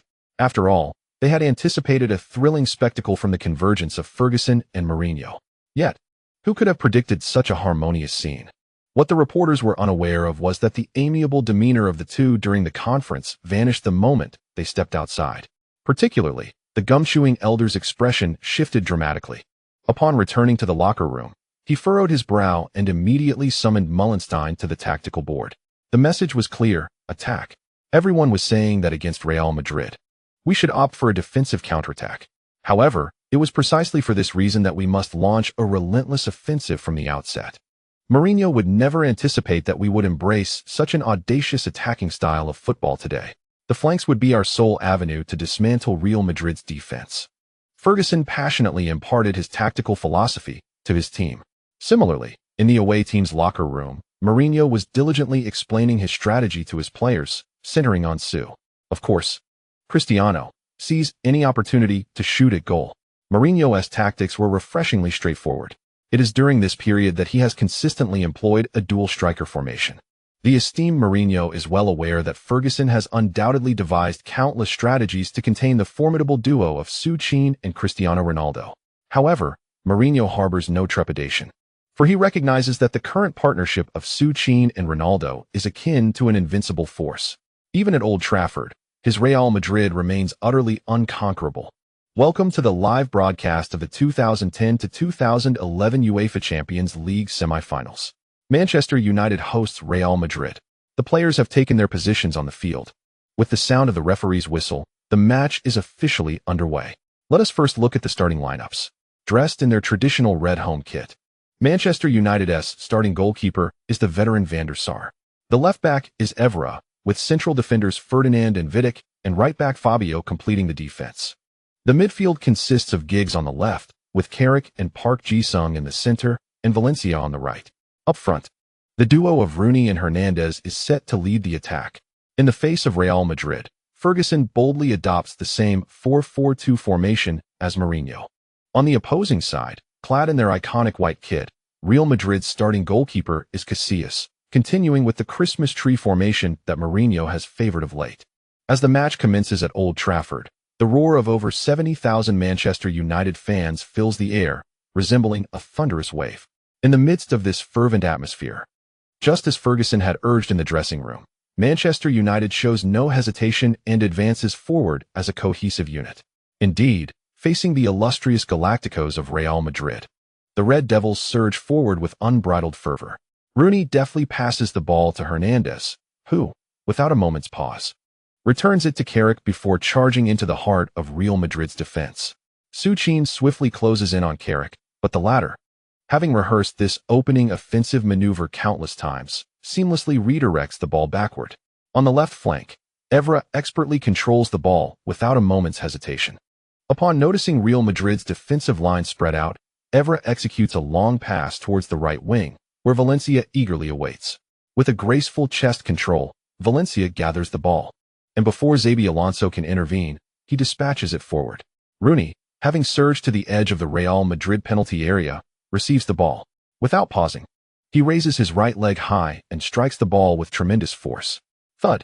A powerful shot from the edge of the penalty area. The football soared into the air, striking fiercely towards the goal of Real Madrid. A perilous moment. Rooney's shot was executed with remarkable suddenness.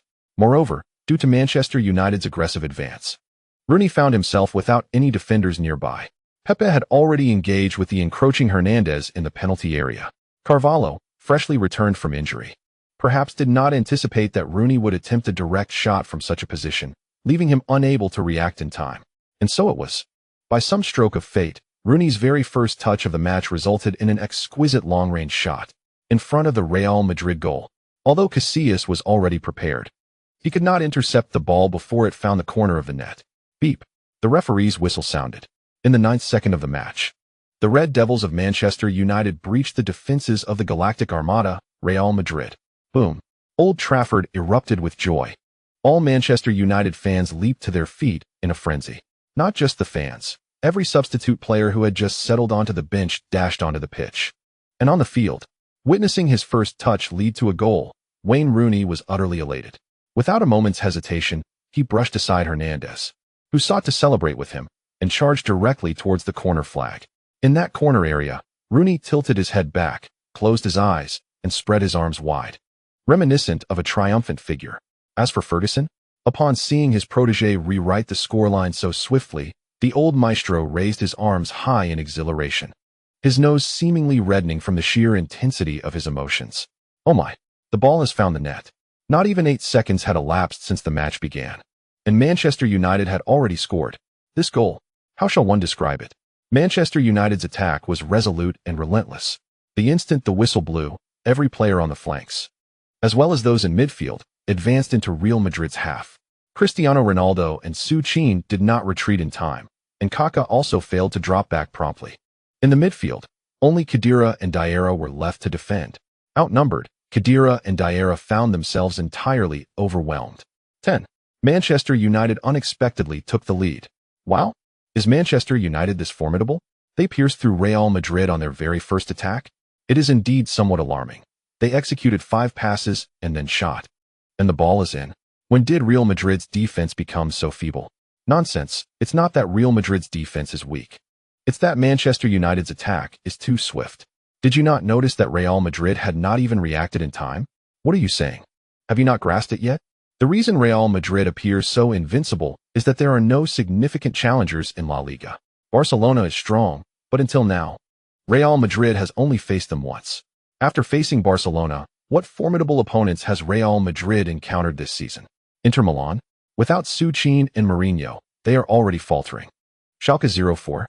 This is certainly not a match against an evenly matched opponent.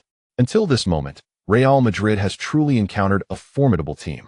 This season, Manchester United has surged to the top, battling against the likes of Chelsea, Manchester City, Arsenal, and Liverpool, not to mention the influence of Ferguson. Do you still consider Manchester United a weak side? Indeed, it appears that this is the first time Real Madrid has faced a strong adversary. Goodness, it's over. I had wagered on a resounding victory for Real Madrid, but given the opening of this match, it seems that not only is a grand triumph in jeopardy, but even securing a win is uncertain. At Old Trafford, the Manchester United fans were fervently chanting. Meanwhile, in front of the Real Madrid bench, Mourinho seemed to awaken amidst the thunderous cheers. Observing his 4-4-2 formation, he instinctively turned to glance at the other side, at that defiant old man. The one who never concedes defeat, the one who transformed Manchester United into a legend. Over the years, that man has consistently managed to assemble the most suitable players, crafting the perfect team for every match. Though somewhat bewildered by the early goal, Mourinho remained unfazed, just as he had done countless times before. He cast his gaze upon the pitch, watching the black-haired number 9 leisurely making his way to the midfield. Dear readers, please cast your votes. As the month draws to a close, and when the double points arrive, I humbly request your monthly support. This chapter concludes. Chapter 161, the most explosive super strike at Old Trafford, the arrival of the wizard. Haha, John, did you see that? What did I tell you? Those damned Madridians cannot adapt to our Old Trafford. A goal within the first 8 seconds. Thank you, Ferguson. Thank you, God. My word. All I've seen lately are reports of Manchester United crumbling before Real Madrid. Yet those journalists have no understanding of the spirit of the Red Devils. We are, after all, the greatest team in Europe. Onward. Let the attack continue. Glory, glory, Manchester United. Glory, glory, Manchester United. Glory, glory, Manchester United. In the stands of Old Trafford, Rooney's goal has ignited the passion of all Red Devils supporters. The exuberant chants of the Manchester United anthem seem to emanate a magical aura, driving all the players into a frenzy. Real Madrid's attacks were stifled. Indeed, Manchester United employed a relentless pressing strategy, disregarding fatigue. Starting with Rooney, every player seemed to forget their weariness, launching into a mad dash. In the 5th minute of the match, Cristiano Ronaldo received a long pass from Xabi Alonso. However, before he could settle the ball, Carrick and Park Ji-sung swiftly surged in front of him. Cristiano Ronaldo yearned to pass the ball laterally to the approaching Su Qin. Yet he found himself thwarted by the impeccable positioning of Carrick and Park Ji-sung, who rendered even the slightest opportunity to release the ball utterly impossible. In a moment of desperation, Ronaldo was compelled to pull the ball back and play it to Kaká, who was stationed behind him. However, the instant Kaká received the ball, he too was immediately ensnared by the duo of Rooney and Giggs. Manchester United was indeed pressing ferociously. On the other side, Real Madrid found themselves at a loss. Unable to extricate the ball, Kaká was cornered. Danger loomed. Just as the words danger escaped the lips of the onlookers, Kaká, who had been striving to maneuver through the encirclement of Rooney and Giggs, inadvertently lost possession as Rooney deftly prodded the ball away. The midfield had succumbed to a loss. In an instant, the previously relentless Manchester United surged forward en masse. Kaká desperately turned to pursue, but as he spun, he realized that his once agile legs had long lost their explosive power. He could only watch as Rooney, now in possession, strode confidently away from him. Khedira rushed forward. Rooney, without hesitation, he executed a lateral pass, sending the ball to Giggs on the left flank. Giggs, such speed. At Old Trafford, an electrifying moment unfolded, igniting the fervor of the more than 70,000 Red Devils supporters. The 37-year-old veteran Giggs, upon receiving the ball, performed an instantaneous pivot followed by an acceleration, effortlessly evading the approaching Ramos. This deft maneuver propelled Giggs into the heart of Real Madrid's penalty area. Boom! Even though Giggs had yet to score, the jubilant crowd erupted, raising their hands in anticipation. They awaited the moment when this seasoned player would deliver their second goal. However, just as Giggs lifted his left leg to strike, Pepe, who had been vigilantly guarding Hernandez within the box, suddenly intervened, blocking Giggs' path as if descending from the heavens. Without a moment's hesitation, Pepe threw himself to the ground, using his right leg to sweep the ball away from Giggs. A splendid clearance. Alas, the ball did not clear the danger. Valencia seized the football. At that moment, Old Trafford fell into a hushed silence, all eyes fixated on Valencia. The fortunate recipient of the ball, Pepe, who had inadvertently passed it to Valencia, was now racing back, drenched in sweat, to thwart the impending threat. Yet, just when everyone anticipated Valencia would take a direct shot, he inexplicably opted to forego the opportunity, instead sliding the ball to the right and heading for the byline. The result was inevitable, as the returning Marcelo cleared the ball away. Manchester United had squandered a golden opportunity to secure their second goal. Danger indeed. Thankfully, Valencia chose not to shoot directly this time. At the moment Valencia received the ball, Real Madrid's defense seemed to have already surrendered. However, to be fair, while one might question why others failed to shoot, it appears almost customary for Valencia to refrain from doing so. Upon hearing this, the ever-jovial Lau Huang could not help but chuckle. Yet, while he laughed, Sir Alex Ferguson, the seasoned manager seated on the Manchester United bench, was so incensed that he hurled his water bottle across the pitch. Not only did he discard the bottle, but he also unleashed a tirade of invectives directed at Valencia on the field. The Scottish veteran possessed a remarkable talent for cursing. As Ferguson continued his diatribe, Mourinho, sitting on the Real Madrid bench, seized the opportunity during the dead ball to summon Khedira and Xabi Alonso. Within these fleeting minutes, Real Madrid's goal had already faced numerous threats. Had it not been for a stroke of luck, the score might have already escalated to 2-0. Mourinho could no longer afford to wait. He needed to initiate a change. Of course, substitutions were not feasible at this juncture. So he instructed Khedira and Alonso to bypass the midfield's transitional play and instead loft the ball directly towards the front, aiming for Su Qin. And thus, the match resumed.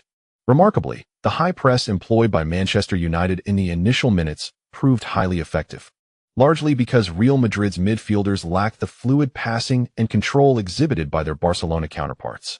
Yet, what was Real Madrid's advantage? It was Su Qin, their towering presence. With this strategic alteration, Mourinho's tactics rendered Manchester United's pressing seemingly ineffective. Upon receiving the ball, Xabi Alonso executed a long pass that found Su Qin's head.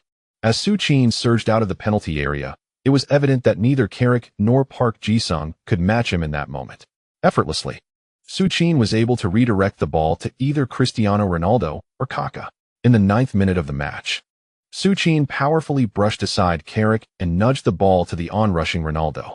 Before Ferdinand and Vidic could close in, Ronaldo unleashed a thunderous shot. A strike that echoed as the ball narrowly grazed the post and flew out of play. This effort left veteran Van der Sar in a cold sweat. Fully aware that had Ronaldo's shot been on target, his reflexes would only allow him to watch the ball settle into the net. In the 13th minute, after successfully thwarting a Manchester United attack, Real Madrid surged forward once more. This time, it was Casillas who delivered a long pass to Su Qin. Once again, Su Qin's aerial prowess was unmatched. It seemed that Park Ji-sung had abandoned his attempt to contest Su Qin for the ball, opting instead to make a run towards the already activated Ronaldo. However, on this occasion, Su Qin chose not to deliver the ball to Ronaldo. Instead, he spotted Kaká charging in from the center and executed a beautifully cushioned header back to him. At the same moment, Su Qin, in a split second as he propelled the ball forward, managed to maneuver past Carrick, making a beeline for Manchester United's penalty area.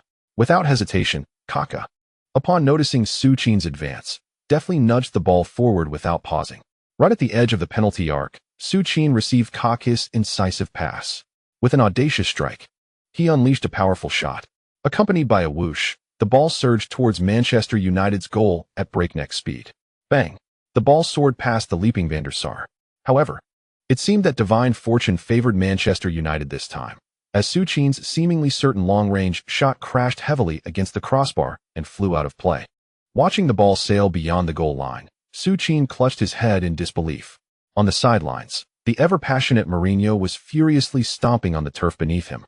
Visibly incensed, not far away, Ferguson wore a similar expression of rage. Moreover, the veteran was not just angry. He was vociferously berating Ferdinand and Vidic, who had failed to adequately close down Su Qin's shot. Mourinho's tactical adjustments had indeed alleviated the pressure on Real Madrid, which had initially appeared to be at a disadvantage.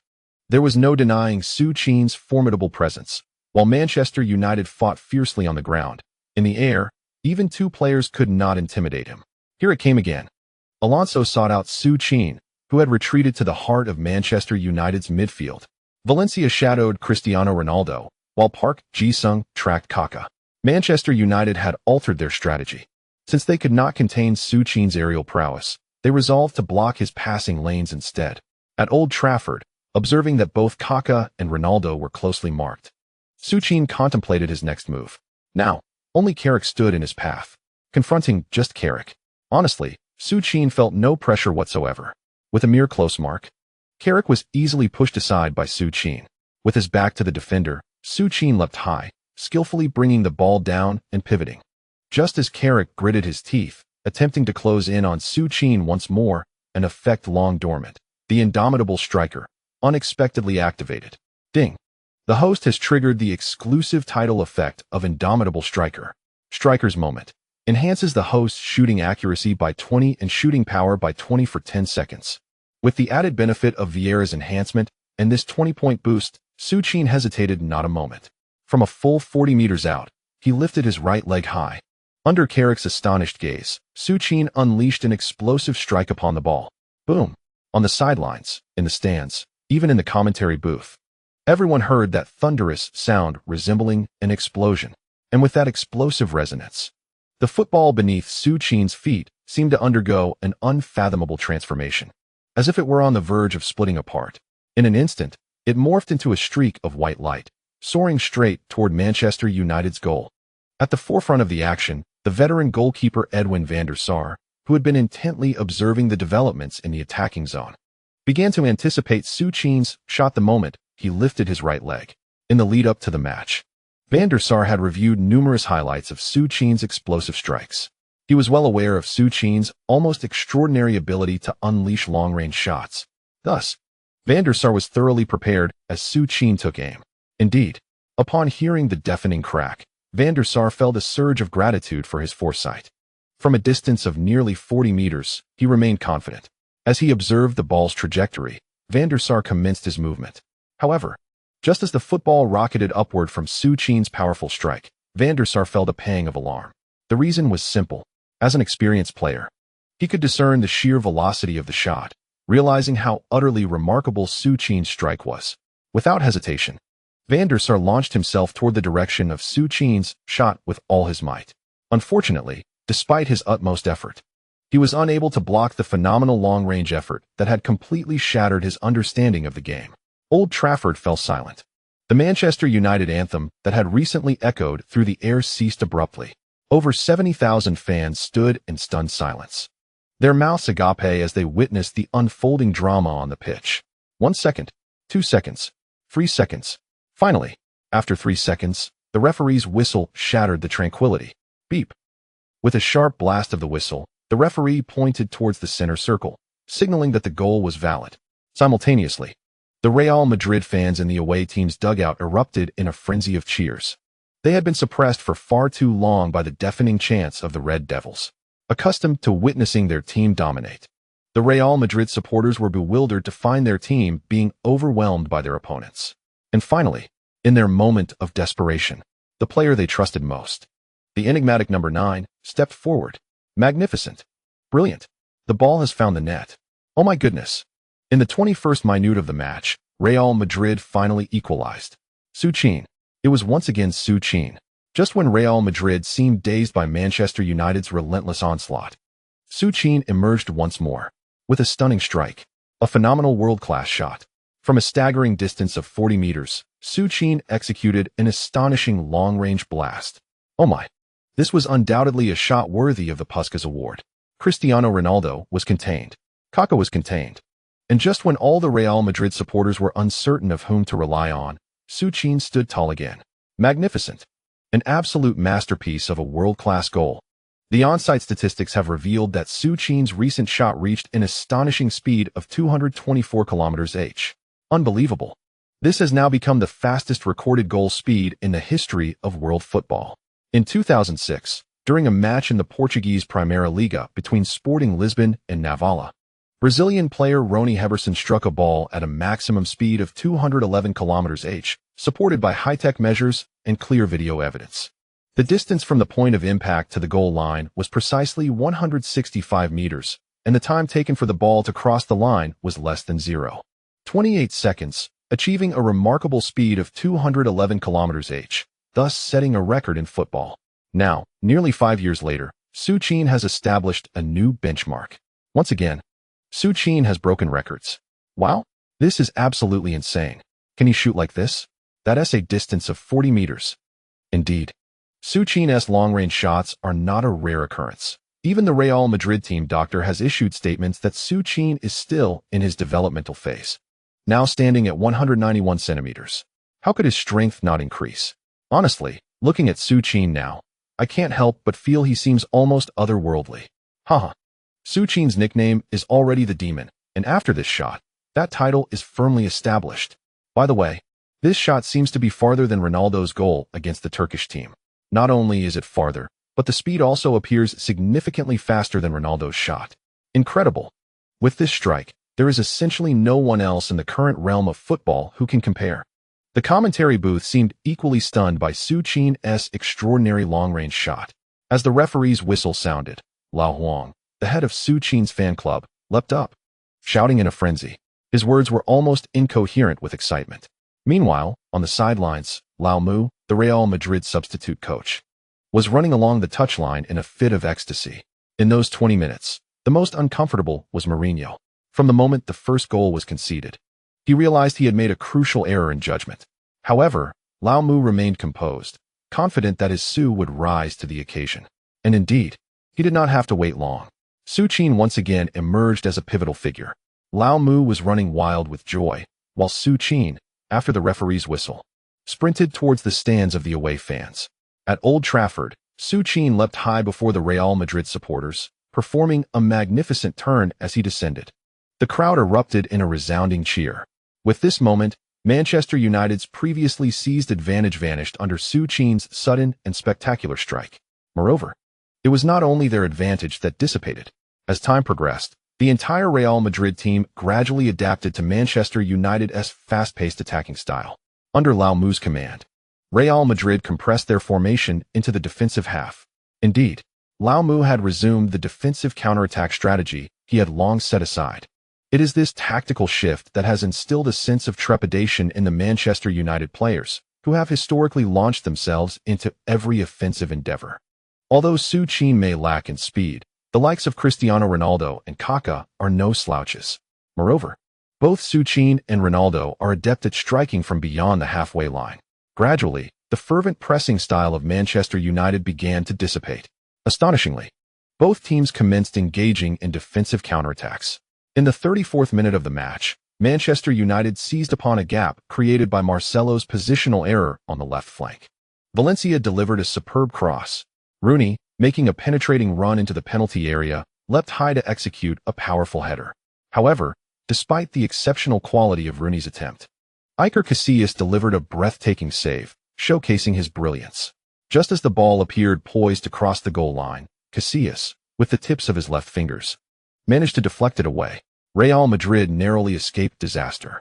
Yet, mere moments later, Real Madrid retaliated.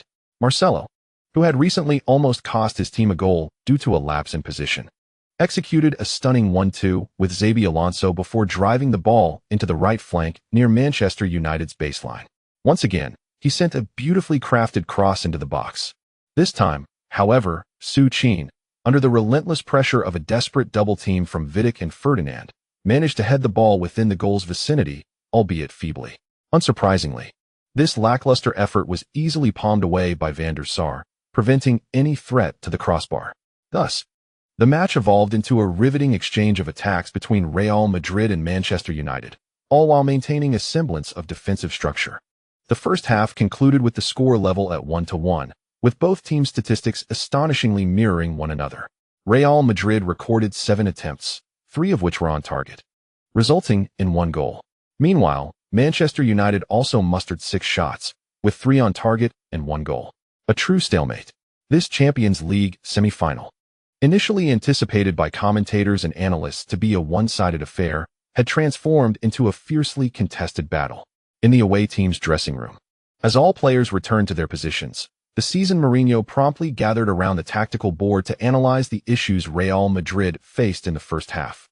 Without delay, he executed his first substitution of the match, replacing Xabi Alonso with Diarra, with a clear intention to exploit Su Qin's aerial prowess. He understood that Ferguson would not settle for a draw on his home turf. In the second half, Ferguson would undoubtedly intensify his offensive efforts. The underperforming Hernandez would likely be substituted, paving the way for the enigmatic Berbatov, a striker whose movements are often minimal, yet who possesses an uncanny ability to score crucial goals at pivotal moments. Coupled with Rooney's formidable presence, the second half promised to be an exhilarating spectacle. Real Madrid must fortify their midfield defense. Sammy, let me reiterate, remain dutifully in your own half. After outlining the tactical arrangements, Mourinho unexpectedly added this remark. In a state of urgency, Mourinho fervently imparted defensive strategies to his players, while Ferguson was equally busy. After approximately 2.5 minutes of vociferously addressing Ferdinand and Vidic, Ferguson embarked on his tactical adjustments. As Mourinho anticipated, Ferguson replaced the seemingly lethargic Hernandez with Berbatov. Moreover, Ferguson entrusted the entirety of the offensive responsibilities to the impassive Berbatov. Ferguson understood that, having fully acclimatized to Manchester United's relentless attacking style, Real Madrid would undoubtedly bolster their central defense. What he needed to do was employ the player most capable of inducing complacency as his secret weapon. Thus, the second half commenced under the watchful gaze of 2 cunning strategists, each predicting the other's moves. Mourinho noted Berbatov's entrance, while Ferguson observed Diarra's appearance. However, what left Mourinho in despair was that within mere minutes of the second half's onset, a seemingly offhand remark he made had astonishingly altered the match's dynamics once more. Chapter complete. A double request for monthly votes, please. Alas, the book has utterly cooled off, and the subscription numbers have plummeted. To the loyal patrons, I humbly beseech you for some double monthly votes as a token of comfort. My sincere gratitude. Chapter 162, The Legendary Scissor Kick versus the iconic crescent moon knife. A clash of champions in the most explosive match. Dimitar Berbatov, a wondrous entity straddling the realms of artistry and athleticism. This season may well be the pinnacle of Berbatov's illustrious performance. From the commencement of the league to the present, Berbatov has netted 19 goals in the Premier League. Furthermore, while achieving these 19 goals, he has maintained a record that leaves countless forwards in awe, the shortest distance covered throughout the entire Premier League. This is Berbatov, affectionately known as the Elegant One. As Ferguson had predicted, upon the sounding of the second half's whistle, Berbatov appeared to have detached himself from the collective unit of Manchester United, meandering through Real Madrid's half. This seemingly leisurely movement gradually lulled Diarra and Khedira into a false sense of security regarding the Elegant One.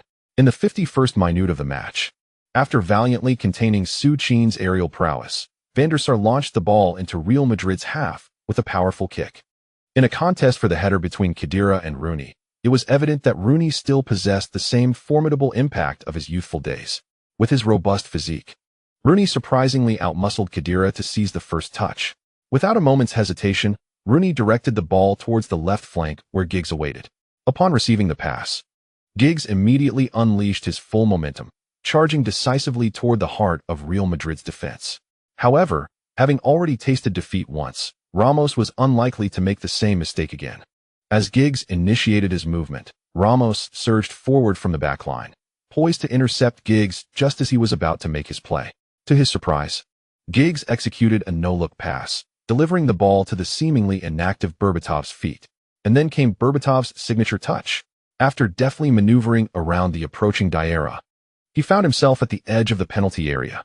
With a powerful arch of his right foot, he struck the ball at an angle that produced a stunning curve. A breathtaking arc materialized above Old Trafford. The ball sailed over Pepe's head and nestled into the far corner of the net. Goal. Just as the referee's whistle echoed through the stadium, the live DJ at Old Trafford erupted into a frenzy of ecstatic shouts. Berbatov, who had scored, raised his arms and pointed towards Giggs, the architect of the assist. The atmosphere at Old Trafford erupted in jubilation. Over 70,000 Manchester United fans ignited with fervor once more. Alas, what a goal conceded! There was no way to deny it. Berbatov's first touch of the match led to such an explosive curler. The ball circumvented Pepe, evaded Casillas, and ultimately found its home in the net's unreachable corner. An unstoppable goal. Absolutely exquisite. In the 6th minute of the second half, Manchester United had once again taken the lead. The stadium reverberated with wild cheers, and in the commentary booth, the veteran commentator could not help but marvel at Berbatov's stunning strike. You may not be a supporter of Manchester United, but one cannot help but appreciate the artistry of a player who transforms every touch into a work of art. The commentator praised Berbatov while on the sidelines. Ferguson was already jumping with excitement, embracing his assistant coach. The seasoned manager understood that with Real Madrid withdrawing their entire formation, his aggressive tactics had lost their edge. Hence he opted to bring on Berbatov. He firmly believed that Berbatov would rise to the occasion when his presence was most needed. Indeed, the player whom he had high hopes for did not betray that trust. On the pitch, the jubilant Berbatov was embracing every Manchester United teammate who approached him with a beaming smile. Meanwhile, near the center circle, Su Qin and Cristiano Ronaldo stood with expressions of helplessness. During this period, although Real Madrid's offensive momentum had increased, who could have predicted that the first goal would be scored by Berbatov, who had just touched the ball for the first time? Ronaldo was off his game, having missed several long-range opportunities, and as for Su Qin felt overwhelmed. After scoring the equalizer, it seemed that everywhere he went, someone was trailing him. Ferguson showed no hesitation, allowing Vidic to shadow him closely. While it was undeniable that his physicality surpassed that of Vidic, the essence of football transcends mere physical prowess. Vidic's greatest strength lay in his initial touch. Indeed, whenever Su Qin attempted to bring the ball down for a strike, Vidic consistently managed to disrupt the ball at the very first touch. As for Su Qin's aerial passes, while Vidic could not intervene, the indefatigable Park Ji-sung and Carrick were ever vigilant, adhering closely to their respective markers. Su, I'll drift wide. I'll send the ball your way. Suddenly, Cristiano Ronaldo placed his hand on Su Qin's shoulder, speaking with authority. Su Qin was taken aback. Although he believed that Ronaldo's drifting wide was the optimal choice, it was well understood what such a decision entailed.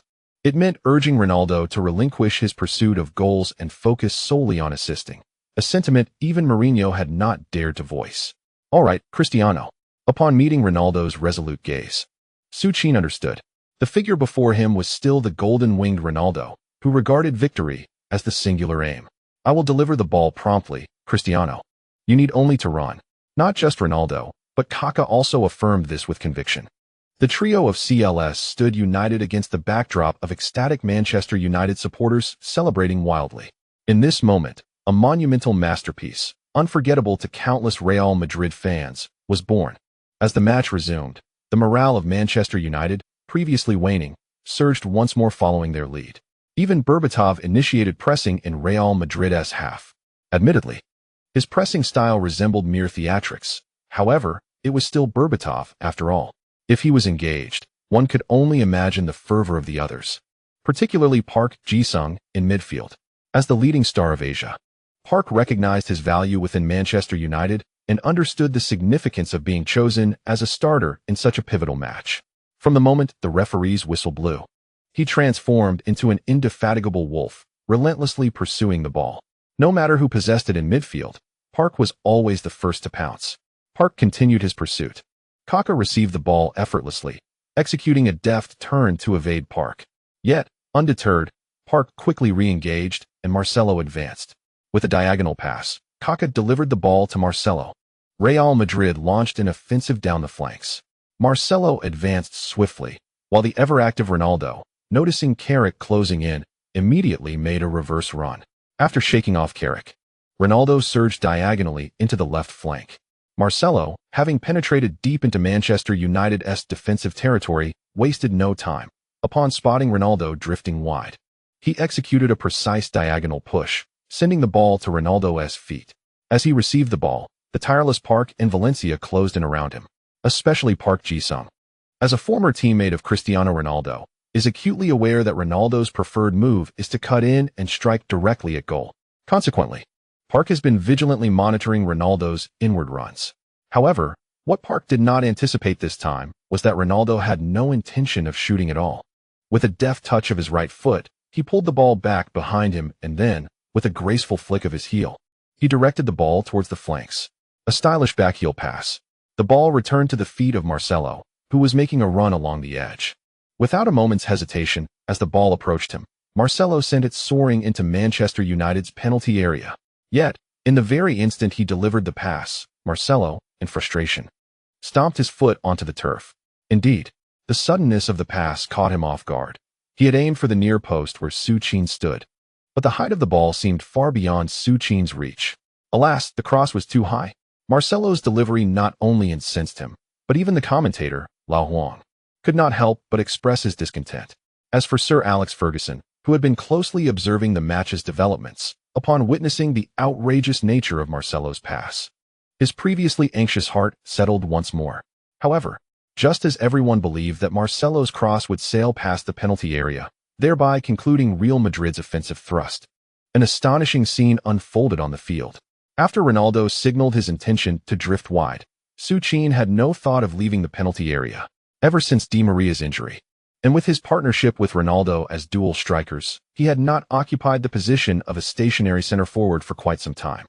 With an array of skills at his disposal, the current Su Qin was no longer the half-baked forward who could only rely on headers to breach the goal. Having grown accustomed to scoring through various explosive strikes in La Liga, Su Qin had almost forgotten his once proud ability to score with towering headers. Until now. Until Real Madrid's attack was thwarted before Manchester United. Su Qin finally recalled his epic heading ability that once sent shivers across the globe. Marcelo's pass was utterly outrageous. So outrageous that Ferdinand and Vidic, standing beside Su Qin, completely abandoned their jump. Indeed, from the perspective of these experienced players, Marcelo's type of delivery was one that no one could reach. Yet, just as the ball soared into the penalty area, the demon beside him astonishingly leapt straight up. Ferdinand was momentarily bewildered. Given that height, there was no way Su Qin could make contact, no matter how adept his heading was. Thud. Ferdinand turned to gaze at Su Qin, rendered speechless. Not only Ferdinand, but Vidic, Van der Sar in front of the goal, and the more than 70,000 Manchester United fans in Old Trafford were all left in shock.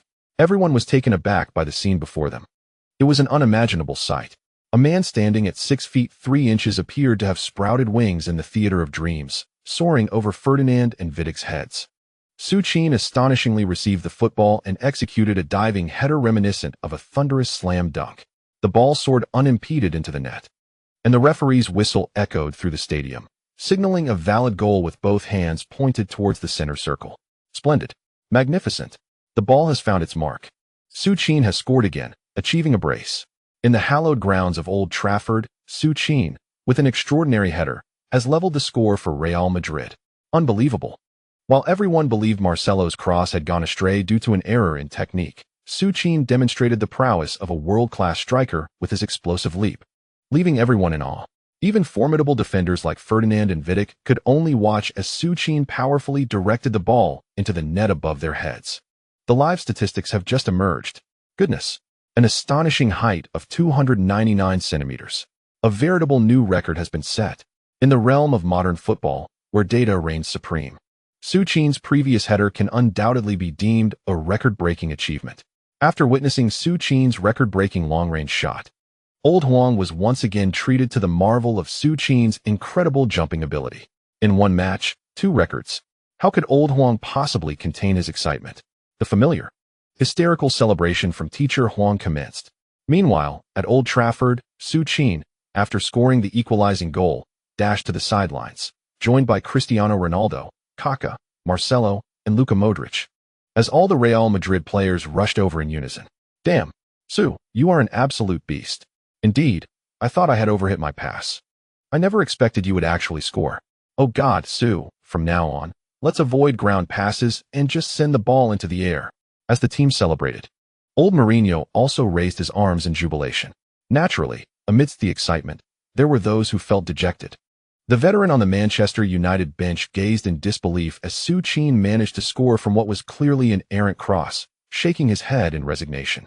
In that moment, he was reminded of the summer transfer window, when the wretched Glazer family clung tenaciously to the issue of image rights. Damn it! If they had generously granted Su Qin his image rights back then, perhaps it would be me celebrating now. With a forward of Su Qin's caliber, the veteran envisioned a potential treble of 6 titles. Alas, such dreams had become unattainable. Following Real Madrid's equalizing goal, the veteran understood that there was little hope of engaging in an attacking battle with them. Real Madrid was resolutely intent on exploiting Su Qin's aerial threat. And if he didn't act, Su Qin, with his exceptional heading ability, could very well send Manchester United home, in a match that ended in a draw. Though the venerable manager felt a tinge of dissatisfaction, he nonetheless preserved a glimmer of hope. Without a moment's hesitation, Ferguson initiated his substitution strategy. Rooney was repositioned to the midfield, while the exhausted Park Ji-sung was replaced by O'Shea. Despite feeling a bit awkward about employing a 5-defender formation, Ferguson was undeterred in his pursuit of a return to the Champions League final. Thus commenced Manchester United's true defensive counterattack. Remarkably, after retreating all players to their own half and bolstering their ranks with 5 defenders, the strength of United's defense was significantly enhanced. Under the combined pressure of O'Shea, Ferdinand, and Vidic, even a formidable striker like Haaland found himself utterly thwarted. When headers proved ineffective, and with the United defense tightly packed, Su Qin could only hope for assistance from either Cristiano Ronaldo or Kaká. In the 67th minute, after a relentless series of attacks, Real Madrid earned a promising free kick. Courtesy of Modric, Ronaldo stood poised over the ball, preparing to execute his signature shot. Alas, his attempt at a curling free kick failed to materialize, as the ball sailed over the crossbar and out of play. By the 74th minute, Manchester United launched a threatening counterattack. Valencia surged down the flank and delivered a cross. But Carvalho, unprepared, allowed Rooney to seize the first touch. Fortunately for Real Madrid, Rooney's luck faltered as his shot struck the post and went out of bounds, allowing them to escape unscathed. In light of this, Mourinho was compelled to exercise caution, mindful of the 2-2 scoreline and the 2 away goals, a result he could readily accept. Thus, as Ferguson cautiously implemented a defensive counter-strategy, Mourinho also began to tighten his defensive line. The offensive displays of both teams grew increasingly stale under such deliberate conservation of energy. However, the monotony of the match shifted dramatically in the 80th minute of the second half. Ferguson, after a prolonged observation, suddenly gestured with his right hand from the sidelines. Upon witnessing this, the previously cautious Manchester United players surged forward like a swarm of bees emerging from their hive. This abrupt shift in tempo caught Real Madrid off guard, who had become accustomed to the previous languid pace. Rooney, the finest striker in England, delivered a moment that would linger in his memory forever. From the left flank, Giggs sent a long pass. Just as it appeared the opportunity had slipped away, Rooney, almost as if guided by a sense of déjà vu, pivoted and leapt. With a stunning overhead kick, he scored amidst the fervent cheers of over 70,000 United fans at Old Trafford. A goal that was meant to grace the Manchester Derby 2 weeks hence, yet had materialized in this unforgettable moment. In front of the goal, Casillas stood motionless, utterly transfixed by Rooney's astonishing acrobatic strike. The referee's whistle pierced the air, and at that moment, Old Trafford erupted into a frenzy. Before Rooney could rise from the ground, he was engulfed by his ecstatic teammates. A goal. In the 82nd minute. 3-2. Manchester United had once again taken the lead with an absolutely unanswerable bicycle kick. Rooney's imaginative maneuver was nothing short of divine. Oh my. I find myself at a loss for words to describe this extraordinary goal. A brace for Rooney. In the presence of the illustrious Ballon d'Or winners, Su Qin, Cristiano Ronaldo, and Kaká, it seemed that Rooney was the true star of the show. Old Huang, witnessing Rooney's remarkable strike, was equally at a loss for words. Meanwhile, on the sidelines, Ferguson was swept away by emotion, sprinting along the touchline in sheer elation at his pupil's astonishing goal in such a crucial match. As Ferguson celebrated wildly, Mourinho wore a troubled expression nearby. 3-2. He had never anticipated that Manchester United could regain the lead after switching to a 5-man defense. Observing the ecstatic roars of the Red Devils supporters at Old Trafford, Mourinho could only helplessly shift his gaze towards the upcoming second leg. There was no denying it. This was Old Trafford, and particularly under Ferguson's management. Even Mourinho understood that scoring another goal against such a resolute Manchester United was nearly impossible. After a prolonged celebration, spurred on by the referee's insistence, the Manchester United players reluctantly resumed the match. With a 1-goal advantage and 5 defenders in position, it was evident that Real Madrid had no solutions left. Ronaldo attempted several long-range shots, but United had retreated deep into their half, and his efforts were largely thwarted. As for crossing the ball, the 5 defenders, all top-tier Premier League players, made it a formidable challenge. Su Qin, let alone attempting to capitalize on any chances, would have been barely visible to the cameras were it not for his height. Thus, the score of 3-2 held firm until the conclusion of regular time at the 90-minute mark. 3 minutes of added time. Real Madrid still had a glimmer of hope. Nevertheless, a scoreline of 3-2 was not entirely insurmountable for them. Real Madrid's attack began. Kaká advanced with the ball, followed closely by Berbatov. To be fair, when Berbatov was earnest, he could move quite swiftly. Kaká passed to Ronaldo. Carrick and Giggs closed in. Ronaldo continued to dribble. He fell. A foul by Giggs. There were roughly 2 minutes left. A free kick opportunity from about 29 meters out. Ferguson made yet another substitution. As the match time approached its conclusion, Ferguson, unconcerned with appearances, boldly proposed another substitution. In such a moment, his intention was evidently to delay the game. With Ferguson making the change, Mourinho swiftly brought on Khedira alongside the yet unsubstituted Beckham. Mourinho had essentially resigned himself to the outcome. With a score of 3-2 and 2 away goals, he felt no trepidation about elimination. Furthermore, this was Beckham's final opportunity to grace Old Trafford, and he certainly did not wish to leave the venerable player in regret after such a long wait. Indeed, upon witnessing Beckham standing by the sidelines, the entire Old Trafford, with its fervent assembly of over 70,000 Manchester United supporters, rose to their feet. The applause erupted. For this true son of Old Trafford, the fans were lavish with their accolades. A poignant scene unfolded. Ronaldo and Beckham, 2 legendary number 7s of Manchester United, graced the pitch together. Oh, how delightful. Real Madrid found themselves with one last chance to attack, a direct free kick from a promising position. In this scenario, both Ronaldo and Beckham possessed the skill to strike. It was evident to all, as Old Huang remarked, that when Beckham entered the field, the gathered journalists were swept up in excitement. After all, this was a moment for the ages. For the reporters, the match had been exhilarating. Su Qin's thunderous strike, Rooney's stunning overhead kick, and Berbatov's epic rainbow shot. Each of the 5 goals was a classic. They understood that this match would be etched in the memories of football fans for a lifetime, particularly in its final moments. Astonishingly, global Manchester United supporters were treated to the sight of Ronaldo and Beckham standing together to take a free kick. However, just as the journalists fervently captured the images of Beckham and Ronaldo, Su Qin, positioned within the penalty area, unexpectedly interrupted this thrilling legendary moment. He approached Ronaldo and Beckham, whispering something to them, and soon the 3 stood together at the ball. In this position, it was worth noting that Su Qin had indeed scored from a free kick last season. Yet, it had been quite some time since he had taken one. This time, he seemed to be preparing to feint for Beckham and Ronaldo. Surprisingly, with such a setup, Su Qin's header would likely prove ineffective. Old Huang had already alluded to this. The atmosphere at the venue, including Ferguson on the Manchester United bench, suggested that Su Qin was merely there to join in the excitement. With both Beckham and Ronaldo present, how could Su Qin possibly have the opportunity to take the free kick? In front of Manchester United's goal, after the wall was established, Van der Sar wore a solemn expression as he regarded the trio standing over the ball. Having played alongside both, he understood that their free kick prowess was no trifling matter. Of course, in the forefront stands Su Qin, seemingly an extraneous figure merely seeking the spotlight. It is evident that Van der Sar pays little heed to Su Qin's initiation. Even though Su Qin was the first to dash towards the ball upon the sounding of the whistle, 1 step, 2 steps, 3 steps, observing Su Qin's rather convincing movements, a smirk of admiration inevitably crept onto Van der Sar's face. Could one truly feign a feint so convincingly? However, soon enough, Van der Sar's amusement dissipated.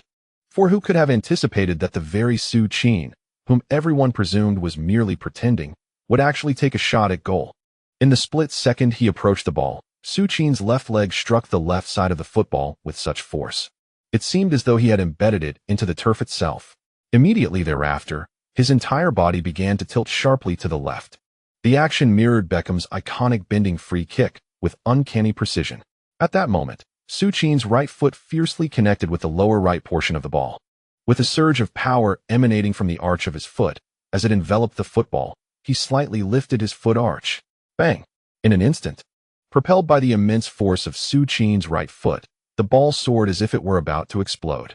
As it arced over the wall of defenders, the ball spun violently, tracing an unimaginable curve. It was the most familiar rainbow at Old Trafford, an unforgettable sight for all the Red Devils fans. At the goal, Van der Sar appeared to reminisce about his own youthful days. Whoosh! The football penetrated the net from the blind spot of Manchester United's goal. Beep! The referee's whistle pierced the air, signaling a valid goal as he pointed towards the center circle. Magnificent! Magnificent! The ball has entered. The ball has entered. 33. 33. Su Qin's free kick has found the back of the net. A hat trick. A stunning bending shot. At Old Trafford, before over 70,000 Red Devils supporters, Su Qin executed a goal in the manner they are most familiar with, equalizing the score. A hat trick. Su Qin delivered an astonishing hat trick at Old Trafford. A header, a long-range strike, and a free kick. This 19-year-old, once criticized for a singular offensive approach last season, scored 3 absolutely magnificent goals in this match using 3 distinct methods. 33. Equalized. In the final moments of the match, no one could have anticipated such a dramatic turn of events. With the most familiar rainbow at Old Trafford, the score was leveled. May Pepe and his family extend the most sincere wishes to all the esteemed readers, wishing every reader good health, familial happiness, and for the men to be even more handsome than Yenzu, while finding wives more beautiful than FBB. As for the women, Pepe wishes that the esteemed readers can change partners every night, each one as charming as Yenzu. Of course, the most important thing is that during the Mid-Autumn Festival, everyone must return home for a joyful reunion. Ahem, this concludes Pepe's blessings. Lastly, Pepe shamelessly asks for another wave of monthly votes. Chapter complete. Chapter 163. Real Madrid achieves the monumental treble, and the magician becomes the only T0 in the football realm. The match has concluded. 3-3. Su Qin's exquisite rainbow goal equalized against Manchester United.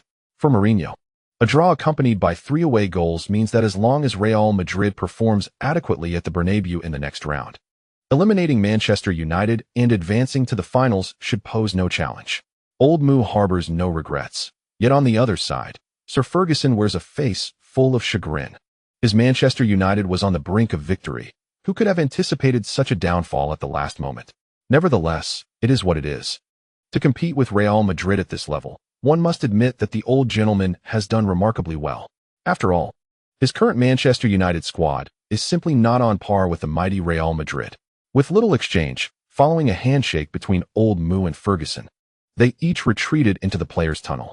The magician's hat-trick equalizes against Manchester United. The goal fest at Old Trafford comes to a close. An unparalleled super magician. Hat-trick at Old Trafford. As customary, immediately after the match, the European media once again extolled Su Qin. While the media sang his praises, Su Qin reveled in the attention. Remarkably, since Taylor Swift began her relationship with Su Qin, she has shown little interest in her concert performances, opting instead to spend her time with him whenever possible.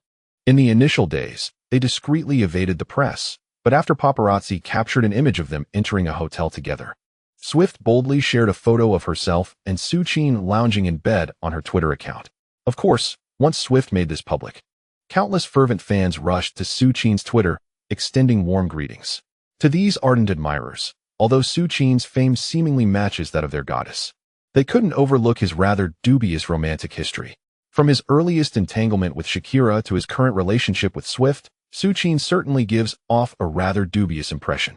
However, while the fans may lament their goddess's choices, Swift herself appears utterly unconcerned with Su Qin's past. In her eyes, his tumultuous romantic history only highlights his exceptional character. After their match against Manchester United, Real Madrid continued their triumphant march. In the 33rd round of the league, even with half the squad rotated, Real Madrid decisively defeated Valencia with a resounding 4-0 victory. Subsequently, in the semi-finals of the Copa del Rey, Real Madrid similarly triumphed with a 6-0 rout against Villarreal. In the Champions League, a week later, when Manchester United arrived at the Bernabeu, Real Madrid denied Ferguson any opportunities. In their home ground, SCK delivered an exhilarating offensive display. 3-0. Su Qin, Cristiano Ronaldo, and Kaká each scored a goal. Thus, Real Madrid's three-pronged campaign this season is poised for its climactic final showdown. The opponents in the King's Cup final are Barcelona, and likewise, Barcelona is the rival in the ultimate showdown of La Liga. As for the Champions League, perhaps it is due to the emergence of the little butterfly, Su Qin. In a match that should have seen Bayern eliminated, he was bewilderingly struck by Robben's last-minute winner. Watching Robben's decisive goal against Barcelona from home, Su Qin was equally astonished. Since his arrival from another time, this marks his first encounter with a deviation from his original timeline.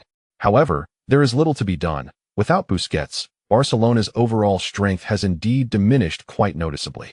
On the Champions League front, the opponent has been confirmed. Real Madrid has also begun to prepare earnestly for the imminent league showdown. On May 15, 2011, at the Bernabeu, Real Madrid faced their final league adversary, Barcelona.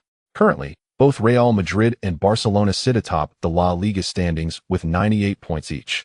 Should Real Madrid triumph in this match against Barcelona, they would claim the championship in front of their rivals, an unprecedented feat. Following their significant victory in the previous El Clasico, optimism surrounds Real Madrid. However, Pep Guardiola is not inclined to concede easily.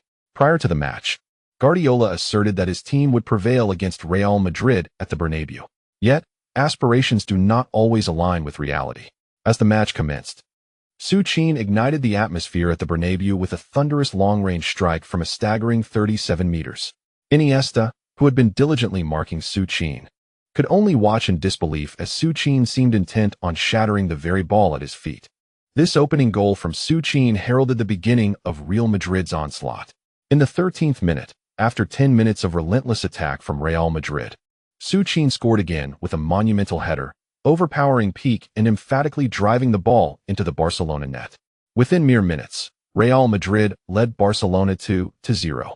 On the sidelines, Guardiola, witnessing Real Madrid's continued offensive barrage, was at a loss for how to respond.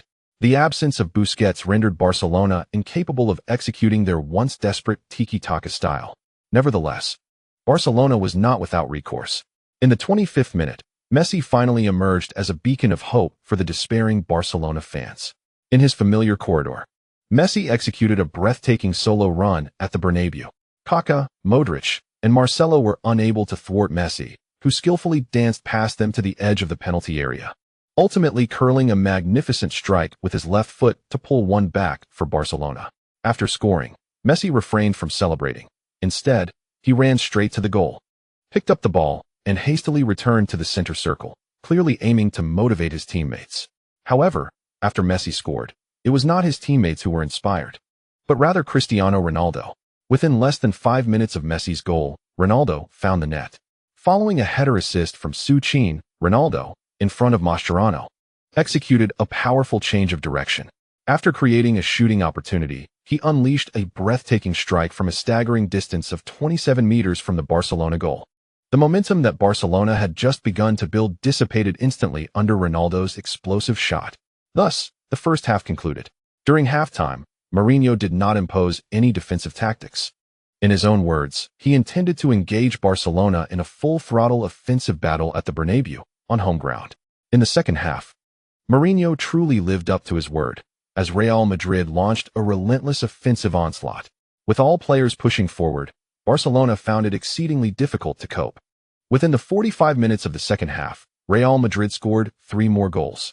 Once again, Mourinho's team thoroughly dominated Barcelona. As the match drew to a close, the entire Bernabeu erupted in jubilation. Mourinho was the first to raise his right hand and dash onto the pitch.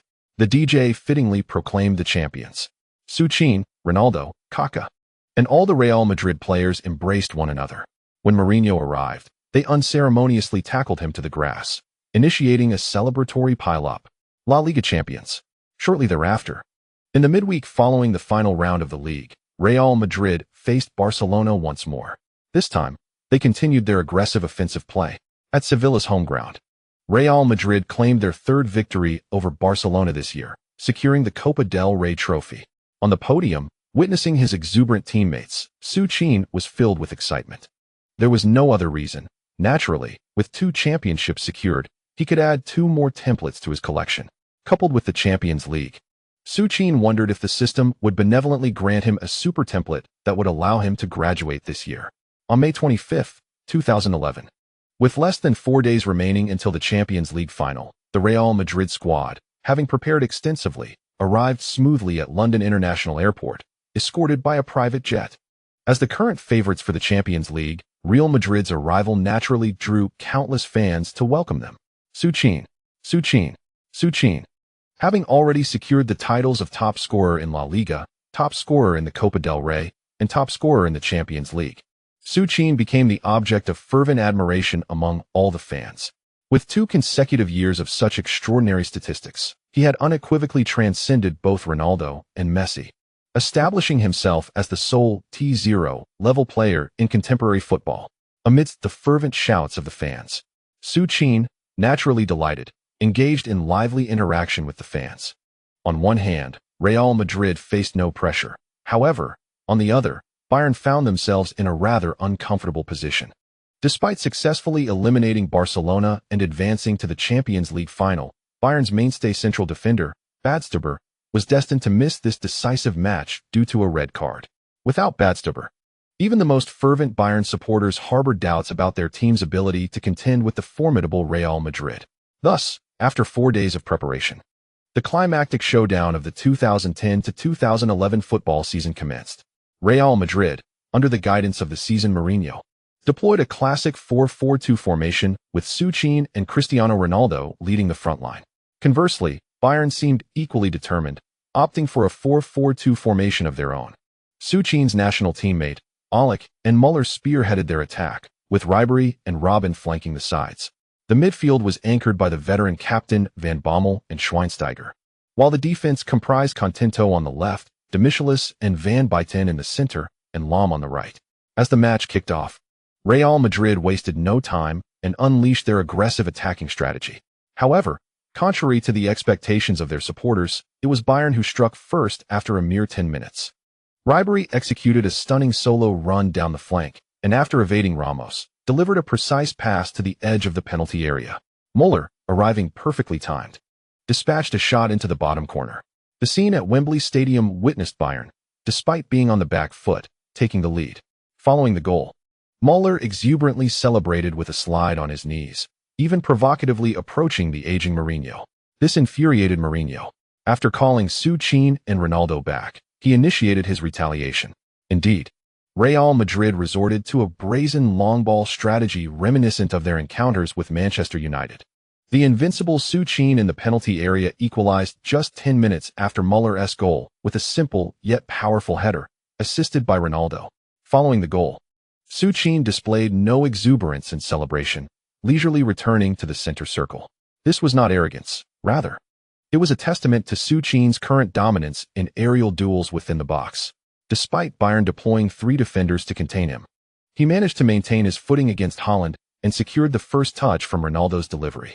After leveling the score, Real Madrid maintained their offensive momentum. Under the straightforward long ball approach, their second goal arrived with remarkable ease in the 39th minute.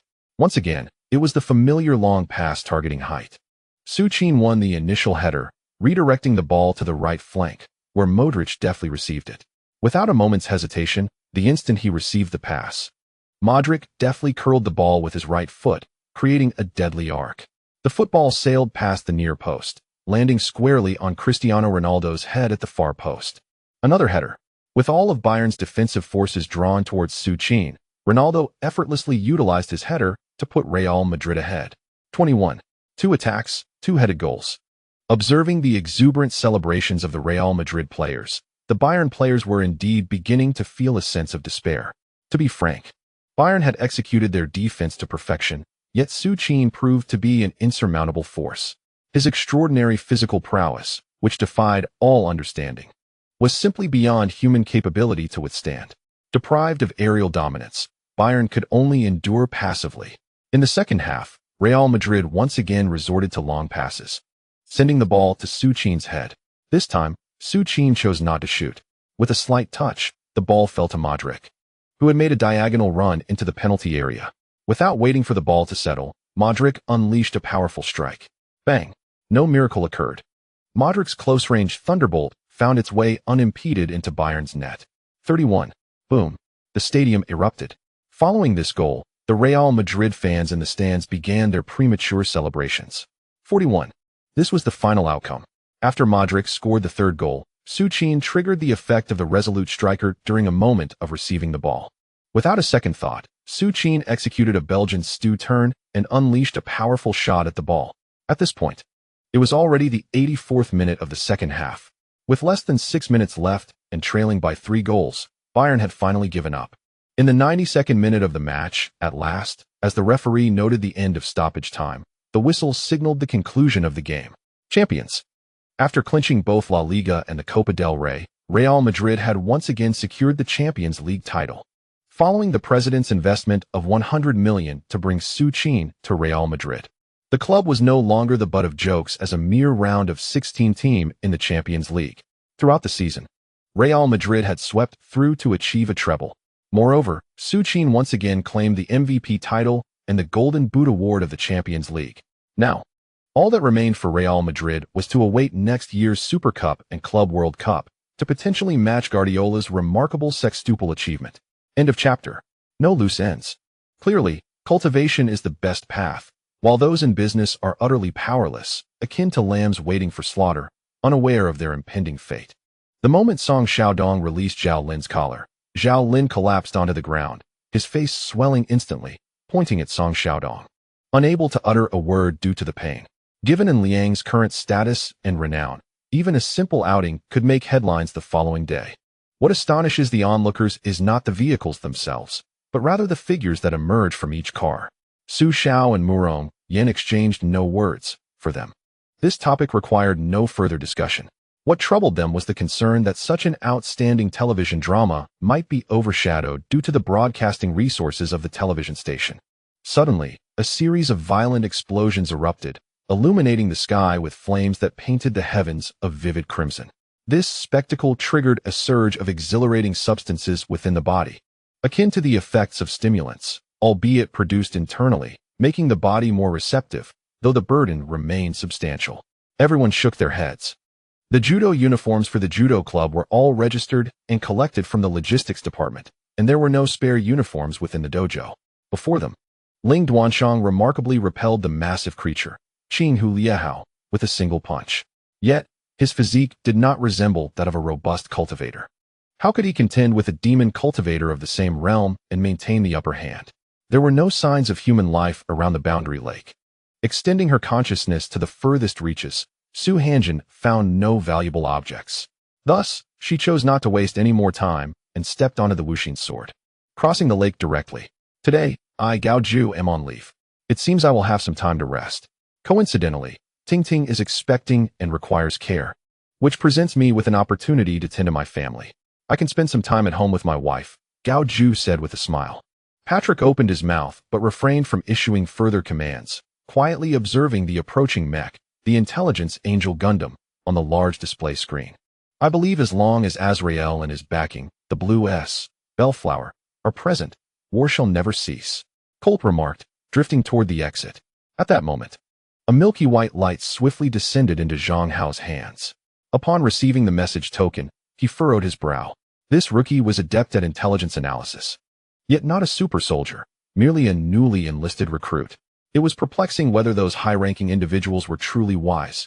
However, Colt's inconspicuous appearance was perhaps a stroke of fortune and misfortune as he contemplated Colt's face. An hour slipped by in such exchanges. At the implication of Emperor Wu of Han, the court assembly took a temporary recess. This was customary. Lengthy court sessions typically included brief respites, during which ministers could enjoy refreshments or address urgent matters. What? Do you not trust me? Yun Qing smiled slightly, her eyes brimming with confidence as she gazed at Yin Li. The saying goes, a single spark can ignite a prairie fire. And how much more so for a fire dragon? Wherever the fire dragon passed, everything began to ignite. The two trails of black mist trailing behind were crushed by the fire dragon, immediately engulfed in flames, howling in agony, and within a breath, they were reduced to ashes. He was even willing to humble himself and return to the Duke of the State to bring Yin Ryue back to the Duke of Wei. All for the sake of ensuring a better life for Zhenjie. Min Jun intentionally posed a counter-question, seeking to elicit further remarks from Lin He, aiming to uncover flaws in her argument that could provoke a reaction, thereby compelling General Jiang to silence her. Meanwhile, Jiang Yunshu monitored Lu Qingxuan's heartbeat while observing the filtration of his blood. The entire process consumed a considerable amount of time. Yi Fan, however, appeared unfazed, reminiscent of his past self, one who adhered strictly to rules and feared authority. Were it not for the emergence of the system, he might still find himself subservient within the confines of an internship. The footsteps behind him trailed off after a few steps. Chang Jingtong dashed out of the radiant building and scoured the campus, yet failed to catch a glimpse of Yu Baoing even after the school day concluded. He subsequently summoned his subordinates, instructing them to acquire a fully licensed and well-structured new media company. Establishing a team from scratch would take considerable time, making acquisition the more prudent option. More importantly, he had cleared his name of all previous unfounded allegations, regaining the trust of the public. The once pristine paper had begun to yellow, its inscriptions fading with the passage of time. Many characters were nearly obliterated. She faintly remembered that the iron box had been retrieved from her grandmother's home. The reason the memory lingered was due to the profound impact of that devastating fire, forever etched in her mind. Perhaps this individual's recent demeanor was a deliberate attempt to lower her guard, seeking an opportunity to ensnare her. The physical examination had concluded, revealing no residual anomalies. The next step, the final and most crucial one, required her to be adequately prepared. Moments later, Wang Hao withdrew his mental probing from Li Mu's body, rubbing his temples wearily. Undoubtedly, upon reaching the celestial realm, spiritual energy would be more abundant. And by the end of this journey to the heavenly city, all 11 relics should be restored. Was the notion of a solitary wanderer derived from this place? What connection did the loquacious figure in black he encountered on the plain share with Fei Wu? Luo Xie gazed at the celestial expanse, feeling as though the beauty that once existed had vanished. Yet, when all misfortunes dissipated, what remained was nothing but hope. To put it succinctly, privately acquiring metabolic byproducts is an unlawful act, one that would attract the attention of enforcers. Qing Yuan dispensed with his playful demeanor, solemnly bowing to the esteemed Master Mayu of the Chuanjin sect. Chapter 1. A dramatic shift in Real Madrid's hierarchy. Will the recovered demon be seeking revenge against Spain? Su, could you spare a moment for an interview? How do you perceive the changes within Real Madrid's upper management? Su, I only need 5 minutes of your time. I am Lisa, a reporter from the World Sports Journal. I can conduct the interview at your residence. On June 14, 2012, at Madrid Airport, Su Qin, donning sunglasses and accompanied by the newly arrived Taylor Swift from America, prepared to head home. To his dismay, as soon as they exited the airport, they were surrounded by a throng of eager fans, as if they were on the verge of explosion. Su declined to entertain any interviews. Please step aside. I have already stated that Su will not accept any interviews. Please move aside. Standing before Su Qin was the coldly composed old Stan, donning sunglasses as he assisted in clearing away the reporters clustered around Su Qin. Meanwhile, Su Qin grasped Taylor Swift's hand and confidently strode into the VIP passage, subsequently entering a vehicle and departing the airport without delay. Su, how is your leg? Upon entering the car, Taylor gently inquired, her hand brushing against Su Qin's scarred right leg with genuine concern. I told you it's perfectly fine now, Su Qin replied. Oh, even so. I've seen many reporters mention that after the surgery. Taylor's words trailed off, but Su Qin understood her unvoiced thoughts. Let us rewind time to a year prior. In Su Qin's inaugural season with Real Madrid, bolstered by the formidable performance of the SCK combination, the team, reminiscent of the recent Barcelona, decimated every opponent in their path, achieving an unprecedented 6 titles in the club's history. Su Qin, due to his unparalleled performance that year, was awarded both the Ballon d'Or and the FIFA World Player of the Year. The glory of the 6 titles transformed Su Qin's luck dramatically. He drew top-tier modules, Ronaldo's footwork module, Van Basten's acute angle module, and Klinsmann's heading module. Yet, perhaps due to Su Qin's unbroken string of triumphs over the past seasons, during the second group match of the UEFA Champions League in the 2011-2012 season, a fateful incident occurred. In a physical confrontation with Manchester United defender Rio Ferdinand, Su Qin lost his balance upon landing after a jump, only to be violently knocked down onto the pitch by Vidic.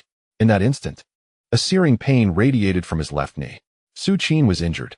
This time, he suffered a partial fracture of the patellar tendon in his left leg, diagnosed as a comminuted fracture of the knee's soft tissue. Indeed, as if fate conspired against him, on his 20th birthday, Su Qin experienced an injury reminiscent of the one that had once plagued the illustrious Ronaldo, dubbed the phenomenon. This time, the resilient buff that had previously shielded Su Qin from injury failed him, and shortly after being carried off the field on a stretcher, Real Madrid officially announced that Su Qin would miss the remainder of the season. At the moment Su Qin was taken off the field, old Mourinho's heart shattered. Unable to contain his fury, he stormed onto the pitch, intent on confronting Vidic. The referee, however, showed no leniency towards Mourinho, issuing him a red card, while Vidic was also expelled from the game for his severe foul. Following Su Qin's season-ending injury, Real Madrid's once formidable attacking force began to decline. That season, they lost the La Liga title to Barcelona, who overtook them in the latter stages. In the Champions League, they were eliminated in the semi-finals by Bayern Munich. Yet, Mourinho did not leave empty-handed. He led the team to victory in the Copa del Rey, marking it as the sole trophy he brought to Real Madrid. Alas, this was not the end of the turmoil, for the most shocking news emerged recently: a significant upheaval within the upper echelons of Real Madrid. After Su Qin's absence for the majority of the season, he still managed to secure a staggering €1 billion in dividends from Real Madrid, thanks to the 65 image rights contract he signed with them. This substantial sum has drawn considerable criticism towards Florentino. Initially, the venerable president was resolute in his determination to protect Su Qin. However, who could have anticipated that during the period when Su Qin was negotiating a contract renewal with Real Madrid, the elderly gentleman would suddenly be hospitalized due to a recurrence of his heart condition, with the old man unable to intervene? It was only natural that some within Real Madrid began to ponder over Su Qin's financial gains, primarily due to concerns surrounding his injuries. Although Su Qin's recovery has been remarkably swift, surpassing the medical team's expectations, they had already apprised the club's higher-ups of the specifics concerning his condition. The reason for Su Qin's fragility lies in a significant injury he sustained in his youth. Furthermore, due to Su Qin's considerable height and weight, the medical team feared that even if he appeared fit, his already weakened patellar tendon might once again succumb to injury.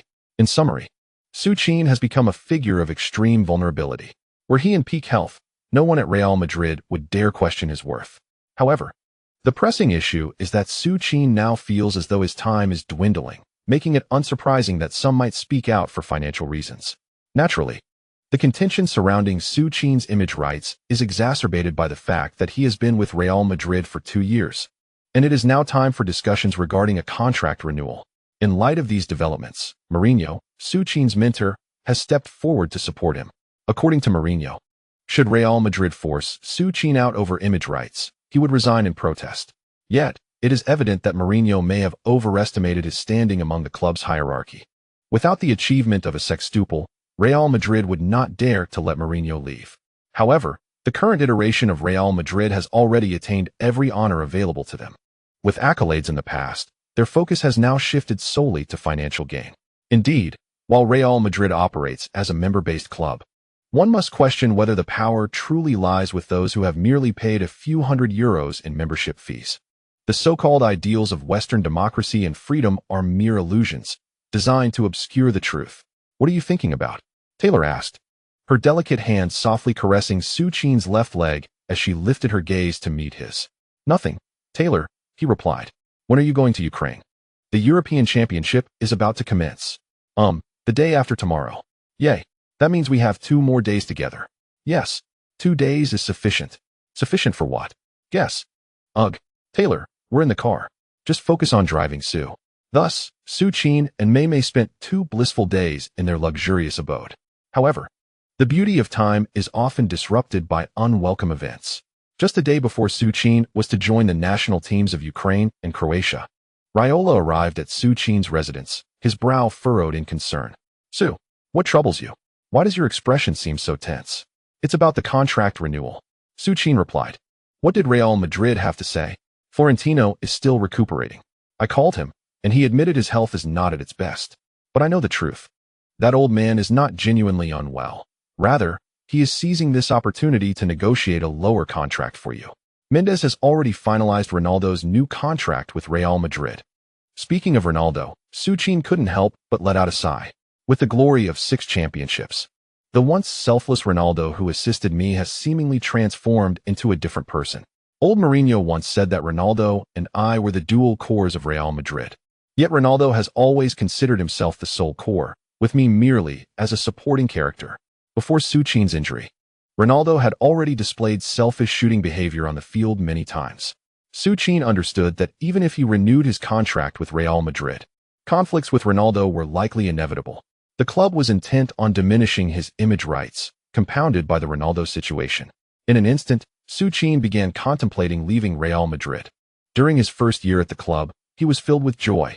Yet, following his significant injury and Kaká's recurring issues that led him to fade from the starting lineup, Su Qin felt that perhaps it was time to depart from Real Madrid. Mino, perhaps I should consider a transfer? Su, you know, during your recovery, not many have inquired about your condition. Raiola's face was heavy with disappointment as he spoke about the transfer. What I said is true. When Su Qin was the omnipotent magician, everyone treated him like a long-starved patron. But what about now, after his severe injury? Especially with the vulnerable patella. The prestigious club managers who once idolized him seemed to have vanished. Of course, not all had disappeared. At least the wealthy Manchester City maintained their annual inquiries. Initially, Raiola had looked down upon that team, criticized by Ferguson for their noisy celebrations. Yet now, he had no choice but to turn his gaze towards Manchester City. Very well.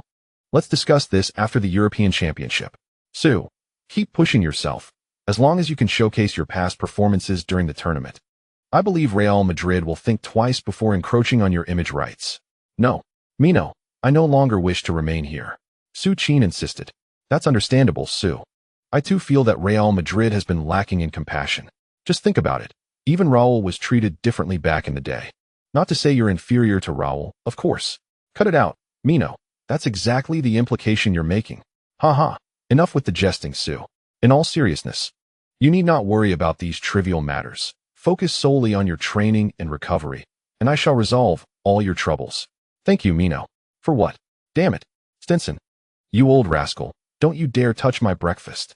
Su Qin was just about to engage in some sentimental banter with Raiola when suddenly, Raiola, with a shriek, dashed toward Stinson. Upon turning around, he discovered the old man, having just risen, was devouring the hot dog that Raiola had just brought. Haha. The morning sunlight of Madrid finally streamed through the window into the living room. Su Qin watched as Raiola frolicked with the old man. Indeed, there is no sense of camaraderie in the elite circles. He had realized this since his time in Barcelona. June 17, 2012. Madrid Airport. Su Qin boarded the flight to Ukraine. It was not too far. In about 3 hours, the plane landed smoothly at Kiev's Dynamo International Airport. Upon disembarking, Su Qin spotted the familiar rugged old man. Su, you rascal, I thought you'd vanished. Old Bilic, the Croatian national team coach, hailed as the finest tactical mastermind of contemporary times. Unlike others, Old Bilic had always remained true to himself. Due to injuries, Su Qin was the last to join the team. Upon learning of Su Qin's arrival, Old Bilic halted the team's training and personally drove to pick him up. There was no doubt about it. When it came to his affection for Su Qin, Old Bilic believed no one in the world could compare. Boss, good morning. Or should I say good afternoon? Ha, you little rascal. With that, Old Bilic turned to examine Su Qin's left leg. All healed up, right, Su? Yes, boss. I'm fine. Scoring 1 TB an issue at all. Ha, that's the very phrase I've been waiting for. The European Championship. Last World Cup. We almost reached the finals. This time, we must seize the championship. Boss, you don't say such things in front of the reporters, do you? Oh, is that so? Well, that was because you weren't there then. Old Bilic, for all his virtues, had one flaw. He was a bit thin-skinned. Su Qin merely jested. Yet to his surprise, Old Bilic blushed. Indeed, just the day prior, during an interview with Croatian media, he declared that Croatia's only goal for this European Championship was to advance from the group stage. It was not that Old Bilic lacked ambition. Rather, he was genuinely uncertain about Su Bulak's current form. Logically, having suffered such a severe injury and not played a match for 6 months, his condition could not be optimal. Yet, for some inexplicable reason, Old Bilic felt that Su Bulak would undoubtedly be the kind of player who could dominate the game upon his return. How to put it? Old Bilic envisioned Su Qin's return as a triumphant homecoming. Moreover, the inaugural match of the European Championship group stage is set to be a thrilling revenge duel between Croatia and Spain. Given the dramatic nature of this scenario, I cannot help but believe that Su Qin might not truly falter as the media suggests. However, these thoughts are merely my own musings. Presently, I am genuinely unaware of Su Qin's current form. Thus, I took Su Qin directly to the temporary training facility arranged by FIFA for the Croatian national team. As I stated, it was to allow Su Qin to rest while I continued my own training. Yet, this obstinate fellow insisted on accompanying me into the training ground. Hi, Su. Long time no see. You little rascal, I missed you dearly. Hello, I am the newcomer. The national team has welcomed many fresh faces. Yet the core lineup remains filled with familiar faces. Su Qin greeted everyone with a smile before heading into the locker room with his bag in tow. Ding dong. The main quest for the European Championship has commenced. Phase 1.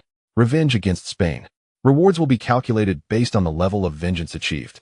Suddenly, the system, which had been silent for quite some time, sprang to life.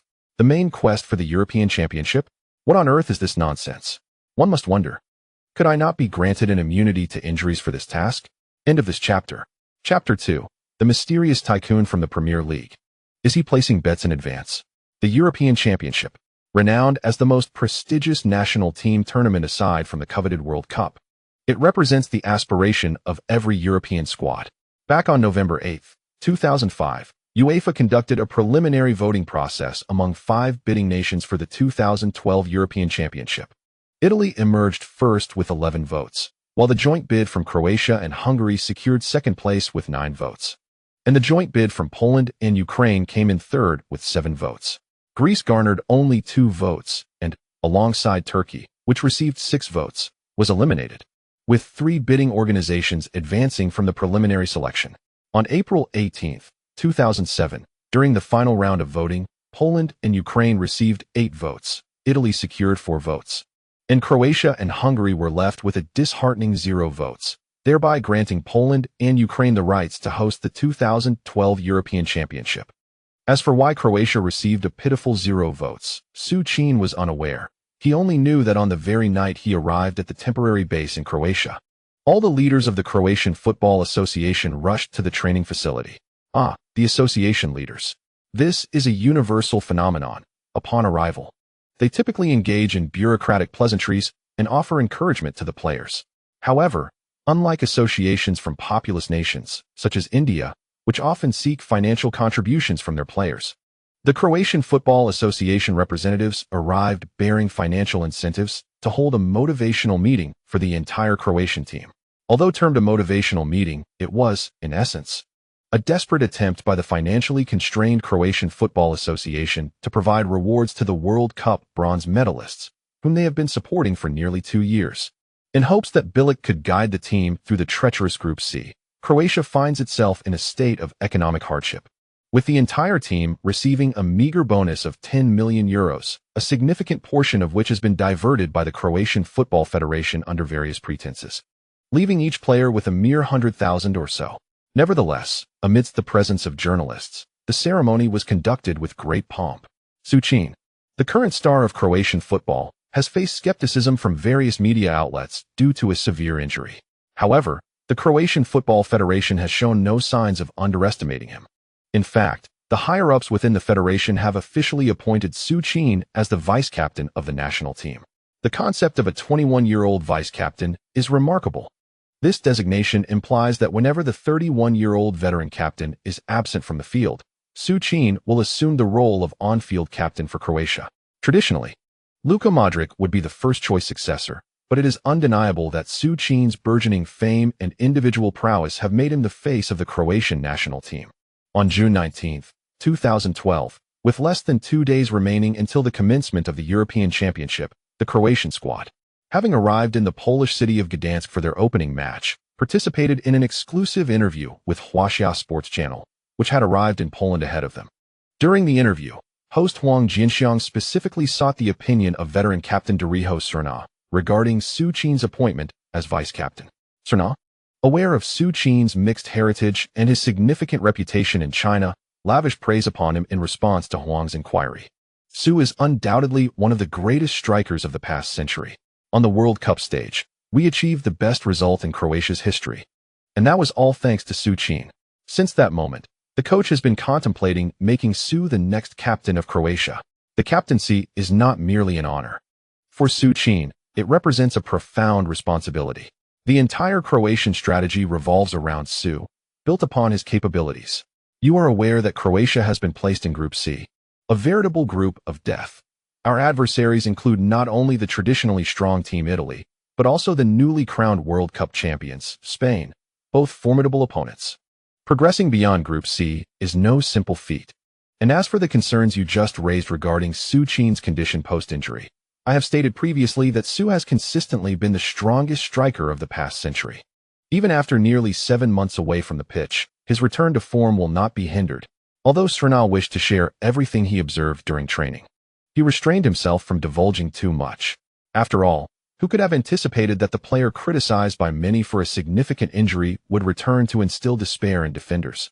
As for why Srna held back his thoughts, Croatia's first opponent in the group stage is none other than their most despised rival, Spain. As soon as Srna concluded his interview, Lao Huang eagerly arranged for Su Qin to take his place in front of the camera. Little Su, it's been a while. Indeed. Ever since Su Qin suffered his serious injury, even Lao Huang, who used to keep in touch frequently, has not seen him for nearly 6 months. During this period, it must be said, without Su Qin, Lao Huang found even the commentary for Real Madrid matches to be rather uninspiring. Had it not been for his long-term contract with CTV, he would have been tempted to resign and commentate on the Premier League instead. It's been too long, Huang Gu. You still look so spirited. Spirited, my foot. I haven't had a good night's sleep in days. And you, how are you recovering? As the equipment was not yet operational, Lao Huang took the opportunity to engage in casual conversation with Su Qin. Well, my left leg injury has healed. But the media and medical team all say. Before he could finish, Su Qin shrugged and forced a wry smile. Lao Huang understood the implication. As a professional football commentator, he recognized the frustration Su Qin felt. Such injuries can indeed ruin a player's career. All right, let's officially begin. To avoid wasting Su Qin's time, Lao Huang made small talk before proceeding to the interview. The ensuing conversation adhered to the standard format, discussing the changes since Su Qin became Croatia's vice-captain and whether he would make it back onto the starting lineup after over half a year without competitive play. It wasn't that Lao Huang doubted Su Qin's abilities. It was simply that Croatia's forward line was no longer limited to just him. The new Croatian striker, Mandzukic, who transferred from the domestic league to Wolfsburg, has fully emerged over the past 2 years. Mandzukic has a knack for imitation, and somehow, in the national team, he began playing according to Su Qin's style. Although Mandzukic's playing style was somewhat similar to Su Qin's, no one anticipated that under the coach's directive, Mandzukic would instantly adopt Su Qin's role without hesitation. Surprisingly, through this deliberate mimicry, Mandzukic perfectly fit into Su Qin's original position. In essence, while the coach emulated Mourinho's tactics, he also had Mandzukic model Su Qin. Thus, a lower-tier, high-fidelity version of Real Madrid's Croatian style emerged. This lower-tier Real Madrid-style Croatia achieved a remarkable record of victories in the European Championship qualifiers, forcefully advancing to the main tournament stage. As Croatia participated in an interview with a sports channel, the newly crowned world champions, Spain, were simultaneously engaging in an exclusive interview with Marca at their training base. Given that they were facing their old World Cup adversary, Croatia, and considering this match marked Su Qin's return to the field after his injury, the already high-profile group match garnered even more attention than the European Championship final, as highlighted by the Spanish media. Journalists are acutely aware that, in such moments, the choice of interviewees can lead to sensational news. Consequently, without much deliberation, nearly all the coverage from the world sports newspaper was devoted to Busquets, the arch-rival of Su Qin. But why Busquets, one may wonder. The answer is simple. Su Qin has managed to injure Busquets twice. Su. I have no desire to discuss that butcher in front of the cameras. He is the disgrace of modern football. This season, devoid of that butcher's presence, I have finally concluded an entire season unscathed. As you have observed, our Barcelona has reclaimed its position atop the championship. Furthermore, that butcher is on the verge of being purged from Real Madrid. They will not squander their resources on an injured player incapable of returning to his former glory. Enough. Enough. I truly do not wish to dwell on him any longer. Although Busquets claims to avoid discussing Su Qin, his remarks have utterly belittled Su Qin. Comments about an injured player never returning to his peak, and that Su is nearly being expelled from the team. These statements almost imply that Su Qin's grave injuries are merely poetic justice. As Busquets made these comments before the cameras, Piqué stood beside him with a smug grin. Although he has learned much from Su Qin over the past 2 years, since Su Qin was incapacitated for several months, Piqué has once again emerged as the strongest central defender in La Liga. His numerous clean sheets, one-on-one recoveries, and goals have restored his confidence. Soon enough, the World Sports newspaper featured Busquets' statements on its front page. The publication ignited a frenzy across the European football scene. The taunts of a longtime rival. Although it may seem cliché, it undoubtedly constitutes sensational news. That evening, Su Qin saw the newspaper. However, unlike his previous self, he did not respond to Busquets' remarks. In the past, Su Qin would have promptly opened Twitter to showcase his highlights of scoring for Barcelona. In his room, he glanced at the report, chuckled, and tossed the newspaper aside. It was not that he was unperturbed. Rather, Su Qin felt that he no longer needed to stoop to the level of engaging in petty disputes with those from Barcelona. On June 20th, 2012, in Gdansk, Poland, with less than a day remaining before the opening match between Croatia and Spain, a short-statured, middle-aged man clad in a suit appeared in a hotel suite not far from the Croatian national team's base. "Boss, I've already contacted Raiola. He said he would arrive shortly." As the man settled into his seat, another man dressed in traditional white Arab attire stood beside him, servilely reporting. "Understood," replied the middle-aged man, waving his hand to dismiss the man in white. Once the door closed behind him, silence fell. The middle-aged man cast his gaze across the room. "Mr. Mansour, why have you come in person?" Indeed, this not-so-tall middle-aged gentleman is none other than Mansour, the current owner of Manchester City and the head of the Emirati Super Consortium. His sole purpose for being here is undoubtedly to support his head coach, Mancini. "Could I possibly refrain from attending such a significant event?" He chuckled. "Honestly, Mr. Mansour, we currently have few competitors. I firmly believe that as long as the price is right, Su will certainly choose Manchester City." No, Robert. Although I have yet to meet Su, my understanding is that a proud young man like him does not merely consider money. We must demonstrate Manchester City's sincerity to him. I truly cannot fathom Real Madrid's thinking. Su has merely sustained an injury. He is not old. After all, only 21. Boss, you do not comprehend the mindset of those at Real Madrid. They are not lacking in stars. They already have Cristiano Ronaldo. Moreover, due to Su's influence, Ronaldo is currently quite compliant, and he has many peak years ahead. In a scenario where they must choose one, they would not be at a loss regardless of whom they select. The most critical point is that Su has indeed become a ticking time bomb for Real Madrid due to his significant injury. If Su were to injure his left leg again, he might retire before even reaching 30.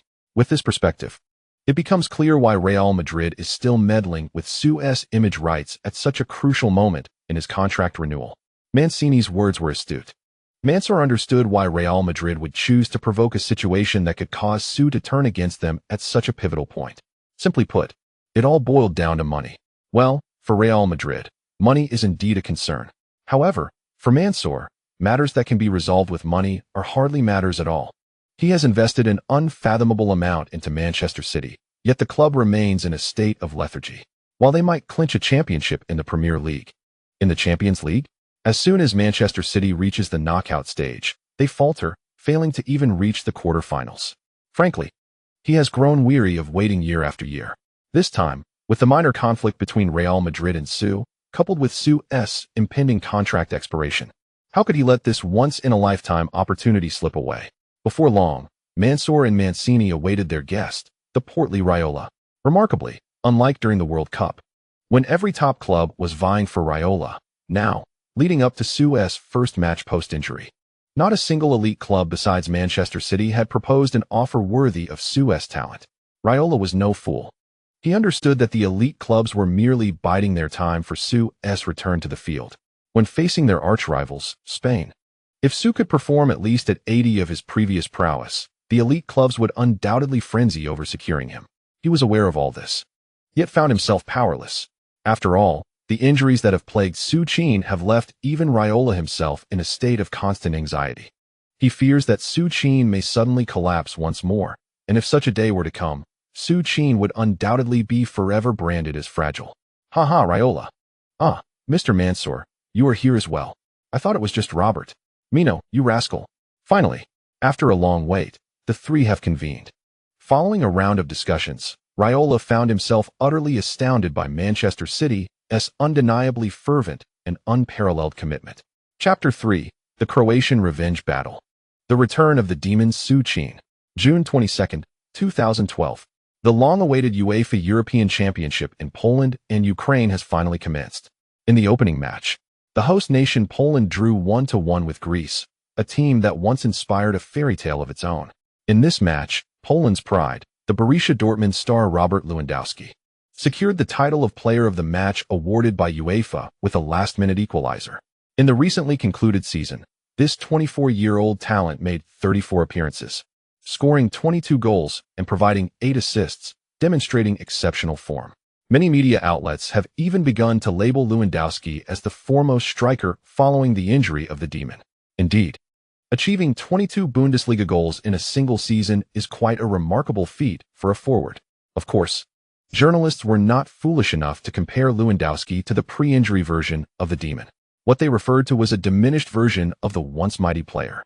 Just the day after Poland's match, at 3 o'clock in the afternoon, the long-anticipated revenge match between Croatia and Spain entered its final countdown at Gdansk Stadium. At 3:15 p.m., the bus carrying the entire Croatian team finally appeared in the inner corridor of the stadium. Subrasic. As the bus emerged, ecstatic Croatian fans surged toward it, their voices unified in the name of Su Qin, whom they had not seen in over 6 months. Indeed, it has been half a year since Su Qin last graced the presence of his fans. During this time, reporters have relentlessly speculated about Su Qin's left leg injury. As he has been dubbed the tragic prince in the media, this seemingly incurable injury has become like a ticking time bomb on Su Qin's back. The optimism surrounding his future has dwindled to nothing. They are all aware that the once indomitable demon Su may, at any moment, succumb to pain once again. However, even amidst the media's relentless skepticism towards Su Qin, these delightful Croatian fans remain steadfast in their belief that their magician is still the strongest super striker in the world. Hey Su, it's been over half a year since you last played, yet these fans still remember you fondly. The veteran Alec. Gazing out of the car window at the exuberant fans eager to breach security, couldn't he help but reflect on the situation. Indeed, Su, your popularity is unparalleled. One by one, his teammates chimed in.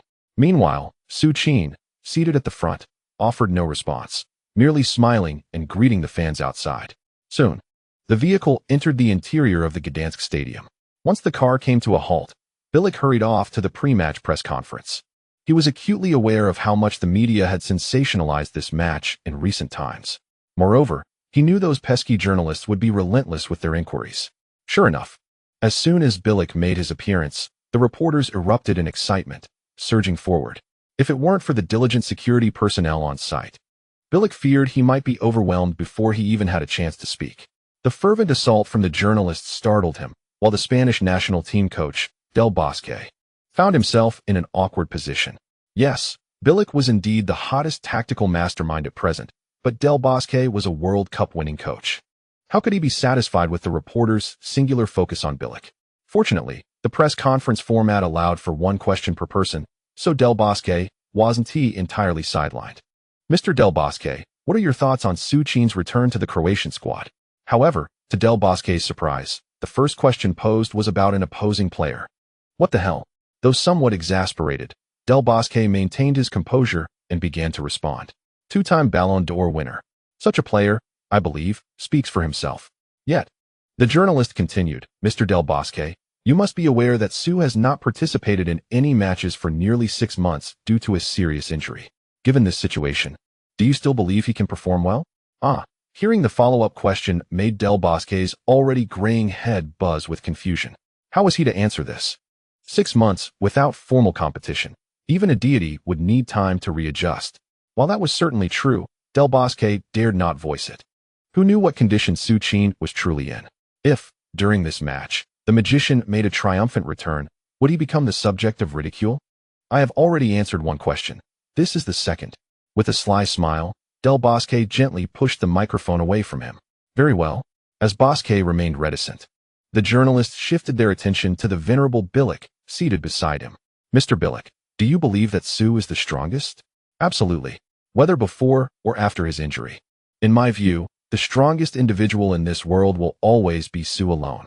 I shan't elaborate on the honors he has previously attained. Rather, I wish to express my profound honor in personally witnessing Su Qin's first match upon his return from injury.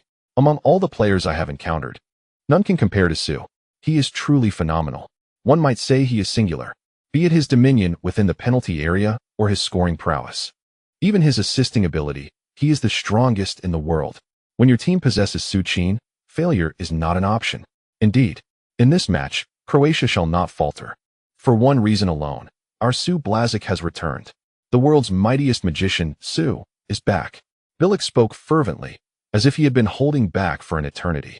He not only addressed the journalist's inquiry, but also emphatically pounded the table at the press conference, proclaiming to all present that his Croatia would undoubtedly triumph in this match. His words resonated like a declaration of war against Bosque, while simultaneously serving as a testament to Su Qin's prowess for the entire world to witness. The journalists were exhilarated. Click, click, the flashbulbs erupted with fervor, capturing Bilic's commanding presence. Meanwhile, Bosque, seated beside him, cast a cold, piercing gaze at the man who had just challenged him. Indeed, at that moment, the victorious Bosque realized that standing before him was the Croatian coach who had nearly thwarted their advancement to the World Cup finals. Bilic, welcome to the live coverage of the first round of Group C in the European Championship. Croatia versus Spain. Fans who have been following the Croatian team are undoubtedly aware of the historical rivalry between the two teams. Just 2 years prior, in the World Cup semifinals, Croatia had nearly forced a draw against the formidable Spain during regulation time. Had it not been for Su Qin's header, which was mistakenly ruled as a foul by the referee, Croatia, having gradually gained the upper hand, might have truly brought Spain to its knees.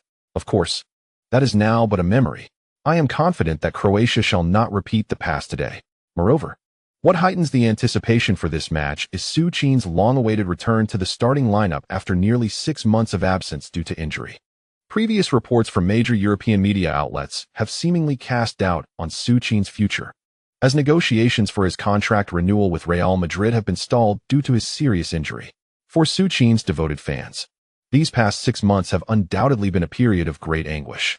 However, the fortunate news is that Su Qin has returned. He successfully boarded the final train to the grand spectacle of the European Cup, a jubilant celebration for football enthusiasts worldwide.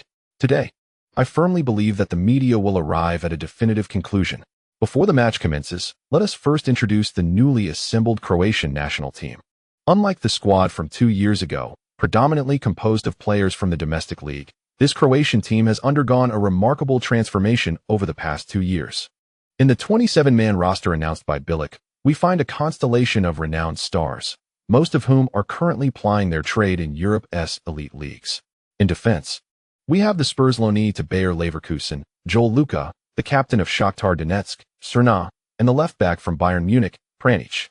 In midfield, the team is spearheaded by Luka Modric, the core of Real Madrid, and arguably the finest orchestrator in La Liga today, along with notable talents such as the newly crowned Bundesliga champion, Perisic of Borussia Dortmund, Spurs Kranjčar, and Sevilla's Rakitic.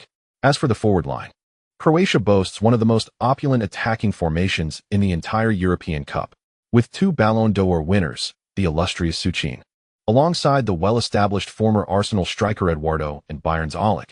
The attack is further fortified by the Premier League's standout forward of 2012, Jelavic from Everton and Mandzukic from Wolfsburg. This formidable attacking combination, whether employing a twin tower strategy or a blend of speed and height, undoubtedly ranks among the top 3 in the world. Of course, Spain, as an adversary, is even more formidable. From their attack to their goalkeeper, the Spanish squad is replete with the world's elite players, complemented by the championship-winning coach. Del Bosque. For Croatia to achieve genuine revenge will not be an easy feat. In the commentary booth, although the match has yet to begin, the seasoned commentator, Lao Huang, is already brimming with excitement. There is no helping it. Lao Huang, like the Croatian fans in the stands, who are repeatedly chanting Su Qin's name, has eagerly awaited the day of his return to the pitch for far too long. At 4 p.m. local time in Poland, after both teams completed all pre-match rituals, the referee finally blew the whistle to signal the commencement of this highly anticipated showdown, touted by the media as the most electrifying clash of the European Cup. The match has begun. First, let's review the starting lineups. For Spain, adorned in their traditional red jerseys, the starting goalkeeper is Casillas, left-back Alba, central defenders Piqué and Ramos, right-back Arbeloa, in midfield, Busquets, Xavi Alonso, and Xavi, left-winger Pedro, right-winger Iniesta, and the lone striker, David Villa. On the other side, Croatia, donning their classic checkered kits, features the starting goalkeeper, Pleticosa, left-back Pjanic, and the central defensive duo of Joel Luka and Sildenfield. Right-back, Croatia's captain Cerna. Midfielders, Ivan Perisic, Modric, Rakitic, Eduardo. Strikers, Su Qin and Mandzukic form a formidable partnership. At the Gdansk Stadium, as the referee's whistle pierced the air, over 10,000 fervent Croatian fans erupted into a frenzied roar. Amidst this cacophony, Croatia launched their first attack, surging towards the Spanish defense with determination. Su Qin passed the ball to Mandzukic, who, without hesitation, relayed it to the waiting Modric behind him. Immediately after the kickoff, Villa charged towards Modric, a familiar adversary from their days in La Liga. In a predictable turn of events, Modric deftly evaded Villa with a simple yet effective feint. Simultaneously, he executed a long pass to the left flank, where the dynamic Perisic was already making his advance. With a controlled chest trap, Perisic initiated his sprint, his speed leaving Iniesta unable to make contact as he attempted to defend. As he approached the edge of the area, Perisic, without waiting for Arbeloa to close in, lofted the ball into the penalty box, a straightforward yet effective tactic. Ignoring any midfield transition, as the seasoned veteran put it, once they crossed the halfway line, it was simply a matter of sending the ball towards Su Qin's head. Within the Spanish penalty area, from the onset of the match, Ramos and Piqué had their eyes fixated on Su Qin. One was a fierce rival, the other a teammate. Both were acutely aware of Su Qin's formidable prowess. Although Piqué and Ramos were long-standing opponents in the league, they understood the importance of setting aside club rivalries on the international stage, especially in a prestigious tournament like the European Championship. As Su Qin charged into the box, the two defenders swiftly converged, sandwiching him between them. The player named Mandzukic was of no concern to them at that moment. True to form, before a cross could be made, The Croatian player sent the ball soaring into the area, targeting the near post, specifically Su Qin's position. As the football flew into the box, Ramos immediately pressed his entire weight against Su Qin, while Piqué discreetly tugged at Su Qin's jersey with his right hand, desperately trying to pull him back. They both understood the stakes. If Su Qin managed to gain an advantageous position in the penalty area, Spain was likely to concede a goal. Thus, they exerted every ounce of strength into their leap. Nevertheless, at the very moment the ball entered the box, the once seemingly subdued Modric leapt into action. It was a terrifying force, one that both Piqué and Ramos were all too familiar with. Despite their early efforts, they were inevitably overwhelmed by Su Qin's ferocious strength, sent tumbling in opposite directions. As they were propelled backward, the figure they knew so well had already launched the ball with a powerful header. St. Casillas stood motionless, unable to react. The distance, the speed of the ball, the angle, it was simply beyond his reach. He could only watch as the football soared into the net. Beep. The referee's whistle pierced the air, signaling a valid goal by pointing towards the center circle. Just 7 seconds into the match, the fastest goal in European Championship history was scored. The one who achieved this remarkable feat was none other than the enigmatic Su Qin, who had been absent from the pitch for nearly 6 months. He was also the one whom the media had written off. Splendid. Splendid. The ball is in. The ball is in. 10. Just 7 seconds. In the face of a dual assault from the world's finest center-backs, Ramos and Piqué, Su Qin managed to secure his first goal of the tournament. With his unparalleled jumping ability and physical prowess, he barreled through the two defenders. In the sky above the Gdansk Stadium, the superhuman Su Qin showcased his signature scoring technique, declaring to the world that he remained the unmatched aerial maestro. Splendid. Splendid. The exuberant Lao Huang began his ecstatic shouting. Meanwhile, on the sidelines of the Gdansk Stadium, one individual appeared even more frenzied than Lao Huang, Bilic, the tactical mastermind from Croatia. At the moment Su Qin penetrated Spain's defenses in just 7 seconds, Bilic tore open the collar of his shirt, sprinting wildly along the touchline. After a frenetic dash, the seasoned Bilic slid to his knees in celebration, arms raised high in front of countless cameras. His direction of descent was towards the stoic figure of Su Qin, who stood expressionless in the Spanish penalty area, devoid of any celebratory gestures. While Bilic reveled in his ecstatic celebration, the aging Spanish coach, Del Bosque, gritted his teeth, shaking his head in resignation. It was over. Del Bosque understood. The concerns he had dreaded seemed to be materializing. On this day, at the Gdansk Stadium, that damned Su Qin appeared poised to truly embark on his glorious return. The chapter concludes.